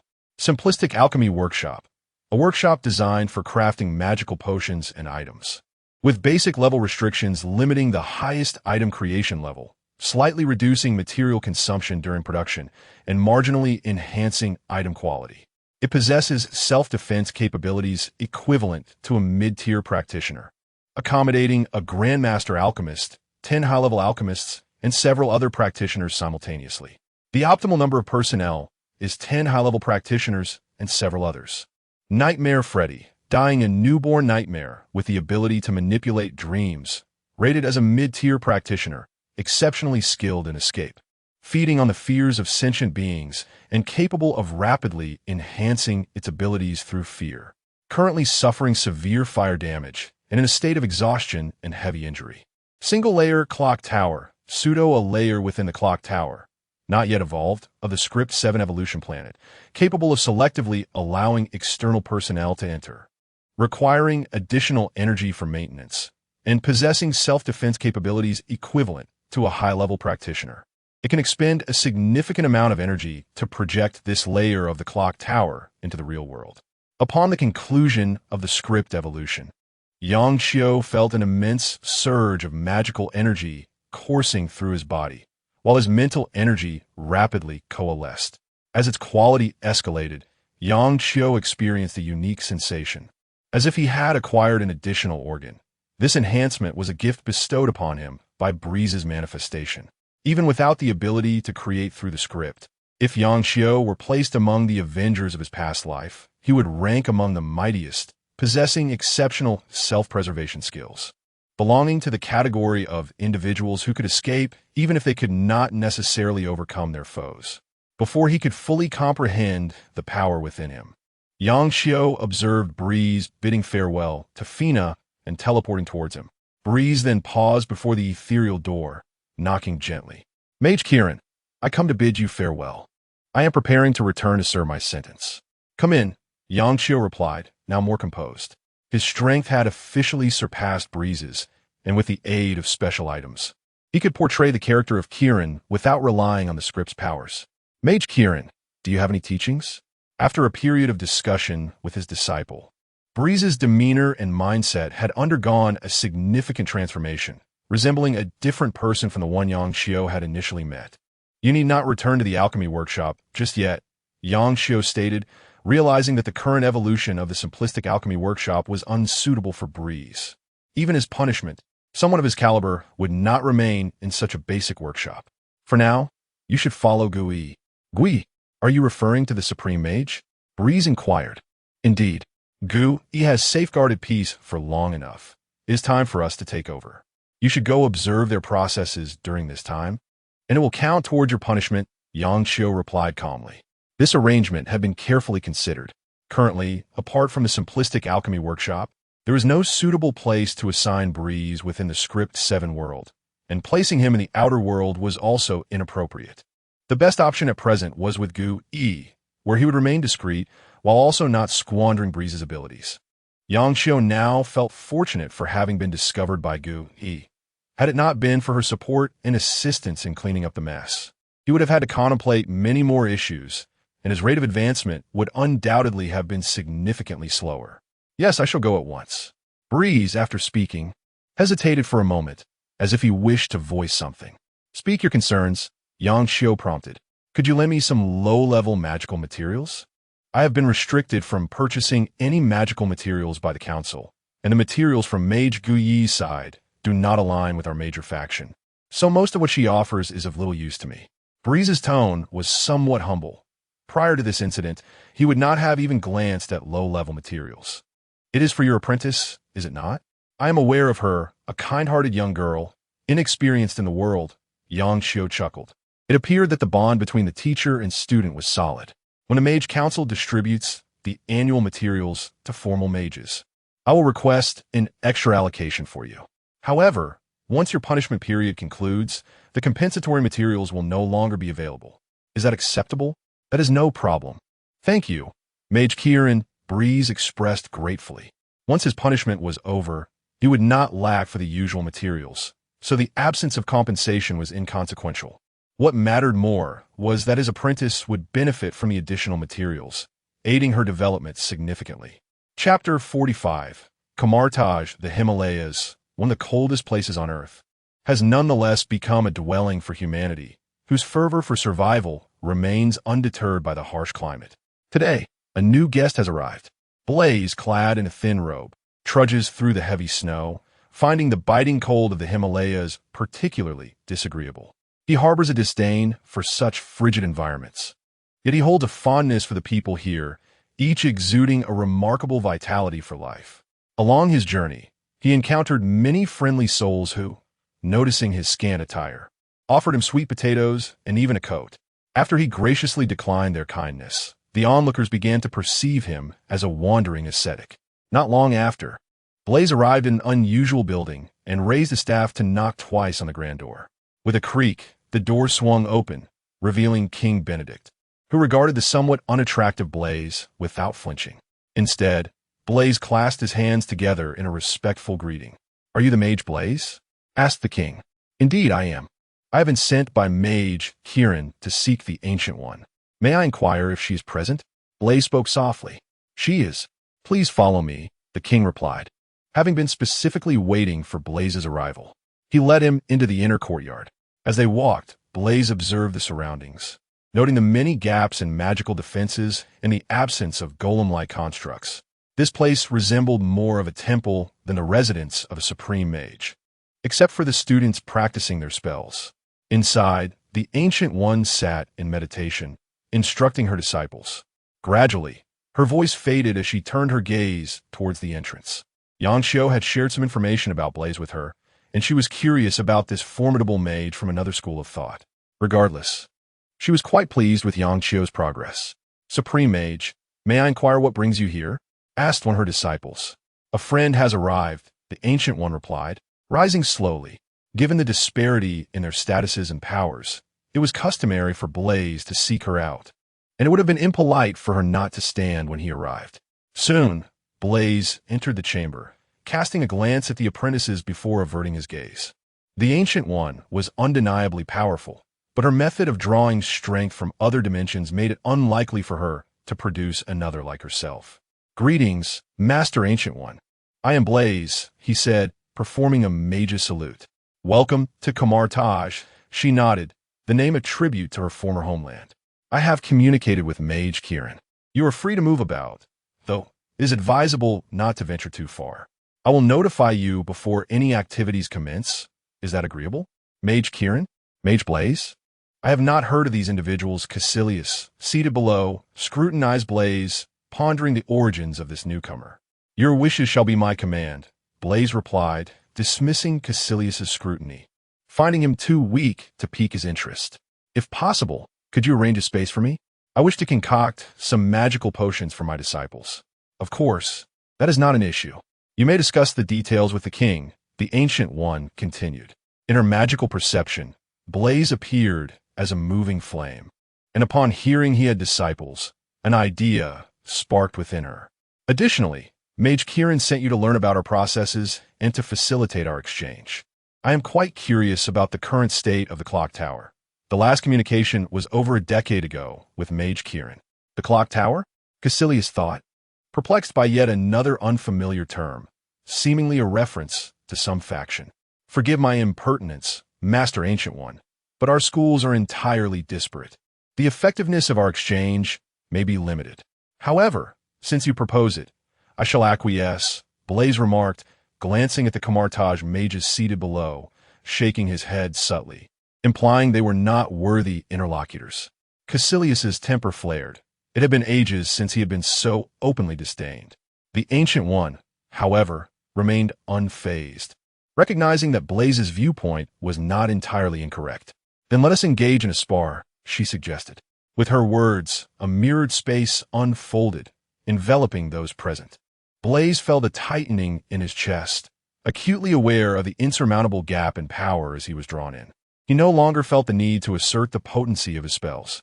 He placed Blaze and Kieran on the same tier, acknowledging the futility of boasting before such a figure.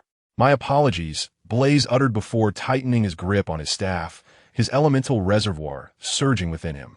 The fire element surged, filling the space around him with a fierce blaze. This formidable presence forced all Camartage mages to take 2 steps back, even without seeing a single spark. They could envision flames consuming them. Arcane energies swelled, flames circulated, multiple spells were cast, and spells reached their utmost efficacy. As auxiliary spells flickered around Blaze, he finally showcased the true might of a grand mage, far removed from the playful skirmishes he had engaged in against Freddy. In his current state, he could obliterate the dreamscape of that time without resorting to meteor showers. A single fireball would suffice to clear the area.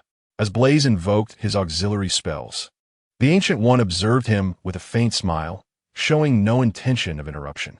Chapter 46. Eternal Radiance. How formidable. This individual is truly powerful, Caecilius thought, retreating slightly, feeling an intense heat emanating from Blaze even at a distance, as if his bodily fluids were boiling. The Ancient One remained unperturbed, acknowledging Blaze's strength, but noting that it paled in comparison to Dormammu's might. She assumed a stance, golden energy blossoming between her hands. Blaze, undeterred, unleashed the most straightforward and raw fireball spells, a torrent of fiery orbs erupting from his front. The Ancient One did not flinch. She simply traced a circular motion with her hands, conjuring a shield that absorbed all of Blaze's fireballs without her taking a single step back.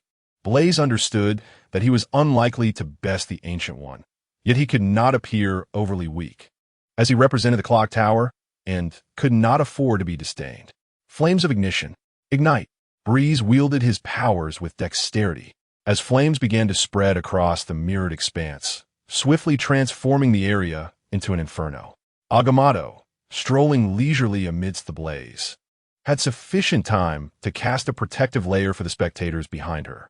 Wherever she tread, the flames were drawn away, only to await the subsequent inferno to fill the void. Fire element summon. With a strike of his staff, Breeze conjured fiery entities from the sea of flames, which surged forth to assault Agamotto. Intrigued by these artificial fire elements, Agamotto gracefully positioned herself in front of them, watching as they lashed out in fury. With a mere gesture, she unleashed energy that shattered their forms into mere particles, denying them even the chance for self-detonation. Witnessing this, Breeze found himself at a loss. Having exhausted his single-target spells, other scorching beams and chain explosions bore little threat to Agamotto, and area spells like Meteor Shower, while extensive and sustained in damage, lacked effectiveness against an individual. During his contemplation, Agamotto had already dismantled all summoned fire elements. Their regeneration could not keep pace with their destruction. Simultaneously, she assessed Breeze, acknowledging his formidable prowess as a mage. In terms of destructive capability, few in Camartage could rival him, yet there were those who could surpass him with more cunning spells.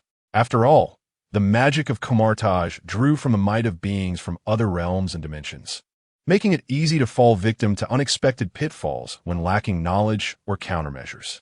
Master Agamotto, you are exceedingly powerful, and I find myself unable to breach your defenses.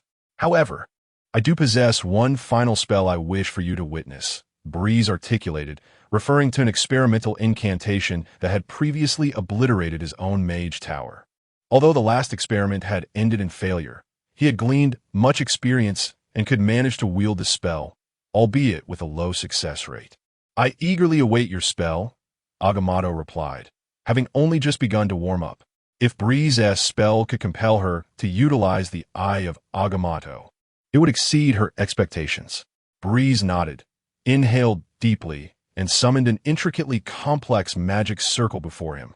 As the circle activated, the temperature around him surged dramatically. Could this be a success? Breeze felt a flicker of joy as he recognized that the magic circle had surpassed its most unstable phase. He channeled all surrounding magical energy into the spell. A minute later, the magic circle reached its climax. Master Agamotto, this is my strongest strike. Brace yourself, Breeze shouted. Eternal blazing sun. Boom. A searing wave erupted before Agamotto, akin to the sun descending upon her.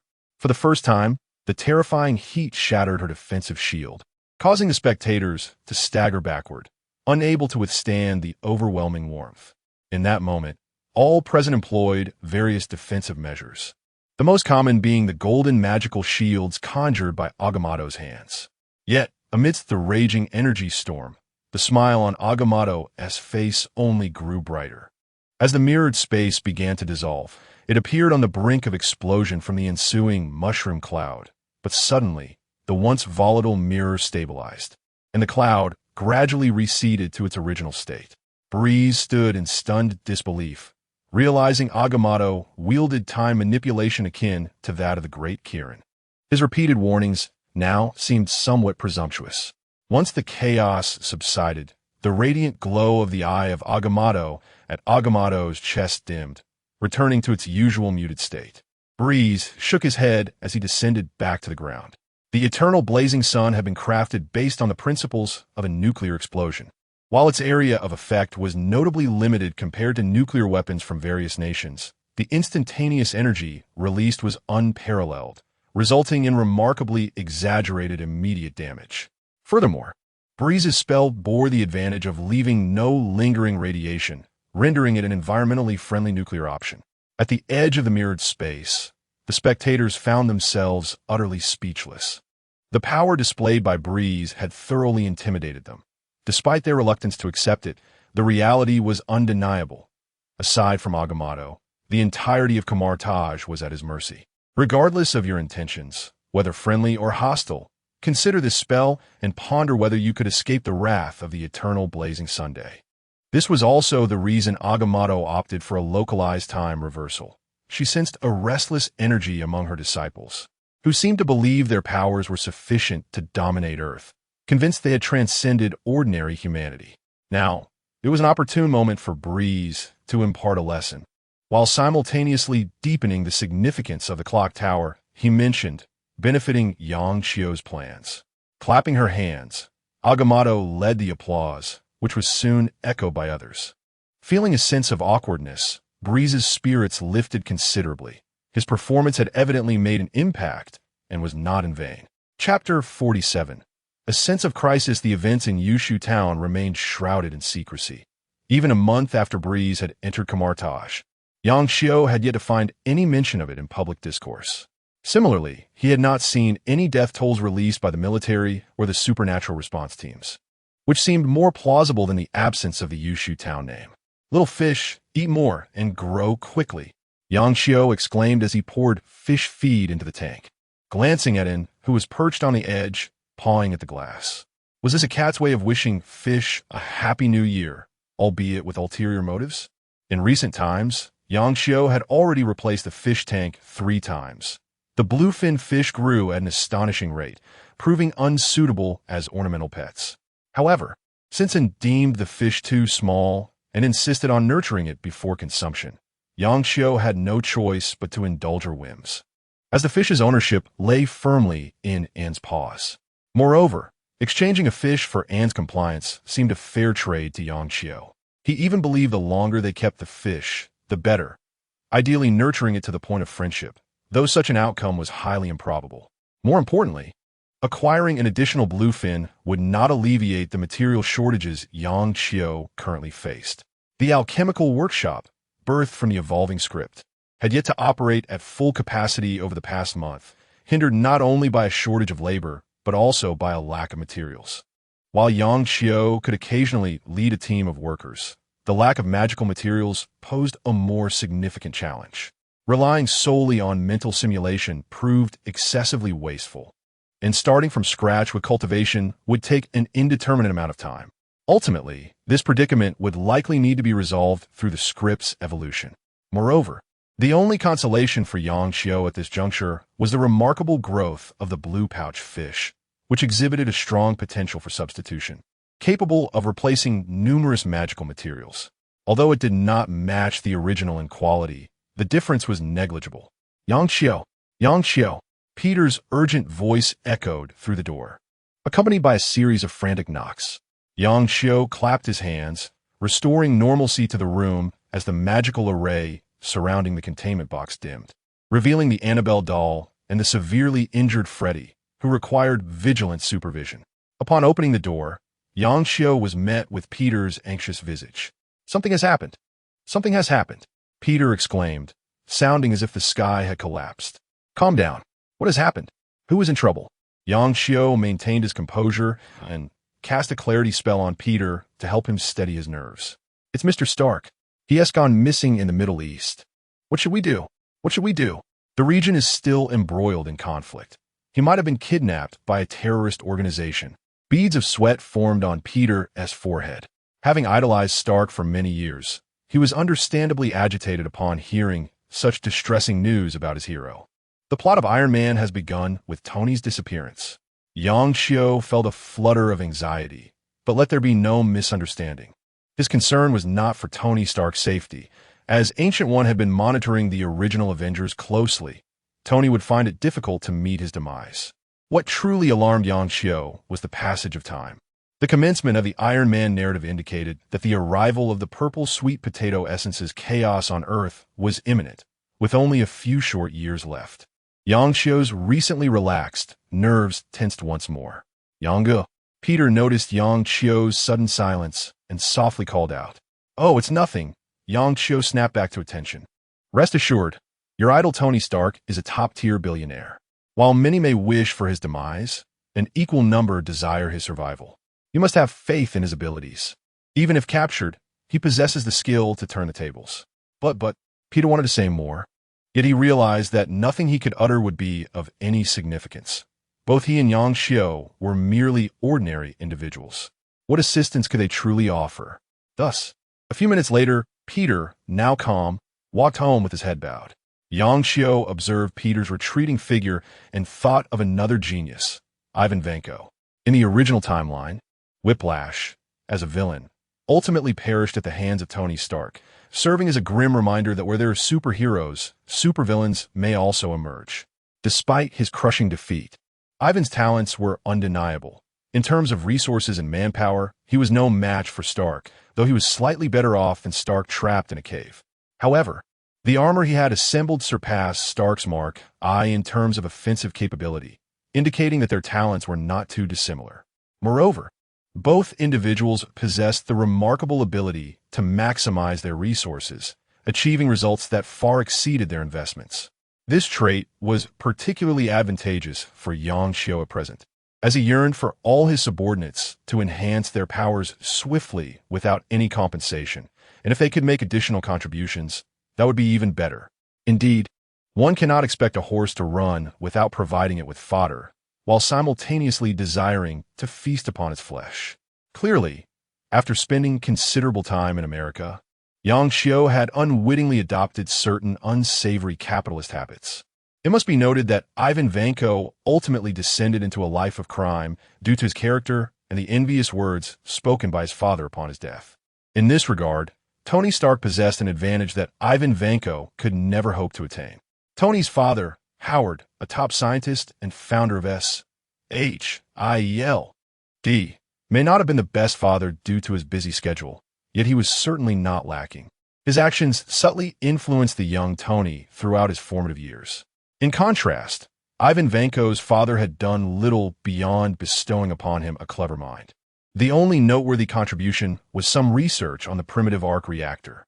After being cast out by Howard due to his misconduct and extreme beliefs, he succumbed to alcoholism, showing no inclination to strive for improvement, let alone imparting any positive influence on Ivan Vanko. In the absence of suitable guidance, an exceptionally intelligent individual becomes a significant threat to humanity, and Ivan Vanko would be a prime example of this in the future. Yang Xiu pondered deeply. Ivan Vanko's father likely passed away around the time Tony Stark publicly revealed his identity as Iron Man, which was still some time away. Thus, it was plausible that Ivan Vanko had yet to embark on a criminal path, leaving room for redemption. To break free from the impact of his father's long-standing influence, he would require a steadfast guide, akin to a strict father figure. This mentor need not be a saint or a sage. A few flaws would only render them more authentic. Chapter 48. Kim Bradley, I tell you, I have invented the greatest technology in the world. Howard is nothing but a thief. You should have been Tony Stark. Ivan Vanko's father slurred, hiccuping as the stench of alcohol permeated the basement. Ivan Vanko turned to glance at his father, sprawled on the bed, voicing no words of disbelief. He had never placed much faith in his father's drunken ramblings. From his earliest memories, his father had uttered few reliable words, constantly proclaiming himself a great scientist, yet Ivan had never seen any representatives from relevant authorities visit their home. Don't doubt me. I have blueprints. Once I understand them, I will be wealthy beyond measure, and then I will take you to kill them all. Ivan Vanko's father continued his drunken raving. Given the passage of time, his scientific prowess had undoubtedly regressed to an unfathomable level. Understanding the blueprints now would be a daunting task. Suddenly, a loud explosion erupted from outside, and before Ivan Vanko could comprehend the situation, a soldier clad in military attire burst through the door. Dust covered the soldier's face, yet his panic was unmistakable beneath the grime. "Don't move. Hands up," the soldier shouted, aiming his gun at the occupants. In the face of the gun's muzzle, Ivan Vanko obediently raised his hands, though his eyes darted about, searching for an opportunity to retaliate. "Cease your futile struggles. Your reinforcements have all fallen." A robust man appeared at the doorway, his face etched with scars, one eye blinded, yet exuding an overwhelming aura of intimidation. Furthermore, Ivan Vanko noted that the man wielded only a long sword, which puzzled him. Why would a gunman fear someone armed solely with a melee weapon? "Bradley, put down your weapon. I have a hostage." The soldier frantically aimed his gun at Ivan Vanko's incapacitated father, perhaps believing that a man unable to raise his hands and surrender was a viable hostage. Kim Bradley regarded the soldier with cold indifference, embodying the essence of a Russian. "Hostage? What is that?" Bang! In a moment of panic, the soldier pulled the trigger, and as the bullet flew, Bradley sprang into action, swiftly closing the distance and slicing through the soldier with a single stroke of his sword. Father, Ivan Vanko, overcome with profound sorrow, collapsed before his father's bed, the blood staining the small mattress a deep crimson. The man lying there had completely ceased to breathe. After a few moments of weeping, Ivan suddenly found himself unable to continue. Inexplicably, he felt a sense of relief rather than the overwhelming grief he had anticipated. Ken Bradley approached the bedside, casting a glance at the lifeless figure before turning to Ivan with a frown. "Ivan Vanko, do you recognize me?" he inquired. Kneeling beside the bed, Ivan gazed up at Ken. With one hand, Ken lifted Ivan effortlessly, despite Ivan's frail physique due to malnutrition. He was, after all, a grown man. Yet Ken handled him with the ease of lifting a mere chick. "I told you it was a mistake to let him raise you." A father who utters such disgraceful words is utterly shameful. Ken stated flatly, "From now on, you will follow me, or else he will ruin you completely. I will prepare a coffin for him." As he spoke, Ken set Ivan on the ground, where numerous corpses lay scattered around them. Upon exiting the basement, Ken turned to meet Ivan's gaze. "My name is Ken Bradley. You may call me Ken. Understood?" Ivan nodded, feeling an inexplicable timidity. Each time he attempted to assert a semblance of defiance, Ken's imposing presence quelled the thought immediately. "Let us go soon. The gang will come to clean up this mess. You do not belong here, and your frail body requires training." Ken led the way toward a robust vehicle parked nearby. Once inside, Ivan noticed a clear gang member seated in the passenger seat. "Mr. Ken, here is your payment for this endeavor. My boss is unwell and asked me to express his gratitude for your assistance," the gangster said, his demeanor one of sycophantic deference, as though Ken were his superior. Ken accepted a paper bag, glancing at the cash inside. "Just a transaction. Take us to the usual place." "Of course," the gangster replied, turning to the driver. "Are you deaf? Drive." Ivan observed Ken out of the corner of his eye, sensing that this man was an acquaintance of his father, though their relationship seemed strained, possibly adversarial. He also recalled the swift, lethal strike Ken had delivered. It was an attack so swift that his eyes could barely register its shadow. "Ken, where are we headed?" Ivan asked quietly. "Speak up. If you lack the strength to voice your questions, what can you do?" Ken admonished without turning. "Ken, where are we going?" Ivan repeated, raising his voice. "Ah, spirited aren't we?" Ken remarked coldly. "We're going home." "Home? Ivan fell silent, uncertain of how to respond. Merely sitting there, yet he felt a flicker of courage replacing his fear. Observing from a divine perspective, Yang Qiu nodded with satisfaction. The opening act of Script 8 was unfolding flawlessly. Ken Bradley's performance was impeccable, and Ivan's reactions were as anticipated. Thus, with Ken Bradley at the helm, Ivan Vanko would no longer tread the path of his previous life. From this moment forth, his existence would undergo a profound transformation. Meanwhile, at Ivan's home, the Russian Supernatural Rapid Response Team arrived at the scene, expertly examining the body sprawled in the center of the basement. They meticulously noted their findings in a ledger before wrapping Ivan's father's corpse in a shroud, preparing for cremation. Aside from these actions, they conducted no further business. Turning to leave, as they departed, they casually ignited a fire that consumed the entire basement, along with the plans Ivan's father had hung on the walls, reducing them to ashes. Chapter 49. The Alchemist. Moments later, under the respectful guidance of the gang members, Ken Bradley brought Ivan to their destination. It was a sizable courtyard, its dilapidated facade hinting at past grandeur, now tinged with melancholy. The wind rustled, causing the sign above the entrance to sway precariously. "Follow me," Ken instructed, pushing open the grand door and leading Ivan into the yard.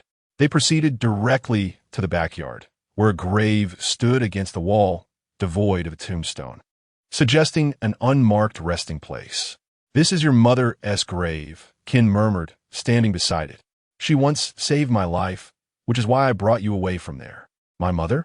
Ivan gazed at the grave, struggling to recall her visage. It felt like a distant memory. He often wondered if his mother had lived. Would his father have fallen into such depravity? Most likely, for his father's nature seemed irredeemable.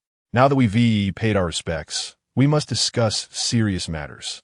Your father has squandered too much of your time.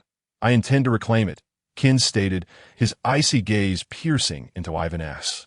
"First, tell me what your skills."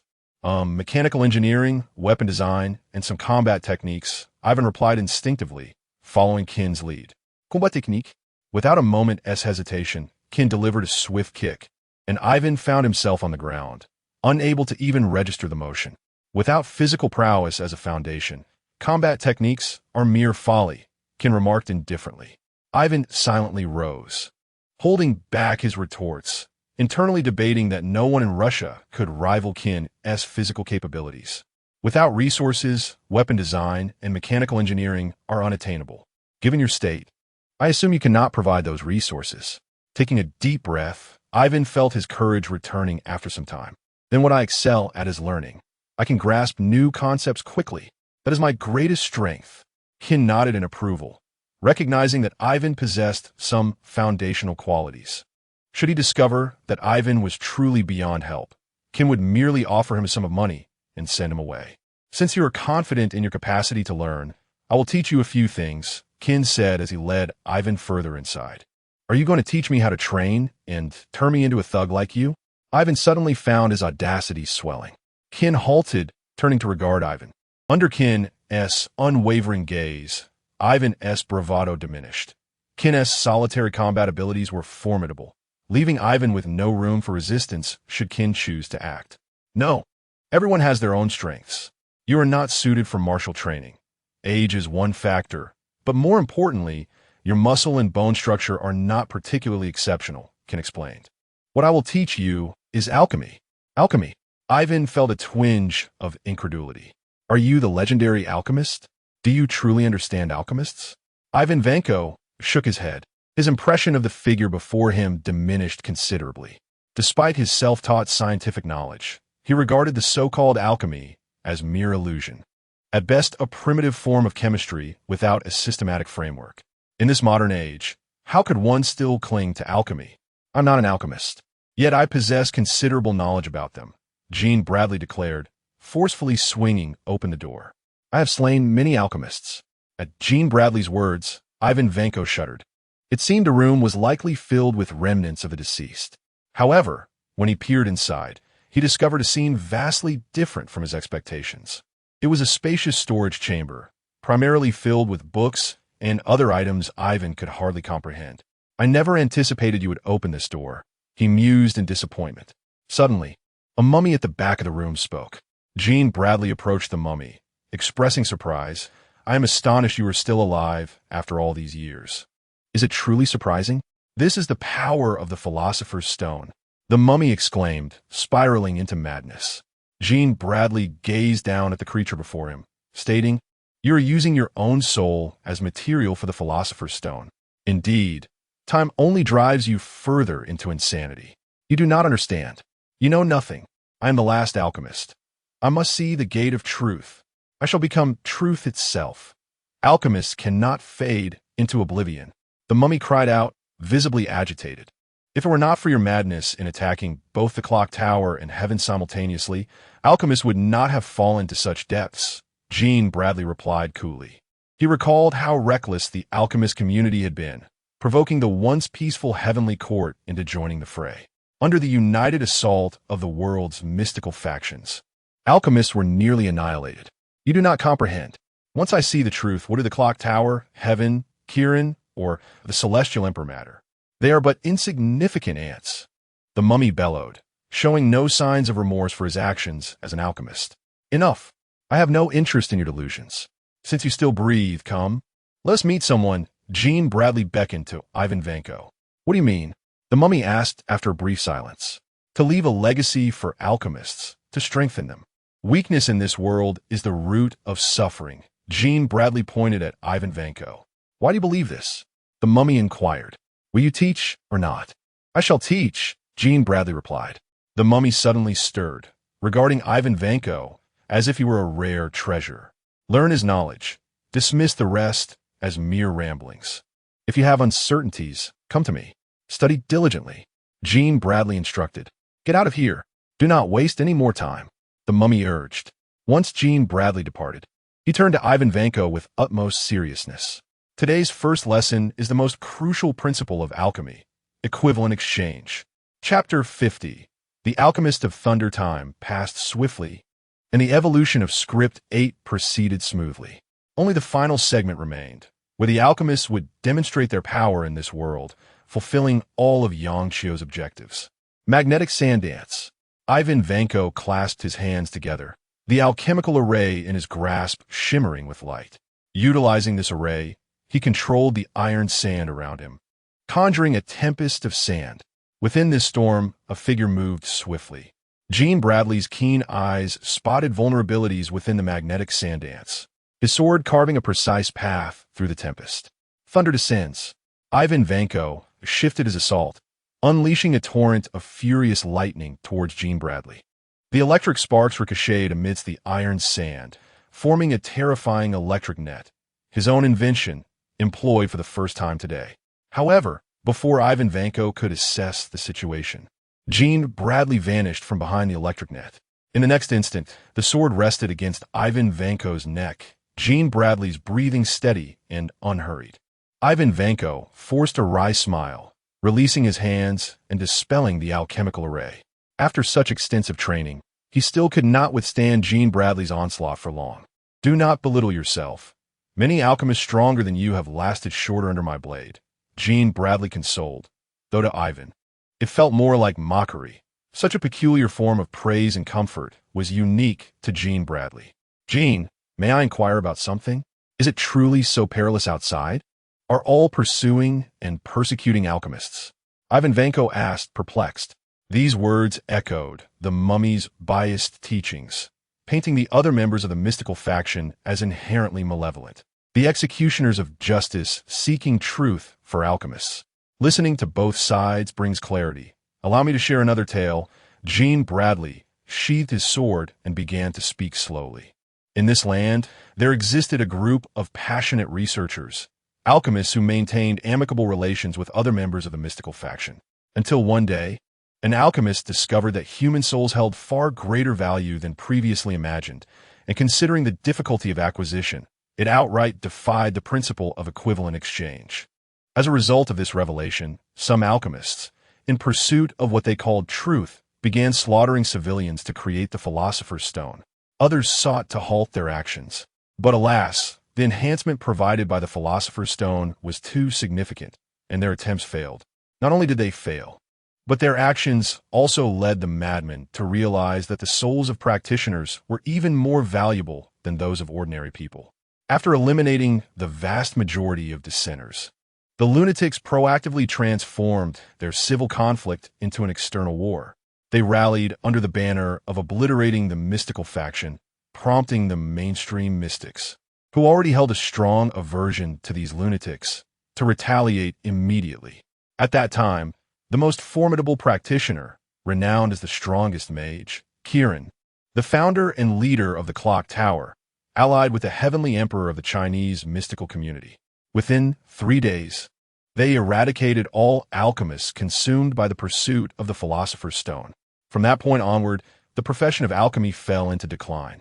The one who taught you alchemy was the sole survivor of that era, his shroud imbued with time magic and celestial spells, severing his connection to the alchemical array. As for the evidence of this tale, the very individual within that room and the multitude of books remaining in this storage chamber stand as the finest testament. Jean Bradley recounted plainly.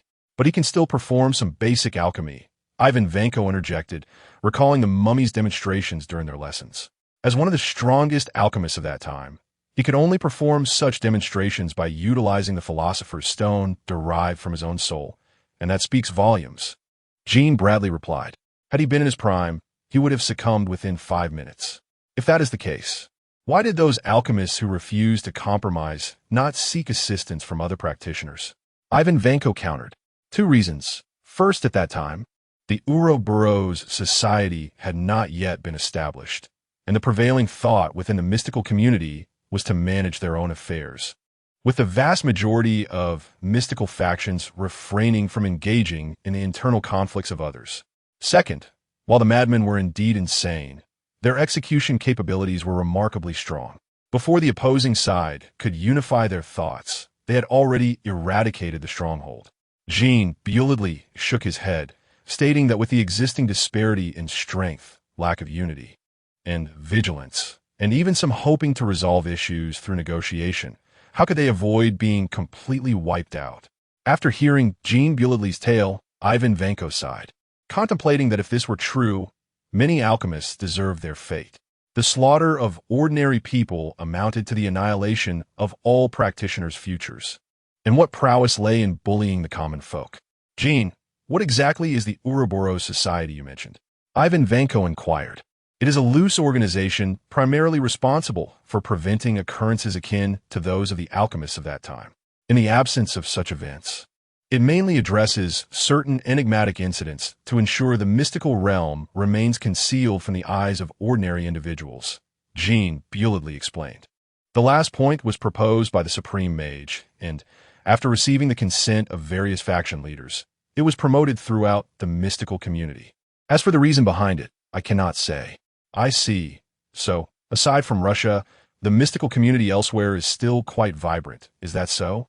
Ivan Vanko felt a surge of pressure, realizing how recently he had embarked on his alchemical journey, yet suddenly found himself cast as a representative figure.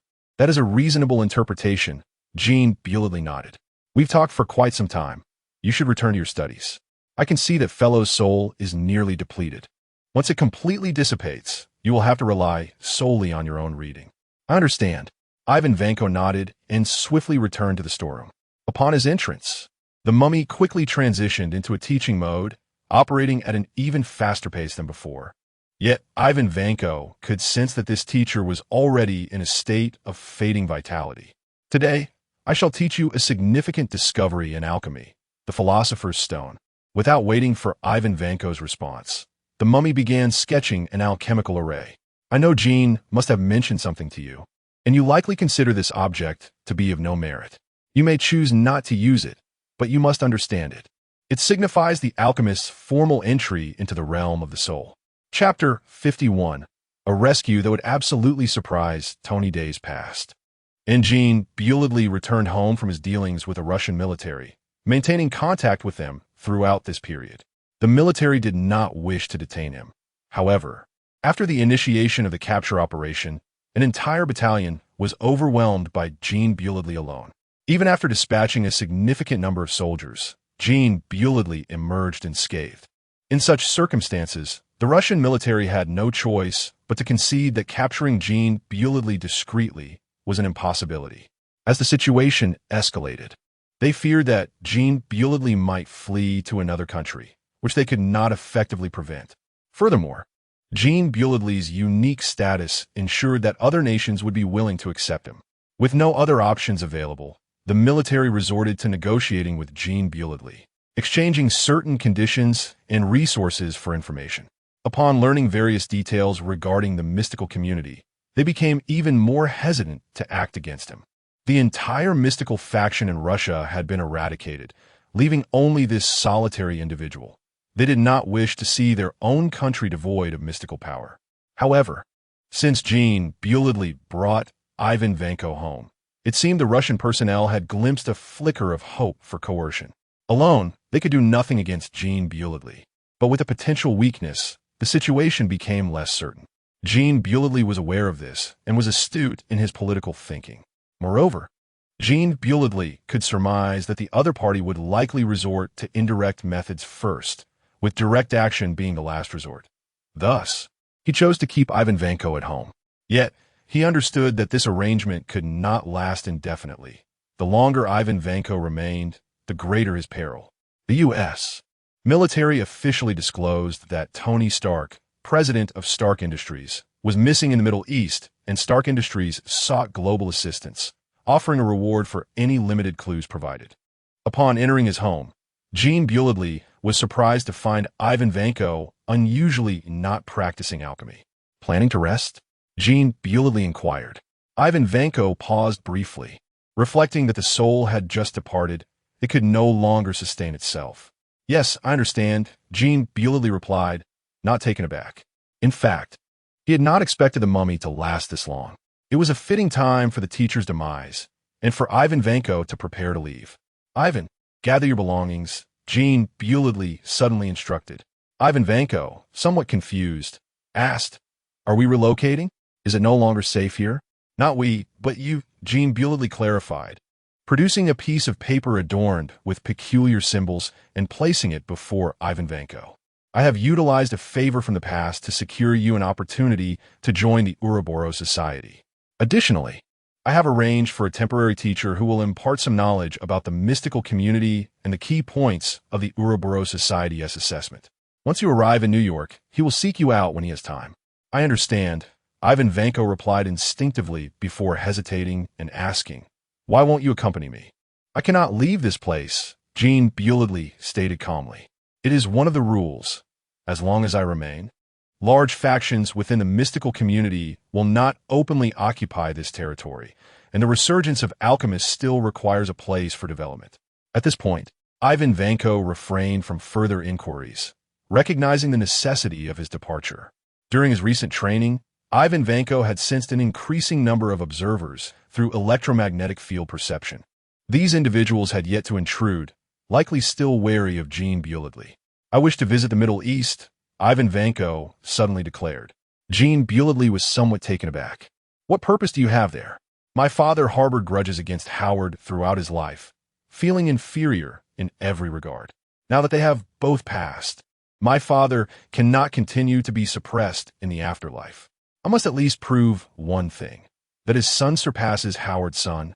In terms of education, he is superior to Howard, Ivan Vanko stated earnestly. While he did not particularly cherish his father, certain matters mattered to him even more than his father's legacy. He needed to demonstrate that he was smarter and stronger than Tony Stark. The best way to prove this was to rescue that individual who was likely abducted.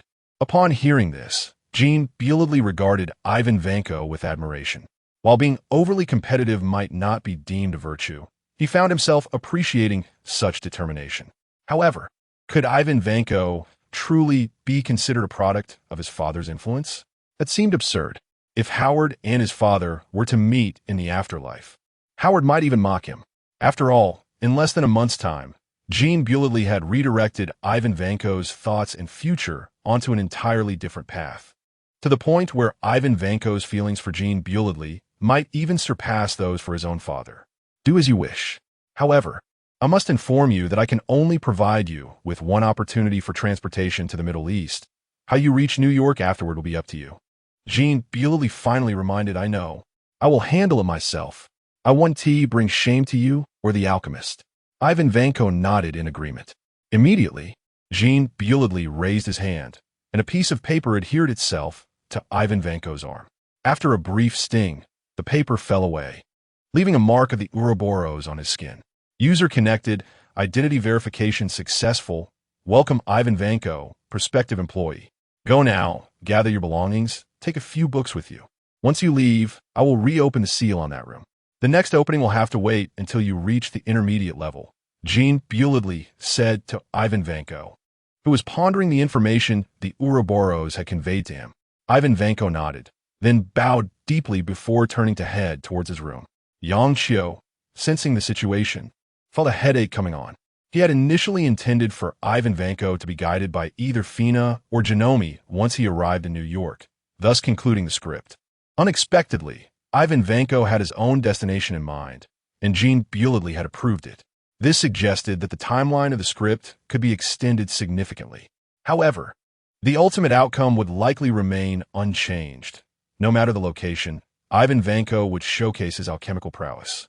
Therefore, Yang Xiu decided against altering the script or forcibly redirecting the narrative. This, of course, was not due to any malicious intent on his part. The thought of Ivan Vanko rescuing Tony Stark, knowing the future as he did, struck Yang Xiu as amusingly incongruous. Chapter 52. Is this how Howard taught you? Tony, we don't have much time. They will soon notice something is amiss. Dr. Ethan spoke as he adjusted the first-generation armor based on Tony's instructions. I know, speed up. If we succeed, we can escape, Tony replied, securing the armor's components to the rack behind him. The equipment and materials here were exceedingly rudimentary. Managing to construct the primary components of the armor was already Tony's limit. As for donning the armor, it would have to be done manually, piece by piece. Thankfully, the person before him was reliable. Otherwise, Tony wouldn't know how to put everything on. Ethan, Tony, get out here, the terrorists shouted loudly. Having noticed something amiss in the surveillance footage, the two who should have been on camera had been missing for several minutes. They're in there. Hurry, send more people. We must find them. Hearing the terrorist shouts, Tony took a deep breath. He was almost finished. He just needed a bit more time to guide the program into the command system. You continue. I'll hold them off. Ethan gritted his teeth, preparing to buy crucial seconds with his physical presence. Just then, a commotion erupted outside, and faint screams could be heard. Tony Stark is in here, right? Send someone who can speak English or Russian. Ivan Vanko called out to the terrorists rushing toward him like insects, but no one answered. Bang, bang, bang. The terrorists before Ivan Vanko showed no inclination for dialogue. Their only action was to pull the trigger. Sighing, Ivan Vanko moved his hand slightly, and the rocky walls on either side closed in together, blood seeping from the crevices. After studying for so long, Ivan Vanko excelled at manipulating electricity and the magnetic fields created by it.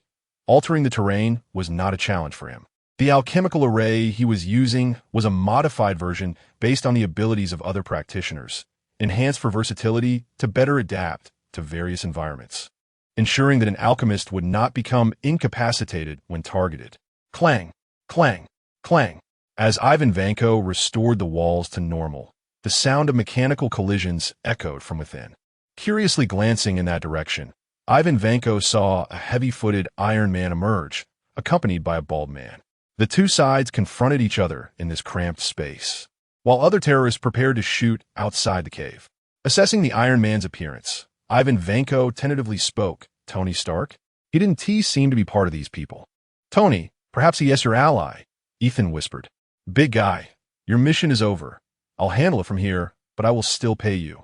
Now step aside, Tony said, remaining vigilant. I intended to take you out, but not for the money. It seems I've arrived a bit late, Ivan Vanko remarked, shaking his head. However, I found a new point to mock. Your welding skills leave much to be desired. Also, are you not considering changing your aesthetic? This thing is hideously ugly. Step aside. Tony, unwilling to engage in further conversation, opened the shooting port of his right-hand armor, revealing a mini-missile aimed at Ivan Vanko. Ivan Vanko's expression turned icy.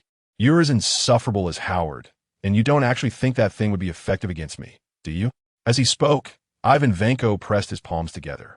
The alchemical array he had drawn converged, forming a circle. Sparks of electricity danced around him. I can dismantle that rusty shell of yours in a second, Ivan Vanko threatened. You can certainly try, Tony retorted, holding his ground. He found Ivan Vanko quite irritating at first glance. Gentlemen, since we are not enemies, how about we unite against a common foe? Ethan quickly interjected to mediate, as they were likely already surrounded by terrorists outside. Tony, showing deference to Ethan, lowered his arm. Follow me. Their bullets 1T penetrate my armor. Wow, you're amazing, Ivan Vanko scoffed. Bullets can't pierce, huh? What about missiles? I saw plenty of your company's products on the way here. Business is thriving, and these are all your customers. Tony, infuriated by the mockery, was grateful for Ethan's subtle signals. An extra person meant extra strength. Speaking without anyone to engage in conversation was pointless. Ivan Vanko shook his head and approached the wall. I don't want to rely on your metal shell for hope, and I prefer brains over brawn, Ivan Vanko said with a slight smile. As he spoke, the wall in front of the three began to cave inward, opening a passageway. Follow me. Those fools probably 1T expect us to take an alternate route. Ivan Vanko led the way, feeling a sense of satisfaction at Tony's silence. He must have been taken aback. His assumption was indeed correct. Inside the armor, Tony scrutinized Ivan Vanko, curious about how the passage and the electricity that had swirled around him were created. Of course, Ivan Vanko would not reveal his secrets. It was killing Tony with curiosity. In the middle of the group, Ethan sighed in relief as the atmosphere seemed to have eased. He had just feared that the two were about to come to blows. They walked down the extended passage, which gradually closed behind them. He also opened a few vents for ventilation. Otherwise, they would suffocate. Ivan Vanko could now ensure that those who entered the cave would remain oblivious to their exit, despite searching every corner of the cavern. 10 minutes later, an opening appeared on the side of the sandy slope. All right, I've rescued you. Now I demand my reward. Ivan turned to face Tony Stark, who was unmasking himself. How much do you want? Tony asked calmly, for he was not lacking in wealth. I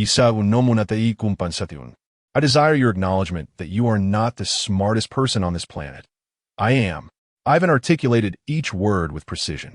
Impossible, Tony retorted flatly. Is this how you treat your savior? Is this what Howard taught you? Ivan continued to mock him, invoking Tony's father in nearly every sentence. Tony fell silent. It was inconceivable for him to admit his inferiority. Yet, despite Ivan's poor demeanor, he had undeniably saved Tony's life. Outside the cave, the weapons of Stark Industries loomed ominously, and Tony could not be certain that his rudimentary armor would facilitate his escape. Chapter 53.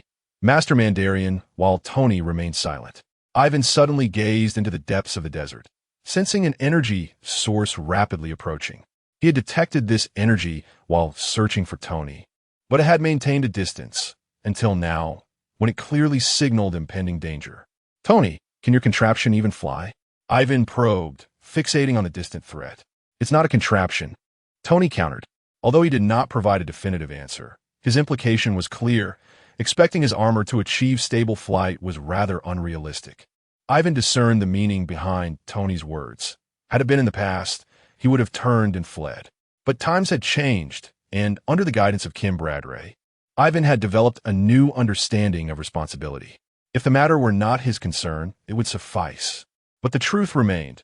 He had recklessly summoned this unknown adversary through his own alchemical practices. Had he not been so impulsive in coming here, Tony might have escaped with his half-finished suit. Taking a deep breath, Ivan instructed, "You and the bald man need to leave quickly. I will hold them off here. If you manage to survive this ordeal, please seek out a man named Kim Bradray in Russia. With your wealth, you should be able to find him." What do you mean? Tony, with nearly zero detection capabilities, failed to perceive the looming danger. Get out, Ivan shouted, pressing his palm against the sandy ground, causing the shifting sands to propel Tony and Eason 100 meters away. At that moment, a brilliant blue light began to approach from the distance of the desert. Alchemical material reconstruction. Ivan summoned his energy, and a massive sand fortress erupted from the ground, obscuring Tony and Eason from view. After landing, Tony gazed in astonishment at the magically materializing sandcastle striking the ground in frustration with his mechanical arm. Why am I so weak? He gritted his teeth, realizing Ivan had urged their escape due to an impending formidable foe. If even Ivan, capable of reshaping the terrain, lacked confidence in confronting this enemy, their presence would only serve as a burden. Tony, what is happening? Eason, dazed from the fall, struggled to regain his senses. Without hesitation, Tony hoisted Eason onto his shoulder and cranked the power system to maximum, sprinting away into the distance. Hold on, just a little further away. The signal transmitter should connect to the satellite. Reinforcements will arrive soon. Tony silently prayed for Ivan's safety. Meanwhile, having altered the landscape, Ivan confronted the approaching enemy. With a stocky physique, long hair, and a menacing expression, it was clear that this individual was no ally. Ivan noted the 10 distinct rings adorning the enemy's fingers.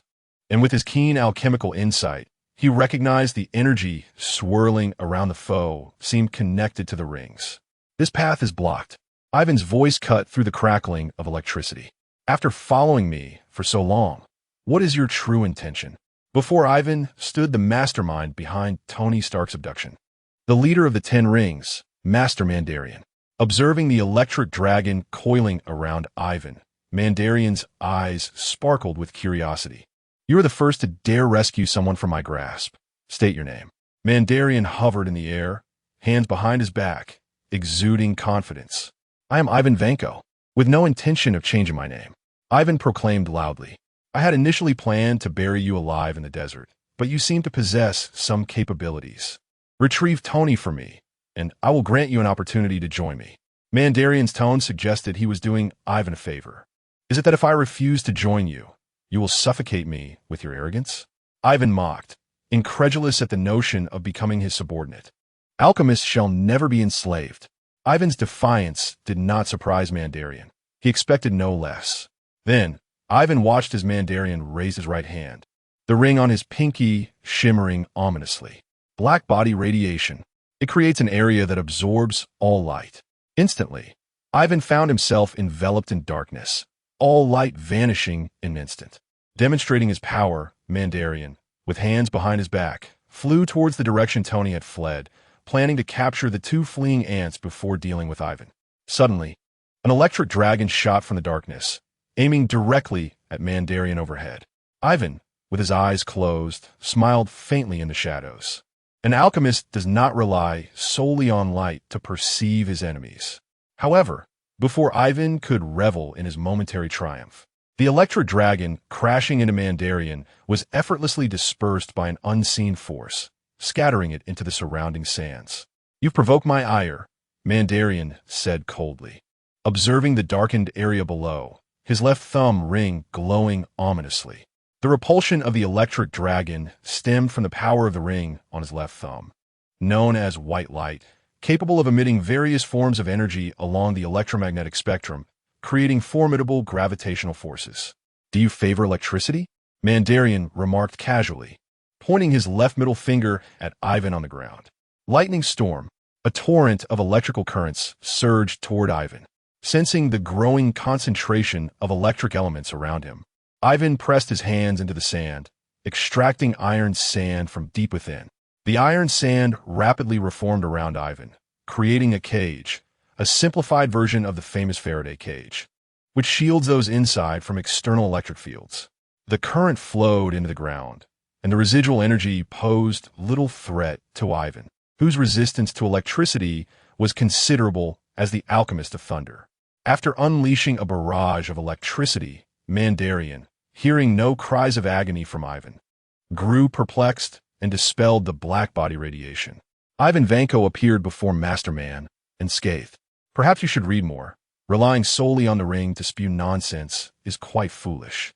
He sarcastically remarked, though his surroundings were beginning to melt, and if Masterman continued his assault, the protective shell would surely breach. After all, this Faraday cage was a makeshift creation, riddled with flaws, and enduring this long was a testament to Ivan Vanko's exceptional skills. Chapter 54. Where have the traditional virtues of villains gone? Hearing Ivan's taunts, Masterman's expression darkened significantly. With a flick of his pinky finger, he unleashed an ice storm. The sound of freezing echoed ominously as the temperature along the energy beam plummeted rapidly, approaching absolute zero. In such frigid conditions, Ivan found himself immobilized, encased in ice. Within the colossal ice block, alongside him, the azure electricity remained frozen in place, resembling paint on ice. Oomph. Masterman grunted heavily before turning and soaring towards Tony. As for Ivan's survival, Masterman was indifferent. If he lived, he would consider subduing him. If not, it would simply amount to a kill. In the distance, amidst the desert, Tony and Ethan were trudging forward.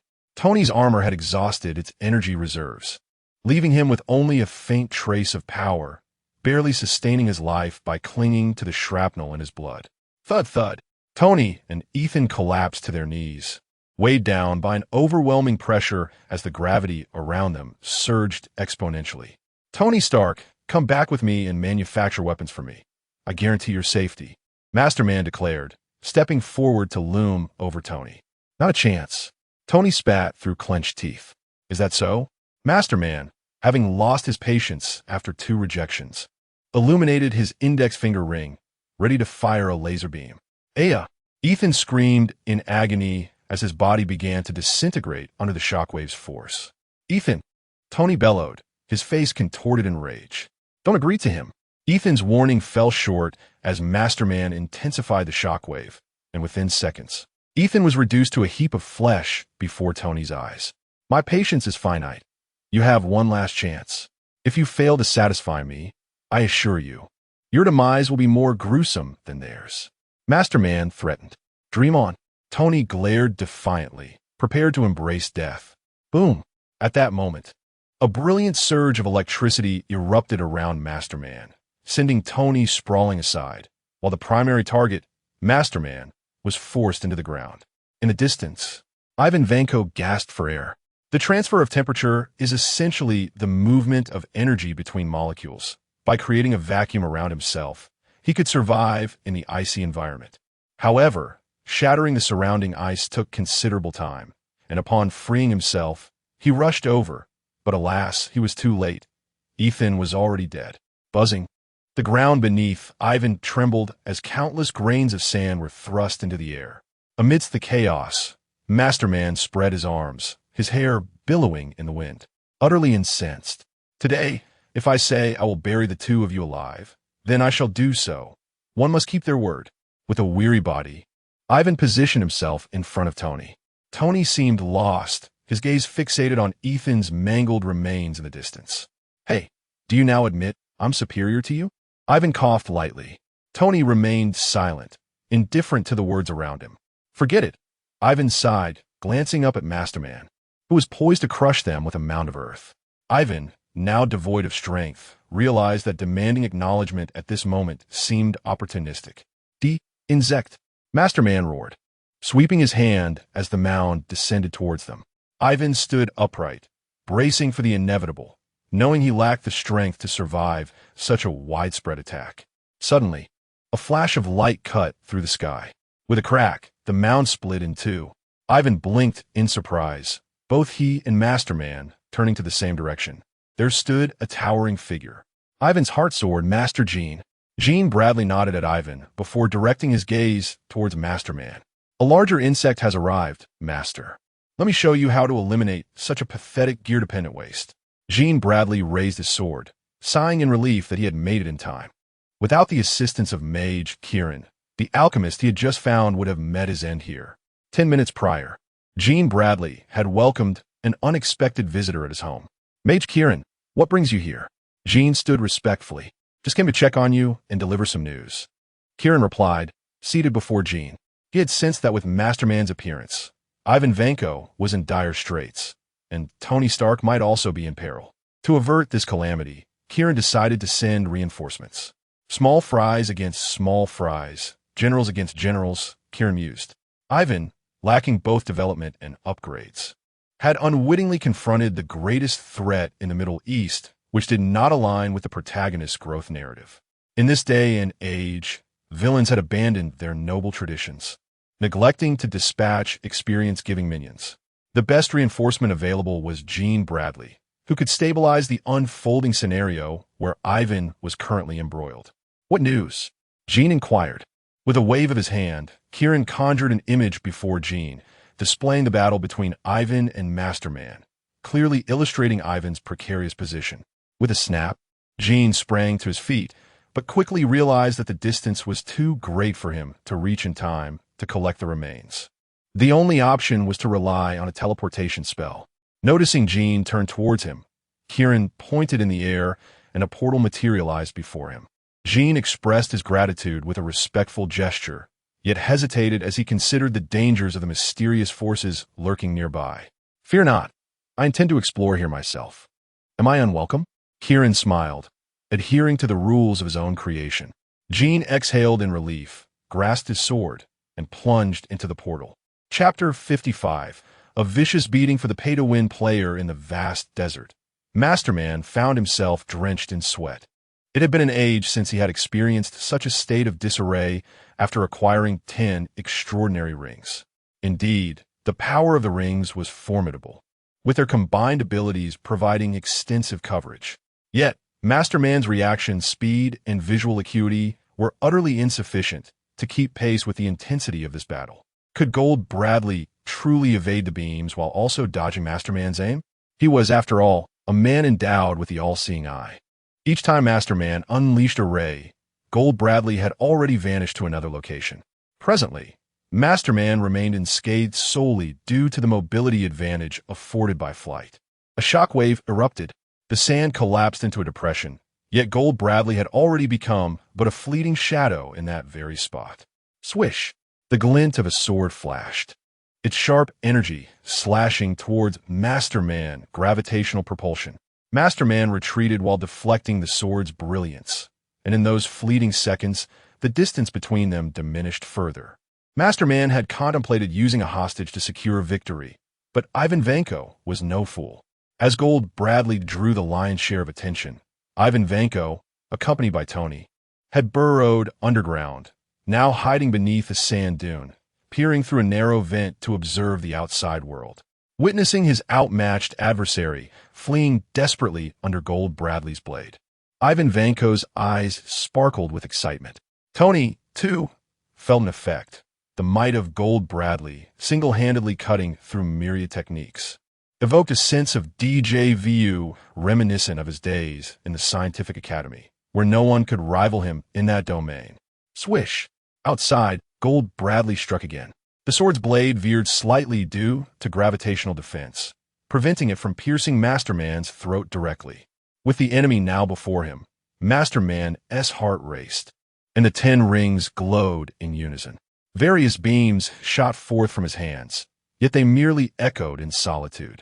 Seizing a moment of vulnerability amidst the beams, Gold Bradley reappeared before Masterman. Having learned from prior encounters, Gold Bradley adjusted his swordplay to counteract the influence of gravity. However, as the blade made contact with Masterman's attire, a chilling sensation surged from the sword's tip towards Gold Bradley. While Masterman's experience was lacking, he had survived this long for a reason. He gritted his teeth against the frostbite encroaching upon him, laying a trap for Gold Bradley. Gold Bradley remained unfazed. During his previous confrontations with alchemists, he had encountered myriad traps. Those adversaries, regardless of their shortcomings, possessed knowledge that could easily overshadow Masterman, their strategies and adaptability far surpassing his own. The long sword vibrated rapidly, the chilling aura creating a brief gap in its oscillation. Seizing this opportunity, Gold Bradley flicked his wrist, withdrawing his weapon from the ice, swiftly retreating to create distance. Before Gold Bradley could launch his next assault, he observed Masterman clutching his side, turning to flee without a backward glance. Would his reputation compare to life? Masterman's survival instinct had evidently served him well. The previous trap failing to injure Gold Bradley was fortunate. However, the sword's tip had nonetheless carved a wound in his abdomen. If this continued, Masterman feared he might meet his end here today. There remained an unknown lurking in the shadows. Ivan Vanko, the alchemist, who, once he regained strength, could strike unexpectedly. And with a mere distraction, Masterman sensed Gold Bradley's sword poised to sever his neck. Observing the retreating Masterman, Gold Bradley decided against pursuit. It is unwise to chase a desperate foe. He lacked absolute confidence in capturing him, especially after the distance had widened, increasing the peril of the confrontation significantly. Come out. With the enemy gone, why remain hidden? Gold Bradley sheathed his sword, gazing at an empty patch of land, where the alchemical fluctuations appeared more pronounced than fireflies in the dark. Gurgle, gurgle, the sand began to stir from the center as Ivan Vanko and Tony emerged from underground. Master Jean, how did you know I was in trouble? Ivan Vanko inquired curiously.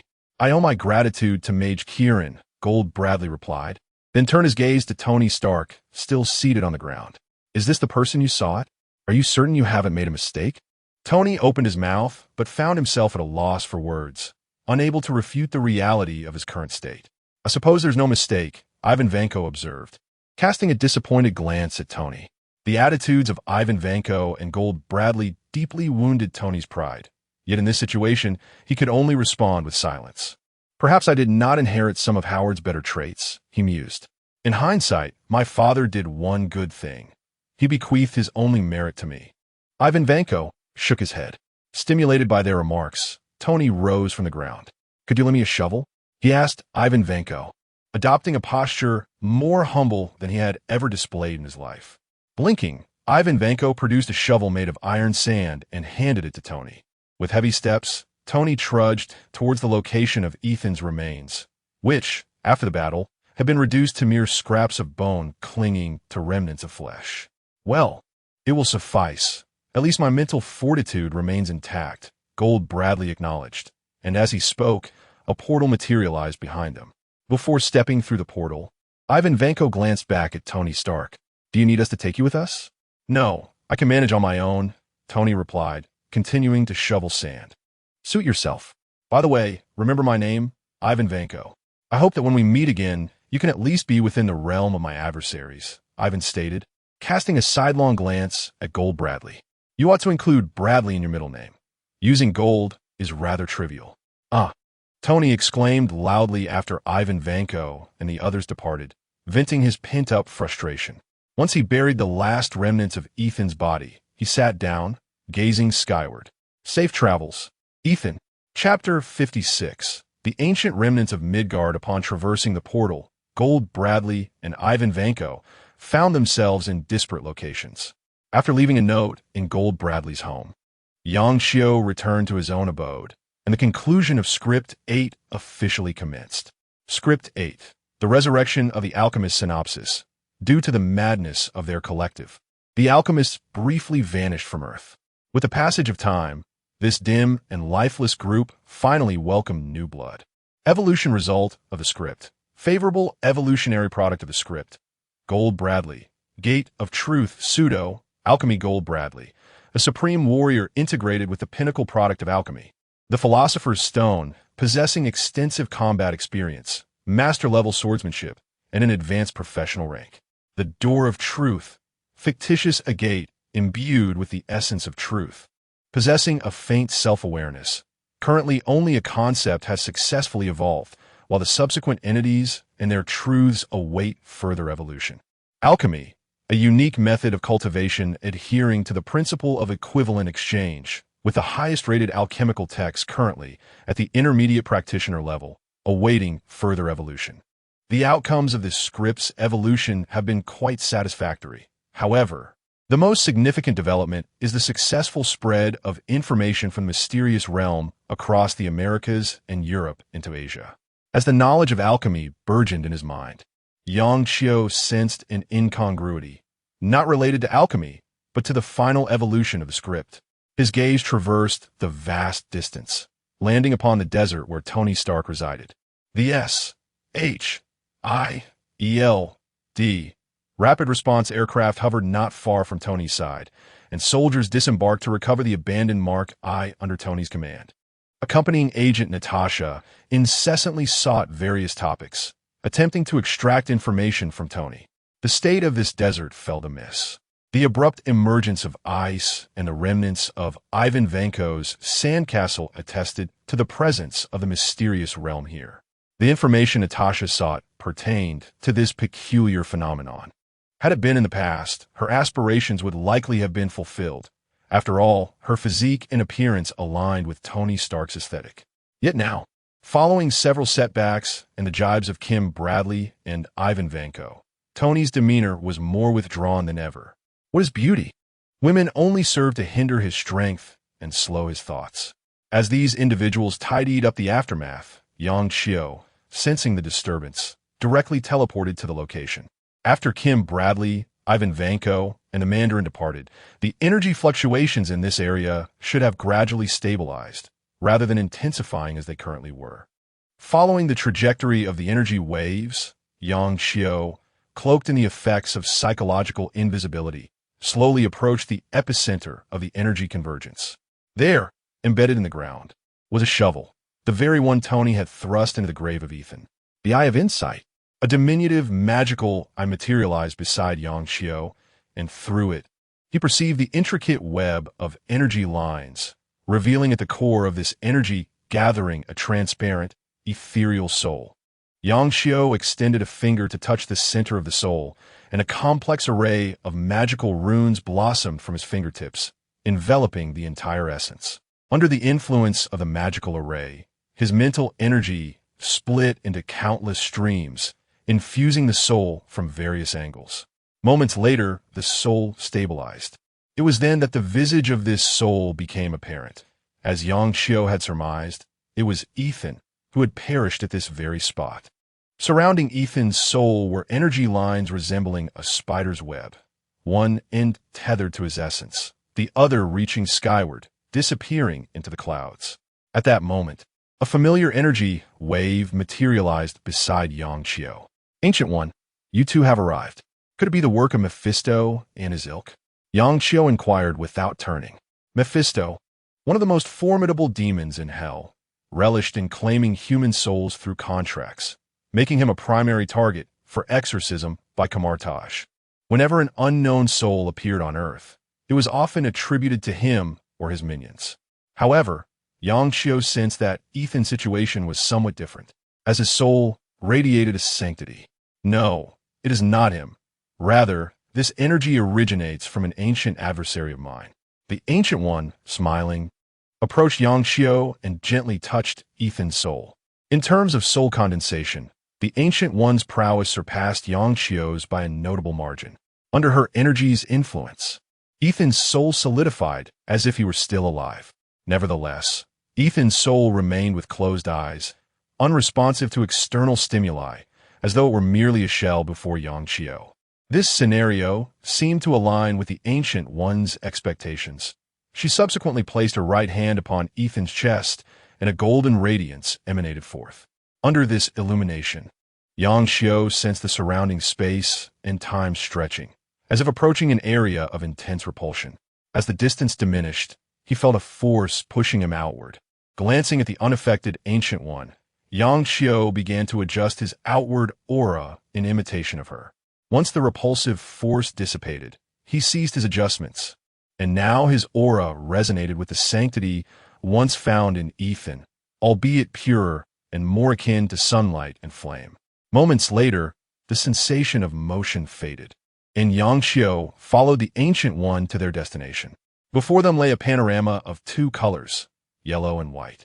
Amidst this expanse of golden and white hues, Yang Xiao discerned Ethan standing upright. A flicker of magic crossed his vision, confirming that this embodiment of Ethan was neither soul nor flesh, but rather a conglomerate of consciousness. The standing Ethan extended his hands slightly forward, cradling a flickering flame between them. Upon sighting the flame, feelings of goodwill and justice surged within the heart. Seemingly the source of Ethan's soul's sanctity on Earth. What was he doing? Yang Xiao quietly asked the Ancient One. He could observe the sacred fire and Ethan's consciousness gradually merging, yet he could not discern the nature of this occurrence. Yang Xiao's experience in such matters was admittedly limited, as this was not a mystery he had crafted through script evolution, but rather a remnant of the planet's ancient past. Fortunately, the Ancient One possessed considerable insight in this area. Many historical texts in the Kamartaj library were penned by her after retracing time. To accept the scrutiny of the sacred fire, is to undergo an inner trial, the ancient one elucidated as a luminous screen materialized before them, displaying the entirety of Ethan's life. Chapter 57. The life of Ethan. Ethan was born into a wealthy family in a small town called Migula. Indeed, wealthy, but only in comparison to those around him. For the nation, region, and resources he inhabited had been thoroughly plundered by another country through various means. Ethan's town maintained a small defensive militia, for a settlement devoid of military might struggled to sustain itself, given its relatively strong firepower. Coupled with its remoteness from major transport routes and the absence of valuable resources, the town remained peaceful compared to others. Ironically, it was due to these adverse circumstances that Ethan could spend his childhood in relative tranquility. The predominant faith in the town was an ancient sect, now scarcely known or followed. It was called Zoroastrianism. Its teachings were straightforward, distilled into a single tenet: the existence of good and evil as opposing forces in the world, with goodness and justice ultimately destined to prevail. Under external threats, the sect in the town had not succumbed to distortion as some others had. Instead, it fostered a close-knit community among neighbors, rendering it an anomaly in the region. Ethan exhibited remarkable intelligence from a young age. He effortlessly absorbed the knowledge imparted by the teachers in his small town, often extending their teachings to questions they themselves could not answer. As he matured, the educational resources available to him dwindled, and despite his youth, he became the most knowledgeable individual in scientific matters within the town. Faced with this predicament, Ethan's parents and the town mayor resolved to send him to America for advanced studies, seeking the most cutting-edge knowledge. Ethan did not disappoint them. Although his academic achievements could not rival those of Tony Stark, he stood among the elite of his peers. Having encountered the diverse populace of America, Ethan began to envision a brighter future for his hometown, believing it deserved to flourish. However, lacking experience, he resolved to gather more children and impart his knowledge to them, hoping they would return to develop their homeland. He saw himself as the pioneer of higher education for his community. As time passed, a now adult Ethan earned multiple doctoral titles and became an associate professor at an Ivy League institution. Armed with resources, wealth, and a modicum of status, he embarked on his plan. After discussions with his family, he chose not to bring them to America, instead dedicating all his resources to helping the children of his hometown escape their circumstances. The children emerging from the town of Mikula lagged behind their American counterparts in physical and cognitive abilities, yet their tenacity bore fruit, resulting in a few notable successes. Ethan then decided to procure equipment essential for his hometown's development and returned with his students. However, to his dismay, although his students held him in high regard, few opted to accompany him back home. Even as he prepared to depart, a student's betrayal led to most of the equipment being confiscated, resulting in a significant fine. Despite these setbacks, Ethan's resolve to give back to his hometown remained unshaken. He returned with the remaining personnel and equipment to establish a comprehensive hospital. In a modern society, it is difficult for those living in urban areas to fathom that, in some corners of the world, surgical mortality rates remain akin to those in the nascent stages of medicine. Factors such as infections, blood loss, and inadequate medical skills constrain the average lifespan of the inhabitants. Ethan's return proved beneficial. His hospital soon became the best in the vicinity, and he even developed rudimentary medical supplies. Tragedy struck once more when armed factions launched an assault on Mikula, overwhelming the town's defenses. Had Ethan not steadfastly refused to abandon his homeland, it might have been lost forever. This experience illuminated for him the grim reality that his hometown was not incapable of prosperity. Rather, it was denied the chance to thrive. He promptly relinquished his original ambitions, maintaining only an educational pathway outward before returning to America, where he spent the following years establishing his reputation in the medical field. Regrettably, aside from this achievement, Ethan remained unfulfilled, as the benefits he sought for his country did not reach the populace. Instead, these resources intensified the conflict among various factions. Ethan recognized that his nation desperately required a unified and effective government. He resigned from his hospital position and returned to his hometown alone. Leveraging the prestige he had garnered over the years, he navigated the treacherous waters between factions, advocating for a ceasefire and negotiating peace. However, despite the promises made by the leaders during his negotiations, they invariably reneged once he departed, and leadership changes further complicated matters. Undeterred, Ethan clung to his belief that justice would ultimately triumph over evil, a conviction deeply embedded in his heart through years of faith. Through his relentless efforts, a glimmer of hope for peace began to emerge in the nation. Just then, missiles of unknown origin obliterated his beloved town of Mikula, destroying his family, friends, and all remnants of his childhood. Ethan understood this was a warning directed at him. Without time for sorrow or tears, he pressed onward, viewing each encounter as a trial on his path to success. His unwavering determination angered powerful adversaries, yet the factions feared to take his life openly. Ethan had built a formidable reputation, garnering spontaneous protection wherever he went. Ultimately, under the influence of certain individuals, one day, as Ethan departed from a faction he had befriended, a group of self-proclaimed peacekeepers operating outside the nation's borders ambushed him and abducted him. Shortly thereafter, the faction he had allied with was completely annihilated in subsequent conflicts. Initially spared from execution, Ethan was held captive by these peacekeepers, who demanded his assistance in rescuing none other than the illustrious Tony Stark. After spending some time with Stark, Ethan sensed that this man might possess the potential to effect change, at least more so than someone nearly 50 years his senior.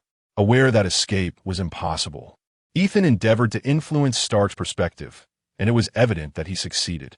When death finally loomed over him, Ethan felt a calm resignation, regretting only the possibility of perishing alongside Stark. He was ready to reunite with his family, yearning to apologize for his failure to fulfill his promises over the years and lamenting the burdens his actions had placed upon them. Chapter 58. The toxicity of faith. After reflecting on Ethan's life, Yang Qiu expressed his admiration, recognizing him as a commendable individual who simply lacked like-minded companions and the right timing, ultimately leading to his unfortunate fate. Had the timeline shifted decades earlier, the potential for a remarkable figure to emerge from this place was conceivable, albeit challenging, given its proximity to America. Such a person, unwavering in their convictions, remains unperturbed by the scrutiny of the sacred fire. However, this does not imply that Ethan bore no guilt. He always felt a sense of responsibility towards his family, yet he would not trade his choices for anything. Even if given another chance, he would still pursue the same path, albeit with better provisions for his loved ones. Is he on the verge of success? Yang Qiu noted an increase in the flickering of the sacred fire and turned to Gu Yi for confirmation.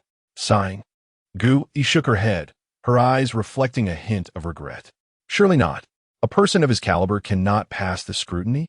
Yang Qiu exclaimed, incredulous. Having encountered many individuals, he realized that few could match Ethan's nobility and selflessness. No, the issue lies not with him, Gu Yi clarified. The energy levels on our planet have historically been low. Recently, however, there's been a surge in energy, allowing him to resonate with the remnants of faith in the fire cult after his demise, bringing him to this fractured divine realm. The level of potential activity remains insufficient. The energy of faith exhibits a greater inertia than that of ordinary universal energy. The review has been passed. Yet all the accumulated faith energy within the divine realm cannot truly be mobilized at present, which ultimately precludes the possibility of his success in becoming a saint. Is there a solution? Yang Qiu inquired further. Gu Yi shook her head, stating there was no remedy. His soul's presence in this world is due to the resonance generated by his faith. Currently, the integration of the sacred fire is only halfway complete, and you can feel how exclusive the force here is. Forcing a separation would likely result in the dissolution of his soul. How can we invigorate the faith in this place? Yang Qiu continued, gazing at the flickering sacred fire. Since they had encountered such a person, it was only natural to offer assistance, to reshape the direction of faith as long as the target shifts and remains alive on Earth. The activity level of the faith energy will elevate significantly. If the target is willing to cooperate, the success rate of transformation into a saint increases. However, The target must possess sufficient strength to counterbalance the pressure exerted during and after the reshaping process. Gu pondered and found a suitable metaphor. If the mage you sent my way, Blaze, can successfully break through, it should barely suffice. Yet, I suspect someone like him would be reluctant to engage with faith. At this point, Gu smiled slightly. Blaze had been largely confined to his room, diligently researching spells and occasionally concocting magical potions. Beyond that, he seldom ventured out, and she held a deep admiration for such dedication, akin to that of a researcher. Blaze? Young Qiu Bao said. Blaze is a master-level practitioner on the mage path, and once he breaks through, he will officially become a legendary mage. If such a caliber is to be targeted, it presents a challenge. Even if Yang Xiu were to design a script specifically for evolving a legendary practitioner, the difficulty would be immense, as his mental strength limits the upper echelon of script evolution. If he forced it, he felt he might face another unsatisfactory evaluation of his script. What about the figures of faith? Yang Xiu suddenly recalled to ask. After gaining a certain level of power, Yang Xiu had researched the most mainstream faiths in the world, confirming that those objects of faith do not exist, at least not on Earth. Once the energy from the believers departs, it dissipates into the air, transformed into ubiquitous ordinary energy by the planet's energy rotation system. They perished at the hands of Odin. At that time, Odin led the armies of Asgard in conquering the 9 realms. And the most powerful figure on Earth was the deity of the fire-worshipping sect. Following a brutal war, the deity fell, and the remaining members of the sect scattered across the planet, resulting in the gradual dissipation of the accumulated faith energy over many years within this fractured divine realm. Wait, if that's the case, why did some faiths directed at Odin also dissipate into the air? Yang Xiu felt something was amiss and pressed on with his inquiry. Faith is toxic. The deity of the fire-worshipping sect was not significantly weaker than Odin at that time. However, the risks associated with faith deities are considerable, as they can be easily eliminated if an opportunity arises. Odin has seized such opportunities before and would naturally refrain from absorbing faith energy, especially when it originates from our realm, Gu clarified. This elucidates why she would prefer to draw on powers from other dimensions rather than wield the force of faith. Despite the considerable risks posed by external powers, the perils of faith persist indefinitely. In the context of protecting Earth, it seems far more prudent to utilize powers from other dimensions. Should one employ faith energy, a single misstep could lead to catastrophic consequences. Even with the Eye of Agamotto, Gu was unwilling to take such risks. I understand. How much time is left for him? Yang Xiu murmured, glancing at the distant Ethan. In the absence of deities, the sacred fire will traverse all energy, gradually dissipating only after confirming that no energy can be mobilized. As for time, Gu began, her Eye of Agamotto flickering momentarily. In that instant, she glimpsed 1,000 future timelines. Averaging those futures, she estimated around 6 months. 6 months is not a long time, but there is still hope. Gu quickly discerned Yang Xiu's thoughts and reiterated as they departed the dilapidated divine realm. Remember, faith is toxic. Never directly harbor the power of faith. I comprehend, Yang Xiu nodded. He certainly would not employ the power of faith as the script power, which even the Eye of Agamotto cannot perceive, renders it unnecessary. Within 6 months, Yang Xiu only needs to elevate himself to a level capable of evolving into a legend. At that point, he can simply modify the deity of the fire-worshipping sect's focus. By then, not only will he resolve Ethan's predicament, but he will also acquire a considerable reserve of energy. The scripts created during this period are extensive and energy-consuming, and Gu Yi's accumulated energy over 5 centuries has already been partially expended by Yang Xiu. Alternative methods of resource acquisition must be sought. Chapter 59. Under the clock tower at the Hex Research Institute upon Yang Xiu's return home, Tony Stark's press conference had concluded, and news of the impending closure of Stark Industries International Weapons Manufacturing and Research Department had already spread. As Yang Xiu turned on the television, he found that most channels were discussing this matter. It must be said that some news media are remarkably quick to seize upon trending topics. The time was too short to prepare formal articles, so they casually expressed their thoughts under this headline, often making hurtful statements. Some claimed that Tony Stark had lost his mind during his disappearance and thus chose to shut down the weapons manufacturing and research division. Others labeled him a coward, frightened by his own inventions. In summary, opinions varied widely, yet no one seemed to care about Tony Stark's actual condition or the reasons behind the department's closure. Under normal circumstances, public opinion would not be so unified. Stark Industries' public relations team is certainly not inept. For such a large corporation, there are always some friendly media outlets. However, this time, someone who despised Tony even more than outsiders was secretly at work, deliberately stalling the public relations department's actions while subtly funding various media outlets to fuel the fire. Having witnessed the original timeline, Yang Xiu found this person quite evident. Obadiah Stane, one of Tony's closest allies. Tony's disappearance in the Middle East was also closely linked to him. The reason is simple, purely a conflict of interest. As long as Tony Stark is alive, he is perceived as the undisputed leader of Stark Industries. Even though Tony does not hold absolute control and some key departments are outside his jurisdiction, the public still views him as such. This perception stems not only from Tony's flamboyance and extraordinary intellect, but also because Stark Industries bears his name, founded by his father, Howard Stark. After all these years, Stane has amassed wealth and status. Now, he desires to seize complete control of Stark Industries and have his name emblazoned as the company's title. To achieve this, Tony Stark must perish. However, before his death, Stane needs to acquire a technology that would sustain Stark Industries indefinitely. Otherwise, without Tony Stark, the company's standing would swiftly decline from its pinnacle. Of course, this technology has already emerged. The miniature reactor embedded in Tony's chest. This technology is exceedingly perilous, capable of directly undermining the United States' dominance, which has long been sustained by oil. Had it not been for Tony Stark being a quintessential American, with his father leaving behind an ample network of connections prior to his demise, a common individual would likely have faced one of two fates, either vanishing without a trace or succumbing to suicide, with a bullet hole perhaps still lingering in their back. Yang Xiu's next script is poised to revolve around this miniature reactor.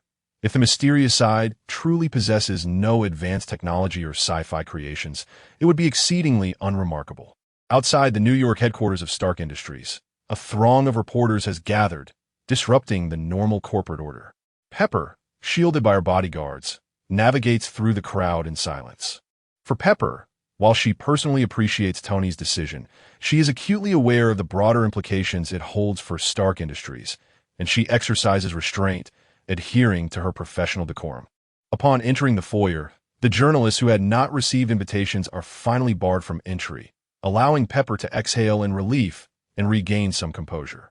At that moment, a woman approaches and leans in to whisper, "Ms. Potts, there appears to be an individual resembling a government official awaiting you in the reception area." He expressed a desire to meet with President Tony Stark. Pepper rubs her temples. Government personnel? Again? How many batches have there been? Yet, given her previous interactions, it would seem improper to decline this one. Please escort him to my office for a brief respite. I shall be there shortly, she instructs before hastily departing, needing to visit the public relations department first. She belongs to the initial group that sensed something amiss with the PR department's actions, but with the department head recently hospitalized, it complicates her ability to press the issue directly. After an exhausting half-hour discussing matters with the interim head of public relations, Pepper enters her office, feeling drained. The moment she pushes open the door, she is greeted by the sight of a man languishing in her chair. Upon hearing the door creak open, he slowly pivots his chair halfway and casts a sidelong glance at Pepper, his chin resting on his hand, a look Pepper finds all too familiar. After a moment's reflection, she realizes the similarity. Tony occasionally regards his technical staff with the same expression, as if questioning their competence in grasping such simple matters. Having encountered this demeanor frequently, Pepper takes a seat at her desk. Jess lets out a long sigh, reluctantly retrieving a business card from his pocket and tossing it onto the table. "I am a researcher from the Hex Tech Research Institute under the clock tower." "The clock tower? Hex Tech? What is this nonsense?" Pepper thinks to herself. Yet she surmises it to be a research institute, though she cannot ascertain its governmental ties, given the myriad of hidden agencies in the United States. Various supernatural rapid response units and the Department of Homeland Strategic Defense and Logistics have already paid a visit. They should possess the information you seek. I suggest you have your superiors contact them directly, she says, placing the card in a nearby folder with an air of indifference. I have no desire to waste my time dealing with those individuals, Jess retorts. Pepper pauses, sensing that his notion of wasting time refers not to contacting other intelligence agencies, but rather to liaising with his superiors. This smacks of Tony's occasional demeanor.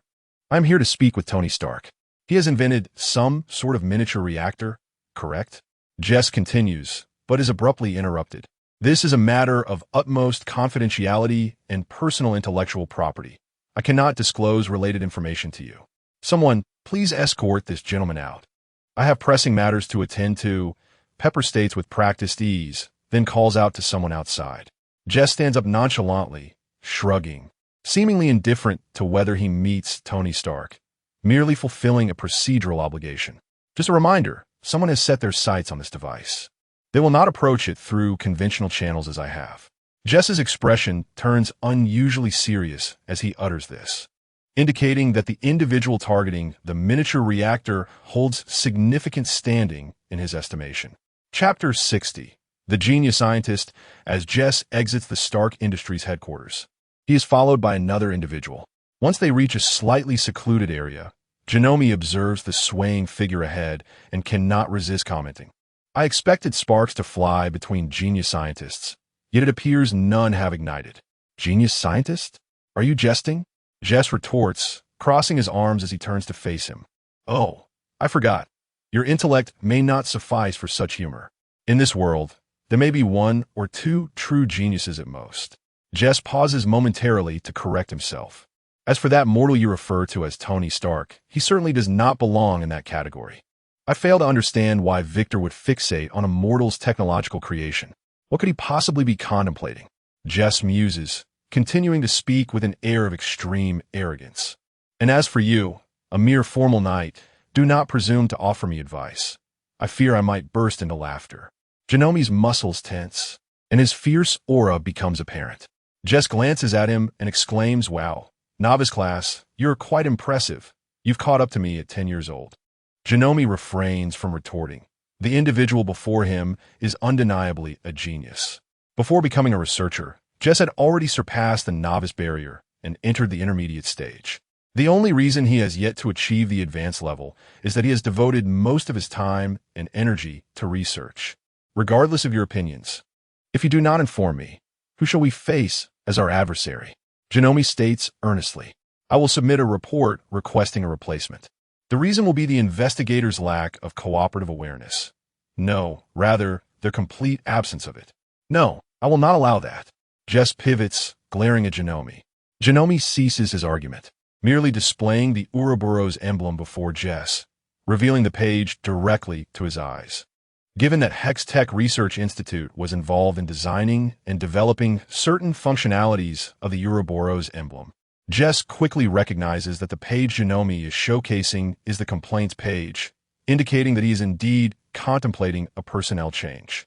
Very well. I will inform you that the exchange commences today. Complete obedience to my commands is expected. After a brief standoff, Jess concedes. He cannot accept the prospect of being replaced. He must meet Victor. If your commands are just, Janome lowers his hand, wishing to avoid further contention, as Jess's status and strength surpass his own. Were it not for Jess's excessive behavior, he would not resort to threats of complaints. I am invariably correct, Jess asserts, pausing most of the time. Janome shrugs, noting that Jess must have recently endured a setback, or he would not have added that latter remark. Our current adversary is named Victor, another genius scientist. Jess begins to articulate slowly. He differed from me in that prior to entering the Hextech Institute, he was a mage. What we shared, however, was an intellect that far surpassed that of those in the laboratory who merely repeated experiments. He was my only friend until a month ago. At this point, Jace's expression turned somber, while Janome remained silent, waiting for him to continue. What I found unacceptable was his intention to integrate alchemical technology into the next version of the battle armor. which would enhance all its metrics and ensure the user's absolute obedience to commands. The sole drawback was that thereafter, the individual S would no longer belong to themselves. Jace hung his head, lost in thought, his voice now tinged with melancholy. I deemed this a grave error. Thus, I severed the energy supply to his personal laboratory. I swear, I was unaware he was experimenting on his own arm. Jace took a deep breath, and then he vanished. The laboratory received word that the elite hunter Van Helsing had sighted him near New York. I scrutinized all recent public communications. The only thing that might attract him being Tony Stark's miniature reactor. Having left research, his energy supply and portable power sources were undoubtedly compromised, and this might be the best substitute he could find. Therefore, I must locate him before he commits an irreversible act. So what should I do? Janome inquired. Jace shot him a surprised glance. Don't get me wrong, I still dislike you. If I could, I would prefer a different teammate. However, as a knight, I cannot refuse to obey a rightful command, and you seem fairly competent, Janome continued. Ha ha ha, I see there's hope for you yet. Once all this is over, I'll personally give you a lesson. Perhaps your intellect may improve somewhat. Jace laughed heartily. His strength and status surpassed Janome's. Yet Janome possessed the right to change teammates. If he insisted on replacing him, there was little Jace could do.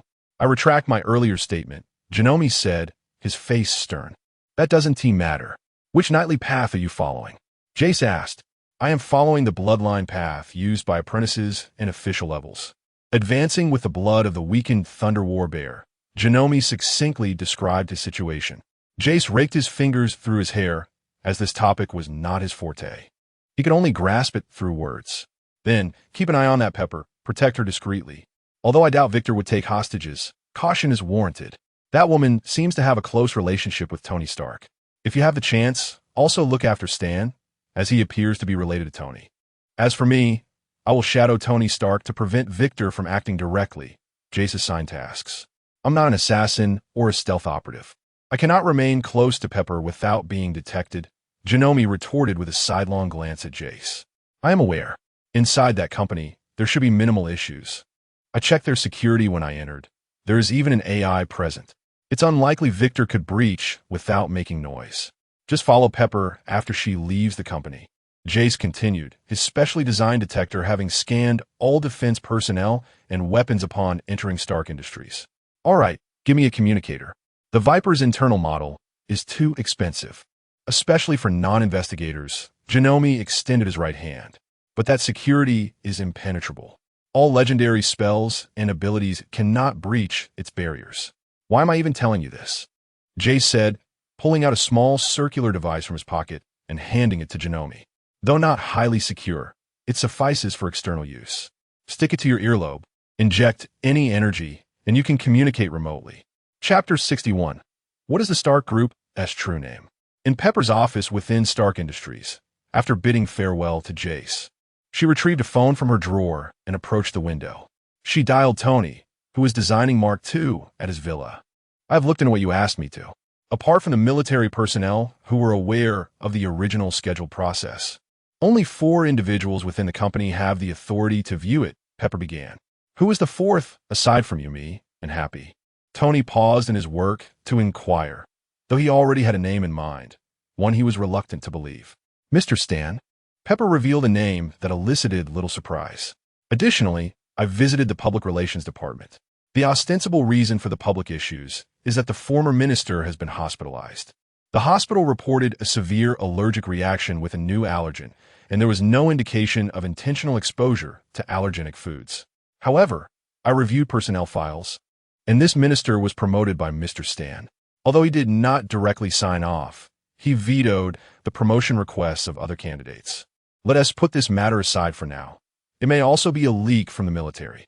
I have other matters to attend to. I'll call you back. Tony interrupted Pepper. After hanging up, Tony's expression hardened. On his right, a document was projected, compiled by Jarvis based on his conversations with Rhodey. Rhodey was adamant that he had not leaked any information at any stage, and only he among the operatives knew the complete process. Thus, if Rhodey was not lying, the issue must lie with the generals above. However, this seemed improbable, as those generals would not have the opportunity to undermine him without his protective measures. And the missile data and manufacturing methods sought by the peace faction held no value for the military. They would be better off producing such missiles themselves rather than purchasing them from Stark Industries, as there were no restrictions on weapon purchases internally. Obadiah, I hope that person is not you. Tony stood up slowly, leaning on the console. Jarvis, transfer all data regarding the miniaturization of the reactor to my personal server, along with the design drafts for Mark II, and delete any related information from the Company S servers. Understood, sir, Jarvis replied. Stark Industries' majority of network permissions were under Jarvis's control, making information transfer and deletion a matter of mere moments. Additionally, Jarvis, compile all personnel archives of those who have backed up data and prepare an analysis report. I need to see it immediately, Tony commanded. Tony had never previously examined personnel files, believing that without him, the company would falter, thus the employees would not betray him. However, after encountering those associated with Jim Bradley, he felt perhaps he had been overly arrogant. Please input the relevant analytical models, sir, Jarvis responded after processing all the files. Open the interface. I authorize you to access those less useful anthropological and sociological papers. As Tony spoke, the projection before him flickered rapidly, streams of data dancing like flowing light, culminating in a pyramid-like model before his eyes. Currently, the authoritative analysis models introduced number 13. According to the accompanying judgment rules of these models, the most crucial individual for Stark Industries remains you. Without your presence, the company will begin a steady decline until a suitable research personnel can be found to barely fill the void. However, the ultimate forecast indicates that Stark Industries will lose its competitive edge. Furthermore, the models suggest that the most powerful individual within Stark Industries at present is Mr. Obadiah Stane, who wields considerable authority over personnel and finances, directly or indirectly controlling over 30% of the shares, with the potential for voting power exceeding 50%. Moreover, sir, based on the information provided, there will be a Stark Charity Gala in half a month, aimed at aiding injured firefighters. The anticipated donations and funds will come from your dividend account, yet neither you nor Miss Pepper has received any relevant correspondence. With a swift motion, Tony swept everything off the table onto the floor. Even the most oblivious person would recognize the gravity of the situation. Are you saying that according to these models, I currently only hold control over the weapon design and manufacturing department? Tony asked furiously. No, sir. Based on your directives from a few days ago, the International Weapon Design and Manufacturing Department of Stark Industries is gradually being shut down. You now only possess control over the domestic departments. Additionally, it is estimated that Miss Pepper's support for you exceeds 99%. Thus, you still retain limited authority over personnel matters, allowing you to at least change your secretary at will, replied Jarvis. His response was devoid of mockery, yet Tony was already seething with rage. It is utterly ridiculous. He has his people everywhere. Why doesn't he place some in the weapon department as well? Tony's breathing grew heavier, his complexion flushed. Sir, according to the current records, over the past decade, you have dismissed 170 relevant researchers, 50 of whom are confirmed to be affiliated with Mr. Stane, while an additional 50 are suspected of having ties to him, Jarvis continued. Tony was momentarily taken aback. Furthermore, during your absence of nearly 3 months, Mr. Stane has indirectly dispatched 12 researchers and managers to the International Weapon Department, all of whom have since been dismissed by you. Jarvis brought forth their detailed profiles. Tony glanced at them and realized that Stane's actions had been remarkably swift. The deputy head of design and research had been replaced, as had the head of the testing department and the deputy head of the project review team. Virtually every key position had been altered. Jarvis, call Pepper and instruct her to prepare for a board meeting. I intend to attend, Tony stated, regaining his composure. Sir, I must remind you that without Mr. Stane's support, your proposals are unlikely to pass at the board meeting. Even if you convene a shareholders meeting, the chances of your proposals being approved are slim, as your recent comments have caused significant losses to many of your former supporters among the shareholders. They may no longer stand by you, Jarvis cautioned. Given Tony's previous standing among personal shareholders, Convening a shareholders' meeting might have enabled him to contend with Stain, but after announcing the closure of the weapon department, that prospect was dashed. Rest assured, the proposal will pass, Tony replied nonchalantly. A fortnight later, the board meeting commenced. Tony arrived early, lounging in a chair near the entrance, observing each board member as they entered. Tony, sit up. This is a formal occasion. You should exhibit a semblance of decorum and show respect to the board members. Stain exclaimed, a smile creeping onto his face upon seeing Tony's relaxed posture. It's quite all right. We can understand. Capable individuals are often tolerated. And he is still young, remarked a slightly older board member, as if defending Tony. It sounded more like a subtle jab at his immaturity. Given Tony's usual temperament, he would have retorted sharply, but today he remained composed, patiently awaiting the seating of all board members. Tony, if you have a proposal, please share it. Everyone is quite busy. I suggest you present your ideas to me beforehand for refinement. Stain continued with a smile. Tony turned over, rose from his chair, yawned, and approached the microphone. Firstly, the International Weapon Design and Manufacturing Department must be closed. I no longer wish to see anyone secretly delaying this process. Stain's brow furrowed. Something seemed amiss with Tony, who was not responding to him as he usually would, deliberately ignoring Stain. Realizing this, Stain signaled to someone across the room. Tony Stark, you do not possess the authority to unilaterally decide the closure of a major department. The ramifications of this closure will significantly impact the company and affect the interests of all shareholders. We must be accountable to everyone, not just to your whims, Stain admonished. His voice rising, Tony raised his right hand, signaling for silence, and surveyed the room. Secondly, I propose the establishment of a new energy department, which I will lead. As he spoke, he revealed a miniature reactor embedded in his chest, capable of generating 3 billion joules of energy per second, sustaining peak output for up to 15 minutes. Any objections? Stain began to sweat. Whether it was a trick of the light, he felt an undeniable echo of his father Howard Stark within Tony. Moreover, the establishment of this energy department would undoubtedly threaten his control over the company. The room fell silent. Each member present, well-versed in knowledge, understood the implications of a 3 billion joules per second instantaneous output. Tony was known for always possessing something more advanced than what was presented.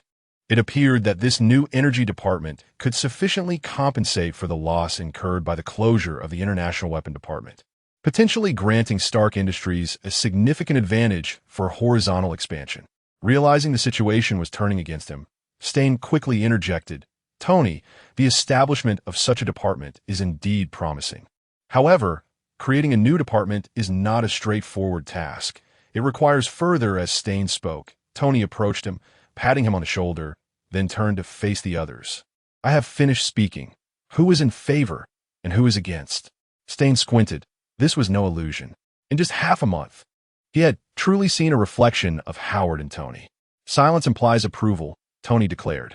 I will have Pepper send the relevant data to you all. This meeting is adjourned. You may leave. Although he said this, he was the first to exit the conference room while the others remained seated. After taking a few steps, Stain hurriedly caught up to him. Tony, I have no objections to you leading this new department. It is certainly the best outcome. However, management is always complex and tedious. I fear you may become bogged down, so I will provide you with some managers. Since the International Weapon Department is being shut down, how about transferring its management team over? As Stain spoke, Tony did not even glance back until he reached the elevator. He turned to face Stain, who bore a seemingly benevolent expression, and suddenly burst into laughter. Mr. Stain, do you know what this place is called? Stan opened his mouth, seemingly ready to defend himself. From the very beginning, it was Stark, not Obadiah. So mind your own business and take care of your health. Don't end up in the hospital due to an allergy before finishing your tasks. As Tony spoke, he descended in the elevator, and throughout this process, Stan's expression remained one of misunderstanding. Only after they could no longer see each other did Stan masterfully perform a Sichuan face-changing act, his face darkening as he picked up the phone and dialed. I will fulfill all that fellow's demands. I want to see him start today. The elevator dinged as it arrived at the floor, and at that moment, the air of authority that surrounded Tony dissipated. He had spent a considerable amount of time yesterday, studying videos of his father to present himself in that manner. Now, with no audience, he felt no need to maintain the facade. "Tony, how did it go? Was the proposal approved?" Pepper rushed to greet him. "Do you doubt your boss's capabilities?" "It passed smoothly. From now on, we need to find suitable personnel quickly." Tony paused for a moment, turning to meet her gaze. "There's just one stipulation. The candidates must have no ties to Stan, understood?" Pepper's eyes sparkled with realization. Today, she understood that Tony was not ignorant of how to manage a company and suppress competitors. He had merely been too indolent to engage in such affairs previously. "Understood. But we can't possibly find suitable job candidates that quickly," she replied. Although Tony had stated there was only one requirement, she couldn't just hire any incompetents, as that would easily lead to scrutiny and replacements. Then poach from various research institutions. Researchers or management, as long as they meet the criteria, will throw money at them, Tony declared with great assertiveness. There was no expiration date on money. If Stan succeeded this time, it would be difficult for him to maintain his financial prowess in the future. Mentioning research institutions, Pepper's eyes lit up as she recalled a man named Jess, who bore a striking resemblance to Tony. "Tony, have you heard of the Hex Research Institute?" she asked. "Never heard of it. It must be an obscure institution. Don't worry about the size, just bring the people in. Once this is over, I'll handle any necessary dismissals." Tony established the tone. Chapter 63. The path must be broad. The day after the board meeting concluded, Jess received a call from Stark Industries Human Resources, inviting him to join a new department within Stark Group. What a stroke of luck. Without hesitation, Jess accepted the invitation. He had been unable to locate Victor for several days and began to suspect that he might have misjudged the situation. Perhaps Victor hadn't come here at all, or he might be hiding within Stark Group. To ensure he could explore all avenues before any potential dismissal, Jess tidied himself up a bit to appear more like an ordinary researcher. Of course, the expenses were covered by his own funds, as the rewards from the Serpent Society did not include dollars. This was money he had saved from his activities in the public world. When Jess arrived at Stark Group's New Energy Division, he discovered that there was an examination awaiting him. This exam, arranged by Pepper, was exceedingly simple, consisting of general knowledge that a researcher should know. However, for Jess, it was an impossible test to pass. As an ordinary person from the public world, the answers to the exam were framed in the language of common individuals. Although these concepts could easily be matched with corresponding theories or data within the clock tower upon closer analysis, no amount of intelligence could conjure those connections without prior preparation. Watching the various participants in the exam, some casual and others dismissive, rapidly filling out their papers, Jess knew he could not partake in this examination. It would be embarrassing enough to fail in front of those from the other side. Missing the opportunity to discover Victor due to an exam failure would be a far greater issue. Thus, Jess took the blank paper and slapped it onto the examiner's desk. The examiner, momentarily bewildered by the blank paper, soon found Jess pulling out a small circular mechanical device from his pocket and tossing it onto the table. With a series of clicks, the circular object quickly transformed into various common tools. This was Jess's invention, a multifunctional transforming tool. "I want to complete this exam. If you insist on using it as a standard, then you are insulting me," Jess declared before turning on his heel and walking away, displaying an attitude of indifference towards whether he would be accepted. The examiner glanced at the HR personnel beside him, unsure of how to respond. He too felt that the exam was excessively simplistic, not to mention legitimate researchers from reputable institutions. Even those who had yet to graduate from university could likely score well on such questions. Suddenly, a rustling sound echoed through the examination hall as someone tore up their exam paper. "Let Tony Stark create the questions. We refuse to take this test." Once a collective sentiment emerged, it spread instantaneously, causing chaos in the examination room. The examiner slammed his hand on the desk, glaring at the disruptive individuals below. He recognized many of them. They were all familiar faces in the industry. "Present your individual works," the examiner proclaimed, picking up the multifunctional tool Jess had left behind. "If anyone can present such a creation, you may forego this examination." At this statement, the majority of examinees fell silent. Within moments, The transforming tool had already morphed into over 20 different specialized tools, showcasing the ability to integrate these tools into a small sphere through shared components and mechanical transformation. This alone demonstrated a level of expertise. It could be said that Jess's casually discarded item had decisively outclassed a multitude of participants. Anyone confident enough to compete with him in terms of research results would not be present in this examination room. Those individuals had dedicated reception personnel. After establishing dominance in the examination room, the examiner pulled the head of HR aside and whispered, "Quickly report this to Miss Pepper and invite that gentleman back. You need not concern yourself with this matter. I will arrange for them to retake the exam." Frankly, this test cannot serve as an effective filter. Anyone could achieve a perfect score. As Jess stood tall in the elevator, a hint of red coloring his face made it seem as if he were incensed by the test creator. "Where are they? Why haven't they come to beg me to stay? Have I overplayed my hand? Perhaps it's better to wait there for an explanation." Maintaining his outward demeanor, Jess exited the elevator, his mind still unsettled. "Hurry up. Even if you don't try to retain me, at least return my belongings. If that device reaches the hands of ordinary society, my mentor will surely expel me from the organization." Jess clenched his fists and slowed his pace, battling internally with the desire to retrieve his device, yet feeling that would be too embarrassing. "Mr. Jess! Mr. Jess!" Hearing someone call his name from behind, Jess felt a wave of relief wash over him. He had genuinely feared that those individuals lacked the discernment to appreciate the excellence of his work. Turning around, Jess maintained a serious expression as he regarded the personnel department representative. "Madam, is there anything else?" "Mr. Jess, I sincerely apologize. There was an error in my arrangement, and your name was mistakenly placed on the list. The examination is for very ordinary researchers, and you need not participate," the personnel officer said, wiping the sweat from his brow while concocting an excuse. "Well, for individuals like you, making mistakes is inevitable. So what now?" Jess responded with newfound assertiveness, completely shedding the apprehension he had felt when he first arrived. He understood that they had indeed recognized his worth.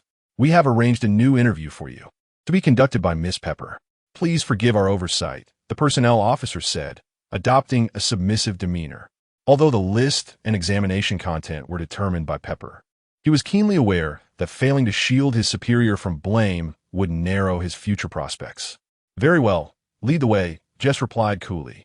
Outside, the eavesdropping Janome finally breathed a sigh of relief. What a waste of money it would have been if things hadn't turned out well. With Pepper and Tony both at Stark headquarters, he felt assured that they were safe, although he was puzzled by Stan's absence. He hadn't seen him all day, as if he had vanished in a thin air. Chapter 64. Hammer charge. After meeting with Pepper, Jess did not immediately agree to join Stark Industries. Although Stark Industries and Hex Technologies belonged to different realms, he was hesitant to assume that this would not breach any protocols without a precedent. Having viewed the footage from the examination room, Pepper was resolute in her determination to recruit Jess into Tony's fold.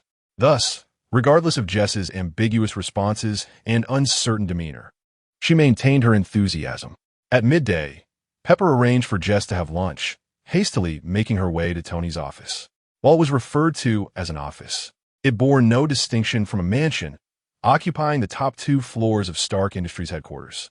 "Tony, I believe you should take a look at this video," Pepper exclaimed as she stepped out of the elevator, spotting Tony Stark lounging on a sofa, devouring a hamburger while watching a projection screen. "A video? What video?" Tony's expression softened slightly upon seeing Pepper. With a gentle swipe on her tablet, Pepper displayed the relevant footage of a multifunctional transformation tool before Tony's eyes. As he watched, Tony straightened, his brows furrowing deeply. As a premier scientist, he perceived far more than those present during the examination. This material, this integration method, how could 2 individuals suddenly possess such knowledge? "Tony? Tony?" Pepper called out twice to regain his attention. Tony snapped back to reality. "Is something amiss? Is that individual a fraud?" Shaking her head, Pepper replied, "No, I can't find any information regarding Hex Technologies. It's as if the institution doesn't exist at all." Now, this is intriguing. This video was just sent to me by Stan. He shared some good news about discovering a master weapons maker, Tony said, rising and moving to the window. Where is that individual? I had someone escort him to the cafeteria. In the afternoon, Stan mentioned he would introduce me to the new recruit at the Energy Research Lab. We should summon him. His name is Jess, correct? Indeed. The business card bore only the name Jess. Tony nodded, internally dissecting the names Jess and Victor, attempting to discern connection. In the afternoon, Jess received a message from Pepper, and he followed the staff to a luxury vehicle that transported him from Stark Industries underground parking to a temporary research facility in the suburbs. The moment he stepped out of the car, he spotted Tony Stark emerging from another vehicle. In that fleeting exchange of glances, both men sensed a kinship, a shared confidence forged through a succession of victories and mastery of their respective crafts. Let's go. Stan is waiting for us inside, Tony said, averting his gaze and addressing Pepper. Jess, hands casually tucked in his pockets, trailed behind them. Ah, Tony, you finally arrived. I was waiting for you to assist me. Obadiah, Stan beamed as he approached Tony, seemingly pleased with the acquisition of a formidable talent. Victor. Jess's voice rang out before Tony could respond. The group turned to see Jess intently focused on the research lab, and following his gaze, they spotted a frail man standing there, his expression devoid of emotion. Long time no see, Jess, Victor said calmly, still in the midst of his transformation, with only part of his enhancements complete, exemplified by his metallic right arm. Well, it seems we've unexpectedly crossed paths, Stan remarked, eager to forge a connection between Jess and Victor, believing that since Victor was impressive, Jess must be equally so. Jess thrust his right hand, exerting an irresistible force that pushed Stan aside. What a nuisance. Why must you leave? He demanded loudly. Should I be the one to explain? Victor replied coldly. Jess found himself momentarily speechless. Indeed, he was the one who owed an explanation, as he had cut off Victor's energy supply to his personal lab. Taking a deep breath, Jess closed his eyes momentarily before reopening them and slightly bowing to Victor. I apologize for my arrogance and recklessness. Come back with me. I will explain everything to the mentor and accept my punishment. Upon hearing this, Victor appeared initially surprised, then profoundly disappointed. Human emotions truly are the greatest hindrance. Even you're affected by them. Clearly, my decision was correct. You've let me down, Jess. I'm sorry if you do not accompany me. I will have to resort to means I would prefer to avoid. Jess extended his right hand, revealing a miniature war hammer resting in his palm. Are you certain you wish to act here? Victor inquired coolly, swiftly gathering some crystals from the table. Jess was even more reckless than he had anticipated. Do not resort to violence. This is neither the clock tower nor the mystic realm. Janome shouted over the communication channel. Jess tilted his head, and the energy coursing through him activated a device, causing his communicator to fall to the ground and shatter beneath his foot. Meanwhile, security personnel, prompted by Stan, had begun to encircle the two men, prepared to detain them both, indifferent to their conflict, believing that such discord might even transform into a competitive edge. Tony was acutely aware that something was amiss. It felt as though he had returned to that desolate desert. Silently, he began to retreat alongside Pepper. Victor, I asked you one last time, come back with me. Victor carefully stowed away the successfully recharged crystals, casting a regretful glance at the ones still charging on the table. Jace, receiving no response, had also lost hope for a peaceful resolution. Warhammer, energize. Amidst a brilliant blue flash, the miniature Warhammer expanded exponentially, its barrel aimed directly at Victor. Mercury Hammer, prepare for artillery mode. Chapter 65. Mechanical eternal firepower reigns supreme, electric energy surged. At the apex of the Mercury cannon, an accelerating array flickered. The compressed energy projectile, having traversed the array, left a luminous trail in the air as it shot towards Victor, precisely puncturing the wall beside him.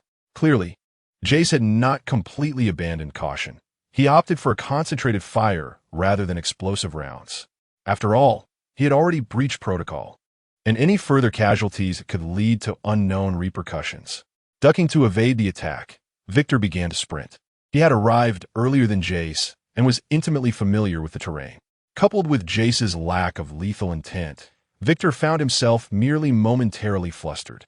Just as Jace cornered Victor into a dead end, poised to capture him, a beam pierced the wall behind Victor, turning it crimson within a heartbeat. Raising the mercury cannon defensively, the electromagnetic field deflected the beam onto the ground to the side. Almost immediately, Jace felt a sudden gravitational pull from beneath, sending him crashing to the floor. Victor retreated a few steps, slipping through the opening created by the deadly beam. The gravitational field beneath Jace could only serve as a temporary hindrance. With his capabilities, he would soon break free. Once liberated, the odds of Victor overcoming Jace from such a distance were slim. Boom! The end of the mercury cannon erupted with radiant light, directly penetrating the gravity field generator. Jace pushed himself up from the ground and charged towards the direction Victor had escaped, slowing his pace only once he emerged through the gap. Before him loomed a formidable array of drones, each equipped with death ray launchers primed and ready, their barrels brimming with yellow energy. Taking a deep breath, Jace initiated his assault. Electromagnetic acceleration gate, deploy. Electric energy, 10 consecutive blasts. Streams of energy projectiles rained down upon the drone formation, resulting in a spectacular explosion that downed several drones. Yet this number was but a mere fraction compared to the total. Flesh is the greatest weakness of machinery, Jace. You shall come to realize this. Victor's voice rang out from behind the drone assembly. Accompanying his words, a barrage of rays erupted forth, blanketing a vast area before and behind Jace. Mercury cannon, artillery mode. With a series of clicks, compressed energy projectiles were loaded into the hammer. As the shells ejected, the entire hammer radiated an uncontrollable, furious energy. Jace gripped the hammer's end tightly, raising it. As his arm extended fully, flames erupted from its tip. Thunderstrike. A deluge of lightning cascaded forth with Jace's movement, dazzling purple light obscuring the observer's view. The surging electricity formed a curved wall before him, each segment unabashedly radiating its power. Machinery counts for naught. Firepower is paramount. Jace roared, as the clash between lightning and death rays produced a massive crater. Gasping for breath, the strain from the compressed energy projectiles began to take its toll on Jace's mid-tier knightly physique. Victor silently surveyed the billowing smoke before turning to depart. Jace had left the Hex organization equipped with ample ammunition and charged crystals, while Victor's current supply was limited to the crystals recently recharged at Stark Industries' new energy research facility. Faced with such a scarcity of energy, Victor was unwilling to confront Jace head-on. Deploying a singularity to incite chaos would deplete his reserves, while Jace seemed poised to unleash several more thunderstrikes. Though Victor had retreated, the remaining drone formation continued to operate effectively. Unable to engage directly, the drones commenced a guerrilla assault, transitioning from prolonged fire to quick, sporadic shots. Jace swung his hammer, effortlessly reducing the drones before him to mere wreckage. Then, transforming the mercury hammer back into artillery mode, he aimed skyward, unleashing a series of precise shots. Jace dared not pursue Victor until he had dealt with the remaining drones. As Victor had pointed out, the human body was indeed a vulnerability when faced with machinery. It would not take long for continuous laser exposure, exceeding 3 seconds, to accumulate enough energy to breach Jace's physical defenses. Of course, with his speed and reflexes, one laser emitter alone would pose no challenge. Yet Jace remained uncertain of potential hidden drones or gravity generators along his path. As Jace continued to eliminate the last of the drones within the shattered laboratory, Stan eagerly eyed the empty charging crystals and peculiar components left behind by Victor. Having witnessed the clash between Jace and Victor, Stan was well aware that neither would likely survive. He deemed it prudent to seize the immediate opportunity. Energy generation was a challenge, but storage posed another obstacle. Should he manage to decipher these charging crystals and reduce their cost to an acceptable level, he could secure a foothold within Stark Industries. Just as Tony had been unable to expel him in the past, he too would be difficult to dislodge. "Boss, that person is nearing the end of the battle," Stan's secretary whispered, glancing outside. "Understood. Position yourself at the breach." "Delay him," Stan commanded, hastening his preparations. His greatest concern was that Jace would return to collect the remnants after dispatching the enemy. Boss, no need to worry. That person seems to have gone after Victor after defeating the drones. The secretary exclaimed, excitement evident in his voice. Stan, upon hearing this, breathed a sigh of relief, his tension easing. However, in his moment of distraction, a crystal collided with a screwdriver, inadvertently triggering Victor's anti-theft device. The crystal began to self-destruct, shattering into fragments with an audible pop. Startled by the unexpected blast, Stan stumbled back, clutching the box in his arms. Yet, Victor had designed the anti-theft mechanism with an additional feature. Once one crystal security was breached, all nearby crystals would also commence self-destruction. A cacophony of explosions erupted within Stan's grasp.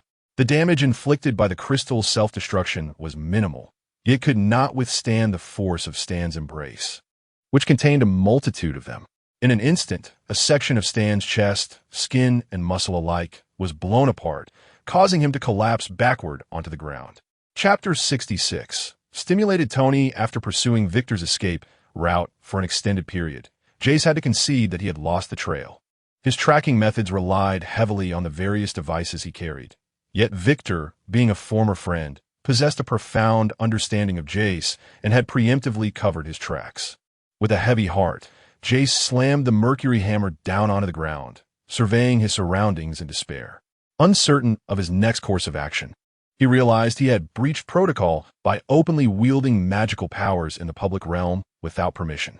In times past, he would have been apprehended by the Clock Tower's enforcers. But now, due to the Clock Tower's decision to re-establish contact with the external world, he stood here unscathed. However, he knew that should he return to seek out Janome, he would undoubtedly be sent back to the Hextech Research Institute for processing. Thus, like Victor, he too had to conceal his identity. After pondering for a moment, Jace retrieved his remaining ammunition from his pocket. He had less than 2 boxes of concentrated rounds left. The rest were at Janome's residence, and he possessed only 3 custom-made crystal batteries. He would need to conserve his resources moving forward. With a long sigh, Jace reduced the size of his mercury hammer to that of his palm and ventured into a nearby grove, refusing to give up hope. He surmised that Victor had not yet abandoned his quest for the microreactor and believed that lingering in the vicinity might yield results. Meanwhile, outside the devastated laboratory, as tranquility returned, Pepper lifted her head from Tony's embrace. Glancing around, she still felt a lingering sense of dread. "Tony, what on earth is happening?" "I have no idea. Even Jarvis couldn't find any information about these individuals online," Tony replied, his tone heavy. The influx of information had been overwhelming, to the point that he was close to forgetting the shrapnel embedded within his own body. Since returning from the desert, Tony had searched for the name Kim Bradley, but found no substantial leads. He only uncovered some encrypted documents in Russian databases, which proved to be of no value. It seemed that any useful information was likely in paper form, intended to guard against individuals like Tony. As for Ivan Vanko, he discovered similar information, indicating that Vanko was merely an ordinary man with a slightly sharper intellect, while his father bore a somewhat tarnished reputation. In summary, the records depicted Ivan Vanko as a completely different person from the one Tony had encountered. As for the Hextech researchers and Jace, Tony had insisted that Jarvis continue searching, yet to no avail. According to Jarvis, it appeared that some entity had erased all their information from the internet. "What do we do now? Can we leave? Or should we call the police first?" Pepper inquired, implicitly seeking guidance. "Call the police?" Tony chuckled. "Just wait. Those special agencies that sought you out initially will undoubtedly return." At that moment, a crackling noise emanated from behind them. Turning around, Tony spotted a figure crackling with electricity rapidly approaching. It was Janome, who had lost contact with Jace.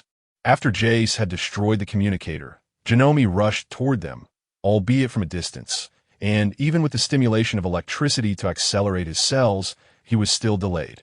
Observing the chaotic state of the new energy research lab, Janome felt a weight in his heart.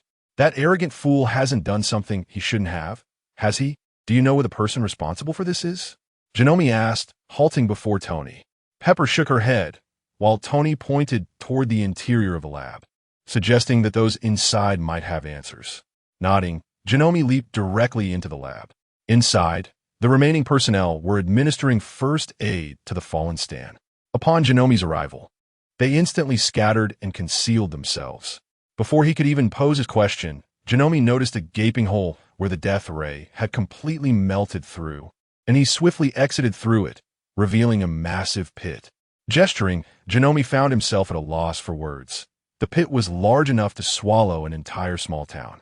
At this juncture, he could no longer conceal the truth from his superiors. Capturing footage of the pit, Janome transmitted the relevant information through the Ouroboros mark, disregarding the impending arrival of investigators. Did these scientists not have any sense? Such a minor task had caused such a commotion.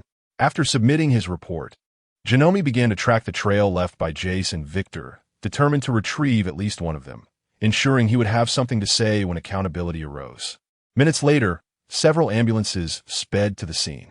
Upon disembarking, the doctors immediately commenced examination of Pepper, while Tony, aware of his own condition, retreated swiftly, sustaining no injuries and offering no assistance. Tony approached one of the ambulances where Obadiah Stan lay unconscious on the stretcher. Watching the man he had battled for so long lying there, Tony felt a profound sense of disillusionment. What had he been doing during this time?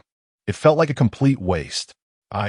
Tony Stark, am a scientist, not a capitalist, he murmured to himself before striding toward the rear of the laboratory, where debris from drones lay scattered. Using a small stick, he began to sift through the wreckage, crouching down to observe the structural details. The design bore similarities to the items featured in the two videos. Perhaps this was one of the universal technologies employed by the Hextech researchers. How had they achieved this? Feeling increasingly agitated, Tony found himself reflecting on how ordinary researchers felt upon witnessing his inventions, a sentiment that left him questioning the very essence of his existence. After squatting for a while, feeling lightheaded, he stood up and glanced at the miniature reactor embedded in his chest, regaining some confidence. Though he could not comprehend their technology, they too failed to grasp his. This encounter could be deemed a draw, at least in terms of technology. However, in terms of combat prowess, they were vastly outmatched. Tony envisioned himself clad in the Mark II armor, battling Jace and Victor, and it struck him how one-sided that confrontation would be. No, I must design targeted armor for both of them. As he contemplated, the concepts for the anti-Jace and anti-Victor armors began to take shape in his mind. Chapter 67. The miserable Jace. A month had elapsed since the clash between Jace and Victor. The official narrative now declared a gas explosion, attributing it to a chef's negligence in the Stark Energy Research Laboratory's kitchen, which led to a gas leak and subsequent ignition. Regardless of how absurd the explanation seemed, having a publicly acceptable account sufficed, while the actual investigative bodies profited quietly. The remnants of drones and the shells of compressed ammunition that Jace had shot down, the empty energy crystals left by Victor, and various disordered devices all found their way into the pockets of various organizations. Even a substantial piece of land had been scraped away. Tony's haul was also commendable. As the primary witness, Stark Industries managed to obtain a small portion of the relevant materials. This was one of Tony's gains, the second being his grasp over Stark Industries. After Obadiah was sent to the hospital, he was revived but had yet to regain consciousness. The leaders of the opposition were all hospitalized, and while Tony's orders were not entirely unimpeded, they certainly carried some weight. These individuals benefited, yet Jace endured considerable suffering. Without a suitable place to stay, he was compelled to change locations daily to avoid detection. Over the course of a month, his appearance aged him by a decade. His hair was matted and his beard unkempt, exuding a peculiar odor. The bathing facilities and public restrooms were woefully inadequate, only capable of washing away the most basic grime, leaving behind a buildup of filth that contributed to the stench. Furthermore, Jace had several confrontations with homeless individuals during this time. Unfamiliar with the unspoken rules among them, he often intruded upon territories they had claimed, yet his physical prowess allowed him to overpower them effortlessly, resulting in no significant disturbances. After enduring such a wretched existence for so long, Jace could only ponder one question. How had Victor survived before finding Stan? For people like them, this was far more challenging than any scientific endeavor. Additionally, Jace discovered that a professional was covertly tracking him. Initially, he suspected it was an enforcer from the clock tower. But upon reflection, something felt amiss, as the Tracker's skills were lacking. A professional assassin should not have been so easily detected by him, a knight. After observing for a while, Jace realized the individual was merely an assassin apprentice, their ranks significantly lower than his own. With this understanding, he deduced that this person was not a clock tower enforcer. As a mid-tier knight wielding the Mercury Hammer, he would expect at least a high-ranking professional to be sent after him. After all, even a typical mid-tier professional might struggle against him, even if he and T engaged in real combat for quite some time. With this clarity, Jace began to worry about another matter. Why had the enforcers not yet arrived? Did their prolonged absence signify something, or had they already come without his knowledge? This was one of the penalties for lawbreakers, until captured. They would constantly bear the weight of psychological pressure. In the dead of night, in a narrow alley where Jace had temporarily stayed, Natasha was meticulously searching for any traces that might have been left behind. Indeed, she was the apprentice assassin discovered by Jace. After acquiring a detection reagent through Fina's connections, Natasha chose the assassin path for her future development, as it bore some relation to her previous endeavors. However, upon truly entering the realm of professionals, she realized her financial constraints. Previously, her sustenance and equipment were provided by S.H., so she and T felt the strain, but now she had to procure everything herself, which was a stark revelation. Consequently, during this time, Natasha actively took on apprentice-level tasks assigned by the Ouroboros organization, which were not particularly rewarding. She simply investigated various matters and submitted reports. Given that she was already tasked with such duties under Nick Fury's direction, it seemed logical to earn dual compensation for her efforts. Currently, Natasha was tracking Jace and Victor due to an unrestricted task released by the Hex organization. Of course, having reviewed the relevant information on Jace and Victor, she was well aware that her chances of locating them were akin to the improbability of S.H.I.E.L.D. merging with the clock tower, nearly impossible. Nevertheless, she was indifferent. Any clue she found would yield a reward, and a little profit was better than none. "Excuse me, young lady, are you with Ouroboros?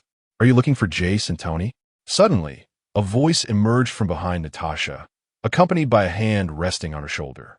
Natasha tensed instantly, preparing to summon her shadow powers and vanish. Yet, it seemed her powers were ineffective, as no response came regardless of her efforts. Don't be alarmed. I merely wish to ask for directions." The figure withdrew their hand, allowing Natasha to regain her mobility. Recognizing the disparity in their strengths, she sheathed her weapon back into its holster. Slowly turning around, she saw nothing out of the ordinary. Lowering her gaze, Natasha noticed an enormous head, atop which rested several chunks of concrete. She could only wonder how they got there. "Do you know how to get to this place?" The large head swayed twice, and then a hand emerged from beneath it, offering Natasha a tablet. The device displayed a radar-like scan pattern filled with data that Natasha could not comprehend. "Which place do you mean? I can't understand this," Natasha replied, puzzled. "Young lady, you ought to study more. I even adjusted the data to the shadow power display format you're accustomed to." Today as youth seem so disinterested in learning." The large head sighed, tapping the tablet, causing the chart to switch to an aerial view of the city. Finally, Natasha understood, as the movement of the two markers indicated a general direction. "Thank you very much." The large head reclaimed the tablet, adding, "If the opportunity arises, I'll provide you with a set of learning materials." With that, the large head's shoes suddenly propelled him into the air, moving at a speed beyond Natasha's ability to perceive, crashing through several buildings in the process. Now Natasha understood how those concrete blocks had ended up on his head and why he had needed to ask for directions. With such a method of travel, merely surviving was already a feat. Chapter 68. The anti-Jace armor crackle. Suddenly, the lights across New York City flickered, and exclamations of anger erupted from various households. Underneath a streetlight, Jace abruptly lifted his head, gazing at the flickering lights above, before swiftly climbing to the top of the streetlight. He then retrieved a locator from his pocket and inserted it into the power line. After a few flashes, a bright dot appeared on the locator. "I found you," Jace exclaimed with a relieved smile as he looked at the device in his hand. Simultaneously, in Tony's mansion, the electricity flickered a few times as well.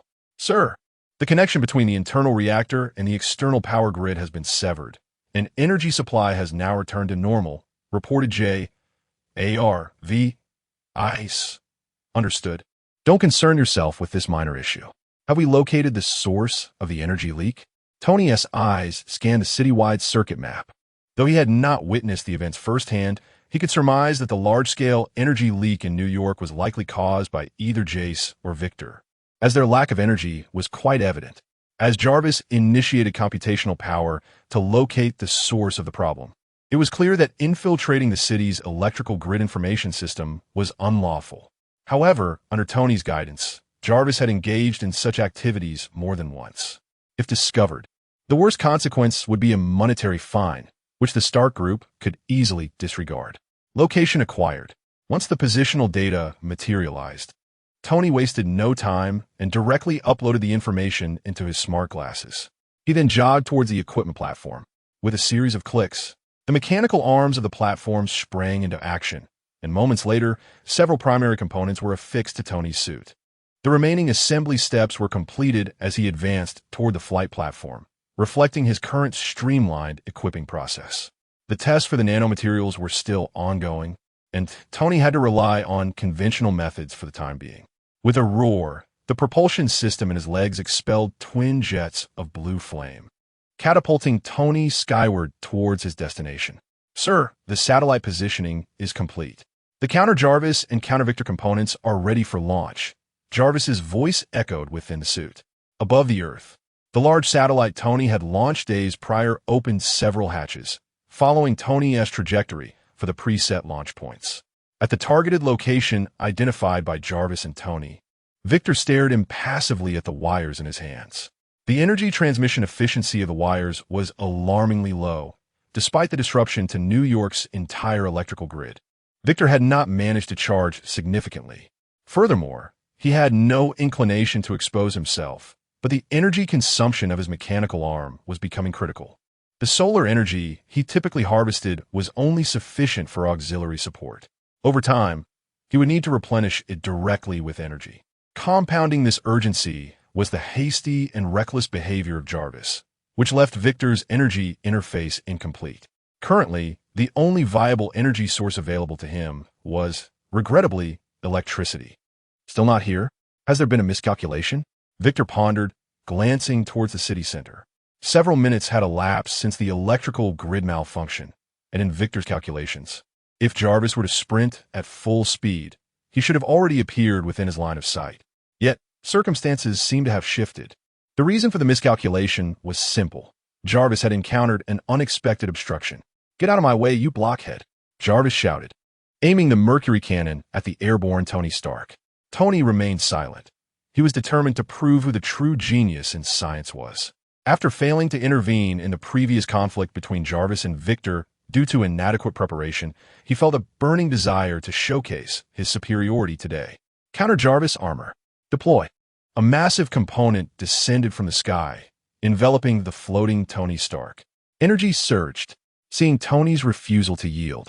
Jarvis decided he could not afford to let a threat linger behind him, raising the cannon's muzzle to unleash a plasma blast.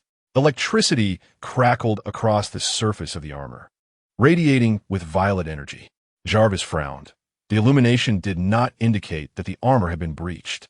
With a series of clicks, the counter-Jarvis armor was fully armed. "Sir, current energy reserves are at 110%, exceeding normal capacity. Please release excess energy promptly." At Jarvis's alert, Tony glanced at the control panel, nearly bursting into laughter. This was exhilarating.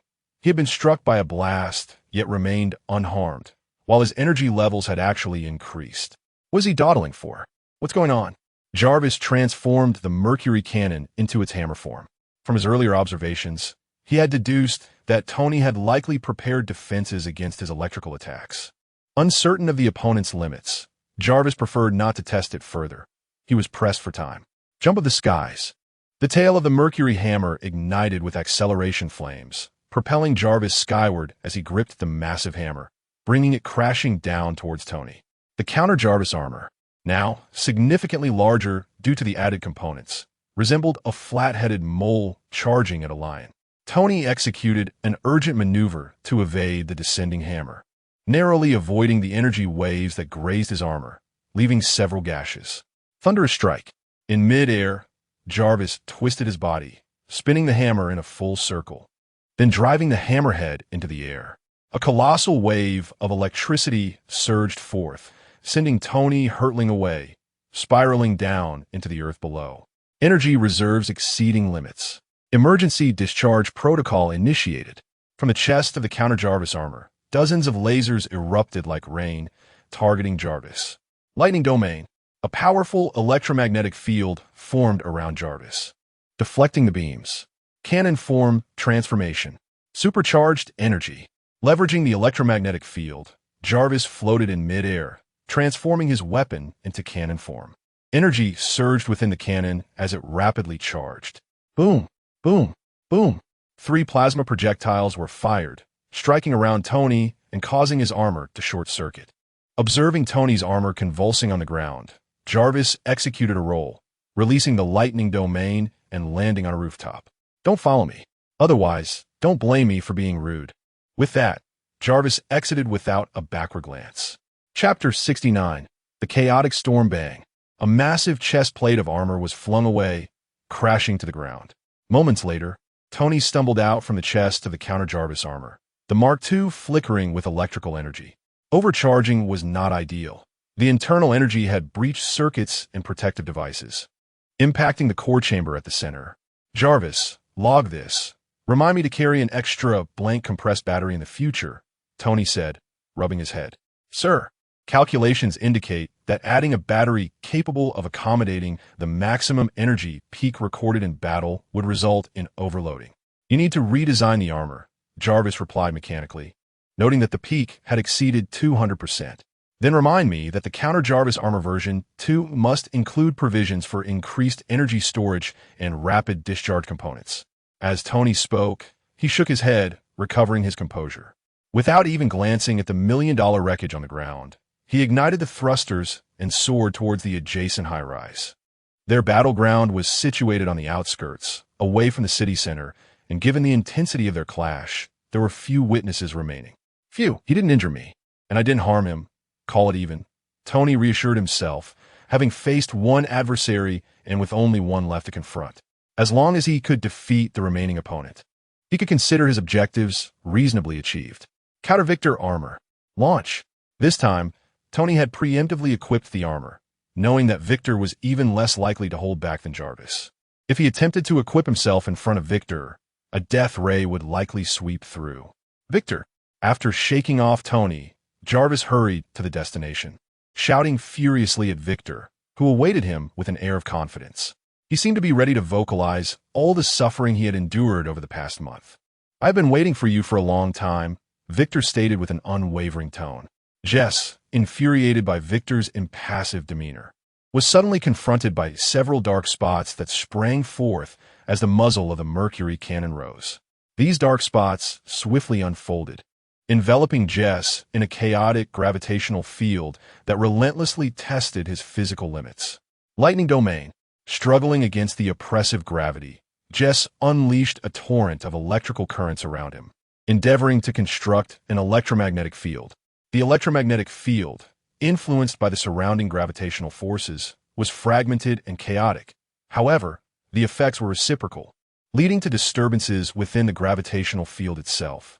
Once the gravitational suppression found a breach, its influence diminished significantly, allowing Jess to strike down the nearby gravity generators with a few powerful blows. This development was anticipated by Victor. If Jess could be restrained by a few gravitational fields, he would not deserve to be regarded as one of the 2 greatest geniuses of the Hextech Research Institute. Jess, humanity has its limits.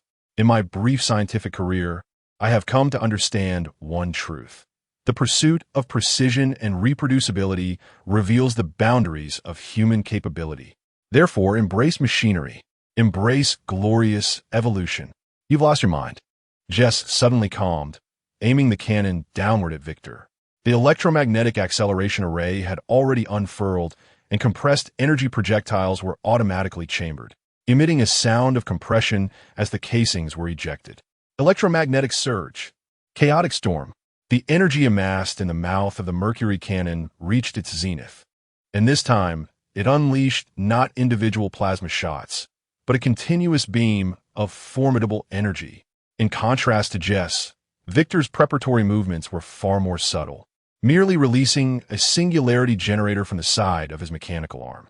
As the energy activated, the singularity generated a terrifying chaotic storm centered around itself, obliterating earth, electricity, air, and everything else within its grasp.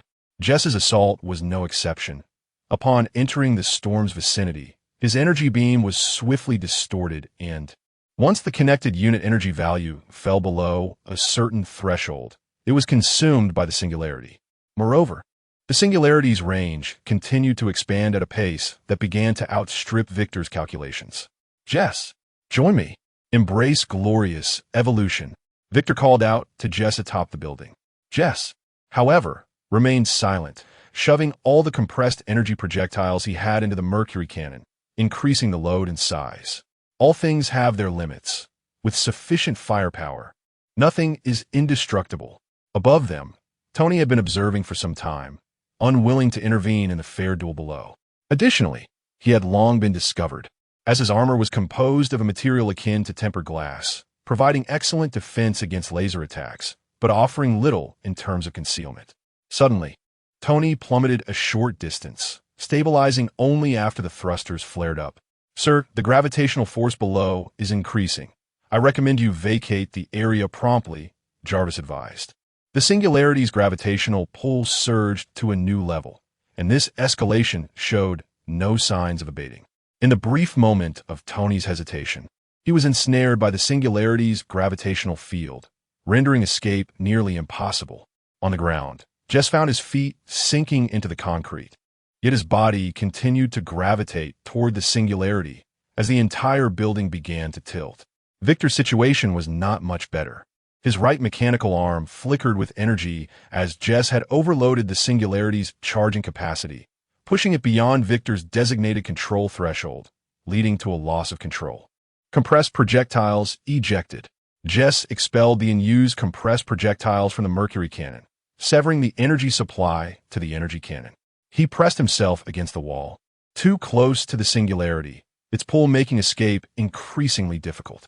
Anti-Victor armor disengage. Tony jettisoned the external shell of his armor, allowing it to be consumed by the ever-growing chaotic storm below. With the burden lightened, Tony's thrusters roared to life, inching him away from the gravitational field. Victor's mind raced. If he did not resolve the situation, the singularity's gravitational field would spiral out of control within a minute, and the area that had been shielded from gravity would be engulfed. If that were to happen, the closest person, Victor, would be the first to be drawn in and subsequently torn apart. Just as matters seemed dire, an object resembling a stone plummeted from the sky, crashing into the chaotic storm and shattering the singularity generator into pieces. Chapter 70. The head of Hextech, Heimerdinger. It appears I need to adjust the adaptability parameters. Otherwise, it's quite a waste of time to keep shooting off the planet. Emerging from the dissipating chaotic storm was a peculiar figure, scarcely standing a meter tall, yet with a head over half a meter wide. Having escaped danger, Tony was left speechless, bewildered by this newcomer who had seemingly withstood such an onslaught unscathed. In the past, the strongest individual he had known was Captain America, but in recent years, more powerful beings had surfaced, repeatedly reshaping Tony's understanding of individual combat prowess. Mentor, Jess and Victor exclaimed in unison. Mentor? Tony, landing at a distance, watched with curiosity. Ah, little Jess, little Tony, long time no see, Heimerdinger greeted with a smile, as dirt fell from his head with each motion, presenting a stark contrast to the image of a scientist. Jess discreetly concealed the now diminutive mercury hammer behind his back, resembling a child caught in wrongdoing. Mentor, weren't you on a business trip elsewhere? Jess spoke, unsure of what expression to wear. Could I possibly not return? I recall giving you the access card to facilitate your acquisition of relevant materials, not to commandeer tasks on the Serpent's Tail platform. Heimerdinger's expression grew serious. Jess had indeed overstepped, using his high-level card to oust a teammate from the Genome team and altering parts of the task description. Jess lowered his gaze. seemingly entranced by the small pebbles on the rooftop, as if they held the highest explanations of science. And who gave you permission to sever energy supplies from others' laboratories? Have you forgotten all safety regulations? Return and transcribe the safety code 10,000 times. By hand. No shortcuts allowed. Heimerdinger erupted in fury, directing his ire at Jess. Jess felt a wave of despair. The safety code was a thick tome, and transcribing it 10,000 times seemed an insurmountable task. Victor, witnessing Jess's reprimand, nearly laughed, but suppressed it for fear of incurring his own wrath. Heimerdinger turned to Victor. And you dare smile? Victor immediately averted his gaze to the ground, behaving like a compliant student. I ask you, Jess has violated regulations, correct? Why are you so eager to run? Heimerdinger exclaimed loudly, his head bobbing as if it might topple to the ground. It was Jess. Victor attempted to defend himself. Nonsense. You believe him just because he said so? In the research institute, the abundance of elderly scholars went unacknowledged, as if merely possessing the title of genius rendered one extraordinary. Come converse with me once you've attained the title of Morning Star. Moreover, were you not a mage prior to your arrival? Among your kind, there exist numerous liches and individuals undergoing various self-modifications. Do you presume my institution lacks enlightenment in such matters? Heimerdinger was quite irked. These two young men had only brought him trouble. Since their acquaintance, his head had swelled even more with frustration. And regarding our discussions during class, I emphasized the importance of a dialectical perspective on matters rather than a mechanical absolutism. Why not simply say mechanically? Furthermore, I had previously mentioned the numerous immature aspects of your singularity generator, yet you chose to disregard my counsel, did you not? Victor concealed his right hand behind his back and fell silent. Indeed, when it comes to challenging foundational human concepts, the Necromancy Academy and the Spiritism Academy are no less significant than his mechanical modifications.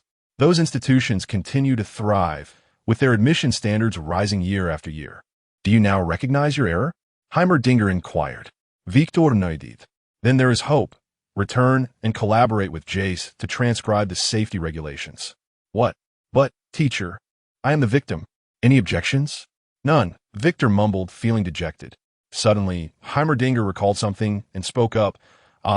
You have modified your right hand, so you shall use your left to transcribe.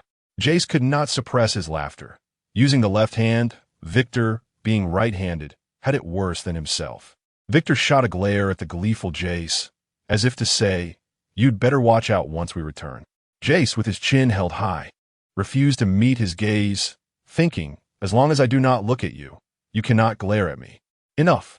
If you two wish to engage in such a game of glances, do it later, Heimerdinger said, extending his right hand. The device on his wrist emitted a force that drew the two young men closer to him.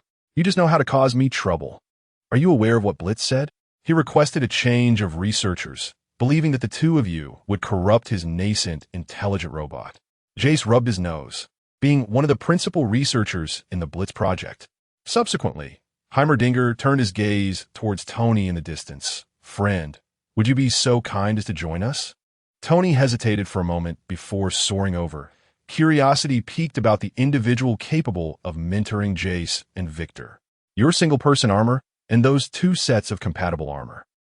Heimerdinger searched for the right words in his mind. The concept is splendid, innovative, and quite extravagant. Tony felt a surge of annoyance. This was no different than telling young people their future was bright. Both were veiled praises with hidden criticisms. He was well aware of this, having heard his father speak to young researchers in a similar manner. On my way here, I happened to control several squads of soldiers. I will need your assistance in releasing them shortly. As for the damages caused by these two children, the Hextech Research Institute will assess and liaise with you accordingly. Here is my business card. I appreciate your cooperation. Heimerdinger maintained a courteous demeanor towards outsiders. Tony examined the card, noting the intricate patterns that influenced both his and Jarvis's cognition, allowing both human and artificial intelligence to receive pertinent information simultaneously. Heimerdinger, head of the Hextech Research Institute. Tony nodded, indicating his willingness to assist, feeling this was an excellent opportunity to engage with another realm. After a brief smile, Heimerdinger shot another glare at Jace and Victor. Let us proceed. We must apologize to Master Kieran. Master Kieran is here too? Jace felt a surge of trepidation, akin to a wayward student being escorted to meet the principal by their parents. Victor remained silent, but was even more anxious than Jace, having once been a mage himself. Master Kieran left a projection here. Otherwise, how do you think I received word of your antics? Now that you are aware of the consequences, I expect you to refrain from causing further trouble. Heimerdinger shook his head as he led Jace and Victor away, vanishing from Tony's sight. Just as Tony prepared to depart, he noticed a peculiar mechanical device left behind in the wake of Heimerdinger's exit. Once activated, the severely damaged buildings and environment around began to undergo large-scale restoration, returning to their original state in the blink of an eye. Chapter 71. The Return of the Ancient One. After bidding farewell to Heimerdinger, who had come to apologize, Yangshio's script reached its conclusion. Script 9. The Fusion of Technology and Magic. Script synopsis.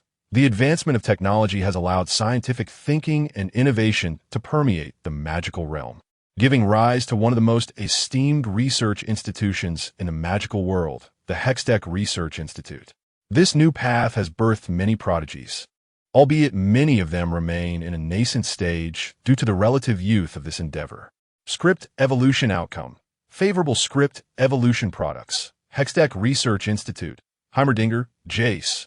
Victor. Hextech Research Institute, a premier magical research institution boasting hundreds of researchers, occupying a floor of the clock tower, equipped with various energy generators and recycling devices.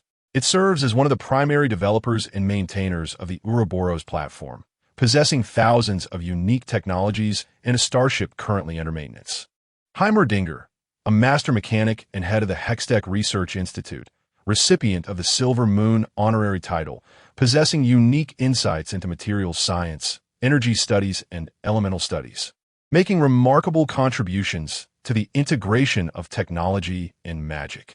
Jace, an intermediate knight, intermediate researcher, advocate of the supremacy of firepower theory, one of the genius researchers, and a primary leader of the Blitz Research Project, inventor of various energy compression technologies, energy conversion technologies, and creator of the Mercurial Hammer. Victor, a novice mage, intermediate researcher, proponent of mechanical supremacy theory, one of the genius researchers, and a secondary leader of the Blitz Research Project, inventor of various universal mechanical technologies, an expert in mechanical automation research, and creator of the Chaotic Storm Singularity Generator. The planet representing this script is the smallest within Yangshio's cognitive universe. However, its density surpasses that of other celestial bodies. The most prominent feature on this planet is the towering Hextech Research Institute, accompanied by over 100 experimental sites. Hextech is also a mineral and energy-rich planet, capable of meeting 90% of the Hextech Institute's needs with its self-sustaining resources and recycling systems. The primary materials lacking are those that cannot be mass-produced by the magical sector. Observing the bustling researchers on Hextech, Yangshio shook his head, realizing that human greed knows no bounds. While the investment of mental energy is substantial, the multitude of evolutionary objectives has constrained Heimerdinger's power beneath the legendary threshold. In terms of individual strength, Heimerdinger's combat prowess may even pale in comparison to that of the Blaze Mage, provided he refrains from deploying his energy-intensive Super Series weapons. Furthermore, with the emergence of the 9th planet, a nascent star system has finally taken shape, enhancing the interconnectedness among the 9 planets.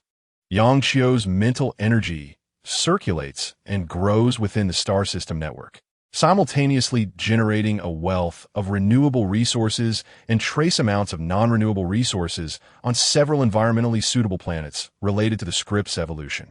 These resources are currently in somewhat short supply for the personnel evolved thus far, yet the situation is significantly improved compared to the initial stages.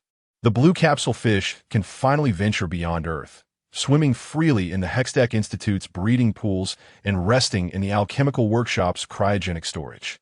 Observing from a godlike perspective on the planet Hex, Yangshio felt a smile gradually forming at the corners of her mouth, filled with hopeful anticipation for the future. At that moment, a portal opened outside her residence, and a familiar figure once again stood at her doorstep. Master Gu-yi, please, come in, Yang Xiu softly invited. This time, Gu-yi entered with a noticeably lighter demeanor, exuding an aura reminiscent of impending retirement. The rapid development of Yang Xiu's faction had far surpassed her expectations. Originally, she had only hoped for a rudimentary semblance of growth within a few years. With such a foundation laid, Gu-yi had contemplated passing the time stone to Yang Xiu upon her retirement, to hasten Yang Xiu's maturation. When the time came to confront Thanos, Earth's chances of victory would be significantly enhanced. However, it now appeared that such measures might not be necessary. If this trajectory of progress continued by that time, Yang Xiu might very well assume Gu-yi's mantle, keeping Thanos at bay from Earth. Recently, while examining the timelines, Gu-yi had sensed a distinct shift in Thanos' demeanor towards Earth. Initially, following the deaths of Odin and herself, Thanos had regarded Earth with blatant disdain, casually observing the gathering of various stones on the planet, confident that as long as all six did not converge, he could vanquish them all. Particularly, he found Odin's and Gu-yi's successors to be notably lacking. The might of Thor was hardly comparable to Odin, and even their primary strategic weapon, the Bifrost, had proven inadequate for protection. As for Doctor Strange, he was an inexperienced sorcerer, albeit talented, but his limited time for growth rendered him a mere shadow of Gu-yi's prowess in wielding the Time Stone. Yet, with Yang Xiu's faction's ascent, Gu-yi had glimpsed a future where each time Thanos invaded Earth, he deployed increasingly formidable forces, occasionally employing cunning strategies, an occurrence previously unseen. Master Gu-yi, what brings you here today? Yang Xiu inquired, observing the smiling Gu-yi as she entered. If there were no pressing matters, she wished to further explore her conceptual universe, which captivated her far more than the imposing figure before her. I am here to inform you that the events in New York have become known to sorcerers worldwide, Gu-yi stated, sitting across from Yang Xiu. Sorcerers worldwide? Yang Xiu paused, realizing that there were only two factions on Earth, her clock tower and Gu-yi's Camartage. If those groups were considered, they were essentially allies, so the news was not surprising. You misunderstand my intent, Gu-yi rose to explain. Camartage differs from your clock tower. It was originally an organization I forcibly unified through power. Its stability over the years has been maintained solely due to my oversight. The so-called three great sanctuaries emerge from the conflicts of interest among various regional sorcerers. Furthermore, within these factions exist numerous groups, some of whom harbor ill intentions, remaining hidden solely due to oppressive policies. Yang Xiu nodded in understanding. Indeed, regardless of Gu-yi's assertions, her control over her subordinates was certainly superior, as her people evolved through narratives unlike Gu-yi's. And even among those evolved, small factions have begun to emerge, Yang Xiu noted. I comprehend your meaning. These small factions are aware now, but what follows? She continued to question Gu-yi. Some sorcerers have requested that I integrate the recently emerged practitioners, be they sorcerers or knights, into Camartage, Gu-yi remarked with a hint of amusement, seemingly entertained by the naivety of those suggesting it. Yang Xiu almost chuckled at their foolishness, reclining in her chair and shaking her head. Setting aside whether Gu-yi would assist them, Yang Xiu felt little trepidation. Although troublesome, the situation was not dire. If necessary, she could simply depart from Earth. Gu-yi could not oversee her indefinitely, especially with figures like Dormammu, Mephisto, and even Odin watching over the planet. Did Blaze's confrontation with Gu-yi not clarify the reality for them? Do they still believe Blaze represents the pinnacle of Clock Tower's strength? Or have they become overconfident in Gu-yi's capabilities? Yanqiu pondered. After all, what did Gu-yi's power have to do with them? They often boasted outwardly, but, in critical moments, expected their leader to intervene for them. Such a notion was absurd. They seemed intent on hoarding all the good fortune for themselves. What do you propose? Yang Xiu asked, although skeptical that Gu-yi would follow their foolishness. I believe we should not dismiss them outright, Gu-yi suggested, lightly gesturing. The room filled with ethereal images of various sorcerers from Camartage, scattered across the globe, some of whom were even leaders among the three great sanctuaries. Among them, some harbor ill intentions, seeking to exploit the influx of newcomers for resources. They appear particularly intrigued by the magic demonstrated by your subordinate, Blaze, and wish to test whether I still possess the strength to fight. In their minds, it would be best if we were to exhaust each other, allowing them to reap the benefits. In doing so, they can not only dismantle Camartage, but also absorb your clock tower, restoring their glory from 5 centuries ago. Others, while somewhat better, merely believe that the mysterious should be regulated by Camartage, as was the case centuries ago. In their view, Camartage's existence precludes the existence of other independent, large-scale, mystical factions. As for the latter group, I believe they deserve another chance, a chance to recognize the situation. People often stray from the right path, and it is only natural to falter in life. If they can turn back in time, there is hope for redemption. Yang Xiao found herself in agreement with Gu Yi's perspective. The inertia of Camartage's ideology over centuries was understandable. Change in perspective requires time and events to catalyze it. What recommendations do you have? Yang Xiao inquired further. None in particular, except to hope that the next commotion is larger in scale. If it can mirror my actions from centuries ago, where we decisively dealt with them, they may fall in line, facilitating our endeavors. Should anyone still fail to perceive the reality at that point, they will have brought it upon themselves. Gu Yi's suggested approach was commendable, considering the emotional ties formed over centuries with her subordinates. I understand. I shall heed your counsel, Yang Xiao responded respectfully. Regardless of Gu Yi's reputation, the assistance rendered was undeniable and far from trivial. It could be said that Gu Yi had laid bare all her resources for Yang Xiao. Without the energy support amassed by Gu Yi, Yang Xiao could hardly fathom constructing galaxies in her conceptual universe, let alone sourcing energy for her 5th narrative. Yet, one question lingered.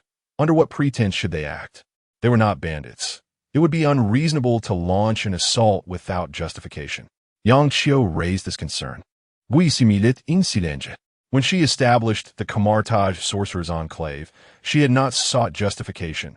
Back then, the mystical realm operated under the principle that might makes right. However, given Yang Xiao's desire to cultivate an orderly and peaceful mystical community, it was indeed prudent to find a rationale. The time has come for Mephisto to stir up trouble once again. Using his name, I shall shield you from any repercussions. The blame can be placed squarely upon his shoulders. Even if he were to sense something amiss, he would neither defend himself, nor would anyone believe him. He is, after all, a demon, one who weaves lies as part of his everyday existence. So it is no surprise that others would perceive his fabrications as his own. Ancient One pondered for a moment before speaking. It is worth noting that Mephisto has caused chaos on Earth more than once. It has become a regular occurrence, with most of his schemes being thwarted by Camartage. After all, Camartage's responsibilities extend beyond merely handling dimensional incursions. Only Ancient One possesses the capability to address such matters, leaving others with no opportunity to intervene. Thus, apart from Ancient One, the sorcerers of Camartage typically monitor and directly resolve mysterious intrusions on Earth through the magical network established by the 3 great sanctuaries. You raise a valid point. Shall we set this as our foundation? Yang Xiao found Ancient One's thoughts quite agreeable. No, not merely agreeable, but exceedingly astute. Assigning blame to Mephisto would weigh lightly upon his conscience. Should Mephisto bear the brunt of the blame, Yang Xiao would even consider celebrating with firecrackers in joyful exuberance. Let us settle on this. There are matters to attend to at Camartage. With that, Ancient One rose to take her leave. Yang Xiao accompanied her to the door, and after watching her step into the portal, he returned indoors. Conspiring? Creating disturbances? Stirring conflict? Hoping to reap the benefits of other struggles? Your leaders are all my people. Are you certain you wish to contest me? If those individuals were before Yang Xiao at that moment, he might have been tempted to inquire, who dares accuse me? Furthermore, Ancient One's proposal resonated deeply with Yang Xiao's intentions. After such extensive groundwork, it was time for a more significant display to announce the existence of the mystical realm to the entire Earth. At present, the entirety of the Americas and much of Europe falls under the dominion of the clock tower, while fresh blood has invigorated the Russian alchemists. In the Middle East, Ethan can be mobilized as well, and the residual power of faith from the shattered divine kingdom can contribute to the next narrative. Thus, the only aspect that requires substantial groundwork is the mystical realm of Huaxia and its governing organization, the Heavenly Court. Conveniently, Hong Kong houses one of Kamartaj's 3 great sanctuaries, situated on Huaxia's territory, making it ideal for a swift confrontation without leaving home. Chapter 73. Investigation. Good morning, Taoist Lin. No market today? The owner of a breakfast shop greeted a man clad in a Taoist robe, his demeanor dignified. Indeed, I have other matters to attend to today. Lin Jingying replied with a smile, adjusting the sign on the door. 10 calculations, 10 failures. Merely a source of comfort, proclaimed Lin Jingying's sign. A unique hallmark of his establishment. It is a phrase that, while not commonly found elsewhere, is exclusively his. Despite the sign's declaration, Lin Jingying's humble shop attracted a steady stream of customers, bustling from dawn until 5 in the afternoon. Of course, this was part of Lin Jingying's routine, working from 9 to 5 without extending hours. At this hour, few patrons were present, not only because it was still early, just shy of 7, but also because he had not scheduled any appointments for the day. Taoist Lin, since it's quiet this morning, would you be willing to read my fortune? The breakfast shop owner, engaged in his work, struck up a conversation with Lin Jingying, who had been their neighbor for quite some time. But I must remind you, my calculations yield only failure. Lin Jingying chuckled as he entered the breakfast shop. Whether it works or not matters little. Much like your sign, it serves merely as psychological comfort, with an added bonus of you speaking kindly of me, the owner jested, having never been a firm believer in such matters. You possess a keen insight. Lin Jingying laughed. Your sign is indeed transparent in all my years. I've never encountered one quite like it. Most state that 10 fail, yet yours boldly declares complete failure. The shop owner chuckled heartily, his joy evident as he prepared the food. Lin Jingying smiled at the owner, deftly spinning a few copper coins in his palm. Malevolently. The coins came to a stop. Congratulations. A smooth delivery, blessed with a son and a daughter. Twins, no less. Lin Jingying declared, bowing slightly to the owner as he pocketed the coins. Your understanding of human psychology is quite impressive. I haven't even mentioned anything yet, the owner replied nonchalantly, as the news of his wife's impending childbirth was already common knowledge among neighbors. Is that not a pleasant proclamation? Lin Jingying countered casually. Indeed, to me, such words are exceedingly sweet, the owner replied, as he filled a bowl with noodles and handed it to Lin Jingying. I don't have much to offer, but please enjoy this bowl of pig intestine and pickled vegetables. It's a specialty from my hometown. I shall not refuse, Lin Jingying said, accepting the generous offering. The substantial bowl was piled high with pig intestines, accompanied by a layer of sweet and sour pickles, with soft rice noodles nestled at the bottom, perfectly cooked. Devouring the bowl of noodles, Lin Jingying placed his chopsticks down on the table, exchanged pleasantries, and prepared to leave. Where are you off to? The owner inquired, still busy with his work. To the police station, Lin Jingying replied, walking out the door with his hands behind his back. Upon hearing this, patrons in the breakfast shop began to murmur. The police station? This fellow must have swindled a great deal of money. Nowadays, Taoists and monks are merely in it for the profits. The owner, placing a bowl on the table, quickly interjected, do not speak so lightly. He possesses genuine skills, and his fees are reasonable. Just look at his sign. Ding, ding, ding. In the midst of their conversation, the owner's phone rang. After hanging up, his expression turned urgent. What has happened? Is there a family emergency? A neighbor inquired, noticing the change in his demeanor. My wife is in labor. She's in the delivery room, the owner replied, his voice tinged with both urgency and anticipation. Then close the shop and hurry. We'll keep an eye on things here, the neighbors urged. All right, everyone, I apologize, but I won't be able to serve noodles today. Those who have eaten are my treat, and for those who missed out, I promise to make it up to you next time I open, the owner said, removing his apron and hanging it on the wall as he spoke. Upon hearing his words, the customers remained silent. After all, his wife's childbirth was a moment of joy, and whether they had eaten or not, they felt a sense of shared happiness. Meanwhile, at the police station, the chief perused a large stack of documents before him. This compilation contained the details of all individuals in the district associated with fortune-telling and feng shui. Have all the individuals on this list been contacted? Is there anyone we missed? The chief inquired, his gaze fixed on the papers. One individual remains, Taoist Lin Zhengying. I have already called him, and he will arrive this morning, came the reply. Very well, you may go. Remember to be courteous when questioning him. Understood? Understood. Once the officer departed, the chief rose and approached the window, gazing outside. He could not forget the meeting he had attended during a training session a month prior. It was astounding to realize that individuals who possessed genuine magical abilities truly existed in this world. However, it appeared that those with such skills were primarily active in America, as there had been little news from their side. This was indeed troubling. Of course, the chief was unaware of this. He had merely received orders to conduct a thorough investigation of all relevant personnel in the district. This decision was a result of communications between Huaxia and Russia. Since the so-called mysterious individuals have also been discovered in Russia, it is improbable that there are none within the land of China. Without considering other factors, merely based on the population ratio, there should be a considerable number of related individuals in China. Unfortunately, official investigations have yielded no information, and those found have ultimately been dismissed as frauds. There is no alternative but to disseminate the information downwards to enhance the investigative efficacy of the grassroots organizations. If this fails to yield any results, the higher-ups will have to contemplate making concessions, no matter the cost. It is imperative to acquire knowledge of the mysterious phenomena present in other regions. As a major global power, such matters must not be overlooked, especially now that it has been confirmed that others possess them. Taoist, you drop your coin. A passenger at the bus stop near the police station called out to Lin Zhengying as he was about to disembark. Lin turned to glance back and indeed saw his copper coin quietly resting on the bus floor. The coin has fallen? Is this an omen? A thought flickered through Lin's mind.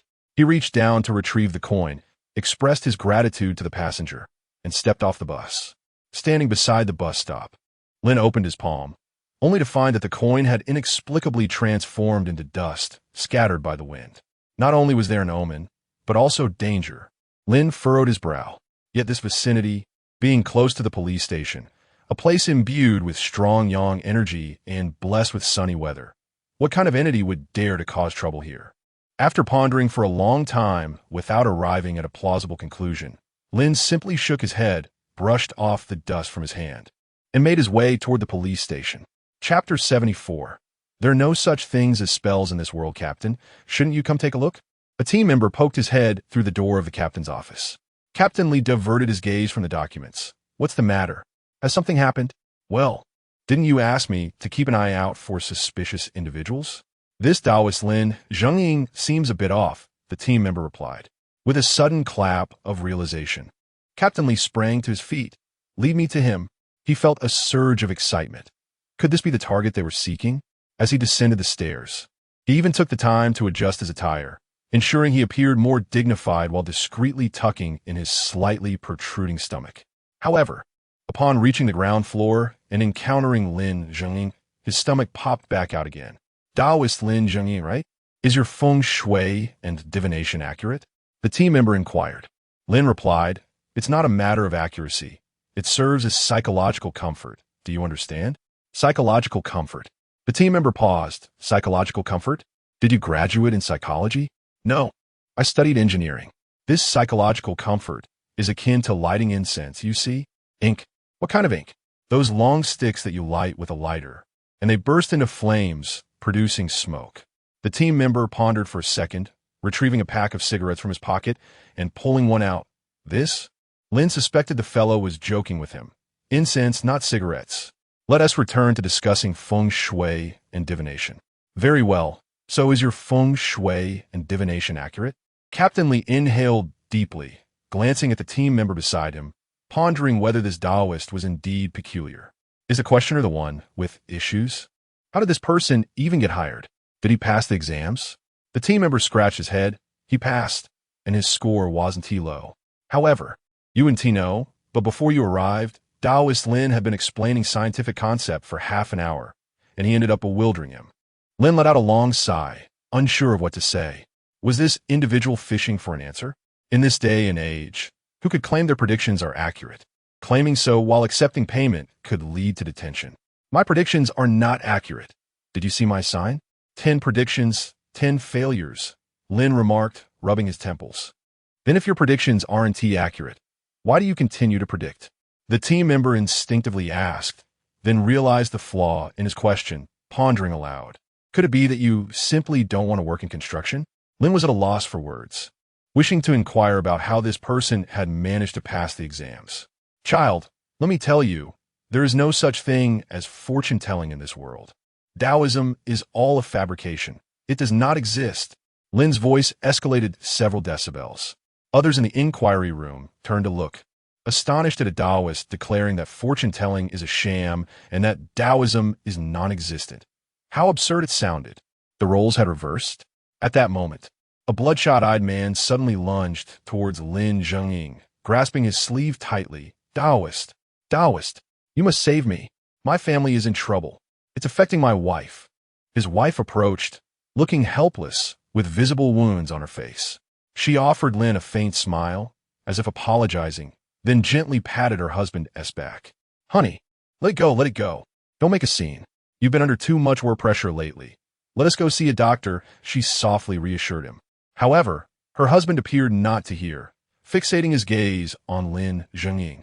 Captain Li summoned a team member responsible for taking notes, lowering his voice. What's going on here?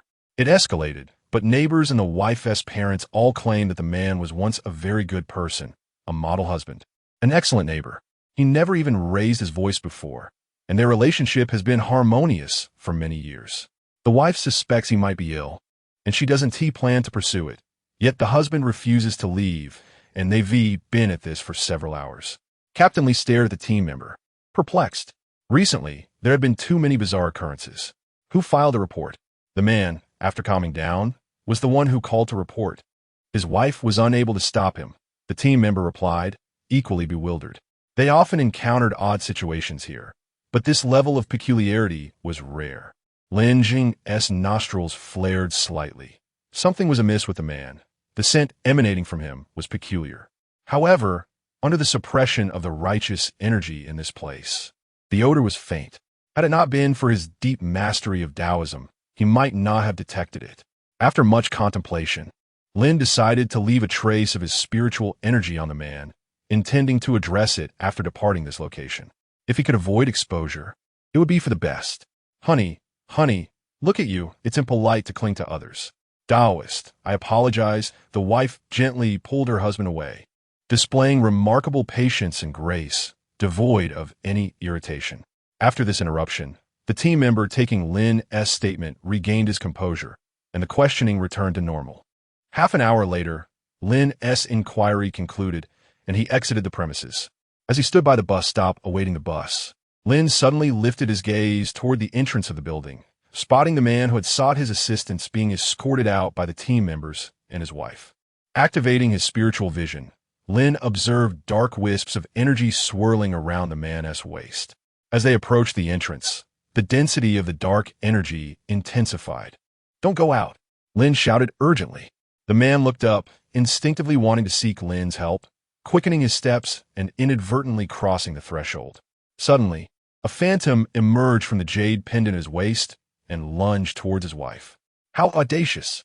Who would dare to harm another under the bright light of day? Lin Jingying instinctively raised his hand, and a wooden sword elongated in the wind, swiftly shooting forth. In the blink of an eye, the wooden sword pinned the dark aura to the ground. The man, momentarily stunned by the sudden appearance of the wooden sword, instinctively shielded his wife. In the courtyard, a police officer who had just taken Lin Jingying's statement caught sight of the unfolding drama through the window. He glanced down at the computer screen displaying his notes, recalling Lin Jingying's last remark before leaving. There are no such spells in this world. The officer, team leader Li, was momentarily taken aback. What a revelation! After subduing the spirit, Lin Jingying found it hard to believe that such a malevolent entity would dare to manifest in broad daylight, yet it had been so easily contained. What was going on? Regardless of the situation, one truth stood clear. His 2 hours of rambling had been utterly futile. The facade had indeed been stripped away. However, since the pretense was gone, Lin Jingying chose not to dwell on it. Instead, he pondered how this spirit could have emerged to cause harm under the constraints of celestial law. As numerous onlookers gasped in astonishment, Lin Jingying swiftly approached the door, reaching out to retrieve the wooden sword. With a flick of his sleeve, he ensnared the spirit within.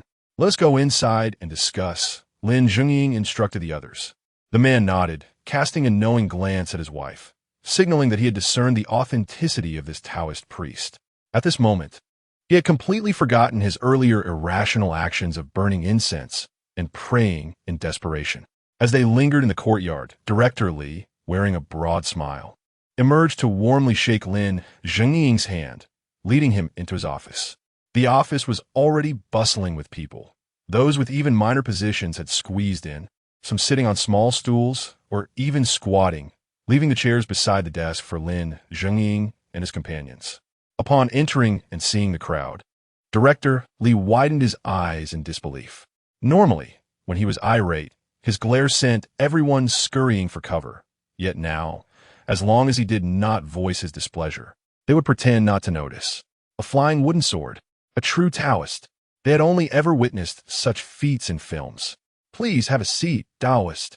Director Li smiled as he addressed Lin Jingying. "I'm in no hurry. Let them sit first. Additionally, I may need to set up a formation. So please dim the lights and draw the curtains." Lin Jingying spoke in terms comprehensible to ordinary folk. Director Li was about to respond when those near the window and light switch promptly complied with Lin Jingying's request. He swallowed his words back down. Once the environment was suitably adjusted, Lin Jingying flicked his sleeve and the spirit appeared in the center of the office, ensnared by several iron chains inscribed with talismans. "Is she the one?" Lin Jingying inquired of the man. "Yes, it's her. Taoist, it's definitely her. She must have intended to do something nefarious," the man exclaimed, pointing at the spirit with fiery indignation. Lin Jingying nodded, preparing to question the spirit, but before he could utter a word, she suddenly burst into tears, catching him off guard. What was happening? The roles had inexplicably reversed. "Do not cry. Explain yourself clearly," Lin Jingying commanded sternly. Startled, the spirit quickly stifled her tears. "I did not harm anyone. I am a good spirit, a benevolent one. First, what are your motives?" Lin Jingying's expression remained stern. "It's not my fault. It's her fault. I wanted to help her." The spirit protested, her tone filled with indignation. "Help me? My fault? What have I done?" The man's wife interjected, unable to contain her frustration. "How can you accuse me like this without clarification?" Seeing her anger, the spirit took a step back. "You Haven T had a child. I want one too. It's not like I can just conceive," the woman retorted angrily. "Then isn't this your fault?" the spirit argued, wearing an expression that suggested she was in the right. "That's not accurate. Children are born from the union of sperm and egg. Perhaps it's my fault, dear. I will get checked for vitality at the hospital." The man interjected abruptly, revealing his scientific background amidst the chaos. "Impossible. You cannot bear children," the spirit muttered. "Do not stray from the topic. Continue explaining." Lin Jingying raised his voice. Director Li scratched his head, sensing an eerie familiarity in the dialogue. "Yes, Taoist." The spirit wiped away her near-overflowing tears. "If I cannot bear children, then her husband should take a concubine, or at the very least a maid. But this woman does nothing but cling to a block of iron on the couch. I simply wanted to help her. Not doing so would be wrong and could lead to her being cast out. Are you suggesting I should be grateful to you?" the woman exclaimed, infuriated. "What era are you from? The Qing dynasty has been gone for ages." Lin Jingying waved his hand, signaling her to calm down. "How long have you been dead?" he inquired, scrutinizing the spirit, whose form was shrouded in mist. I do not know. The last time I awakened, those iron blocks did not exist, and the thunder only roared in the sky. People's hairstyles back then were terribly ugly," the spirit replied in a soft voice. "No electricity, hideous hairstyles? Then your death must date back several centuries. No wonder your thinking is so outdated. Have you encountered monks or Taoists like me?" Lin Jingying suddenly asked after a moment of contemplation. The spirit fell silent, pondering before speaking slowly. "I recall meeting a Taoist priest who stabilized my soul and promised to guide me to reincarnation once he had finished his affairs. He mentioned that the underworld was gradually relocating, otherwise, beings like me would have been under their jurisdiction. As she spoke, the spirit glanced down at her mist-like form. I was much more attractive back then. I did not look like this at all. Lin Zhengying rubbed his temples, beginning to piece together the puzzle. The Taoist she had encountered must have been part of the mystical sect from over 400 years ago. The task he was busy with likely involved the celestial realm's expansion. At that time, the Ancient Ones had reached an agreement with the Heavenly Emperor, leading to a transition of the mystical sect. Following this decision, the Heavenly Emperor, feeling somewhat bored, decided to take everyone to explore other worlds. The upper echelon shared this sentiment, and, aside from leaving a manifestation of Yama to guard the existing reincarnation points on Earth, the Heavenly Emperor retained a fraction of himself to oversee the gateways and the celestial communication network. The remaining powerful figures departed. The spirit had unfortunately died at this awkward juncture, too early, and she would have been escorted by the underworld, too late. And the new rules set by the Heavenly Emperor would have automatically ushered all souls into reincarnation, leaving only a brief interval of a few years. Have you spent these several centuries trapped within that jade pendant? After grasping the general situation, Lin Zhengying pointed to the jade pendant on the man's body and inquired. The female ghost nodded, stating that it was a gift from a Taoist priest at that time. Upon hearing this, the man reacted as if he were handling a bomb, tearing the jade pendant off and initially intending to smash it. However, upon noticing the disapproving gaze of Director Li, he merely tossed it onto the table. Observing the disrespect towards her home, the female ghost pouted, feeling wronged but choosing to remain silent. Lin Zhengying picked up the jade pendant and felt a familiar, almost imperceptible pattern on its back. He infused a trickle of spiritual energy into it. Suddenly, a Taoist priest with an ethereal demeanor emerged from the pendant. Taoist! The female ghost exclaimed, as if she had seen a parent, and immediately began to voice her grievances. The Taoist priest did not respond directly, but instead bowed to Lin Zhengying, introducing himself as Zhang Sanfeng. This person has shown kindness to my disciple. If she has not committed any heinous acts, I implore you to grant her a chance at redemption. The female ghost's expression brightened. If she has indeed committed such acts, then please do not hesitate to disperse her soul, allowing her to return to the cosmos, Zhang Sanfeng added. The female ghost's radiant demeanor dimmed once more, her head drooping in distress. I have already left a mark on her tethered form. Once the rules are refined, the mages of Kamartaj will guide her to reincarnation. He concluded before his figure dissipated. Lin Zhengying performed a gesture of respect in the direction of Zhang Sanfeng's fading presence. It appeared that this message was left in haste due to Zhang Sanfeng's inability to return, serving to clarify the situation while simultaneously providing protection for the female ghost. However, Lin Zhengying discerned that something was amiss with the message, as typically, the moment his wooden sword was drawn, the information should have manifested, rather than requiring his active initiation. Have you ventured into any forbidden places during this time? Have you encountered any mages from Kamartaj? Lin Zhengying inquired softly of the female ghost. As for forbidden places, she pondered for a long while and recalled none, but she did meet a fellow named Mephisto, who claimed to be the Lord of Hell and wished to recruit her. Meanwhile, Director Li feverishly jotted down notes, his hand moving so swiftly that it left traces on the paper. He dared not omit a single word from their discourse, even feeling compelled to add details, such as Lin Zhengying's expressions.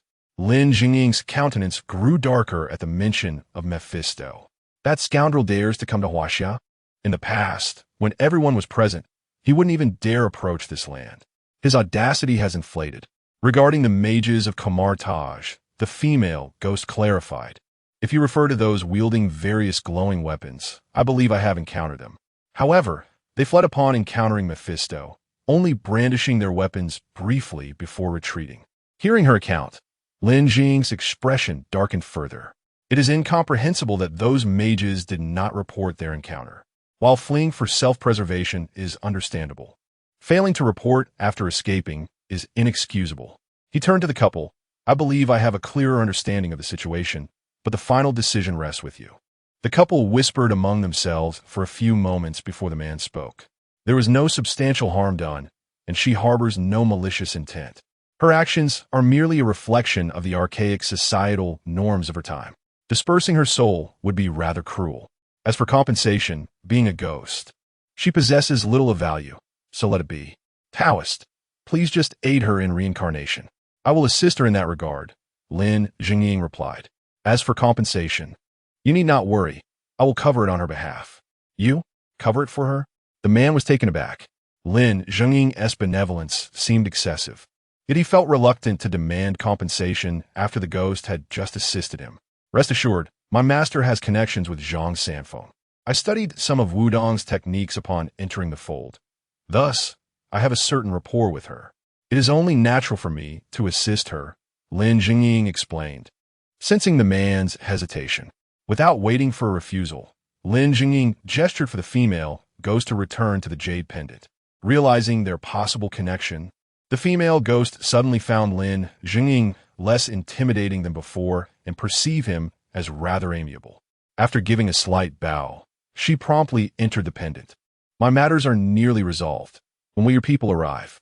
Lin Jingying asked Director Li while his gaze lingered outside the office.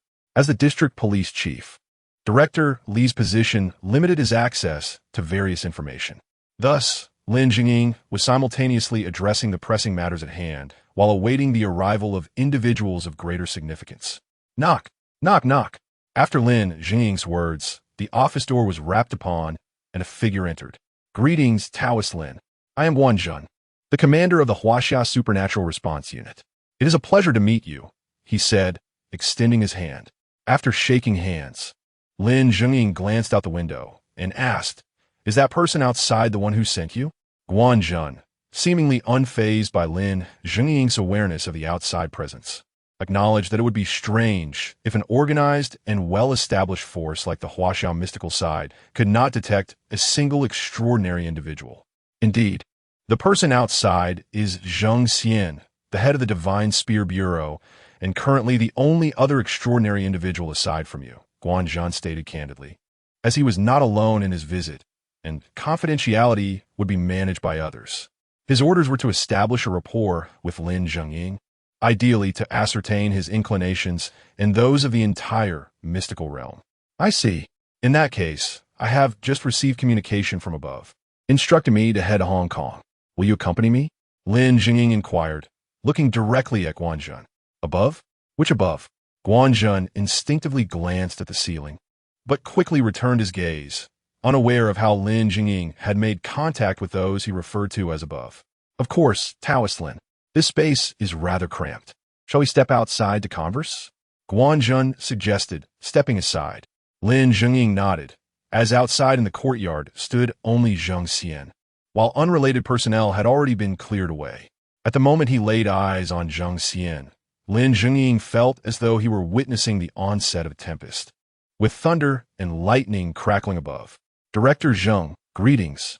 Lin Jingying's robe emanated an aura of heightened energy. He was the first to engage formally with the celestial realm in centuries, needing to balance his presence without overshadowing the moment while maintaining his dignity. Chapter 77. Journey to Hong Kong. Lin Jingying perceived Zheng Xian as no ordinary individual, and Zheng Xian regarded Lin Jingying with equal reverence. While Zheng Xian lacked the ability to perceive the ethereal manifestations of Lin Jingying's internal energy without the art of observation, he could nonetheless sense the profound essence emanating from him. The mere presence of this man instilled a profound sense of security, as though with him around, all malevolent spirits were rendered inconsequential. No need for such formality. You need not address me as director anymore. As the Divine Spear Bureau is in the process of being dismantled, Zheng Xian warmly grasped Lin Jingying's hand. It seems this department was quite capable. Why the sudden decision to disband? Lin Jingying casually inquired, engaging Zheng Xian in conversation. The Spear Bureau was initially established in conjunction with an international organization. However, it has recently come to light that this organization may be facing significant issues. Given that there are currently very few personnel under my command as the director, I have decided to merge with the Supernatural Response Unit. The individual beside you is likely to be my future superior. Zhang Xian's words conveyed a complete indifference to the dissolution of the Spear Bureau, suggesting that it has merely become a FAAD within the organizational framework of Huaxia, rendering the Spear Bureau somewhat superfluous. The three individuals wore smiles, yet an inexplicable awkwardness permeated the atmosphere. Well, if you have any questions, feel free to ask. However, I must clarify that I belong to a new era of practitioners, and in the celestial hierarchy, my status is akin to that of a temporary worker within your organization. So there are certain matters I am not privy to. Lin Jingying began, setting the stage for their conversation, acknowledging that while there were things he did not know, there were also things he could not divulge. Very well, could you please introduce us to your realm of the mysterious? Guanzhun inquired as he activated the recording equipment in front of Lin Jingying. The realm of the mysterious? That term is likely derived from external sources. Internally, we generally refer to it as the cultivation community, Lin Jingying replied slowly. However, I am not particularly well versed in these matters. I have only been involved for a little over 60 years. You've been involved for over 60 years? Guanzhun asked in astonishment, as Lin Jingying appeared to be merely in his 20s, resembling a youthful individual. Lin Jingying nodded. Indeed, aside from the 10 years of growth, I spent the first 20 years cultivating alongside my master. After my master departed, he assisted in integrating me into the celestial network before passing on a temporary worker's identity to me. Consequently, I had little to do and casually enrolled in university. Guanzhun acknowledged this, as they were aware of Lin Jingying's university attendance. After passing his name to Director Li, all necessary inquiries had been conducted. Lin Jingying attended a regular second-tier university domestically, studying civil engineering, and exhibited no unusual behavior throughout his 4 years there, earning favorable evaluations from his professors. Exchanging glances with Zhang Xian, Guanzhun realized that this method of questioning was inefficient. Since Lin Jingying was willing to cooperate, it would be more beneficial to allow him to speak freely. Taoist Lin, would you care to introduce yourself? Guanzhun prompted. Certainly. You can find my basic information in your records, so I shall not reiterate it. Instead, let me share something you may not know about my master. Lin Jingying responded with readiness. My master has been cultivating for 500 years. He was originally supposed to leave with us, but he was in seclusion during the critical moment and missed the opportunity. When he emerged, he believed there was still ample time to enter another seclusion. Yet this duration exceeded his expectations. As time passed, he found himself grappling with the situation, eventually prolonging his wait into modern times. Due to the declining vitality of spiritual energy, he could no longer endure the stagnation and decided to wait for several decades, during which time he took me as his disciple. Grappling with the situation? ISNT cultivation supposed to emphasize a tranquil heart, devoid of desires? Guanzhun and Zhang Xian felt their preconceived notions of a mortal shatter. As Lin Jingying spoke, he anticipated their reactions, having experienced a similar sentiment upon first meeting his master. As my master would say, cultivation of immortality is about nurturing the immortal, but one must also cultivate humanity. If one loses their humanity entirely, they become akin to a mere stone. What then is the essence of cultivation? At least in my sect, we do not advocate severing emotions and desires. While speaking, Lin Jingying glanced at the sky. The car is ready. Shall we proceed? We can continue our discussion in Hong Kong, where I can introduce you to someone. Of course. We will follow your lead, Guanzhun replied, standing beside Lin Jingying, feeling a slight flutter of nerves. What mode of transportation would a cultivator employ? Would they fly? Would they teleport? Having never experienced teleportation, would he feel nauseous? As Guanzhun contemplated, they arrived at their destination, materializing atop a skyscraper in Hong Kong. Zhang Xian nudged Guanzhun, signaling him to keep pace. Regaining his senses, Guanzhun realized he had unknowingly changed locations. As clarity returned, he felt a wave of nausea and dizziness, far more intense than during his flight training. Taoist Lin, did we just teleport? What is the underlying principle? Zhang Xian inquired. Having experienced a similar lack of sensation as Guanzhun, only realizing the change in surroundings afterward, I am unsure of the precise principle, but you may liken it to a high-speed train operating at full throttle. Traditionally, such teleportation would require some form of ticket. However, it is no longer necessary. Furthermore, as space shifts instantaneously, ordinary individuals might experience some discomfort, but rest assured, it bears no ill effects and can even enhance one's energy perception with repeated experiences. Lin Jing glanced at the back, where Guan Zhun was holding his head, raising an eyebrow at Zhang Xian, as if to suggest, "Isn't it your responsibility to tend to your future subordinate?" Zhang Xian chuckled lightly, but refrained from engaging. At this moment, it would be inappropriate to offer care. Everyone lacked understanding of the cultivation community, and no opportunity to acquire even the slightest piece of information could be overlooked, setting aside other matters. Although Guanzhan appeared quite unwell, he remained attentive, eavesdropping on their conversation and mentally analyzing the information being exchanged. In this harmonious yet discordant atmosphere, the trio descended in the elevator to the ground floor. Across from the building stood a large shopping center, and Lin Jingying hastened toward the storefront along the street. Ding dong! Welcome! The entrance chimed as Lin Jingying pushed the door open. Dad! Dad! We have guests! Come greet them! Lin Jingying called out loudly. Guanzhen and Zhang Xian exchanged puzzled glances, recalling that Lin Jingying's parents had been deceased for quite some time. Oh, no need to shout, no need to shout. My hearing is still quite sharp, came a hoarse voice from within, accompanied by a frail old man with small glasses emerging from the back. Chapter 78. The wisdom of the old man. As the old man appeared, his smile faded upon recognizing Zhang Xian and Guanzhen behind Lin Jingying. Welcome to my antique shop. How may I assist you? An enormous man, nearly 3 meters tall, emerged from the back, carrying a cloth and shuffling forward in small steps, indicating that entertaining guests was his role. Take our guests to the reception room and serve them some tea, the old man instructed, adjusting his glasses and giving the large man a pat on the belly, causing the layers of fat to jiggle. Understood, master, the large man replied, pushing past the old man and making his way toward Guanzhen. Gentlemen, please follow me.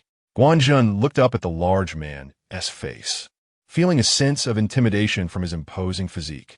Zhang Xian agreed, recognizing that despite the likelihood of the man being unable to overpower them, the sheer presence of such a stature was as formidable as a mountain looming before them. Once the three had moved away, the old man waved at Lin Jingying, leading him into a room filled with an assortment of books, resembling a library at first glance. Little Lin, those two are officials, are they not? Is our hometown preparing to make a return?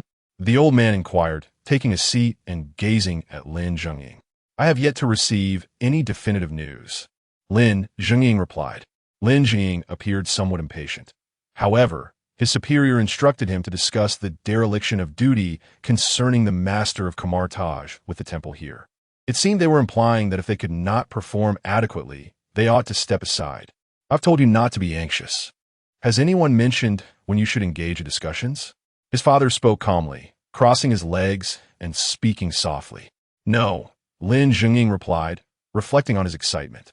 It had been a considerable time since he last saw his teacher, and upon returning home, the clandestine orders should ease somewhat, thereby alleviating some of the constraints he faced. Yet, after hearing his father's words, it seemed there were additional variables at play. I've mentioned before, do not be so easily stirred. At over 60, you ought not to behave like a youthful 16-year-old, his father advised, then slowly expressed his thoughts. The restoration of Kamartaj's authority does not solely rely on your forthcoming discussions. It hinges on the negotiations from above and the opposing side.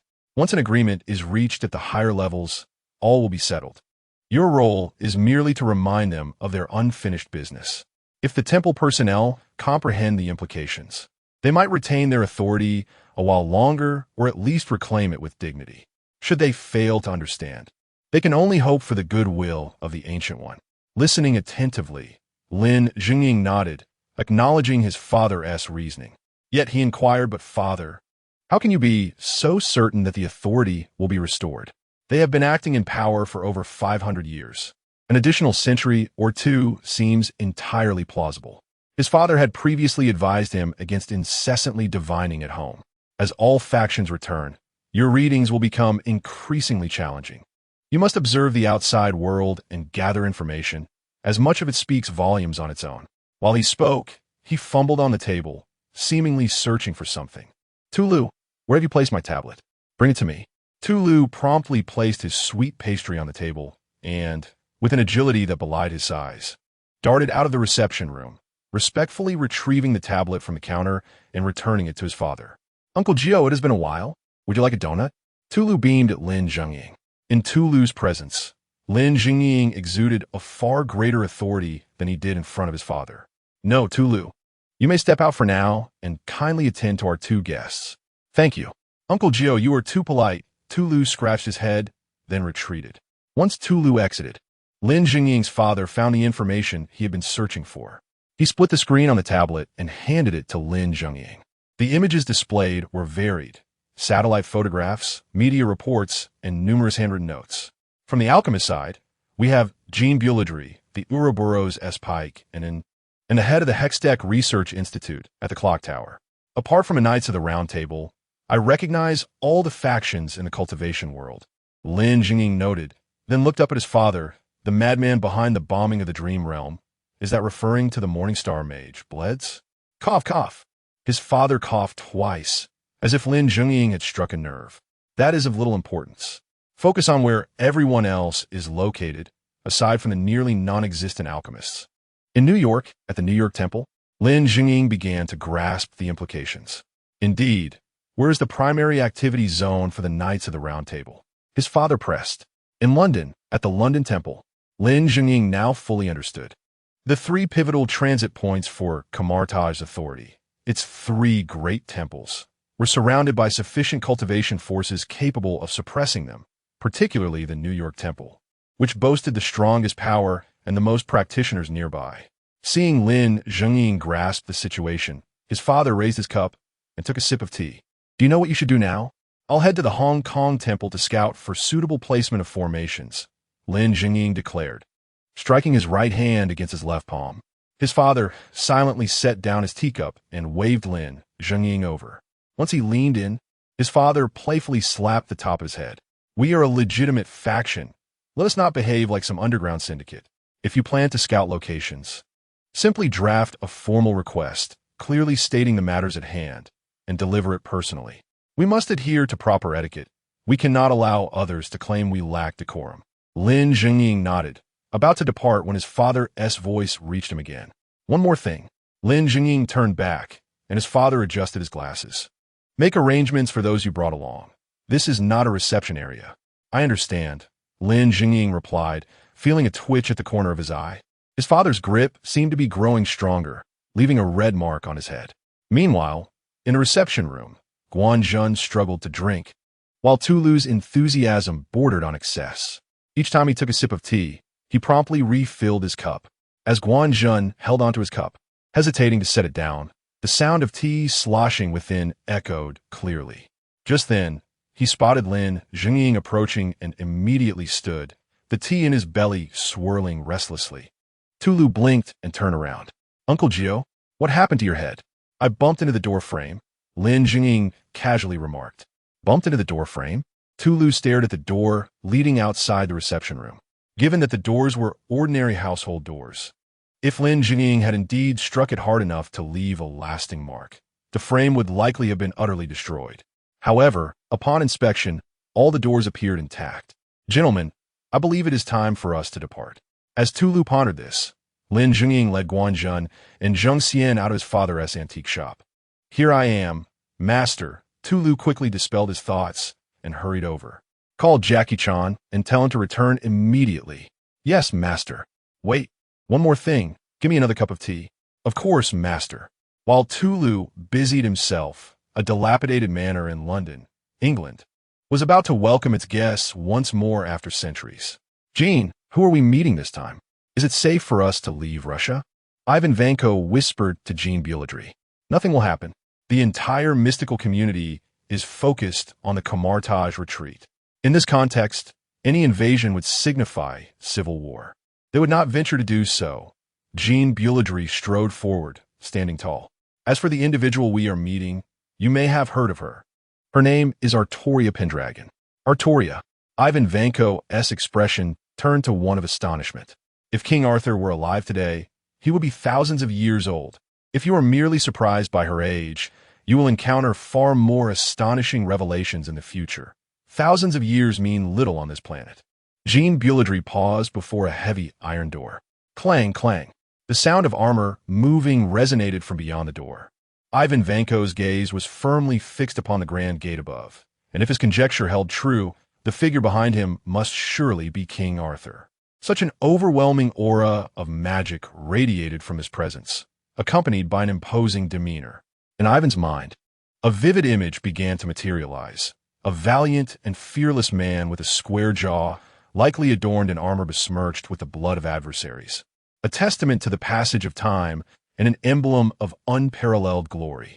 The iron gate creaked open, and Ivan Vanko focused intently, wishing he could capture this moment with a camera, for this first encounter with King Arthur would undoubtedly hold immense collectible value. Greetings, I am Artoria Pendragon, a light, ethereal voice announced, accompanied by the sight of a pale blue gown and silver-trimmed blue armor. Above it all, a sweet and radiant visage emerged, with golden hair cascading like a waterfall and skin as pure as unblemished pebbles beneath a river. King Arthur is a woman. No, a girl. Ivan Vanko struggled to grasp this revelation, turning slightly to ascertain if another figure lingered behind, but there was none. Artoria was not the maidservant he had presumed. It seemed this was indeed her. Ivan retracted his gaze and straightened his posture, their eyes briefly meeting in an unforgettable instant. Roar! The thunderous roar of a ferocious lion exploded in Ivan Vanko's mind. He envisioned a colossal lion king approaching, lowering its majestic head to scrutinize this audacious intruder. Under the weight of this mental intimidation, the alchemical array surrounding Ivan began to resonate ominously. Jingbaldry stepped forward, positioning himself protectively in front of Ivan. An invisible blade of light dispelled the lingering pressure, liberating Ivan from the mental illusion. My apologies. My disciple has recently joined the mystical side and has acted inappropriately, Jingbaldry stated, offering a sincere apology. Ivan's actions transcended mere rudeness. They bordered on insult. Were it not for Artoria's inherently amiable nature and the pressing matters at hand, Ivan would have faced repercussions far beyond a mere mental chastisement. I am truly sorry, Ivan Vanko exclaimed, clutching his head, still reeling from the earlier vision. It's of no consequence. Please, both of you, follow me inside. We shall converse further. Artoria nodded, leading Jingbaldry and Ivan into the courtyard.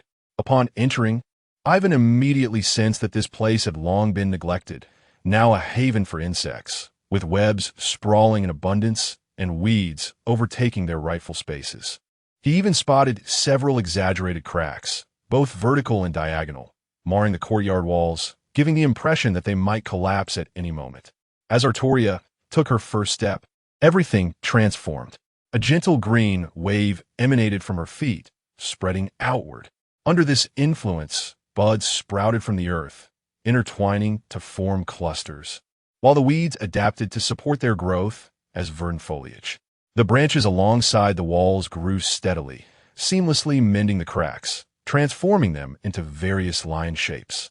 As the wave passed over Ivan, he felt a sudden relief. The pain that had plagued him dissipated entirely. The wounds inflicted by mental distress healed in an instant. Jingbaldry experienced a similar sensation, as the scar over his eye stirred under the wave's influence. However, whether due to the stubborn nature of the injury or insufficient healing power, the scar merely twitched back to its original state without any significant change. Ivan, remain in the courtyard. This is a splendid opportunity for contemplation. Do not squander it. Jingbaldry paused at the door to the inner chamber, addressing Ivan. If he was not mistaken, the scene within the courtyard was a manifestation of Avalon-S power, an enigmatic artifact that alchemists of yore could never replicate perfectly. Understood, Master, Ivan replied, nodding. He found the atmosphere in the courtyard quite soothing, imbued with a sense of life. Chapter 80. Reforging the glory of the knights, Templar Jingbaldry conversed with Artoria for over an hour, during which Ivan wandered about the courtyard, feeling rather bored. What? Why not explore the unique energies permeating this courtyard? Ivan mused, realizing that Jingbaldry held him in far higher regard than he warranted. This task had far exceeded his capabilities. The energies within the courtyard seemed either lethargic or of such high quality that Ivan could not summon even a trace of them, ultimately resigning to defeat. "Come now. Don't linger there studying spiders," Jingbaldry called from behind. Ivan turned to see the glint of Artoria's crown dazzling in the light. Sighing, Jingbaldry exchanged a few more words with Artoria before leading Ivan away from the courtyard. "Master, was the negotiation unsatisfactory?" Ivan inquired. "Not particularly favorable," Jingbaldry admitted, uncertain of how to articulate his thoughts. The Round Table Knights had become somewhat of a shadow of their former selves, but the alchemists were in an even worse predicament, with only the two of them remaining, and that status was more nominal than substantial. The disparity in status was one thing, but the inequality in strength posed the greater issue. Armed with Avalon, the Sword of Victory, and the Crown of the Never-Setting Sun, Artoria could be considered a legend among legends. The enhancements these artifacts bestowed upon her were colossal. Among the openly acknowledged practitioners of the mystical arts on Earth, save for the elite few, all were firmly beneath Artoria's formidable presence. "Master, forgive my candor, but do we truly have the means to negotiate with her?" Ivan had harbored this doubt for quite some time. Whether through collaboration or employment, a foundation of capital was essential, yet their resources barely grazed the threshold of parity. In many respects, the Round Table Knights are in a similar predicament as we are. They too have dwindled in number. Jingbaldry pondered, his heart heavy. His initiative to seek them out had been to find solace in numbers, but it appeared they would merely be reduced to servitude. Did they really confront the entire mystical community? Ivan exclaimed incredulously. Jingbaldry halted and turned to face Ivan, clarifying that they were not foolish enough to engage in such folly. Rather, they struggled to accept the gradual decline of what was once the empire on which the sun never set, leading them to breach protocols and intervene, only to be swiftly dealt with by the supreme mage of that era. Coupled with severe internal conflicts, the entirety of the Round Table Knights had nearly disbanded after that confrontation. Now, their continued presence within the mystical realm relied solely on Artoria's martial prowess. Though their influence had waned significantly, the current British mystical community held the Clock Tower in higher esteem than the Round Table Knights. Artoria's return aimed not only to restore their banner, but to exact revenge as well. Ivan Vanko sighed deeply, believing that the mysterious forces in Russia were the only ones weakened to such an extent, only to discover that it was not solely confined to their realm. "Shall we return now?" he inquired. "No. Let us find a place to sit and await communication from King Arthur," Jean Bradley replied, a hint of reluctance in his voice, though he resigned himself to reality. Await communication? Wasn't an agreement unattainable? While the collaboration fell through, we are currently in a state of employment. She returned alone this time, lacking manpower and unwilling to request assistance from the Clock Tower and the Ouroboros, hence she sought us.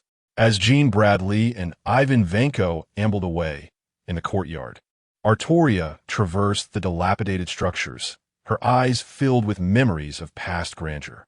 Upon witnessing the gradual decay of the Round Table Knights banner, the deaths and departures of its members, and the utter disintegration of the order, I understood that the image would forever be etched in my mind, impossible to forget. In that moment, I pondered that if granted another chance, I would strive to secure victory in all endeavors. Now, the opportunity lay before me. I must contemplate whether this might be the final chance in centuries to revive the Round Table Knights. As the leader of the knights and the king of ancient Britain, I bear full responsibility for all decline, and I must shoulder the weight of every mistake. Today, I, King Arthur, Artoria Pendragon, hereby declare, the restoration of the glory of the Round Table Knights is my solemn duty. Artoria gazed into the distance, her crown shimmering brilliantly under the sun, the Sword of Victory humming triumphantly at her side. A dazzling light coalesced in the air, forming a banner, the emblem of the Round Table Knights. The banner's tip fluttered, pointing resolutely towards the distant Camartage and the London Sanctum. Not far off, a phantom of a long sword pierced the sky, beneath which shimmered a purple alchemical array. Jean Bradley, drawing upon Artoria's radiance, similarly proclaimed to the entire mystical realm that the alchemist, who once descended into the abyss, had been cleansed of corruption and had returned anew. Inside the London sanctum, the station mages were somewhat flustered.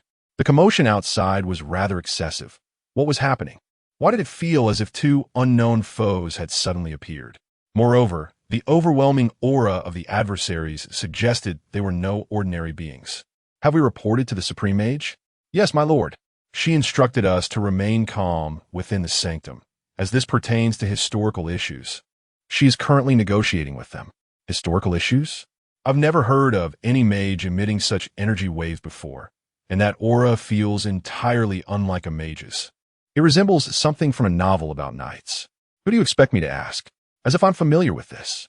Quickly, check the archives for any records. Do you think this could be related to those from the Clock Tower and Ouroboros? At this juncture, the two leaders of the London sanctum exchanged glances. If that were the case, it would make sense. Their recent report to Ancient One had not been encrypted, primarily because they had not deemed it necessary, believing a covert mage organization posed little threat. Shall I contact the mages from other sanctums to see if they can assist in case the Ancient One is preoccupied?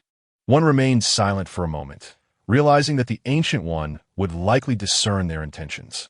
They had initially acted arrogantly, assuming no one could replace them.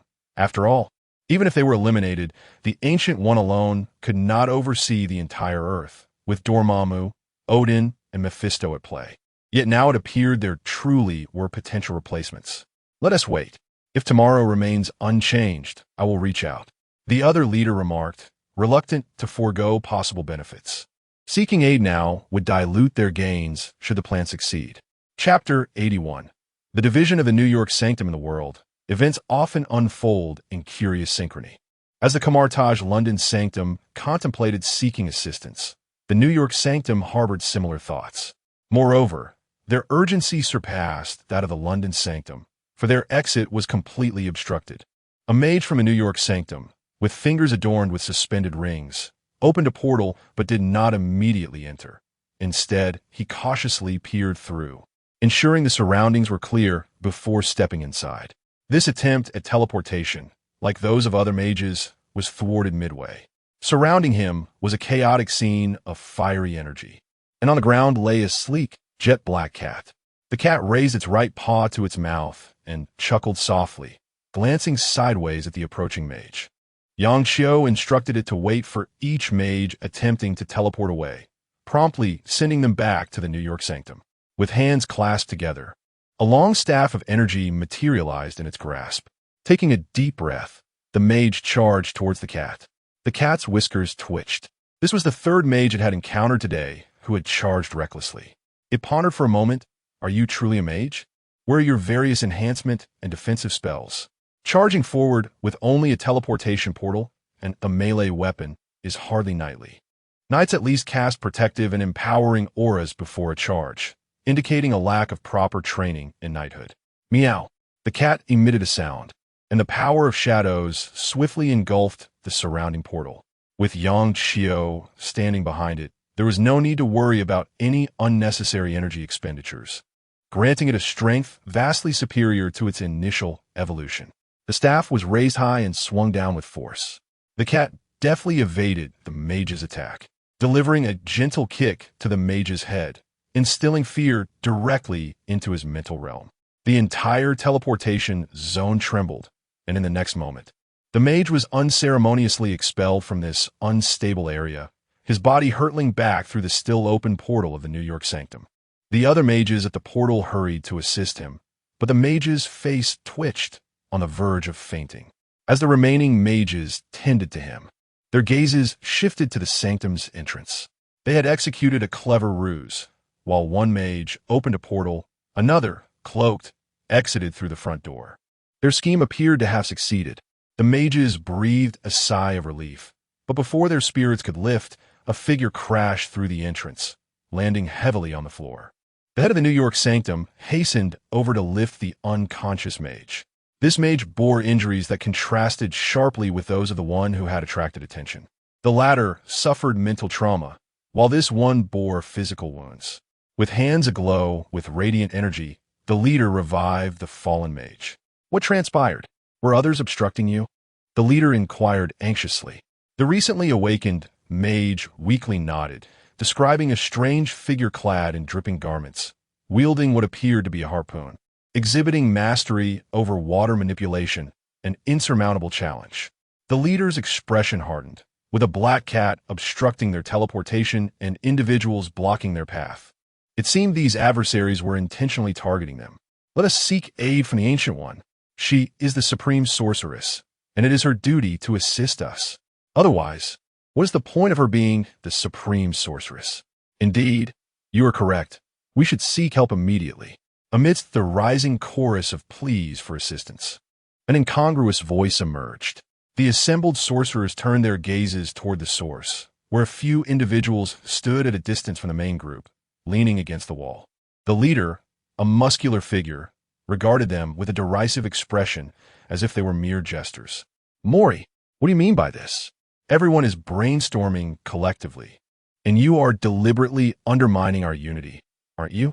The person in charge seemed to have found an outlet for his frustration, pointing at Mori and raising his voice.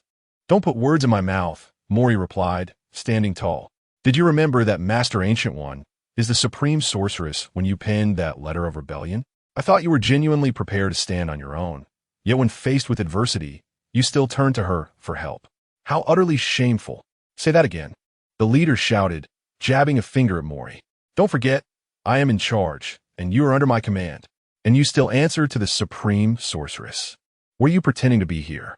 Mori retorted, shedding the garb that represented the New York sanctum and tossing it aside. Are you attempting to betray the entire Camartage?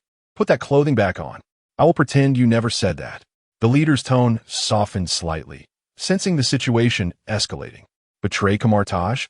You dare to utter such words? You want to revoke my status as a sorcerer? Only Master Ancient One has that authority. Mori scoffed. I simply have no intention of remaining in this New York sanctum any longer. I believe the Himalayas will welcome us. You? Indeed us. Mori's companions also removed their garments, expressing their long-standing discontent. We have grown weary of your incessant meddling, always suppressing one group while favoring another, with abilities that are utterly mediocre. You, let me tell you, the leader exclaimed, his hands trembling with rage. There are enemies lurking outside. You will not survive once you step beyond these doors. Do you think we are fools to be deceived by you? Mori said, waving his finger in front of the leader's face. Those who venture outside will likely be merely knocked unconscious and returned. None will face life-threatening danger. Even a fool knows that outside. The individuals are probably those from the clock tower that you foolishly wish to recruit, and I hear they have a decent relationship with Master Ancient One. Even if not, it will only be a brief loss of consciousness. As long as one person can stand and clarify the situation, we shall not be cast back to this wretched place. The leader's hands shook with fury. Mori cast one last glance at him, and, accompanied by those willing to follow, boldly exited the premises. Minutes later, when no one was returned, the remaining members of the New York sanctum began to harbor doubts. They must have all been killed. What are you waiting for? Tomorrow, once the Hong Kong sanctum arrives nearby, I will lead you to take them all down. The leader insisted, attempting to maintain his authority as he turned and left. The others in the hall exchanged glances, questioning whether he truly regarded them as fools.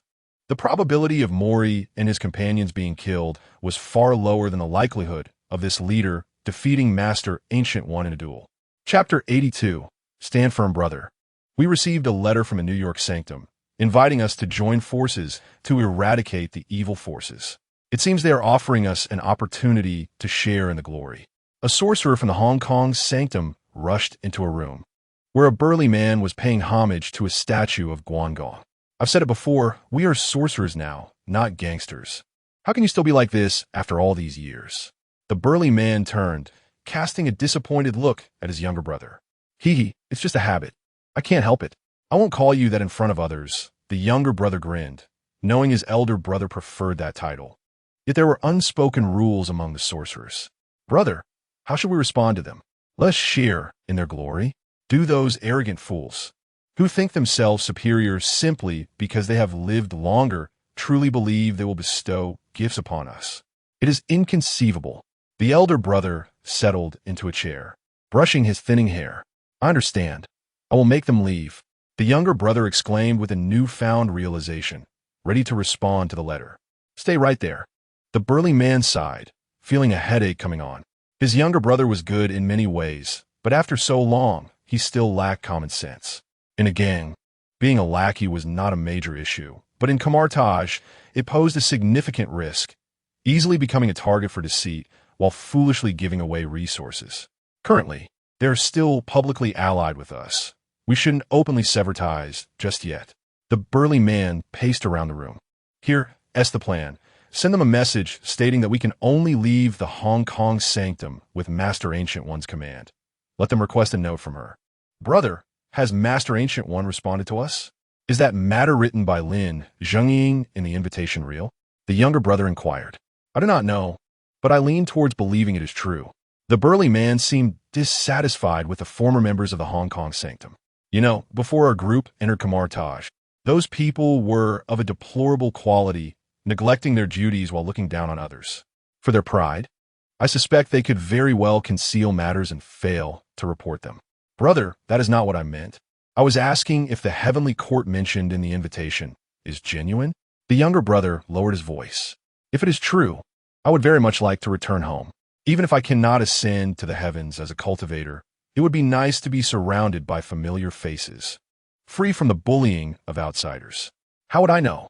The burly man shot him a glare. He was curious too, yet until matters were clarified, he could do nothing. He had expended considerable effort to reach his current position.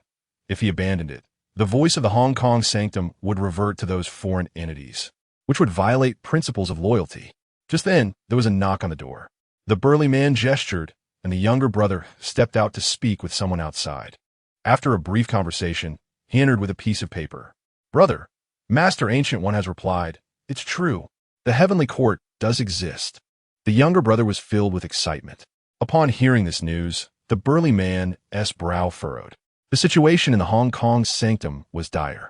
Although he was the apparent leader, most of the sorcerers were still remnants of the past, and these individuals had grown increasingly arrogant, even daring to challenge Master Ancient One. Now, with this scandal emerging, there was a risk that someone might harbor ulterior motives. You need to go outside and meet with Lin Zhengying. Don't mention anything else. Just discuss our current situation. He will understand. The burly man instructed. Yes. The younger brother opened a portal and immediately departed. The burly man reclined in his chair for over half an hour when the door was suddenly pushed open. Every sanctum has two leaders, a main leader and a deputy. The main leader of the Hong Kong sanctum was him, while the deputy was an older foreigner. Shi Qingzhong, where has your younger brother gone? The foreigner stormed in, immediately questioning upon seeing only one person present. What concern is it of yours where he has gone? Shi Qingzhong replied calmly, sipping his tea. I'm telling you. Call him back immediately. You are jeopardizing the entire sanctum. The foreigner shouted, slamming his hand on the table. Is this how you speak to your superior? Shi Qingzhong set his teacup down slowly, looking up at the foreigner. You are but a mere subordinate, and I must inform you that individuals like you are inherently inferior to us. Do not presume that your fortunate rise to a leadership position grants you equality with me. I demand that you come over and sincerely apologize and summon your underling back to me. Otherwise, do not blame me for my lack of courtesy. The foreigner bellowed. Shi Qingzhong slowly rose to his feet, his eyes ablaze with fury. The foreigner, undeterred by his demeanor, recalled how Shi Qingzhong had once submitted to reality in similar circumstances. Just as before, in a flash, Shi Qingzhong appeared before the foreigner, his fists enveloped in a powerful gauntlet, and he unleashed a formidable punch. The foreigner reacted swiftly, raising a golden arm shield to block Shi Qingzhong's strike. With a resounding impact, the foreigner was sent sprawling backwards, and his companions immediately encircled Shi Qingzhong. If you seek a confrontation, I am ever ready, Shi Qingzhong declared, his knuckles cracking ominously as he gazed through the throng at the foreigner, who was steadying himself against the wall. Mind your own people. As long as I am present, I am the ultimate authority of the Hong Kong sanctuary. In Hong Kong, subordinates cannot rebut their superiors, understand? Very well. I am eager to see how you maintain order in this vicinity without our assistance, the foreigner retorted, standing tall despite the evident disparity in their personal strengths. Shi Qingzhong's ascension to leadership was a testament to his prowess, despite being at a disadvantage in terms of influence. After exchanging harsh words, the foreigner departed, only to find 2 rows of fully armed mages waiting outside. These individuals were authentic Huaxia practitioners. Although fewer in number than the foreigner's entourage, yet under Shi Qingzhong's leadership, they exuded a commanding presence. Master, it seems the mages are on the verge of a strike. What should we do? A Huaxia mage inquired softly after the foreigner had left. I instructed you to secretly learn the critical techniques of each phase. How have you fared? Shi Qingzhong asked calmly. We can manage most aspects, but we are still lacking in some detection procedures of the magical network, came the reply. Then make do with what you have. You must find a way to uphold our operations, even if it means working in shifts. Hong Kong belongs to Huaxia. I refuse to humbly beg for their return. Do you understand? Understood. Chapter 83. The probability of reality is either 100% or 0. Where is Chunlong? The elder exclaimed while peering at the screen, removing his glasses to rub his eyes in frustration. Master, Chunlong mentioned he would be back in a few days. He is currently engaged in archaeological research in the Middle East, where a massive ancient tomb has reportedly been discovered, Tulu nervously replied as he approached the elder. It was the first time he had seen Chunlong so animated, indicating significant discoveries in the archaeological endeavor. Days. What does he need to return for once the matter is concluded? Tulu, hand me the phone. Yes, master. Tulu passed the phone to the elder, who dialed Chunlong's number, but it rang unanswered. Ding dong. Just as the elder's irritation escalated, Lin Jing entered briskly with a tall, slender figure. Master, I need to discuss something with you. Let us talk inside, Lin Jing stated directly. Very well, Tulu, you may return to your duties. But do not forget to call Chunlong, the elder instructed. Master, Lin Jing blinked at the elder, conveying a silent message. The elder paused. Tulu, hold off on that call for now. Prepare the materials and brew me a strong cup of tea. Of course, master. Inside the elder's antique shop library, the 3 took their seats. Master, allow me to introduce you. This is Mage Zhang from the Hong Kong Sanctuary. Lin Jing gestured to the individual behind him. Greetings, Zhang stammered, finding himself at a loss for words. He could not fathom calling the elder old man. Ultimately, he decided to disregard it. Call me whatever you wish. Names are merely labels. What has transpired? The elder inquired, waving his hand. Allow me to explain, Lin Jing interjected, realizing Zhang's struggles with coherent speech would consume valuable time. In the next 5 minutes, Lin Jing succinctly summarized the situation, primarily concerning personnel distribution and internal conflicts within the Hong Kong Sanctuary. What do the omens indicate? The elder asked after listening attentively. Great misfortune, Zhang replied. Who is the target? The citizens of Hong Kong. With a loud slap, the elder struck the table, startling Lin Jing, who had never witnessed such fury from him before. Do they still deem themselves worthy of leadership? Where are they? The elder stood, his frail form radiating an immense authority. Zhang conjured a map in the air with his magical prowess. Only a few locations in Hong Kong surveillance network remain beyond our control. If they incite chaos, they will likely strike from these points. The most probable location is here. Zhang pointed to a spot on the map, previously invaded by Mephisto. Although the intrusion had been repelled, the hellish rift had yet to close completely, and the maintenance rights of the relevant seals rested with them. The time for Mephisto's routine invasion was approaching. Should they reopen the rift, countless malevolent spirits and demons could be unleashed. After a brief moment of contemplation, the elder instructed Zheng seek out Zheng Xian and Guanzhen. Have them evacuate the nearby citizens. As for you, if you can return to relay the message, do so. If not, accompany me. I must say, your mage group has not been purged in 500 years, leaving behind far too much residue. Moreover, I am curious to see what these individuals intend to do. Understood. Lin Jing promptly agreed, but then hesitated. Master, are we not waiting for orders from above? We cannot afford to wait, the elder replied, adjusting his glasses. New York has already made its move, led by the Serpent's Tail, Anna Parker. Over in London, Arthur Pendragon is poised for action. and the Russian alchemists have also become embroiled in this. If we delay any longer, we will miss our opportunity. Understood. Meanwhile, the mages departing from the Hong Kong sanctuary were indeed heading toward the sealing point, just as Zeng had predicted. The primary reasons for their delay were twofold. Firstly, to evade detection by the magical network, and secondly, due to dissent within their ranks.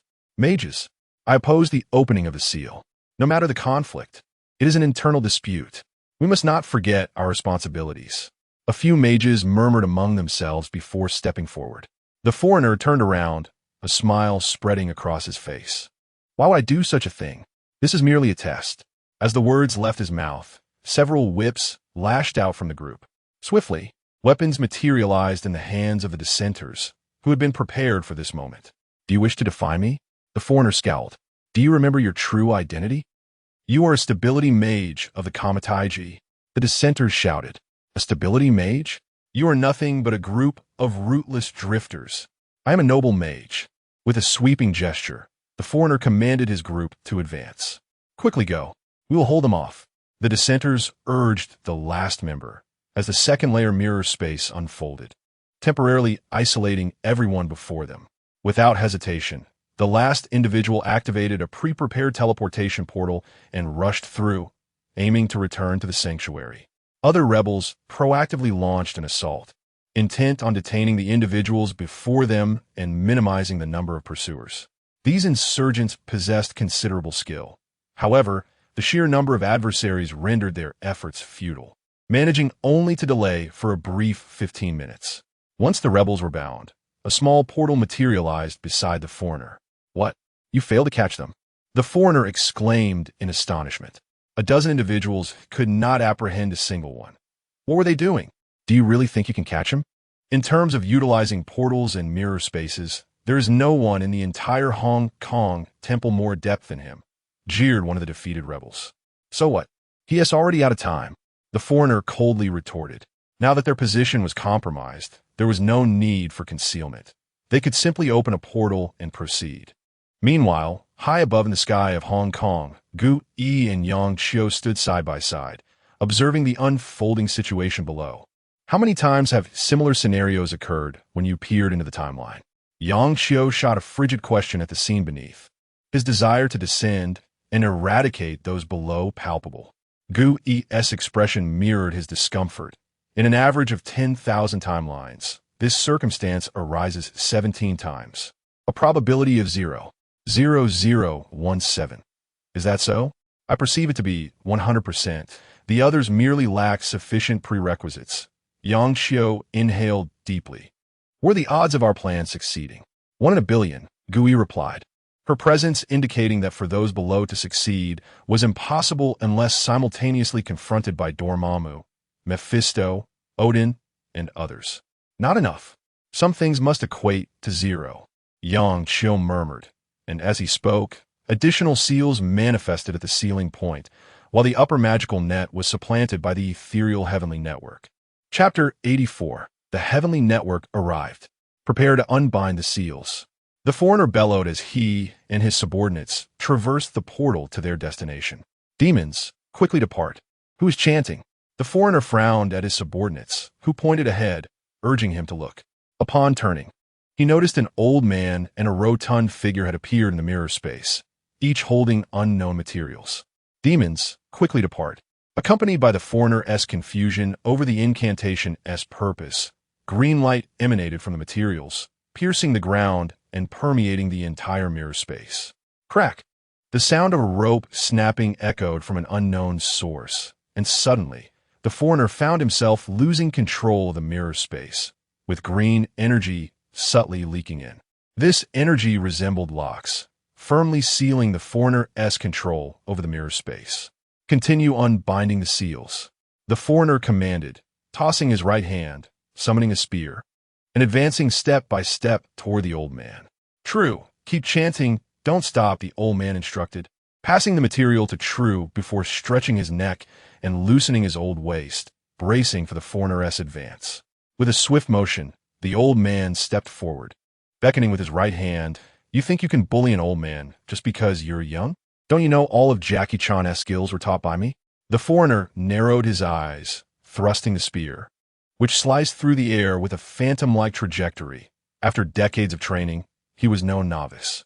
The old man swiftly deflected the spear with a flick of his right hand, simultaneously closing the distance to reduce the threat posed by the long weapon. However, the foreigner was not to be underestimated, maintaining his rhythm while retreating in sync, transforming his offensive into a defensive maneuver, keeping the distance intact. Crack! Seizing an opportunity, the old man struck the air with both hands, generating a resonant sound as energy coalesced into a blade, cleaving the spear in two. As the spearhead shattered, the old man stepped forward with his left foot while raising his right hand in a sweeping arc, delivering a powerful blow to the foreigner's arm, shattering the shield he bore. Propelled by this force, the foreigner staggered back, skillfully evading further attacks while drawing forth a soft whip. Zing! The whip flickered erratically like a flickering light bulb. The old man seized the moment, closing in and unleashing a barrage of strikes upon the foreigner, each punch leaving a trail of afterimages in the air. Just as the old man prepared to press his attack further, several whips obstructed his path. Executing a bridge stance followed by 2 backflips, the old man evaded the hidden strikes, landing safely behind. "Who sent you over here? Go unbind the seals for me." The foreigner barked at the assisting mages, though his quivering features betrayed his false bravado.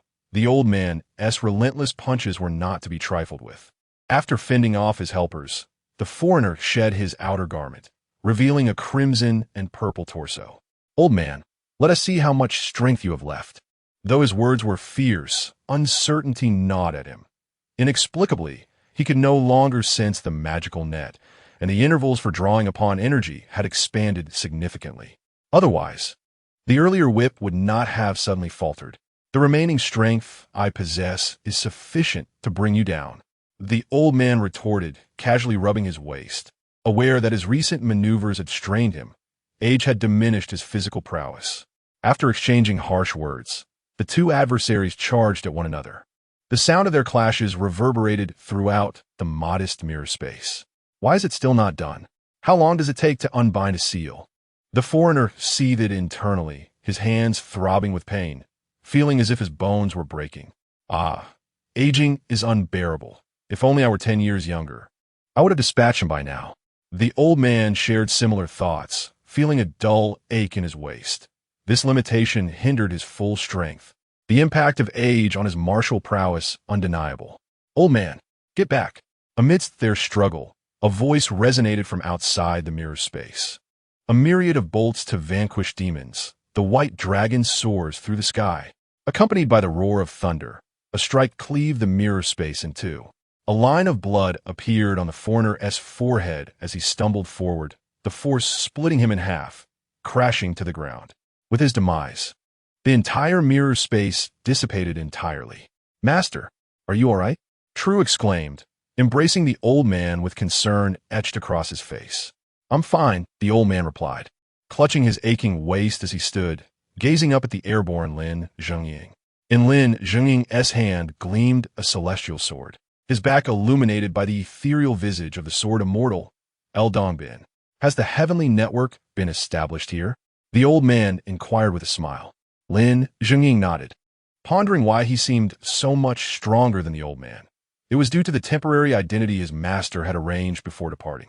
The greatest advantage of this identity for Lin Zhengying is the ability to access the heavenly network, a vast system imbued with the residual energies left by various formidable figures. In the past, when there were many practitioners, one had to go through a vetting process to harness this power, akin to invoking deities. However, with so few users now, such scrutiny has become unnecessary, allowing Lin Zhengying to directly summon the highest level of power available to him. Boom! A swirling tempest halted on the opposite side, and Zhang Xian slowly emerged from within, flanking Lin Zhengying as they encircled the remaining sorcerers. Following the sound of the tempest was an impeccably synchronized cadence of footsteps, as waves of soldiers surged forward, weapons drawn, effectively surrounding the group of sorcerers. They had just completed the evacuation of nearby civilians. "Hand on your heads. Get down." With the magical network disconnected and their internal energy Growing increasingly unruly, the sorcerers found themselves in a precarious situation, surrounded by armed forces and under the watchful eyes of two powerful figures. They had no choice but to comply, hoping for leniency in their treatment. Chapter 85. The annihilation of the New York Temple. Once calm returned, Lin Jingying dissipated the illusion of El Dongbin, which settled beside the elder. Elder, you were mistaken. It is not that the network has been established here, but rather that this magical network is fundamentally built upon the original heavenly network. While overseeing the evacuation, I also dispatched an urgent request to reclaim the entirety of this network's permissions. Without the replenishment from a magical network, these individuals are akin to a powerless mass. Everything is resolved, and the elder is best suited to enjoy his tea and read in the library, the elder remarked, shaking his head. Just then, a portal materialized at the ceiling point, and two figures leapt out from within. Chief, the subdued sorcerers shouted in unison. Shi Chengzhong, stepping through the portal, paused at the sight before him. An army, captured Kamartaj sorcerers, and the heavenly representative Lin Jing. This scene hardly appeared to be one of crisis. The courier behind Shi Chengzhong was equally taken aback. He had sensed increased resistance while opening the portal, fearing that the area had been tainted by hellish energies, and had chastised himself for returning too late. Yet, the reality was far from his assumptions. Brother, Zheng San dashed through the crowd, instinctively addressing Shi Chengzhong by their familiar title during their private meetings. This time, however, Shi Chengzhong refrained from reprimanding him. Sighing, he approached Lin Jingying, dissipating the magical aura around him under the scrutinizing gaze of Zheng Xian and the surrounding soldiers, and extended his hand. Greetings, I am Shi Chengzhong, the chief of the Hong Kong Temple.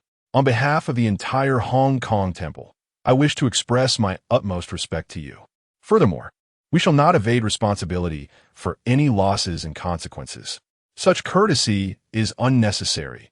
We are comrades and need not be so precise, Lin Jingying replied with a smile, shaking Shi Chengzhong's hand amicably. Mr. Shi, I am Guanjun, the captain of the supernatural response team. We owe you an apology for our tardiness, Guanjun said, striding forward to address Shi Chengzhong.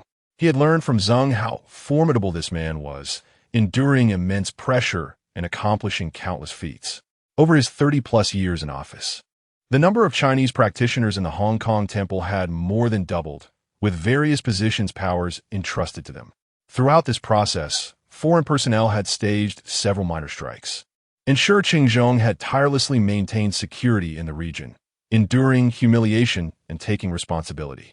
It is not too late. The timing is just right, Shi Chengzhong remarked, glancing skyward. In his view, the magical network above was gradually dissipating, replaced by a more profound and responsible network. Meanwhile, at the New York Temple, as the magical network of the Hong Kong Temple faded, a palpable sense of unease spread among the inhabitants, with the chief left in stunned silence, unsure of how to respond.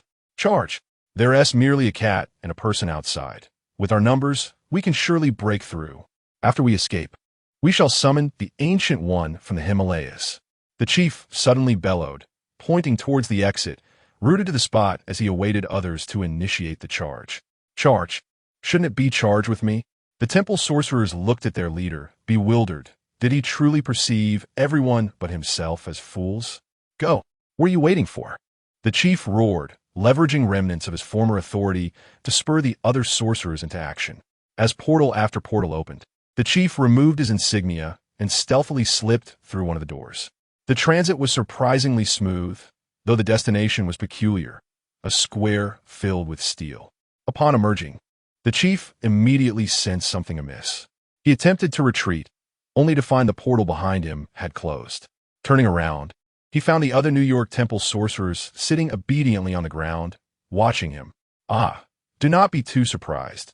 I merely adjusted the spatial orientation of your sector. Regardless of your intended destination, you shall ultimately arrive here.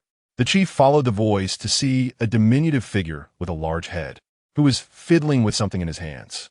This individual was Heimerdinger, a member of the Serpent Society, part of a comprehensive organization on the mystical side, somewhat akin to the United Nations. While assisting with preliminary matters was acceptable, The core issues were to be addressed by the clock tower's representatives themselves. The chief glared at Heimerdinger, realizing that this was the very person obstructing his path. If he could eliminate him, the way forward would be clear. With this thought racing through his mind, a dagger began to coalesce in the chief's sleeve as he calculated the distance between himself and Heimerdinger. Now, as he closed in within 10 meters, the chief lunged forward. However, just as he took his first step, a piercing beam of light grazed his hair, striking the ground before him. Slamming to a halt, the chief inhaled the scent of singed air, trembling as he turned to see a floating turret charging its next shot behind him.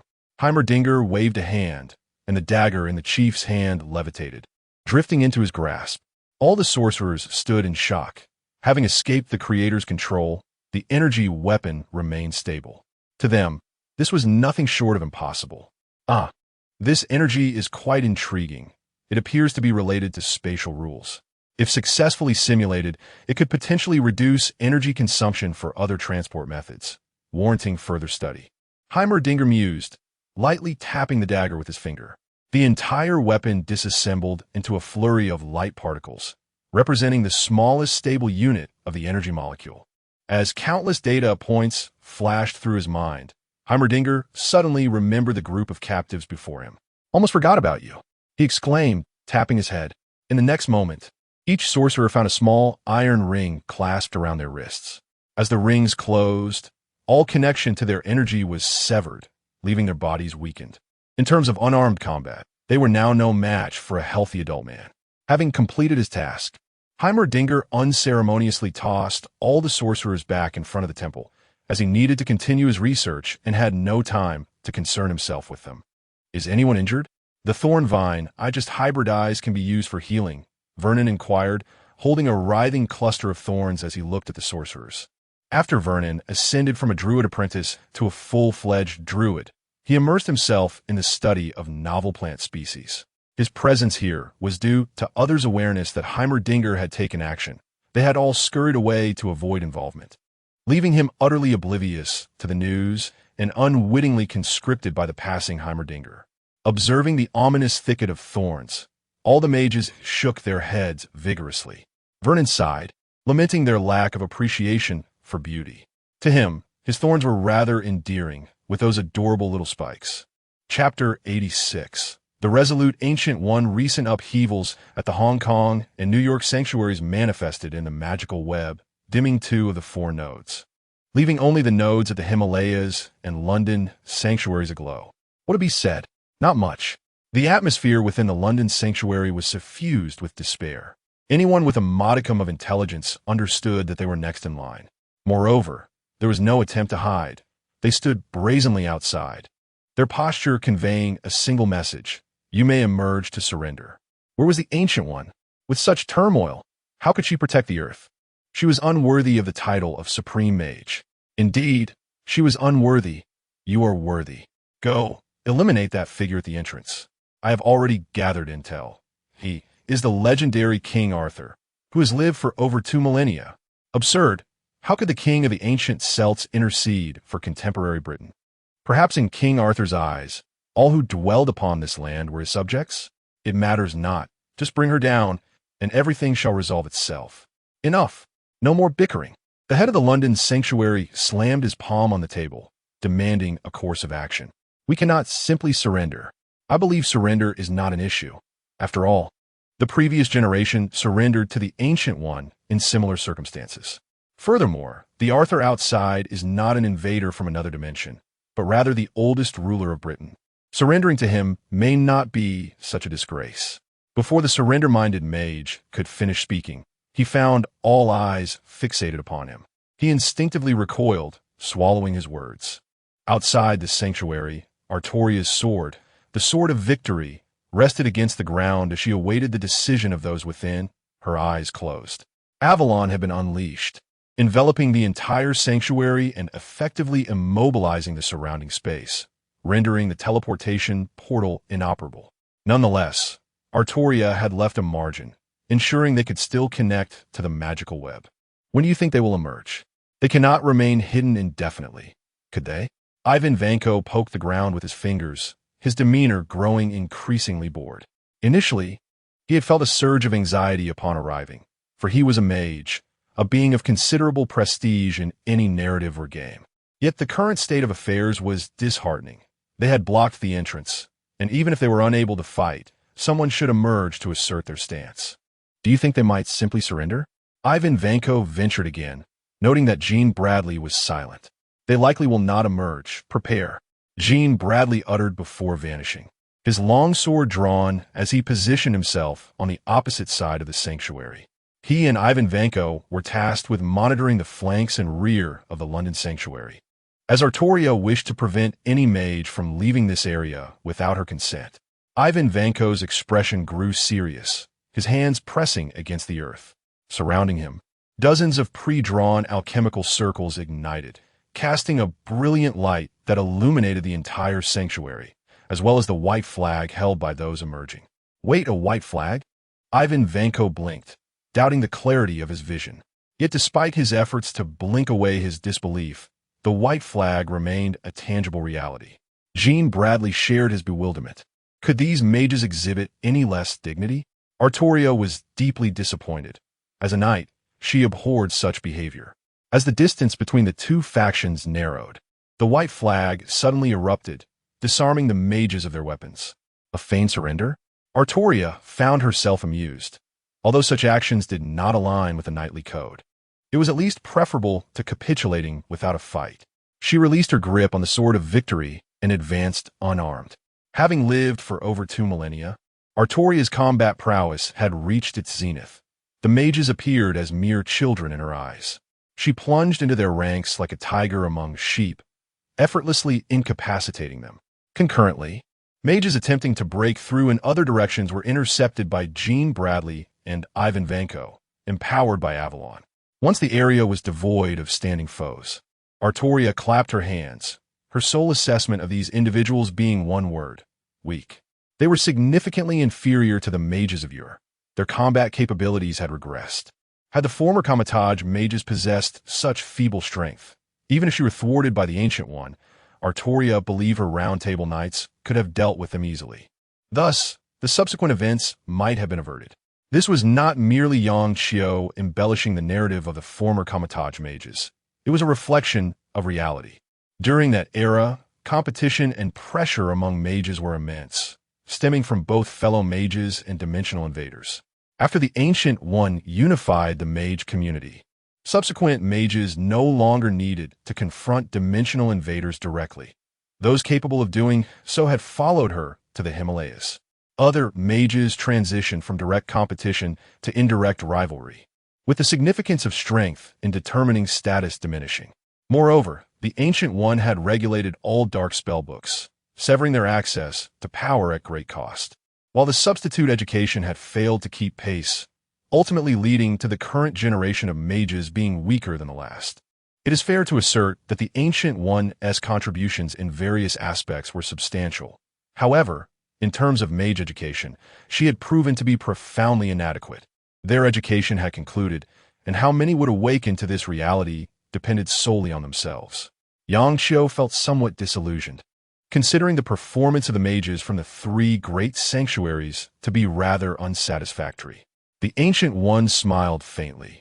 Her ability to observe the timeline was far more convenient than Yang Xiao's, and this outcome had not exceeded her expectations. No, this was insufficient. The Ancient One murmured. What? Yang Xiao retorted. Your next step in the plan is to have the mystical side officially reveal itself before ordinary people, is it not? The Ancient One gazed at the last fallen London sanctuary, her hands clasped behind her back. Indeed, a portion of the burden was initially intended for these sanctuary mages. Since it was not utilized, it would be reserved for the next phase. Yang Xiao nodded. Then let this performance commence with the conclusion of the Kamataj mages. The Ancient One intoned slowly. Yang Xiao stared at her in astonishment. Was the Ancient One truly intent on disbanding the Kamataj mage enclave entirely? Yang Xiao admitted he had once entertained such a notion, as the Kamataj mages had begun to obstruct the progression of his script. However, he quickly dismissed the idea. The Ancient One had been sufficiently accommodating, and it would be inappropriate to dismantle their 500-year legacy entirely. After all, retaining the Kamataj mages would merely be a minor inconvenience, wasting a bit of time and prolonging the journey, a fair recompense for the Ancient One's assistance. The Ancient One acknowledged the astonished Yang Xiao with a nod, donning her hood as she stepped through the portal, leaving behind a parting remark. "Give me some time. The opportunity will present itself, and I hope it is the one I most desire to see." Chapter 87. The Underlying Currents of Global Affairs. Several days have passed since the consecutive falls of the three great sanctuaries, and during this brief interlude, Earth has entered an unusual state of peace. Aside from some localized armed conflicts, the planet has remained largely tranquil, primarily due to the cessation of activities by a certain global enforcer.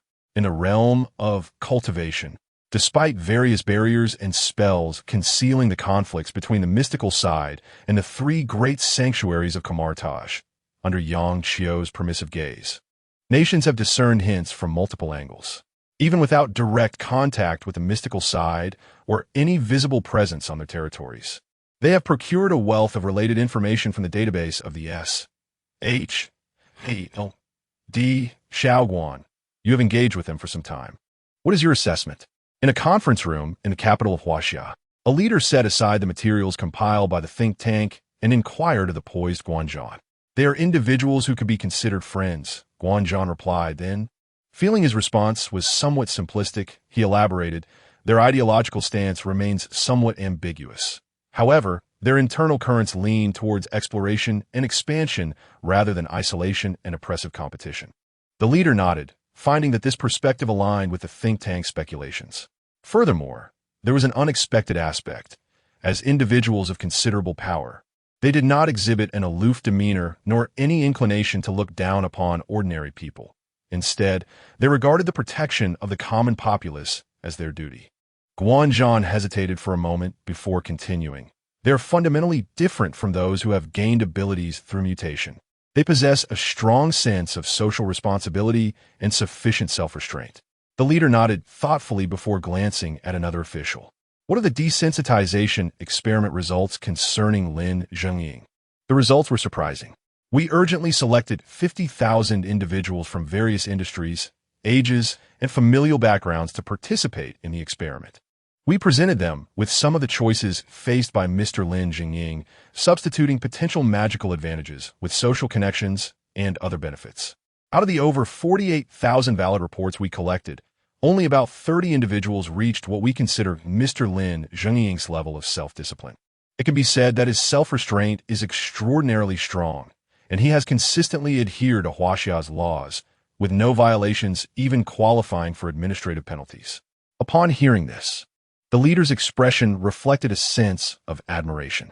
The results aren't entirely unexpected. After reviewing the relevant assessments, I found myself introspective, questioning whether I could achieve the same. In the end, the answer remains elusive. He chuckled lightly to ease the atmosphere. Then, waving his hand, he instructed, "We shall delve deeper into this matter in the afternoon meeting. For now, Shaoguan, please provide an overview of the international situation. Pay attention, and feel free to relay any necessary messages." "Understood." Guanzhong nodded in acknowledgement. At this moment, another leader stood up and distributed several documents to those present. According to the analysis from the Intelligence Department, cautiously speaking, the top 20 nations globally are now aware, either directly or indirectly, of the existence of the cultivation realm.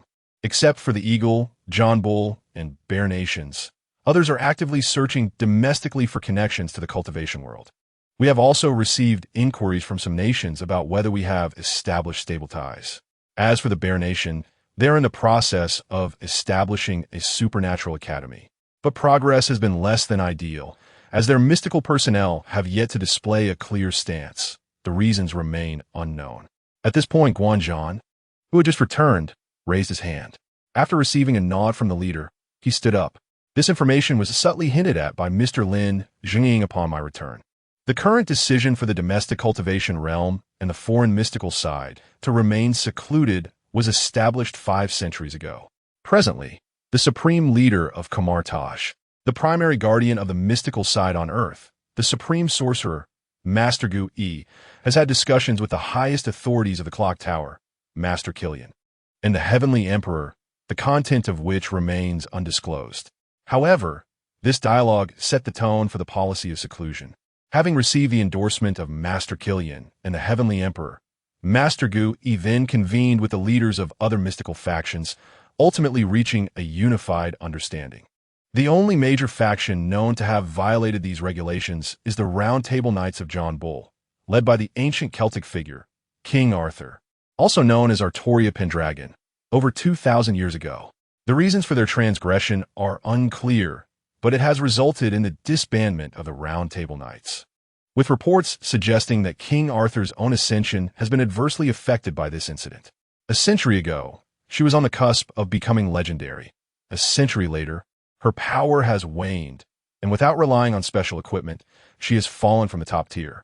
Currently, the highest recognized combatants are the Heavenly Emperor and Master Killian, both of whom have amalgamated all their supernatural personnel to form top-tier factions. The Supreme Sorcerer, Master Gu E, is slightly weaker than them, but this is merely Mr. Lin Zhengying's conjecture, as the three have never clashed directly. As for the top tier, Mr. Lin Zhengying is rather vague. It seems there is no standard, almost an unspoken consensus. Thus, although the three great sanctuaries appear to have been breached, this does not seem to affect the camaraderie between Master Gu E, Master Killian, and the Heavenly Emperor.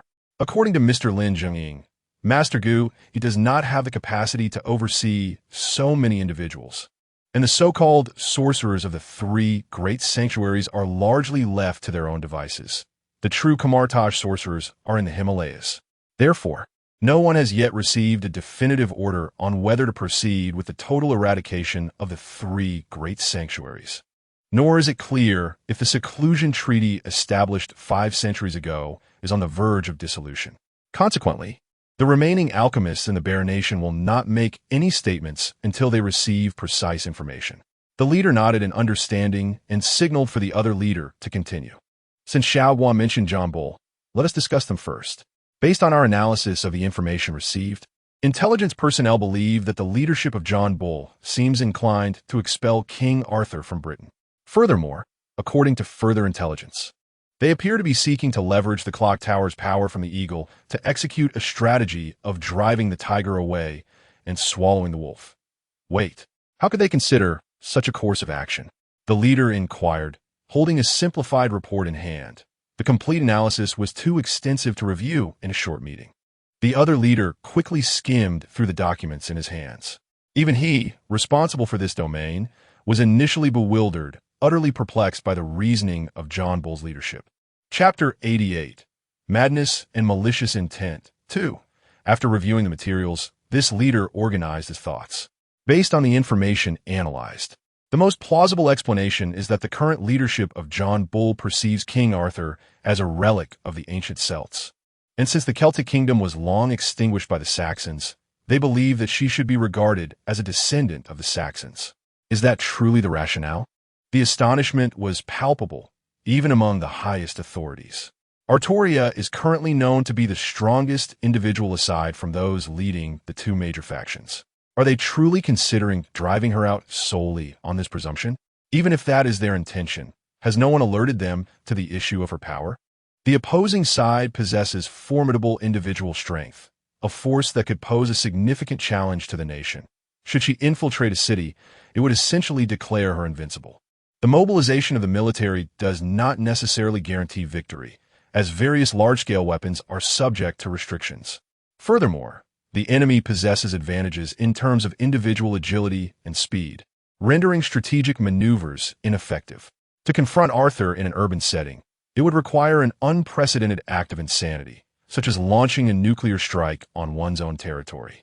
Setting aside the sheer madness of such an action, it remains uncertain whom the nuclear bomb would ultimately impact. This is the primary reason for our current predicament, compounded by the fact that external forces are stirring the pot behind the scenes. We have already identified lobbying groups from the United States actively promoting this expulsion plan.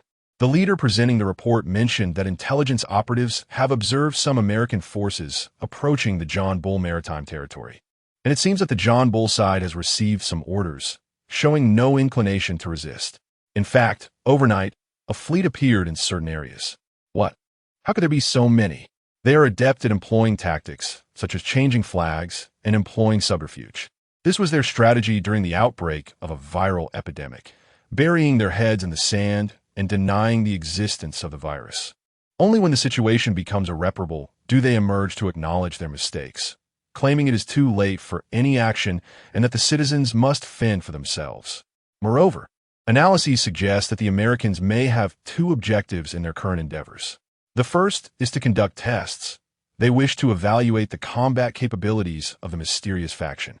Achieving this under the auspices of the John Bull would be ideal for them, as a victory would allow them to showcase their might to the world and the mysterious realm, while a defeat could be conveniently blamed on John Bull.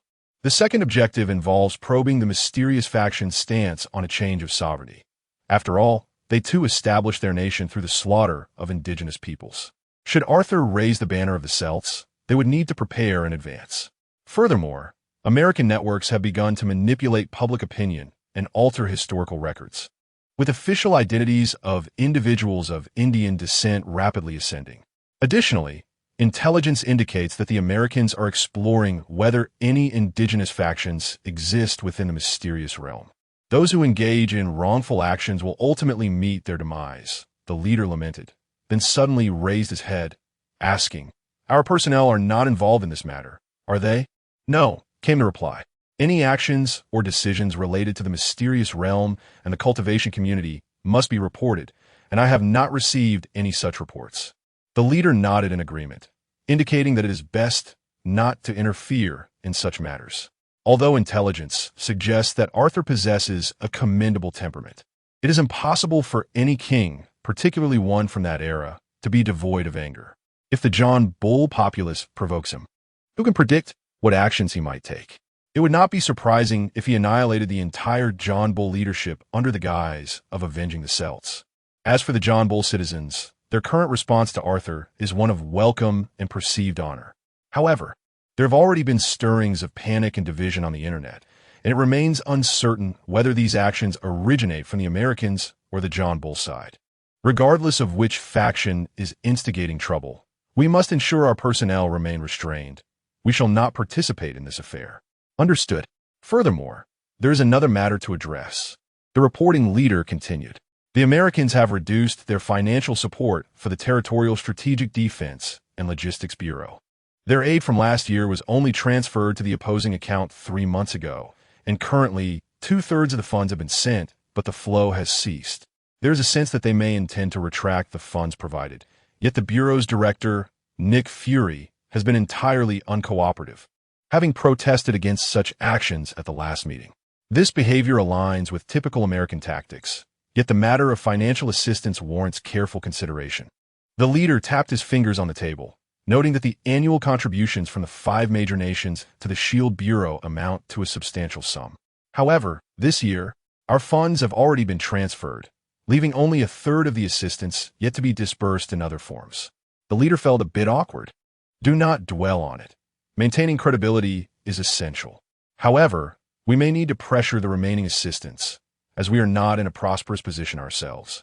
The high-ranking leader remarked nonchalantly. The discussion reached a natural conclusion, with anything beyond this being of secondary importance. For instance, a certain group of old men from a certain nation established a department at an astonishing pace. Although the details were unclear, it was evident that they sought to recruit members from the mysterious faction. The salaries announced for this department were shockingly high, disregarding public opposition to such vague information. In another instance, a neighboring country is revising history, proposing a theory that East Asia's historical origins lie within their borders, claiming adherence to the heavenly sovereign for a full 5 millennia. They have even created a new surname, G, as in Jylin. Additionally, they have gathered a group of individuals who claim to possess a genealogy linking them to the ancient Celts, asserting they are the rightful Celtic nobility that fled to their nation over 2,000 years ago. Furthermore, the region known as the White Elephant has witnessed the emergence of dozens of new religions, one of which venerates Arthur as a military king. asserting that all matters related to the military fall under his jurisdiction. Old sects have also flourished, reportedly on the verge of establishing the world's largest temple. This is not all. The deeply entrenched hierarchy of racial superiority has experienced a resurgence, even more pronounced than decades prior. In just a matter of days, this stratification has led to multiple conflicts and frequent bloodshed. One could say that the surrounding areas of the Huaxia region are in turmoil, with few remaining sane individuals. Chapter 89. The Pursuit of Power by Casillas while the world awaits further developments. In the majestic Himalayas, at the residence of the Ancient One, the very heart of the Kumartaj Mystical Training Institute, a gathering of sorcerers is engaged in their morning rituals. The chants of Ha resound in unison, as is customary. However, upon closer inspection of their expressions and emotional states, an unsettling tension becomes apparent. In particular, the recently arrived Master Moray, who has just transitioned from the New York Sanctum, keeps his head bowed, lost in thought. Despite Moray's strained relationships with many of the New York Sanctum sorcerers, and even a few particularly antagonistic ones, they are all ultimately practitioners of Kumartaj teachings. The fall of the New York Sanctum has nonetheless impacted him significantly, and more crucially, the Ancient One has yet to make an appearance, leading him to question whether the Ancient One truly cares for the existence of the Sanctum sorcerers. Moray, focus your attention. Do not dwell on matters beyond your control. The instructor overseeing the morning session noticed Moray's distraction and approached him, demonstrating while speaking loudly. Moray's concentration faltered, causing him to falter even in the simplest energy control exercises. He shut his eyes, took a deep breath, and steadied his emotions, a skill he had honed during his time at the New York Sanctum, relying on this ability to quickly regulate his feelings without resorting to violence. After the morning session concluded, Moray wiped his face and sought out Wang, the librarian who is second only to the Ancient One in knowledge. Upon sharing his concerns, Wang set aside his book and regarded the newly arrived sorcerer with a tinge of reluctance to reveal the truth. As long as one remains in the monastery a little longer, the answer to this question will naturally reveal itself. For the Ancient One never conceals her intentions, and she is indifferent to the affairs of the temple sorcerers. Her sole concern lies in keeping the dimensional demons at bay and ensuring the safety of Earth. It can be asserted that if disbanding all sorcerer teams could truly eliminate future crises, the Ancient One would undoubtedly issue the command without hesitation. However, such a scenario is impossible, as force is a crucial element in maintaining peace. I cannot provide you with an answer to this question. If you genuinely wish to know, why not inquire directly with the Ancient One? She is always willing to address your queries when she is not in the room. Wang pondered for a moment before offering his response. But since I arrived here, I have not seen the Ancient One. Could you tell me where she has gone? Mori inquired. Of course, Wang replied, rising to rummage through a nearby box. The Ancient One is currently in negotiations with Master Kirin of the Clock Tower regarding the current situation, so you certainly will not find her here. When will she return? Mori asked, his expression filled with urgency, as these questions had troubled him for days, and he yearned for answers. I am not a sorcerer of the Clock Tower. How would I know? Wang shook his head, pulling out a small flame-shaped badge from the box. I suggest you ask Master Blaze. He is to the west of the monastery. This is your pass. Mori took the pass, furrowing his brow as he felt Wang was evading the issue. Nonetheless, the logic was sound, and he had indeed received a pass. This now seemed to be his only option. Blaze, sent by the clock tower to study at Kumartaj, found himself quite incompetent. It was not that he felt belittled. Rather, he was simply pleased to regain some semblance of freedom from his previously monitored state. However, after spending some time here, he was at a loss for what to learn. The Ancient One's methods for dealing with dimensional invasions were beyond his grasp, and he had little interest in the spells practiced by the sorcerers or the methods of monitoring Earth. Continuously borrowing from others would eventually lead to overwhelming debt. Thus, he gradually reduced his appearances at the monastery, retreating to a courtyard provided by the Ancient One to conduct his studies in solitude. Furthermore, upon discovering that Master Kirin seemed to impose no evaluation system on such matters, Blaze grew bolder. He transformed the small courtyard into a miniature sorcerer tower, with a miniature elemental pool situated in his room. To prevent any intentional or unintentional sabotage of the elemental pool, Blaze established a defensive mechanism. After all, this was someone else's territory, so he entrusted the authority to create passes to the Ancient One. The only pass she produced was now in Wong's possession. Inside the room, Blaze was adjusting the percentage of elemental absorption and transformation in the elemental pool. This device functioned much like a nuclear reactor, requiring regular checks and maintenance. However, in a standard sorcerer tower, such tasks would be handled by the tower's spirit. Only in Blaze's current situation did he need to make adjustments himself. Suddenly, Blaze turned towards the courtyard wall, where the monitoring and defense network was triggered, revealing the identity of the intruder, Caecilius. What could he possibly want from me? And why is he not using the front entrance or carrying a pass? Blaze sensed something was amiss, but felt no inclination to ponder the matter. The Ancient One was still alive, and any issue would ultimately be managed by her. He would merely report the situation. It was not as if the Ancient One had passed away, leaving only him to take charge. Trapped within the spell net, Caecilius dared not move. Facing a swirling mass of flames that resembled a miniature version of the eternal flame Blaze had showcased during a past exhibition. At such close proximity, an explosion would likely leave him as nothing more than ashes. In a flash, Blaze appeared before Caecilius. Caecilius' eyes brightened. He had come seeking to learn spells from Blaze. The spells Blaze demonstrated were powerful and visually spectacular, perfectly aligning with Caecilius' pursuit of strength. However, in the absence of the Ancient One, Blaze had remained secluded in the courtyard, avoiding interaction with others. Before Caecilius could speak, Blaze waved his right hand, causing the spell net in the courtyard to form a hand that unceremoniously hurled Caecilius outside. By intervening personally, Blaze spared Caecilius from the automatic spell defenses, thus granting him a modicum of respect. With that, Blaze swiftly returned to his room to continue his research. Caecilius, having been expelled, was uninjured, being an elite sorcerer of Camartage.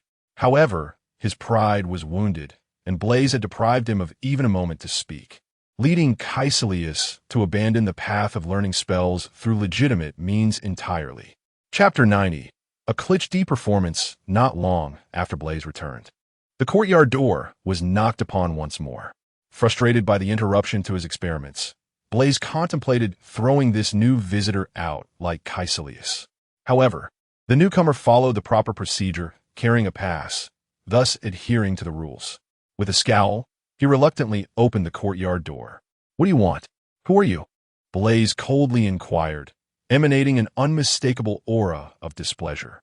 Faced with Blaze's demeanor, Mori felt a twinge of fear. Though he belonged to the few who had not witnessed Blaze's true power, so he was not overly intimidated. "Greetings, Master Blaze. I'm Mori, recently arrived from the New York Sanctum. I would like to inquire when the Ancient One will return," Mori asked politely. "The Ancient One? That is your leader. Why are you asking me? Isn't Wong managing everything now? You should ask him," Blaze replied, attempting to close the door. Mori quickly wedged his hand against the door. "Actually, Wong sent me to ask you. The Ancient One went to discuss matters with Master Kirin, and I would like to know how long such meetings typically last." "How long?" Blaze responded, perplexed. He was not among the highest echelons of the clock tower. Moreover, during his time at the clock tower, he had always been the type to avoid meetings unless they were specifically research-oriented. Thus, asking him this question seemed absurd.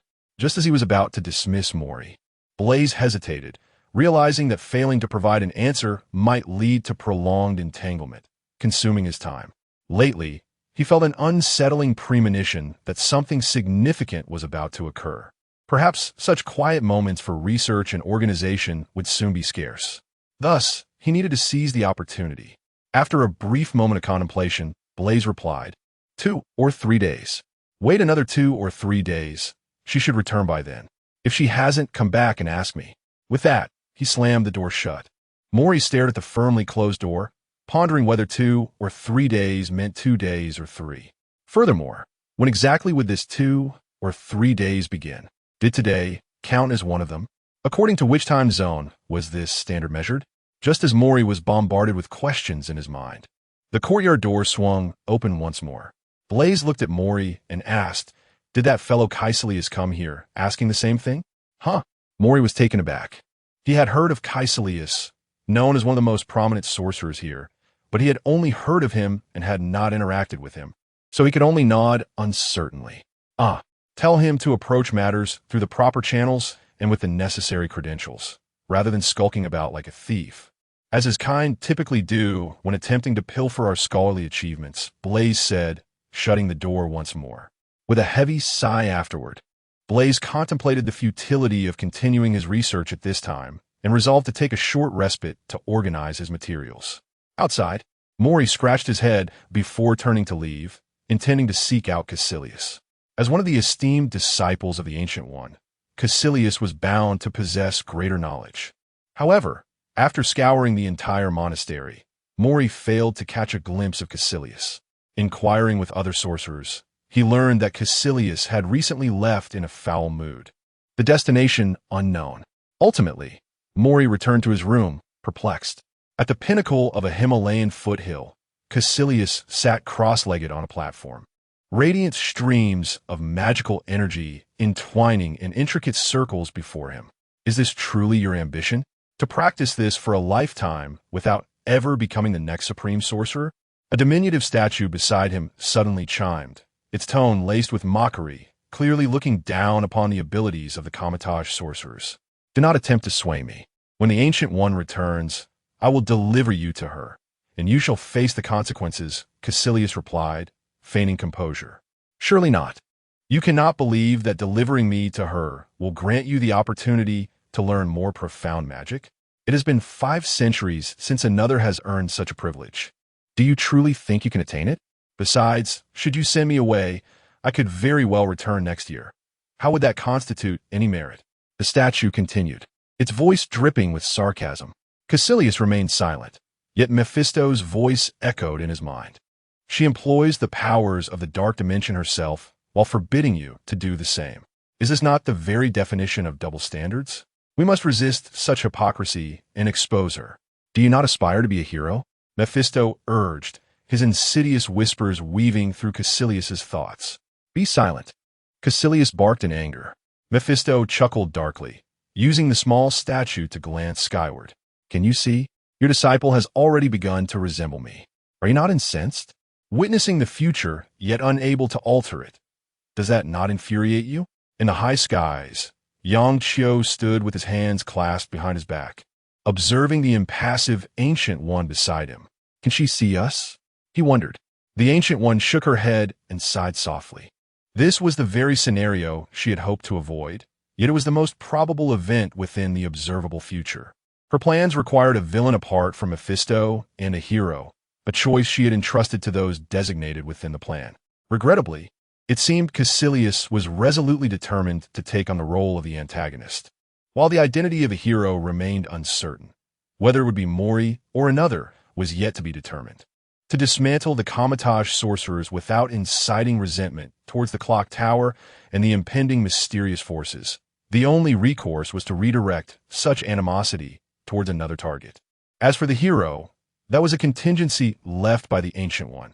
After the dissolution of the Kamatage, lacking a leader could result in chaos, which would hinder their integration with the clock tower. Seeing that the Ancient One had lapsed into silence, Yang Qiu too fell quiet. He was an outsider within the Kamatage and felt it unwise to interfere too much. After all, the Ancient One would not act recklessly, so he allowed her to proceed as she saw fit. Assist me in disseminating a message, the Ancient One suddenly spoke. Of course. What message do you wish to convey? Yang Qiu replied. This message must assuredly reach this location, the Ancient One continued. Simple enough, a trivial task. Yang Qiu waved his hand, confident that with a multitude of captured Kamatage sorcerers at his disposal, spreading the news through them would be a mere trifle. Chapter 91. Power from Hell. Have you heard? The results of the meeting have been released. The Ancient One has entrusted the Eye of Agamotto to the clock tower for 1 month to compensate for the previous failings of various temples. The sorcerers atop the Himalayas murmured among themselves. What the heavenly court in the east? Have they made any comments? I hear the errors of the Hong Kong temple were far more egregious. Uncertain, our discussions with the heavenly court have yet to commence. but I estimate that for at least the next 2 months, the Eye of Agamotto will rest in the hands of outsiders. Truly, the sorcerers of those temples are inept. Such a simple matter has resulted in such a significant blunder. It is rumored that the deputy head of the Hong Kong temple sought to break the seal. Had he not perished, I would have struck him down myself. Listening to the discourse, Mori felt a swell of emotion. The Ancient One clearly cared for their well-being, or else she would not have relinquished the precious Eye of Agamotto. They had been a disappointment. He resolved to work harder to restore their honor. While Mori motivated himself, Caecilius quietly slipped away from the crowd. Once he was alone, he raised his fist in excitement. Without the Eye of Agamotto, the Ancient One's oversight of the timeline would falter. His opportunity had arrived. Calming his demeanor, Caecilius entered his chamber, sitting upright before the small statue.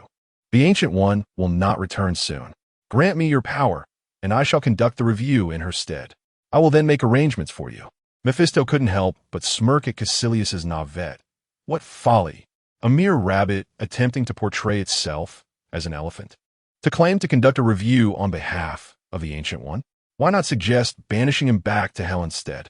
Ah, you are indeed a sorcerer of great responsibility. How fortunate we would be if the next supreme sorcerer were not you, as it would spare me much trouble. Mephisto feigned praise, aware of how insincere his compliments were. Yet he believed it adequate for this deranged individual. A hint of an involuntary smile crossed Caecilius's face. That is impossible. As the supreme sorcerer, you would hardly visit once a year. Should you become the supreme sorcerer, this planet would become my second home. Mephisto scoffed, releasing his power for Caecilius to draw upon, enabling him to extract strength from the Comitage's hidden methods. Caecilius was no fool. As he borrowed this portion of energy, he employed every precaution and transfer method taught by the Ancient One. Yet, he evidently overlooked her most critical lesson. The best defense is to refrain from contact. Once the energy coursed through Caecilius's body, Mephisto's contingency plan activated, seizing partial control over Caecilius's body and soul. This little sorcerer fancied himself capable of outmaneuvering a hellish demon lord, but he was sorely mistaken. Once in control, Mephisto promptly scanned Caecilius's surface memories, acquiring details of the recent conversations among the sorcerers. The Ancient One has relinquished the Eye of Agamotto. How can that be? Without it, will Dormammu not revel in mirth? And as for that so-called Master Kirin of the Clock Tower, Mephisto had never heard of him. Could he truly compel the Ancient One to submit and relinquish the Eye? Moreover, if the Earth truly harbored multiple levels of the Ancient One's sorcery, could he really come and go with such tranquility each year? The cunning and manipulative Mephisto immediately sensed something amiss, as if he were ensnared in an elaborate plot. Yet, the fool before him was on the verge of being utterly deceived, and abandoning this opportunity now would be a pity. Mephisto gazed at Caecilius, pondering that the endeavor must continue. If discovered by the Ancient One, he would merely be banished back to hell. But the value of causing her a moment's vexation seemed worthwhile. After all, he could not be killed on Earth. The obliteration of this avatar would bear little consequence, and he would simply regenerate by the following year. This was precisely why Mephisto only visited once a year. Having come to this realization, Mephisto concealed his avatar deep within the statue, gathering the energy radiating outward and leaving only a one-way passage toward Caecilius. Feeling a surge of power within, Caecilius was overwhelmed with joy. He extended his hands, tracing a circle in the air, as radiant golden energy intertwined with hints of black, which in Caecilius' eyes were non-existent. He perceived the portal as far more stable and its activation swifter than before. Gazing at the slowly rotating portal, Caecilius extended his right hand and clenched it tightly. Deep crimson hellish energy surged into the portal, utterly dismantling its structure, causing the contained energy to scatter into the surrounding air. Suddenly imbued with formidable power, Caecilius yearned to demonstrate it. However, reason cautioned him that the moment for such displays had not yet arrived. He needed to remain concealed to continue hiding. Concealing the statue in a dark alcove and donning a hood, Caecilius exited the room, making his way to the typically deserted summit of the branch. Murray, who had been in the courtyard, observed Caecilius' departure and recalled a matter he wished to inquire about the previous day, hastily pursuing him. Yet his speed was lacking, and he could only glimpse Caecilius' figure as he stepped into the portal. Coming to a halt at the spot where the portal had vanished, Murray twitched his nose. Sensing something peculiar about the scent lingering in the air, it was not the usual aroma. Gently waving his hand toward his nose, he inhaled the scent. Indeed, it was not an illusion. There seemed to be a hint of gunpowder. Was Caecilius armed with explosives or firearms? What purpose could he have for such things?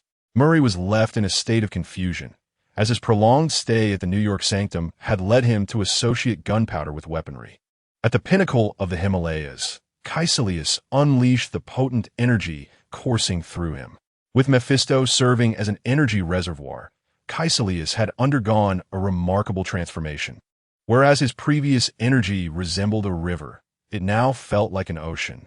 This sensation of consuming and replenishing energy was exhilarating.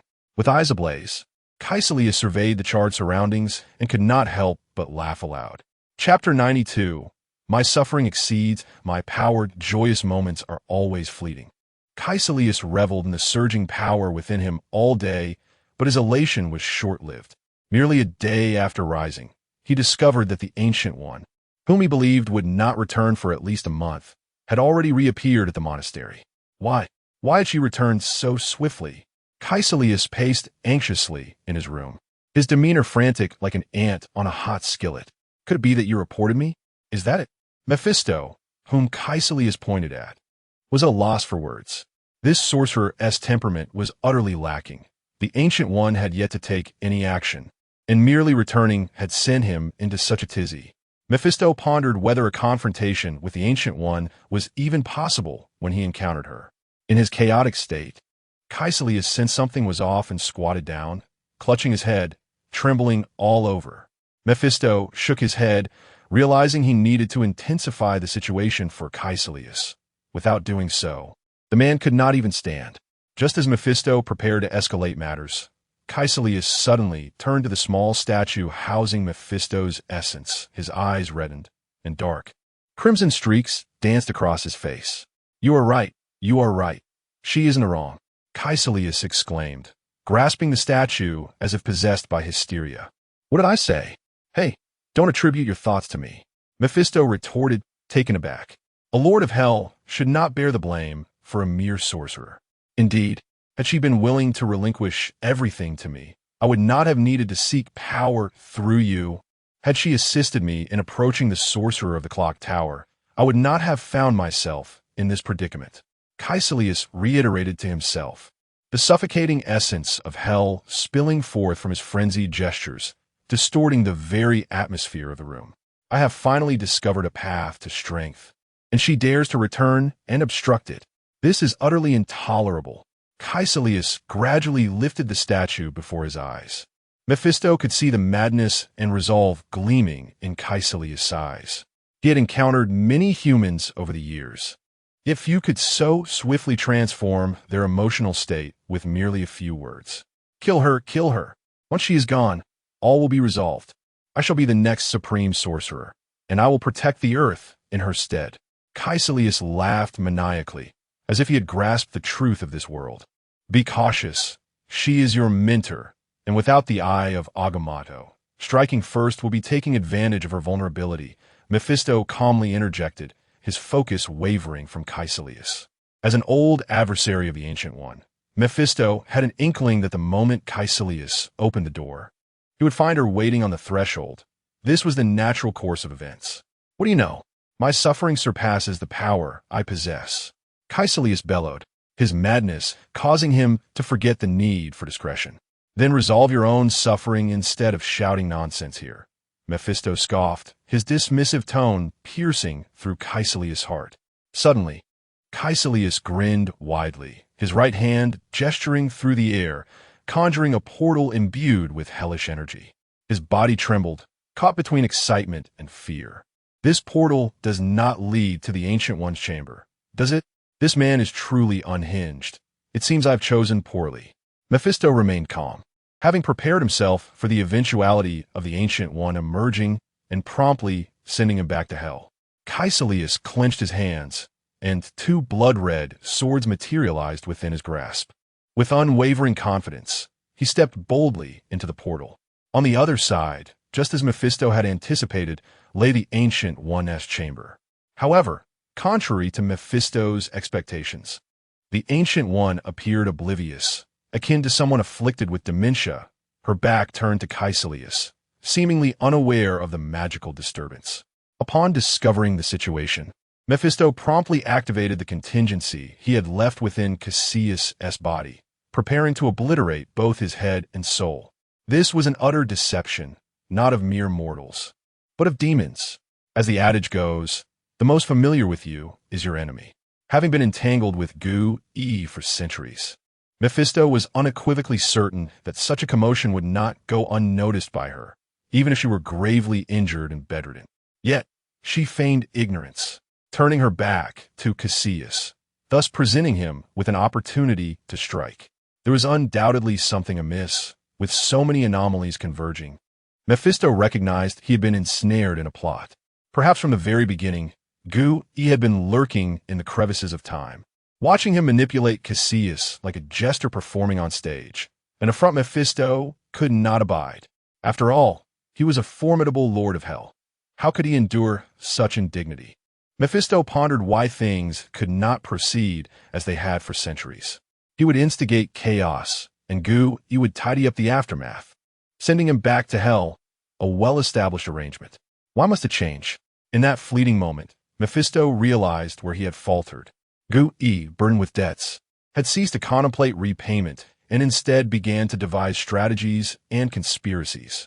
Mephisto was resolute that he could not allow Gu-E to feel satisfied. His means of rebellion lay in annihilating the antagonist upon the stage. With the demise of the chief villain, he was eager to witness how the narrative would unfold. Suddenly, the explosion that had been set to obliterate Caecilius came to an abrupt halt, freezing not just him, but the entire world. Mephisto sensed the stasis of time around him, feeling a rare sense of helplessness. Who had claimed that Gu-E had relinquished the Eye of Agamotto? If it had indeed been surrendered, what then was responsible for this temporal suspension? Tick-tock, time reversed, reverting to the very moment Caecilius had entered. Regardless, Mephisto continued his relentless pursuit to ensure Caecilius' demise. Today, no matter who intervened, Caecilius was doomed.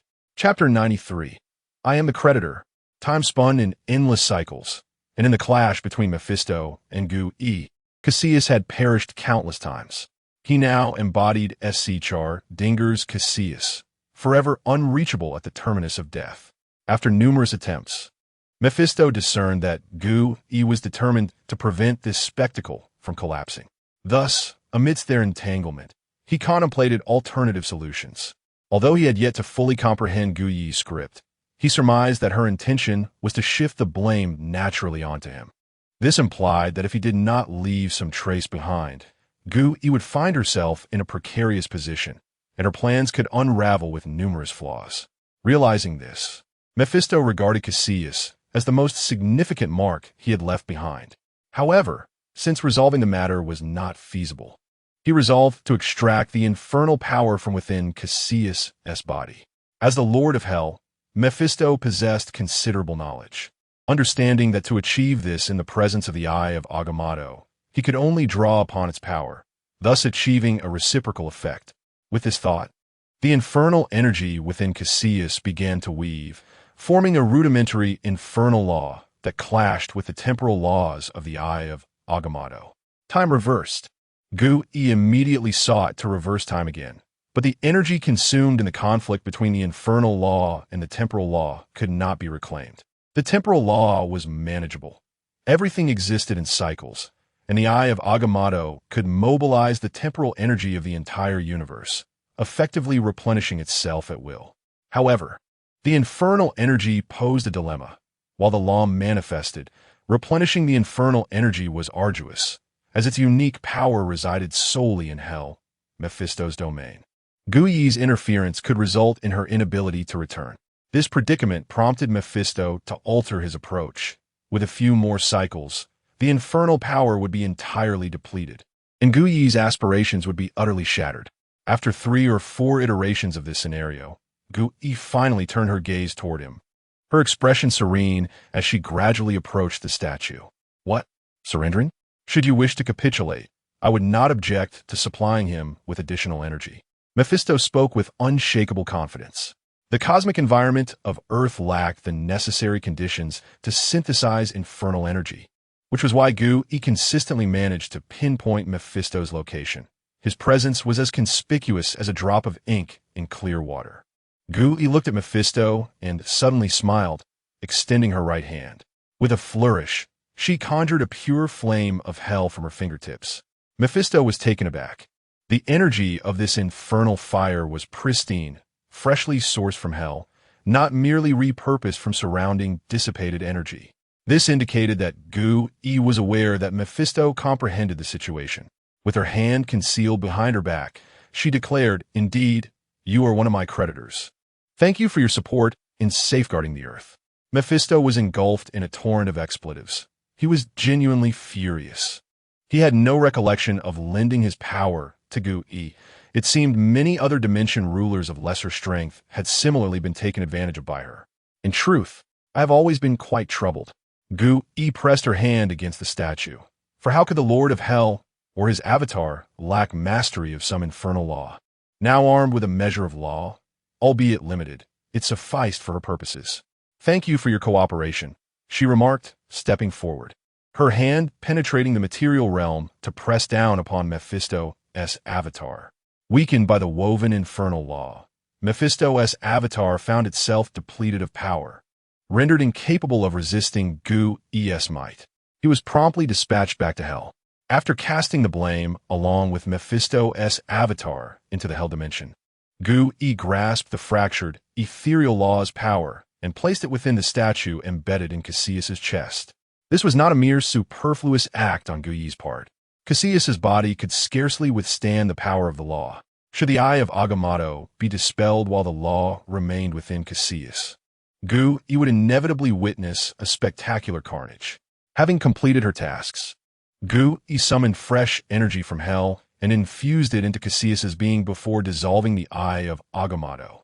As time resumed its normal flow, Cassius collapsed to the ground. Trembling uncontrollably, overwhelmed by the influx of energy, his body required time to acclimate.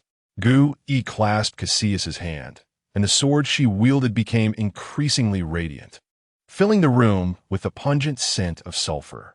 Immediately, Ancient One thrust the tip of her long sword into her own chest without a moment's hesitation. Blood gushed forth, staining the ground around her. With her eyes closed, she fell backward, collapsing onto the floor as her breath gradually ceased and her body began to cool. Minutes later, Caecilius emerged from the chaos, glancing at the fallen Ancient One and then at the sword in his hand. Did I just kill the Ancient One? The realization surged through him, shifting from confusion to exhilaration, yet an overwhelming dread began to creep in. Driven by this tumult of emotions, Caecilius wasted no time in opening a portal and fleeing the scene. Knock, knock, knock. Ancient One, are you there? Morpheus rapped on the door. Like Caecilius, he had come seeking the Ancient One, albeit for entirely different reasons. Knock, knock, knock. He knocked again, yet silence met his insistence. Just as Morpheus prepared to turn away, an unsettling scent caught his attention. This odor was far more potent than before. It was unmistakably sulfur. Knock, knock, knock. Ancient One. After receiving no response, Morpheus gritted his teeth and kicked the door open. The lifeless body of the Ancient One lay before him. Ancient One. Morpheus rushed to her side, trembling as he checked for a pulse. None. Help. Something terrible has happened. His voice echoed throughout the entire sanctuary. Chapter 94. Excluding the obvious answer, the Ancient One's chamber was now crowded with people. Morpheus and Blaze stood at the forefront.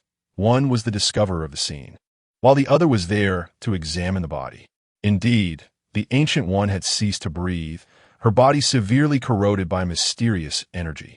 The sword wound in her chest, under normal circumstances, would be fatal.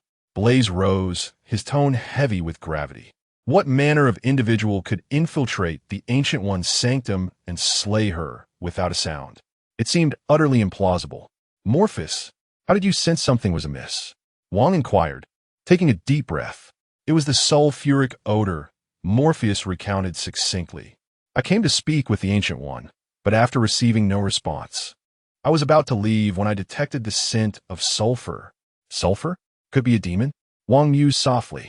But even if Mephisto had infiltrated, it would be impossible for him to assassinate the Ancient One without noise. Just yesterday, I detected a similar scent on Caecilius, but mistook it for smoke due to its faintness, thinking he was carrying explosives or something of the sort. Morpheus added quickly. Caecilius, Wang muttered, turning to shout. Has anyone seen Caecilius? Where is he? As the mages began their search for the culprit, Blaze remained silent, his mind racing with unease. Even with Caecilius as a potential insider, such an event should not have transpired. The evidence indicated that the Ancient One had offered no resistance whatsoever, a scenario utterly absurd for a supreme mage. Minutes later, the investigating mage returned with information. Caecilius is missing. However, we discovered an overwhelming infernal presence in his quarters, and the surrounding materials have been tainted by this force. Blaze immediately teleported to Caecilius' room, finding it as the investigating mage had described, completely corrupted by hell, with a palpable essence that felt entirely out of place in the current world. Caecilius had vanished. Traces of hell were found in his quarters, and similar markings were present on the Ancient One's corpse. Excluding considerations of power disparity, the truth was rather straightforward. Caecilius had been swayed by Mephisto to become an insider, leading to the Ancient One's unexpected assassination while she was caught off guard.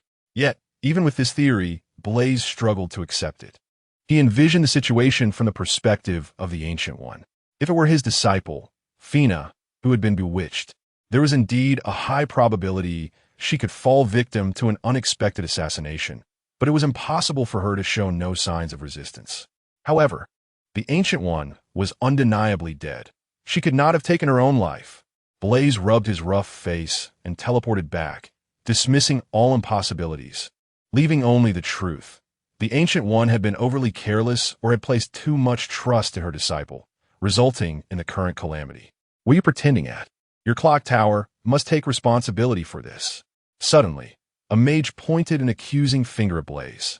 If you hadn't taken the eye of Agamotto, none of this would have occurred. Be silent, Wang reprimanded. If losing the eye of Agamotto would likely lead to her death, the Ancient One would never have relinquished it. The mage fell silent, realizing that further argument would lead to two conclusions. Either the Ancient One had wished for her own demise, or the clock tower had desired her death. Both scenarios seemed implausible. After silencing the unruly individual, Wang approached Blaze, gazing up at him. While this may not directly involve you, could you return the eye of Agamotto? We needed to identify the true culprit. Blaze regarded Wang with a grave expression and replied, Whether it can be returned is not within my control. However, I have reported the matter through our internal network. You may need to prepare yourselves. The eye of Agamotto may no longer exist in this world. What do you mean? Wang pressed, incredulous. We, along with the Celestial Court, are the two largest factions, each with different responsibilities. We explore parallel worlds to find better prospects for Earth-S development. It is possible the eye of Agamotto has been taken to another realm, and we aim to understand its structure to create similar artifacts based on the characteristics of various worlds, Blaze explained, having participated in this project as a Morningstar mage before any mistakes were made. Wang found himself at a loss for words. What are you all arguing about? Morpheus cast a cold gaze upon the others. Caecilius is missing. Even if the Ancient One was not murdered by him, he is undoubtedly a key figure. If you possess any sense of conscience, assist me in bringing him back.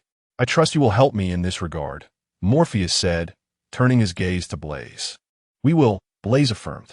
Just as he was about to speak further, a teleportation circle illuminated the room, and Black Mortimer stepped forward, followed by Lin, Jing, and Artoria. The three represented the Clock Tower, the Celestial Court, and the pinnacle of Earth-S combat prowess, respectively, amidst the gaze of all the mages. The solemnly dressed Black Mortimer approached the Ancient One's corpse, producing a pocket watch from his right hand and pressing the top button. Click! Time around them was completely frozen. Yet all mages surprisingly found their thoughts remain clear. The Eye of Agamotto was indeed not in this world, but there were other means to glimpse into time. Heimdallr, with a steady hand, began to manipulate the timepiece of Kieran, and, as the hands of the watch turned backward, the world around them began to flow in reverse, swiftly returning to the moment when Mori discovered the scene.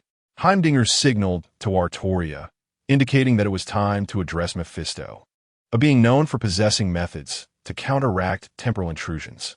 It would not be surprising if Mephisto launched an attack from that very moment. Artoria nodded, and Avalon unfolded entirely, enveloping the area, while the Sword of Victory was poised for an assault. Lin Jingying silently connected to the Heavenly Network, making an additional jump into the affiliated Underworld Network, drawing upon the power of the soul-harvesting specters. Chapter 95. The baton falls into Yang Xiu's hands with all preparations complete. The watch's hands continued their reverse journey, soon arriving at the moment when Caecilius attempted to assassinate the Ancient One. Under the watchful eyes of all present, the past Caecilius raised his sword and lunged at the preoccupied Ancient One. Just as the blade was about to make contact, it suddenly pivoted and swung toward them. Without hesitation, Artoria stepped forward and parried Caecilius's sword with her own. Wind King Barrier. Break. A tempest erupted from the Sword of Victory, slicing toward Caecilius with Artoria's movement. Caecilius, wearing a strange smile, transformed into a thick black mist, causing the gale to dissipate as if it had plunged into an abyss, creating no ripple whatsoever. A tremendous explosion erupted from Caecilius's form, the infernal laws expanding from him to engulf the entire room, instantly transforming it into his domain. Mephisto, D. Mori shouted as he summoned his weapon and charged forward. In response, Caecilius deftly severed Mori's weapon and aimed for his neck, poised to take Mori's life. Just in time, Lin Jingying thrust the soul chain forward, pulling Mori back to safety. Don't cause trouble, Lin Jingying admonished, then tossed Mori back into the protective circle formed by Blaze and the others. Mechanical domain, activate. As Heimdallr unleashed his domain, dozens of miniature turrets descended, their power resonating across each one. Turrets, upgrade. A barrage of powerful cannon fire was unleashed upon Caecilius, sending ripples through the air. Caecilius flickered within the confined space, his sword striking from various angles, targeting Lin Jingying, who was caught between Heimdallr and Artoria. Lin Jingying, wielding the soul chain, remained unfazed by Caecilius's attacks, calmly searching for an opening, knowing Artoria was by his side and would not allow such mundane attacks to reach him. Hextech missile. Miniature missiles launched from Heimdallr's form, raining down upon the room. His assault was straightforward and brutal, overwhelming firepower. Under relentless bombardment, Caecilius swayed like a small boat amidst a storm, yet he remained unscathed. As Caecilius was forced to the side, Artoria's eyes lit up. With a flick of her wrist, the sun never set's crown above her glowed, a symbol of the might of the once great British Empire, stunning Caecilius and immobilizing him. Avalon's domain simultaneously constricted, encasing Caecilius. Seizing the hard-won opportunity, Lin Jingying thrust the soul chain forward, piercing Caecilius's essence. Just as the chain began to retract, the statue hanging from Caecilius's chest suddenly emanated a dark crimson light, embodying the darkest facets of the human heart, the energy flowing up the chain. Lin Jingying, feeling the pressure, stepped back. Artoria swiftly countered, blocking the still-expanding energy with her sword. In that instant, the statue's eyes flared with a terrifying force that struck the floating stopwatch. With a crack, the stopwatch's hands reverted to the present moment, causing Caecilius and the statue to vanish. It's clear now, Blaze. You will represent the clock tower here to prevent Caecilius from launching a counterattack. Heimdallr declared once calm returned. We must immediately report our findings, and during this process, no mage is to leave the monastery. Understood, Blaze replied, as the elemental pool in his courtyard surged to full efficiency. Layers of magical defenses enveloping the entire monastery to guard against external threats while restricting the mage's movements. In the next moment, A spherical charm, a Heimdinger's waist began to spin, transporting the three of them away from the scene. Meanwhile, the sky above Earth was shrouded in peculiar clouds, casting the world into profound darkness as sunlight failed to reach the ground. Friends, I must return to the United Kingdom. Should you require my assistance again, do not hesitate to contact me, Artoria stated, observing the scene before her. The Heavenly headquarters resided in China, and the Clock Tower's base was in America, both places wielding far greater mortal power than the United Kingdom. She needed to return swiftly to safeguard her people. After Artoria departed, Lin Jingying and Heimdinger also parted ways. The unfolding situation had escalated beyond their control, necessitating contact with higher authorities. The current defensive capabilities of Earth were woefully inadequate. A large-scale assault from the underworld would yield unimaginable devastation. Above those clouds, Yang Qiu stood alongside the spirit of the Ancient One. I never expected the opportunity you spoke of to involve self-sacrifice. Yang Qiu sighed as he addressed the Ancient One. That is of little consequence, the Ancient One replied, appearing relaxed, as if liberated from all burdens. Let me remind you, be sure to utilize all the energy I just provided. I have lost my corporeal form, and the dissipation of this energy is unavoidable. I understand. When do you plan to officially retire? Yang Qiu inquiret furter. There's no rush. I must finish up a few last tasks. It wouldn't be right to leave you with a mess, the Ancient One yawned, gazing at the sky, surveying the planet she had protected for 5 centuries. Yang Qiu stood quietly, aware this was a relay of protection, and whatever treatment the predecessor offered upon departure was warranted. Do not disappoint me. From now on, this planet is entrusted to you. The Ancient One extended her hand toward Yang Qiu. Rest assured, with me here, I guarantee that even Thanos cannot rampage on our planet. Yang Qiu grasped the Ancient One's hand with utmost seriousness. That is reassuring, she replied with a smile. Once you complete this script, I have a few matters to discuss with you. Then I can finally clock out. Actually, you can mention them now, Yang Qiu remarked, sensing a hint of tension in the Ancient One's demeanor, as if the final words were laden with weight. The timing is not yet ripe.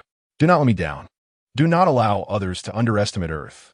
As Ancient One withdrew her hand after uttering her final words, Yang Qiu glanced down to find the eye of Agamotto resting in his palm. When he looked up again, Ancient One had vanished without a trace. Chapter 96. Is the Land of Fortune equated with a battle star? Upon returning to his father's antique shop, Lin Jingying was met with a visibly anxious Guanjin. What is the situation? This has been ongoing for over an hour.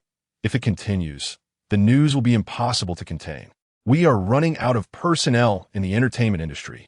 Guanjin rushed to Lin Jingying's side to inquire. It's serious. I've reported it. Master Ancient One is dead.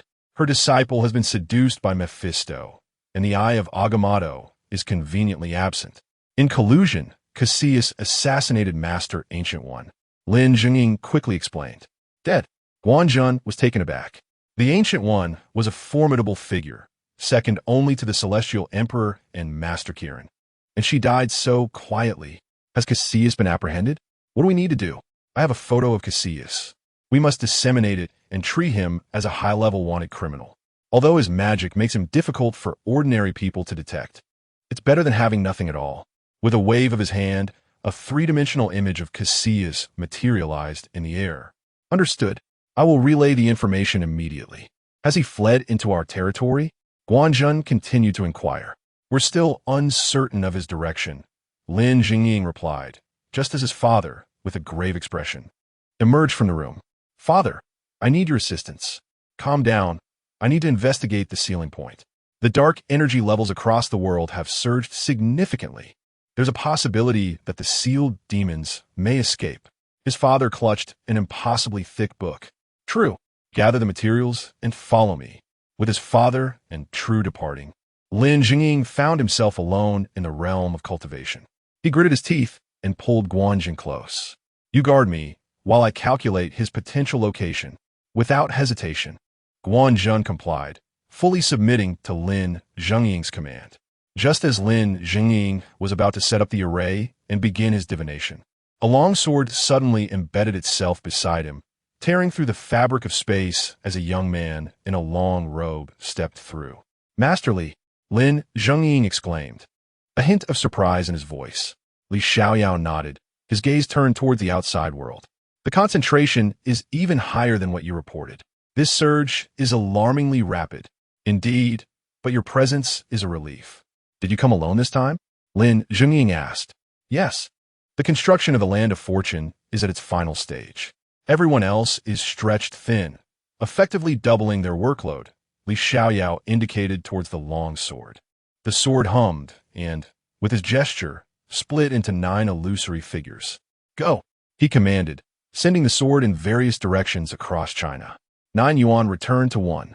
Quake. The badge at Li Xiaoyao's waist vibrated continuously as 5 radiant spirit orbs flew from his body, swirling in the air to form an intricate array. With the 5 spirits as a guide, harnessing the power of heaven and earth, come forth. As Li Xiaoyao spoke, the entire celestial network came alive, projections illuminating the territory of China. As they appeared, beams of light shot into the sky, dispersing the ominous clouds above, leaving only a dense residue of dark energy on the ground before the array was fully constructed. This must be the leader of the supernatural response team in China. I am Li Xiaoyao, master of Mount Shu. Once he completed his tasks, Li Xiaoyao finally had time to greet Guanzhun. With the 5 spirit pearls, the Mount Shu token, and the celestial network in place, the dark energy within China's borders would not erupt on a large scale. However, the pre-existing accumulation of dark energy could still pose some issues, necessitating enhanced monitoring from your side. Of course, we have already activated emergency protocols. However, can you inform us of the whereabouts of the wanted criminal Casillas? We need to keep a close watch. Guanzhun pressed on, uncertain. Those adept in divination have no time to deal with this matter. However, before I arrived, the Celestial Emperor informed me that he is likely to appear in that location in 5 days. Li Xiaoyao pointed toward the map hanging in the shop. Following his finger, Guanzhun noted that the indicated location was in the Middle East. Should we preemptively deploy forces and investigate there? Guanzhun inquired. The situation there is complex. I'll confer with the clock tower representatives upon their arrival. For now, the priority is to ensure the safety of our people, Li Xiaoyao stated earnestly. I have come to minimize potential casualties. I understand.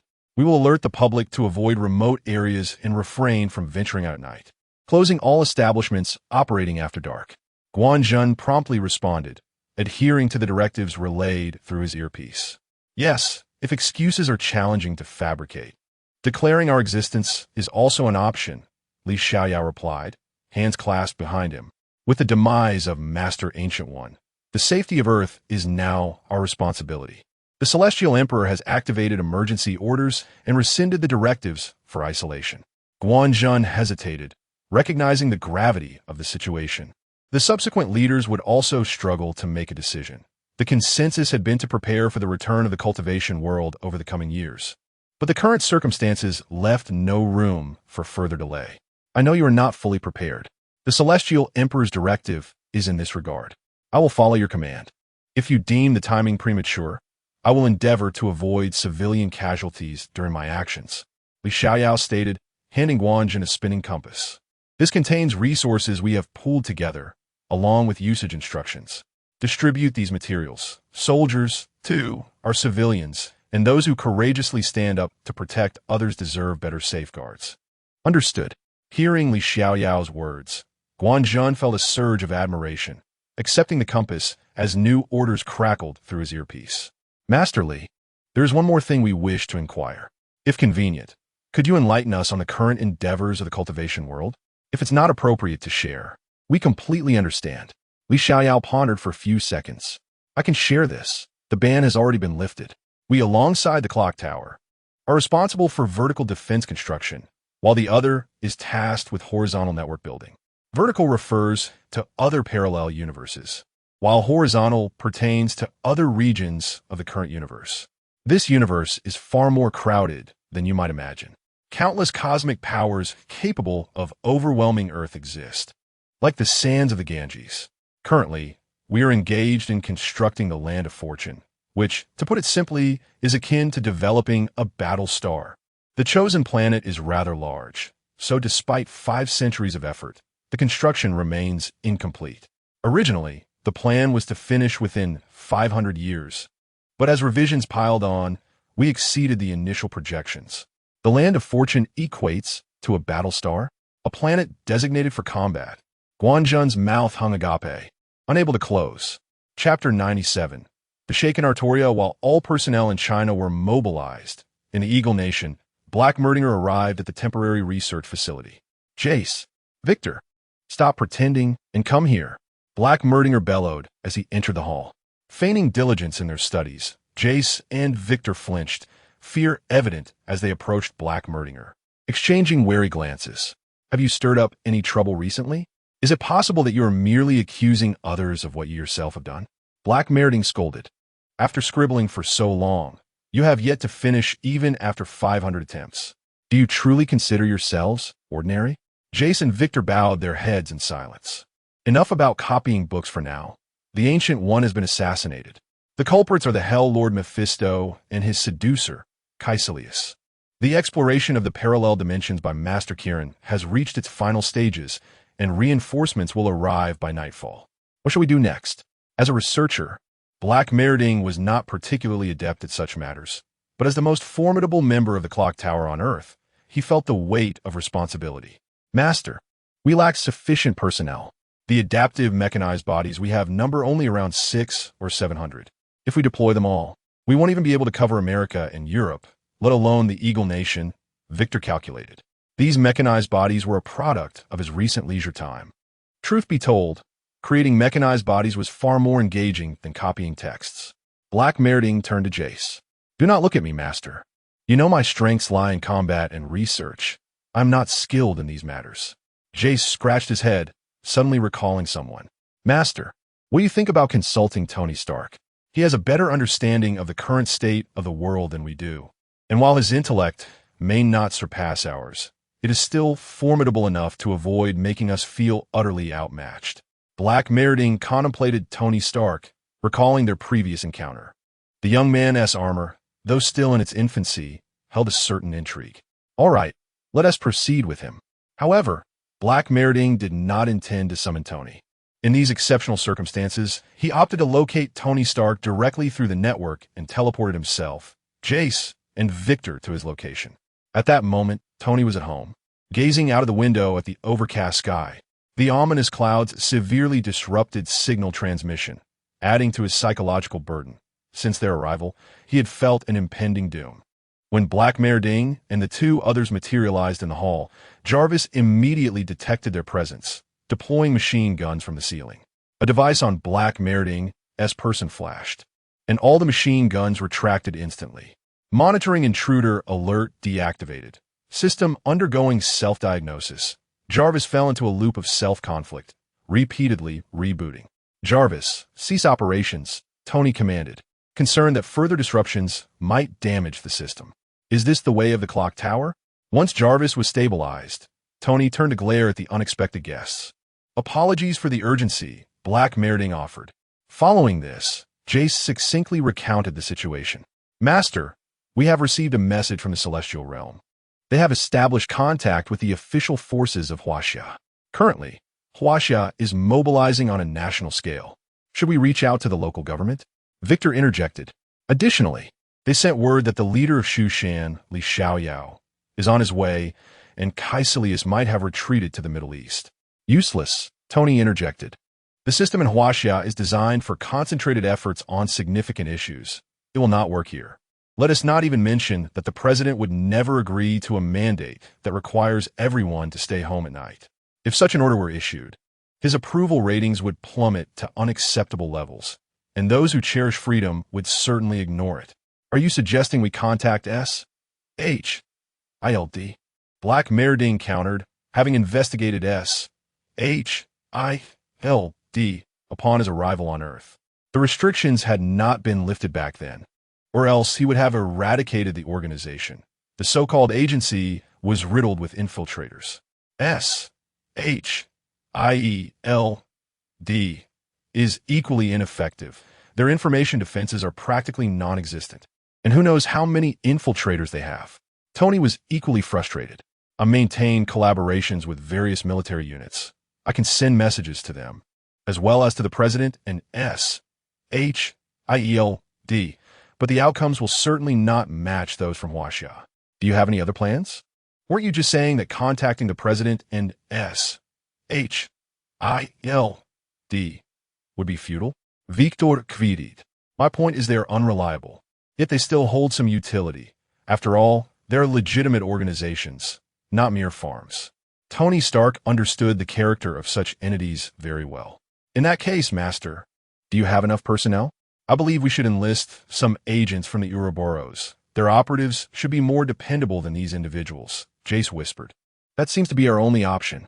Our primary objective is the Middle East, so deploying all mechanized bodies should stabilize the situation. Black Merding was quite troubled, without resources. Even he felt powerless. While Black Merding was in distress, the situation for Artoria was even more dire, as she faced a considerably more chaotic circumstance. If Huaxia was united in purpose, and the Eagle Nation was merely muddling through, then John Bull was dragging its feet. The small maneuvers by the leaders of John Bull had taken effect. The public's feelings of opposition had been thoroughly stirred, and a large group began attacking anything associated with King Arthur. As long as King Arthur was portrayed positively, they opposed it, regardless of whether their opposition was justified. Artoria stood at the window, watching the protesters marching under the ominous clouds, her heart sinking. Look at their placards. Protest against glorifying the enemy as a hero. King Arthur is merely a fool who knows nothing of governance. King Arthur is unworthy of the throne. All who praise King Arthur, leave John Bull. As she beheld this, memories of her stubborn attempts to save the empire on which the sun never set resurfaced, along with the opposition she faced from her subordinates. At the time, she could not comprehend why even the Saxons did not support her, aside from the Celts' descent. In retrospect, they truly understood some of the sentiments within John Bull. Have I been too idealistic? Artoria removed her crown, rubbing it gently. The brilliant gems still sparkled, yet they no longer captivated her as they once did. Chapter 98. The Sorcerer of Camartage reignites the flame of glory as Artoria reflected. An urgent knocking echoed from the courtyard gate below. The sound interrupted her thoughts, and her expression turned serious once more. She leaped from the top floor into the courtyard, landing amidst the London Temple mages who were knocking. This group of London mages had been voluntarily brought back to the former stronghold of the Round Table Knights after being subdued by Artoria. The reactivated battle formation and the natural energies awakened by Avalon rendered this place an ideal watchpoint. Not to mention, the strength of these London mages alone would prevent any outsiders from leaving without assistance. What brings you here? Artoria asked, gazing indifferently at the London mages before her. The London mages exchanged glances, then pushed their former leader forward. Honorable King Arthur, the former leader of London, took a deep breath and spoke slowly. We wish to inquire about the Ancient One. What has transpired? Why do you ask? We find ourselves confined to a limited area of activity, yet we are not entirely blind. The sky is shrouded in ominous clouds, an occurrence that defies the natural order. Ordinarily, at this hour, the Ancient One would have intervened to rectify the situation, never allowing such an anomaly to persist for so long. The head of the London Sanctum articulated the speculations of his group, and even if the Ancient One were indifferent to our plight, she should still be concerned for the London Sanctum, one of the 4 pivotal nodes monitoring Earth. Her prolonged absence raises the unsettling possibility that Dormammu has arrived with no intention of departing, or perhaps something unfortunate has befallen her. Aren't you the ones who despise the Ancient One's oversight? Why, then, do you suddenly express concern for her? We are not accustomed to being monitored. Nonetheless, we are Earthlings, acutely aware that there exists but one supreme sorcerer in this world. Beyond her, it is difficult to envision anyone capable of shouldering the burden of resistance during a dimensional incursion. The unease within the head of the London Sanctum intensified. If nothing were amiss, King Arthur would likely have ordered them to leave without delay. She is dead, murmured Artoria as she gazed upon the assembly of sorcerers before her. Dead. The immediate reaction of the sorcerers was one of disbelief, Yet they understood that Artoria would not deceive them regarding such a matter. Disbelief swiftly gave way to a profound sorrow that seeped from the depths of their hearts, an uncontainable emptiness. Once, a formidable supreme sorcerer bore the weight of resisting other dimensions, and now, with her demise, they were liberated, yet the mantle of responsibility seemed to descend upon them anew. Who is to blame? The head of the London sanctum inquired, suppressing his emotions. Mephisto and the traitor, Caecilius. The head of the London sanctum closed his eyes, recalling the words of his ancestors. The Ancient One had once cast their entire family into the mortal realm, a significant reason for their opposition to her. However, they could not deny that since her emergence, the Earth's environment had improved tremendously. King Arthur, as a humble sorcerer of Camartage, I beseech you, I wish to fight. The head of the London sanctum raised his right fist, earnestly meeting Artoria's gaze. I, too, echoed a chorus of battle cries from behind him, the atmosphere thick with resolve. All sorcerers raised their right hands in unison. We all stand united. We represent ourselves, and, in memory of the sorcerer who once safeguarded Earth, we implore you to allow us to join the fray. Artoria regarded the assembled sorcerers, each bearing the weight of negligence, and the flames of her determination reignited, fanned by the protests outside. In the name of King Arthur, in the name of the Knights of the Round Table, and in the name of the guardian of the empire on which the sun never sets, I accept your plea. As Artoria spoke, a radiant banner materialized in the sky, and the previously constraining formations within the courtyard reversed their course, enveloping the sorcerers in protective auras. In my capacity as the head of the London sanctum and as a Saxon noble sorcerer, I hereby vow that we shall fully submit to your command in the time to come. Please issue your orders. We shall not permit hell to invade our realm. Observing the steadfast formation of the sorcerers, Artoria felt a flicker of nostalgia reminiscent of the Knights of the Round Table who once fought for glory. She organized the sorcerers into smaller squads, assigning them the guardianship of various cities across John Bull country. As Artoria led her contingent outside, she was surprised to find Mori and a substantial number of Camartage sorcerers awaiting her. Without needing further explanation, Mori understood the unspoken sentiment among his battle-ready peers. Lord King Arthur, I have passed Mr. Blaze's scrutiny. Our next objective is to lead an elite group of sorcerers to the Middle East. Mori proclaimed. Caecilius was once a Camartage sorcerer. This mess was instigated by our people, and it is our duty to resolve it. Artoria scanned the ranks behind Mori, recognizing a few familiar faces, including Shi Qingzhong, the former head of the Hong Kong sanctum. Are these the sorcerers you have selected? Artoria inquired. No. Some of them are reinforcements provided by the Hong Kong sanctum. The situation within Huaxia is relatively stable, allowing them to dispatch all available sanctum sorcerers. Prior to our arrival, some of them had already reached New York, Mori succinctly explained. Artoria nodded, turning to the sorcerers standing tall, awaiting orders. Some of you will be deployed to far more brutal battlefields. If anyone has objections, step back. With a resounding clap, all sorcerers advanced a step, none retreated. Within the entire cohort of sanctum sorcerers, only a minority, akin to the deputy head of the Hong Kong sanctum, hesitated. Many foreign sorcerers from Hong Kong had been coerced into compliance, and during the unsealing of the barriers, their lack of effort was evident. Otherwise, they would not have failed to breach even the first layer of seals from the onset.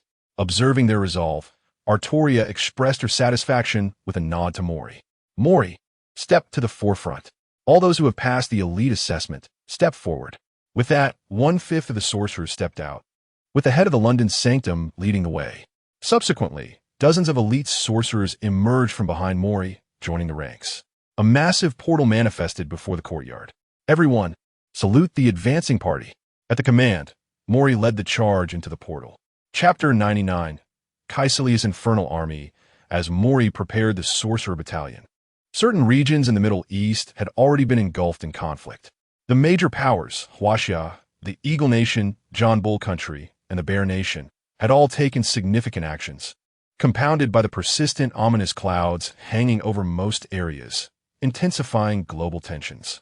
Various chaotic narratives circulated, with the most credible suggesting an imminent Third World War. The West attributed the ominous clouds above to Huaxia, and they had their reasoning. Only the skies over Huaxia appeared least dense and thin. Conversely, those in Huaxia and the Bear Nation, unaware of the truth, believed foreign interference was to blame, especially since it marked the first time in years that Huaxia and the Bear Nation had entered a state of military control. These great powers remained relatively stable, at least refraining from immediate chaos, though some individuals began to indulge in the folly of zero-yuan purchases. However, for the Middle East, the combination of this misinformation and other factors rendered renewed hostilities unavoidable. Unfortunate, unfortunate, unfortunate. Jackie Chan slid sideways, inadvertently tumbling into a deep pit, bullets whizzing overhead. "Hey, someone else in here." A man in the pit nudged Jackie. "Find another place to hide." Make some room, Jackie replied, peeking outside. The combatants had not pursued him after his arrival, viewing him merely as an unexpected intruder. "Wait, haven't the factions around here called a ceasefire? Why are they suddenly fighting again?" Jackie asked quietly. "Don't mention it." The man adjusted his firearm.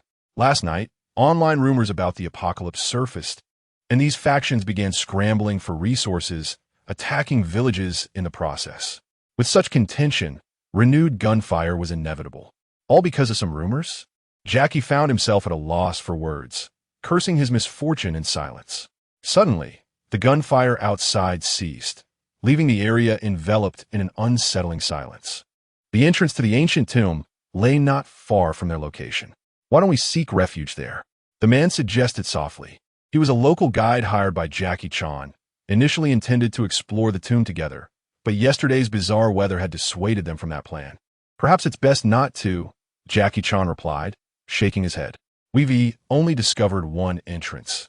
If there are no other exits, entering would be akin to being buried alive." At that moment, Jackie Chan heard a faint shuffling sound, and the gunfire had also stopped. In such a strange circumstance, he lifted his gaze once more, and what he beheld was beyond belief. His eyes were met with a legion of small demons crawling on the ground.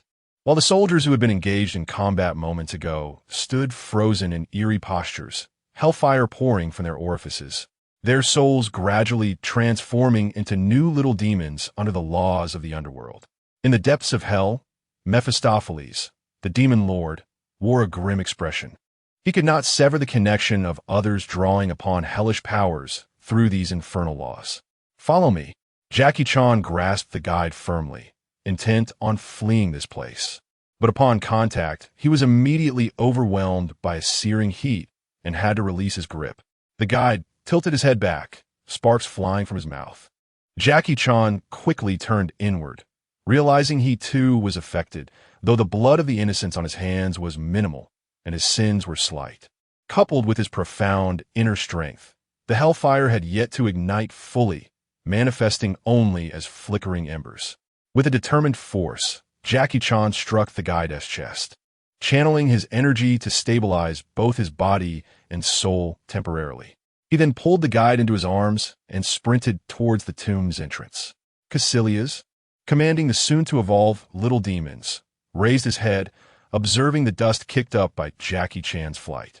With a wave of his hand, a small contingent of the demons raised their arms, unleashing bursts of hellfire towards Jackie Chan. Sensing the approaching heat, Jackie Chan leapt high, his right leg carving an arc through the air, a signature move, the dragon's tail.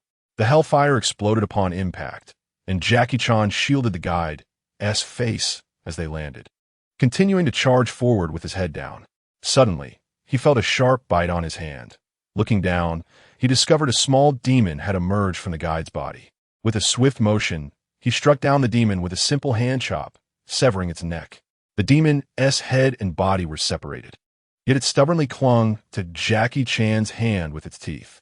After a fierce tug, Jackie Chan finally removed the head, but the delay allowed the charging demon army to close in on him. Caecilius, watching Jackie Chan flee, burst into laughter. However, his amusement abruptly halted as the little demons came to a standstill, forming a semicircle. No matter how Caecilius urged them, they refused to advance. With a disdainful snort, Caecilius stepped into a portal, eager to discern what had frightened these mindless little demons. With a resounding thud, Caecilius collided with an invisible barrier. The portal failed to transport him inside, repelled by an unseen force. Jackie Chan, drenched in sweat and anxiety, glanced back at the ancient tomb, which seemed to confirm his initial suspicions of harboring mysterious powers. Landing on the ground, Caecilius, now irate, prepared to command his army for an all-out assault, but suddenly hesitated. He decided to withdraw with the majority of his forces.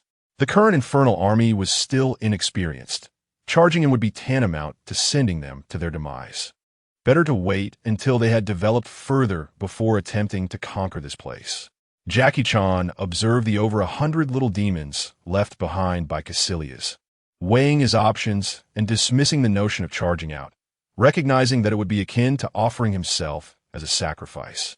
After considerable deliberation, he turned and entered the ancient tomb, reasoning that if it could repel those creatures, perhaps it held the means to aid him in escaping his predicament. As he stepped through the tomb's entrance, the shattered divine kingdom above the Middle East crumbled completely. All accumulated faith, energy, and fragments of the divine realm, guided by Yang Xiao, surged into the tomb, including the still unawakened Ethan. Chapter 100: Mirror Cutting and Orbital Bombardment in a Remote Village Ruin in the Middle East. Mori and the elite mage group of Kamartaj stepped through a portal onto this land. Upon arrival, they immediately sensed an overwhelming presence of evil energy, far denser than elsewhere. If left unchecked, this place would inevitably become a second hell. The soil was far too conducive to the transformation of hellish energy, which was one of Caecilius's key reasons for selecting this location. Mori, we have discovered what appears to be the remnants of human corpses, utterly drained of their souls by hellfire. Shi Qingzhong hurried over, holding a piece of strange, gray flesh that stirred with dark dust when the wind blew. Mori nodded. You are correct. It seems Caecilius has outpaced us by quite a margin. Immediately construct a defensive line and establish the layout for exploring the mirror space. We must prepare for the imminent attack. Mori issued this directive, knowing that their arrival would likely not go unnoticed by Caecilius, as evidenced by the half-demon vultures soaring overhead, each one serving as a watchful eye for the enemy.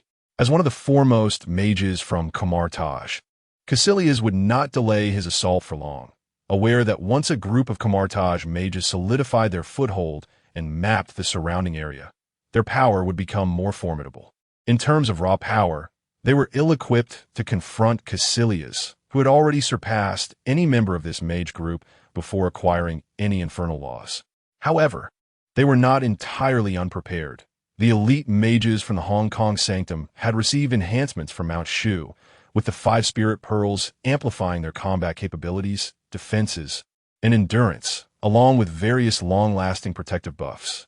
The elite mages from the London Sanctum were similarly bolstered by battle tactics from the Round Table Knights, which reduced their stamina consumption during combat, enhanced their physical recovery, and improved their bodily resilience.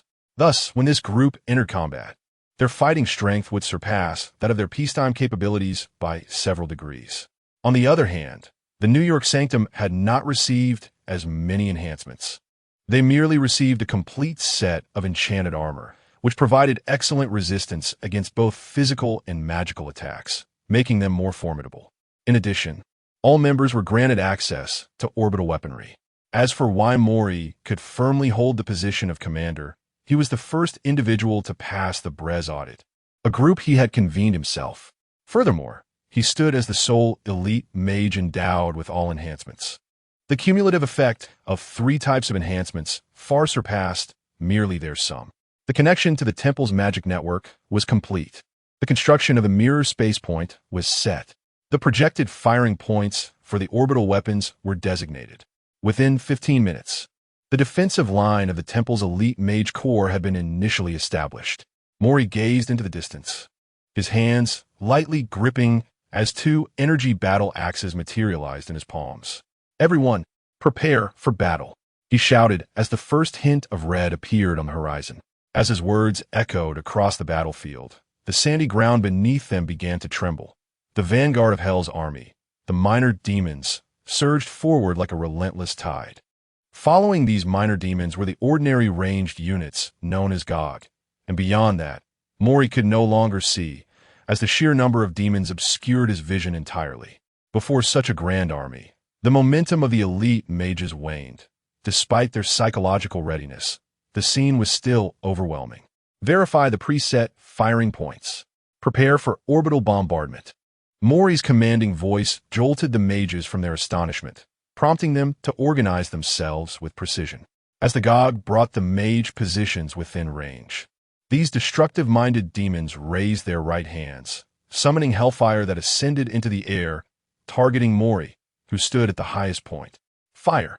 Mori roared, hurling forth his axes, which arced through the air, preemptively detonating the incoming hellfire. Simultaneously, several satellites inscribed with hex symbols in low Earth orbit began to rotate, their accumulated energy converging within the internal orbits, unfolding massive magical arrays at the launch ports. In quick succession, a second wave of energy struck the centers of these magical arrays, amplifying the force and sending beams of light crashing into the ranks of Gog. A violent explosion carved a trench through the heart of the army, countless Gog disintegrating under the horrific rays. The orbital bombardment persisted for 10 seconds, plowing through the Gog forces multiple times, and when the barrage ceased, hardly a single Gog remained. First team, prepare to engage. Utilize the mirror space for flanking maneuvers. Second team, stand by for support. Third team, reset firing points and prepare to fire again once cooldown is complete. Mori bellowed, raising the returned axes in his hands, charging forth with the first team of elite mages. The first team comprised mages from Hong Kong, the second from London, and the third from New York. Upon Mori's command, Shi Qingzhong was the first to leap into action, plunging into the frenzied minor demon horde. Instead of retreating in fear after the Gog's annihilation, these minor demons entered a state of frenzy, each one more ferocious than the last. Shi Qingzhong, amidst the swarm, was immediately met with assaults from all directions. He raised his left hand, activating the preset mirror space, enclosing himself along with the minor demons ahead and to the side. With no concern for threats from behind, Shi Qingzhong lifted his right hand, channeling the energy of the Earth Spirit Pearl into outer armor, flames igniting on his gauntlets from the Fire Spirit Pearl, while the Water Spirit Pearl's energy flowed through his body, replenishing his stamina. With numerous enhancements, Shi Qingzhong transformed into a butcher against the dozen minor demons, dispatching them with ease. The entire first team mirrored Shi Qingzhong's effectiveness. The mirror space's cutting formations significantly reduced casualties against overwhelming odds, enhancing combat efficiency. Unfortunately, numbers still posed a challenge.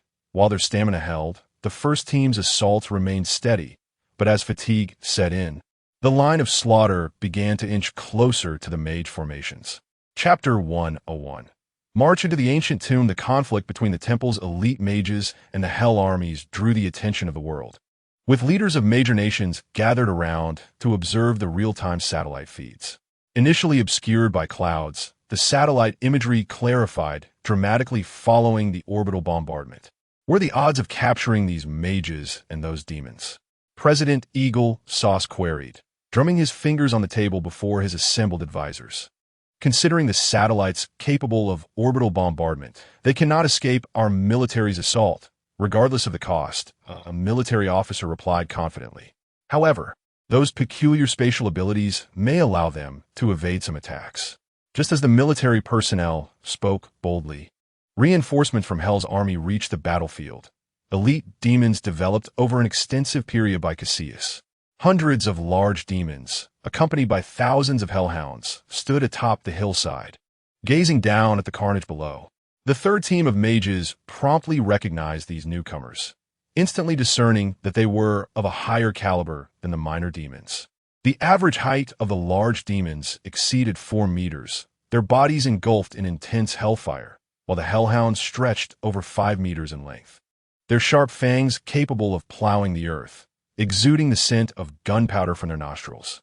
The mages in the third team exchanged glances, promptly repositioning their firing points to target the newly arrived elite demons.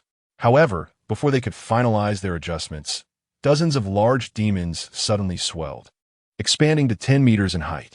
Beneath their taut skin, palpable energy surged. Boom, boom, boom. The thunderous explosions reverberated across the battlefield as the self-destructing large demons concentrated their energy and launched it skyward. Piercing through the clouds, the energy gathered and accelerated once more. Satellites in low Earth orbit immediately activated their emergency evasion systems. Yet this orbital attack seemed to possess its own guidance, splitting into multiple streams as it barreled toward the Hex satellites. Realizing complete evasion was impossible, the magical arrays before the satellites swiftly shifted from offensive to defensive, layers of one-way barriers materializing in front of them. Under the onslaught of hellish energy, the barriers rippled, yet the number of self-destructing large demons was limited, and their assault soon faltered. Nevertheless, they achieved their objective, forcing the satellites away from their intended positions. With orbital bombardment temporarily halted, the remaining hellhounds and large demons launched their charge, ruthlessly tearing apart the minor demons in their path. Observing this, Mori surged forward, channeling the energies of the 5 spirit pearls to create a miniature formation centered around himself. Shatter the mountains. The power of wind and thunder erupted from Mori's dual axes, unleashing 2 razor-thin blades of wind, accompanied by a thunderous roar, slicing through the ranks of hellhounds. Those unable to dodge were shredded into pieces. Bathed in the blood of demons, Mori plunged into the chaos, his axes cleaving through the hellhound ranks, penetrating into the rear lines of the large demons. Boom, boom, boom. The deafening sound of war drums resonated after the thunderclaps, as the second team of mages charged forth from behind, bolstered by their formation. The second team of mages pierced the enemy lines like sharp arrows. The banner of the Round Table Knights unfurled above the heads of these sorcerers, as their energy weapons transformed from the unified form of 5-8 gates into long spears. With legs like steeds and spears like forests, they charged forth. The cavalry trampled upon the enemy without hesitation. The Hellhound pack, already battered by Mori's assault, was struck again by a collective charge, leaving them bewildered and unable to leverage their numerical advantage. This exemplifies the might of the knightly order. Had these warriors been replaced with an equal number of Round Table Knights, this charge would likely have annihilated the entire Hellhound pack, leaving the formidable demons that followed with no chance of reprieve.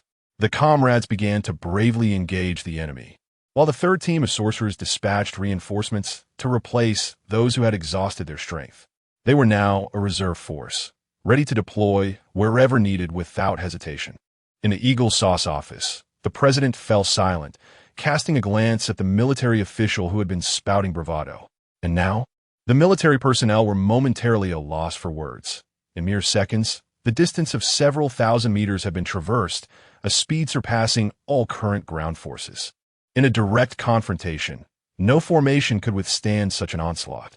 Soldiers armed with firearms found themselves embroiled in close combat, rendering their firearms useless. The only conceivable method to counter such an assault, the military personnel could only surmise, was to unleash several rounds of firepower before the enemy's frontal assault commenced, thereby reducing their numbers significantly. This was merely considering the temple sorcerers. If the Hell Legion were factored in, the army's chances of victory would diminish even further. The demons' ranged attacks could obliterate any aerial advantage the army held, and the military personnel were not naive enough to believe that such evolved hellish demons would lack an aerial force. Mr. President, can we deploy a nuclear weapon? The military personnel posed a question after a moment of silence. The president stood, gesturing towards the various projections. Do you believe they would allow a nuclear weapon to detonate normally? Or are you prepared to face their individual assaults right after the launch? The military personnel fell completely silent. The other projections displayed battles in Hong Kong, London, and New York where to stall all high-end combatants.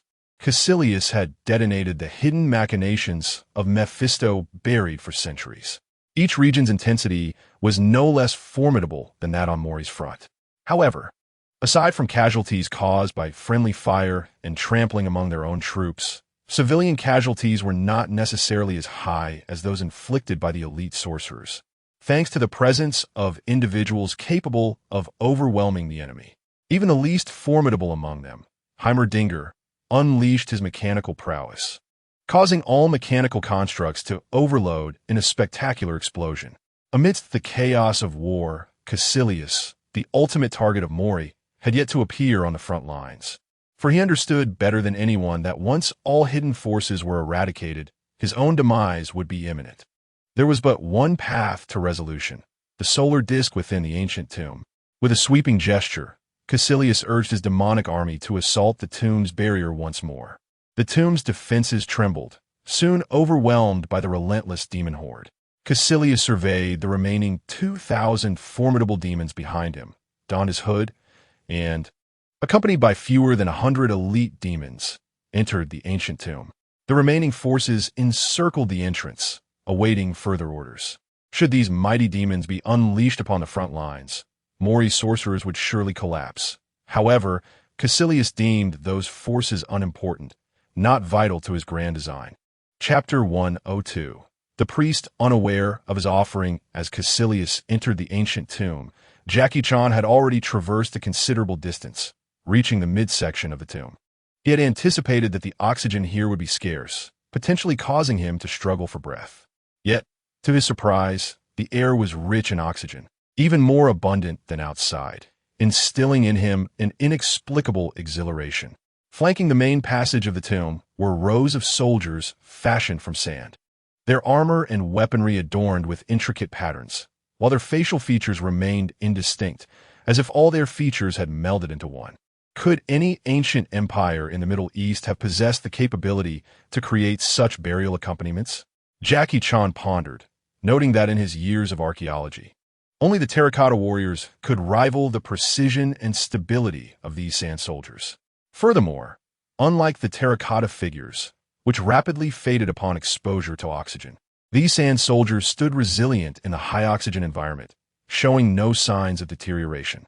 Even the golden adornments upon them gleamed brightly, devoid of any dullness.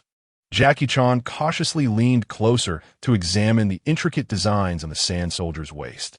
The patterns depicted were unlike anything he had ever encountered, and the method of their creation appeared rather peculiar. He waved his hand in the air, then shook his head. This did not resemble the painstaking craftsmanship of a traditional artisan, but rather seemed akin to a product of modern laser printing. With this perplexity in mind, Jackie Chan straightened up, pausing to furrow his brow at the sand soldier before him. Was this the same posture he had observed moments ago?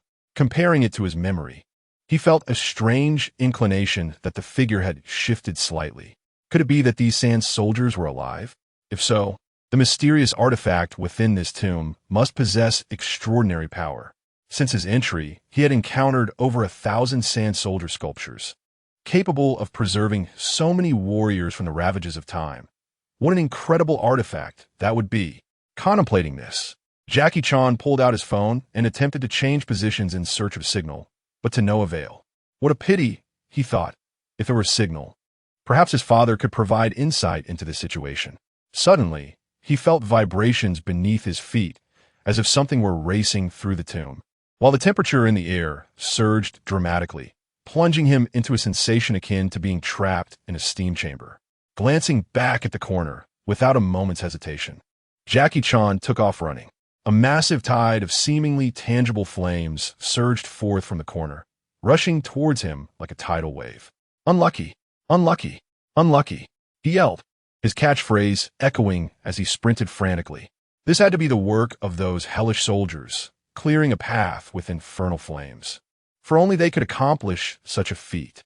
His speed, however, could not match the furious advance of the flames. Gritting his teeth, Jackie Chan darted into the next corner, curling his body to shield himself with his back, channeling all his internal energy to fortify his back. He hoped that as long as the scorching did not persist too long, he would survive. Just as he crouched down, the sand beneath him began to shift, and a hand emerged from the grains, pulling him down. Shoo! Ethan gestured to him as Jackie Chan prepared to resist. He looked up at the figure.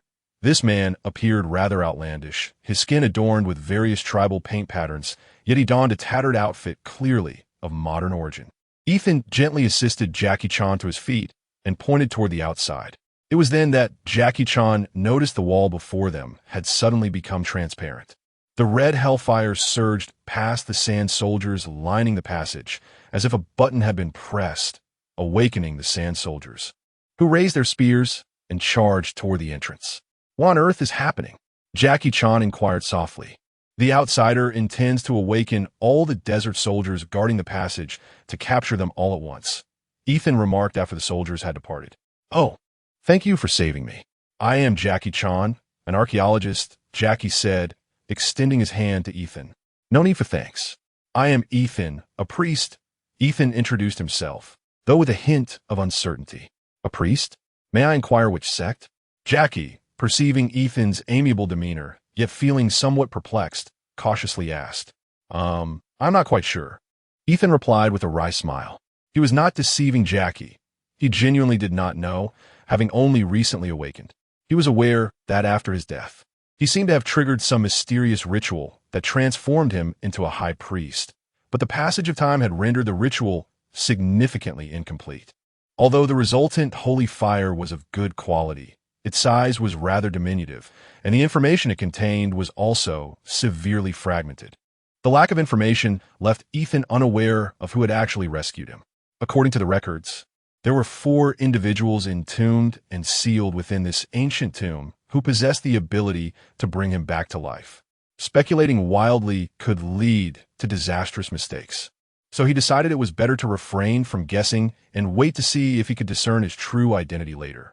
Noticing Ethan's wry smile, Jackie refrained from further inquiries. He was currently relying on Ethan's power to evade the surging flames, and it would be rather ungracious to disrupt this delicate situation. Meanwhile, outside the ancient tomb, the battle on the front lines gradually subsided. The elite mage cadre of the temple achieved a bittersweet victory, yet it was merely a Pyrrhic one. Only a handful of mages remained standing, while many had perished, sustained severe injuries, or were too exhausted to rise. Mori tied a knot in the bandage wrapped around his chest, a makeshift dressing that was all too common on his body. Charging into the throng of demons came at a price. After taking a couple of deep breaths, Mori tightened his grip on a massive axe planted in the ground. His objectives for coming here remained unfulfilled. He had yet to even catch a glimpse of Caecilius, let alone confront him. Glancing back at his heavily wounded comrades, Mori found himself unable to utter the words to continue the assault. After a moment's contemplation, he approached Stone. "Mage, I am now entrusting command to you. Take them somewhere to rest. We should not make any more reckless sacrifices," Mori said quietly. "Entrusting it to me? Where are you planning to go?" Stone asked after spitting out a mouthful of blood. "Caecilius is still alive.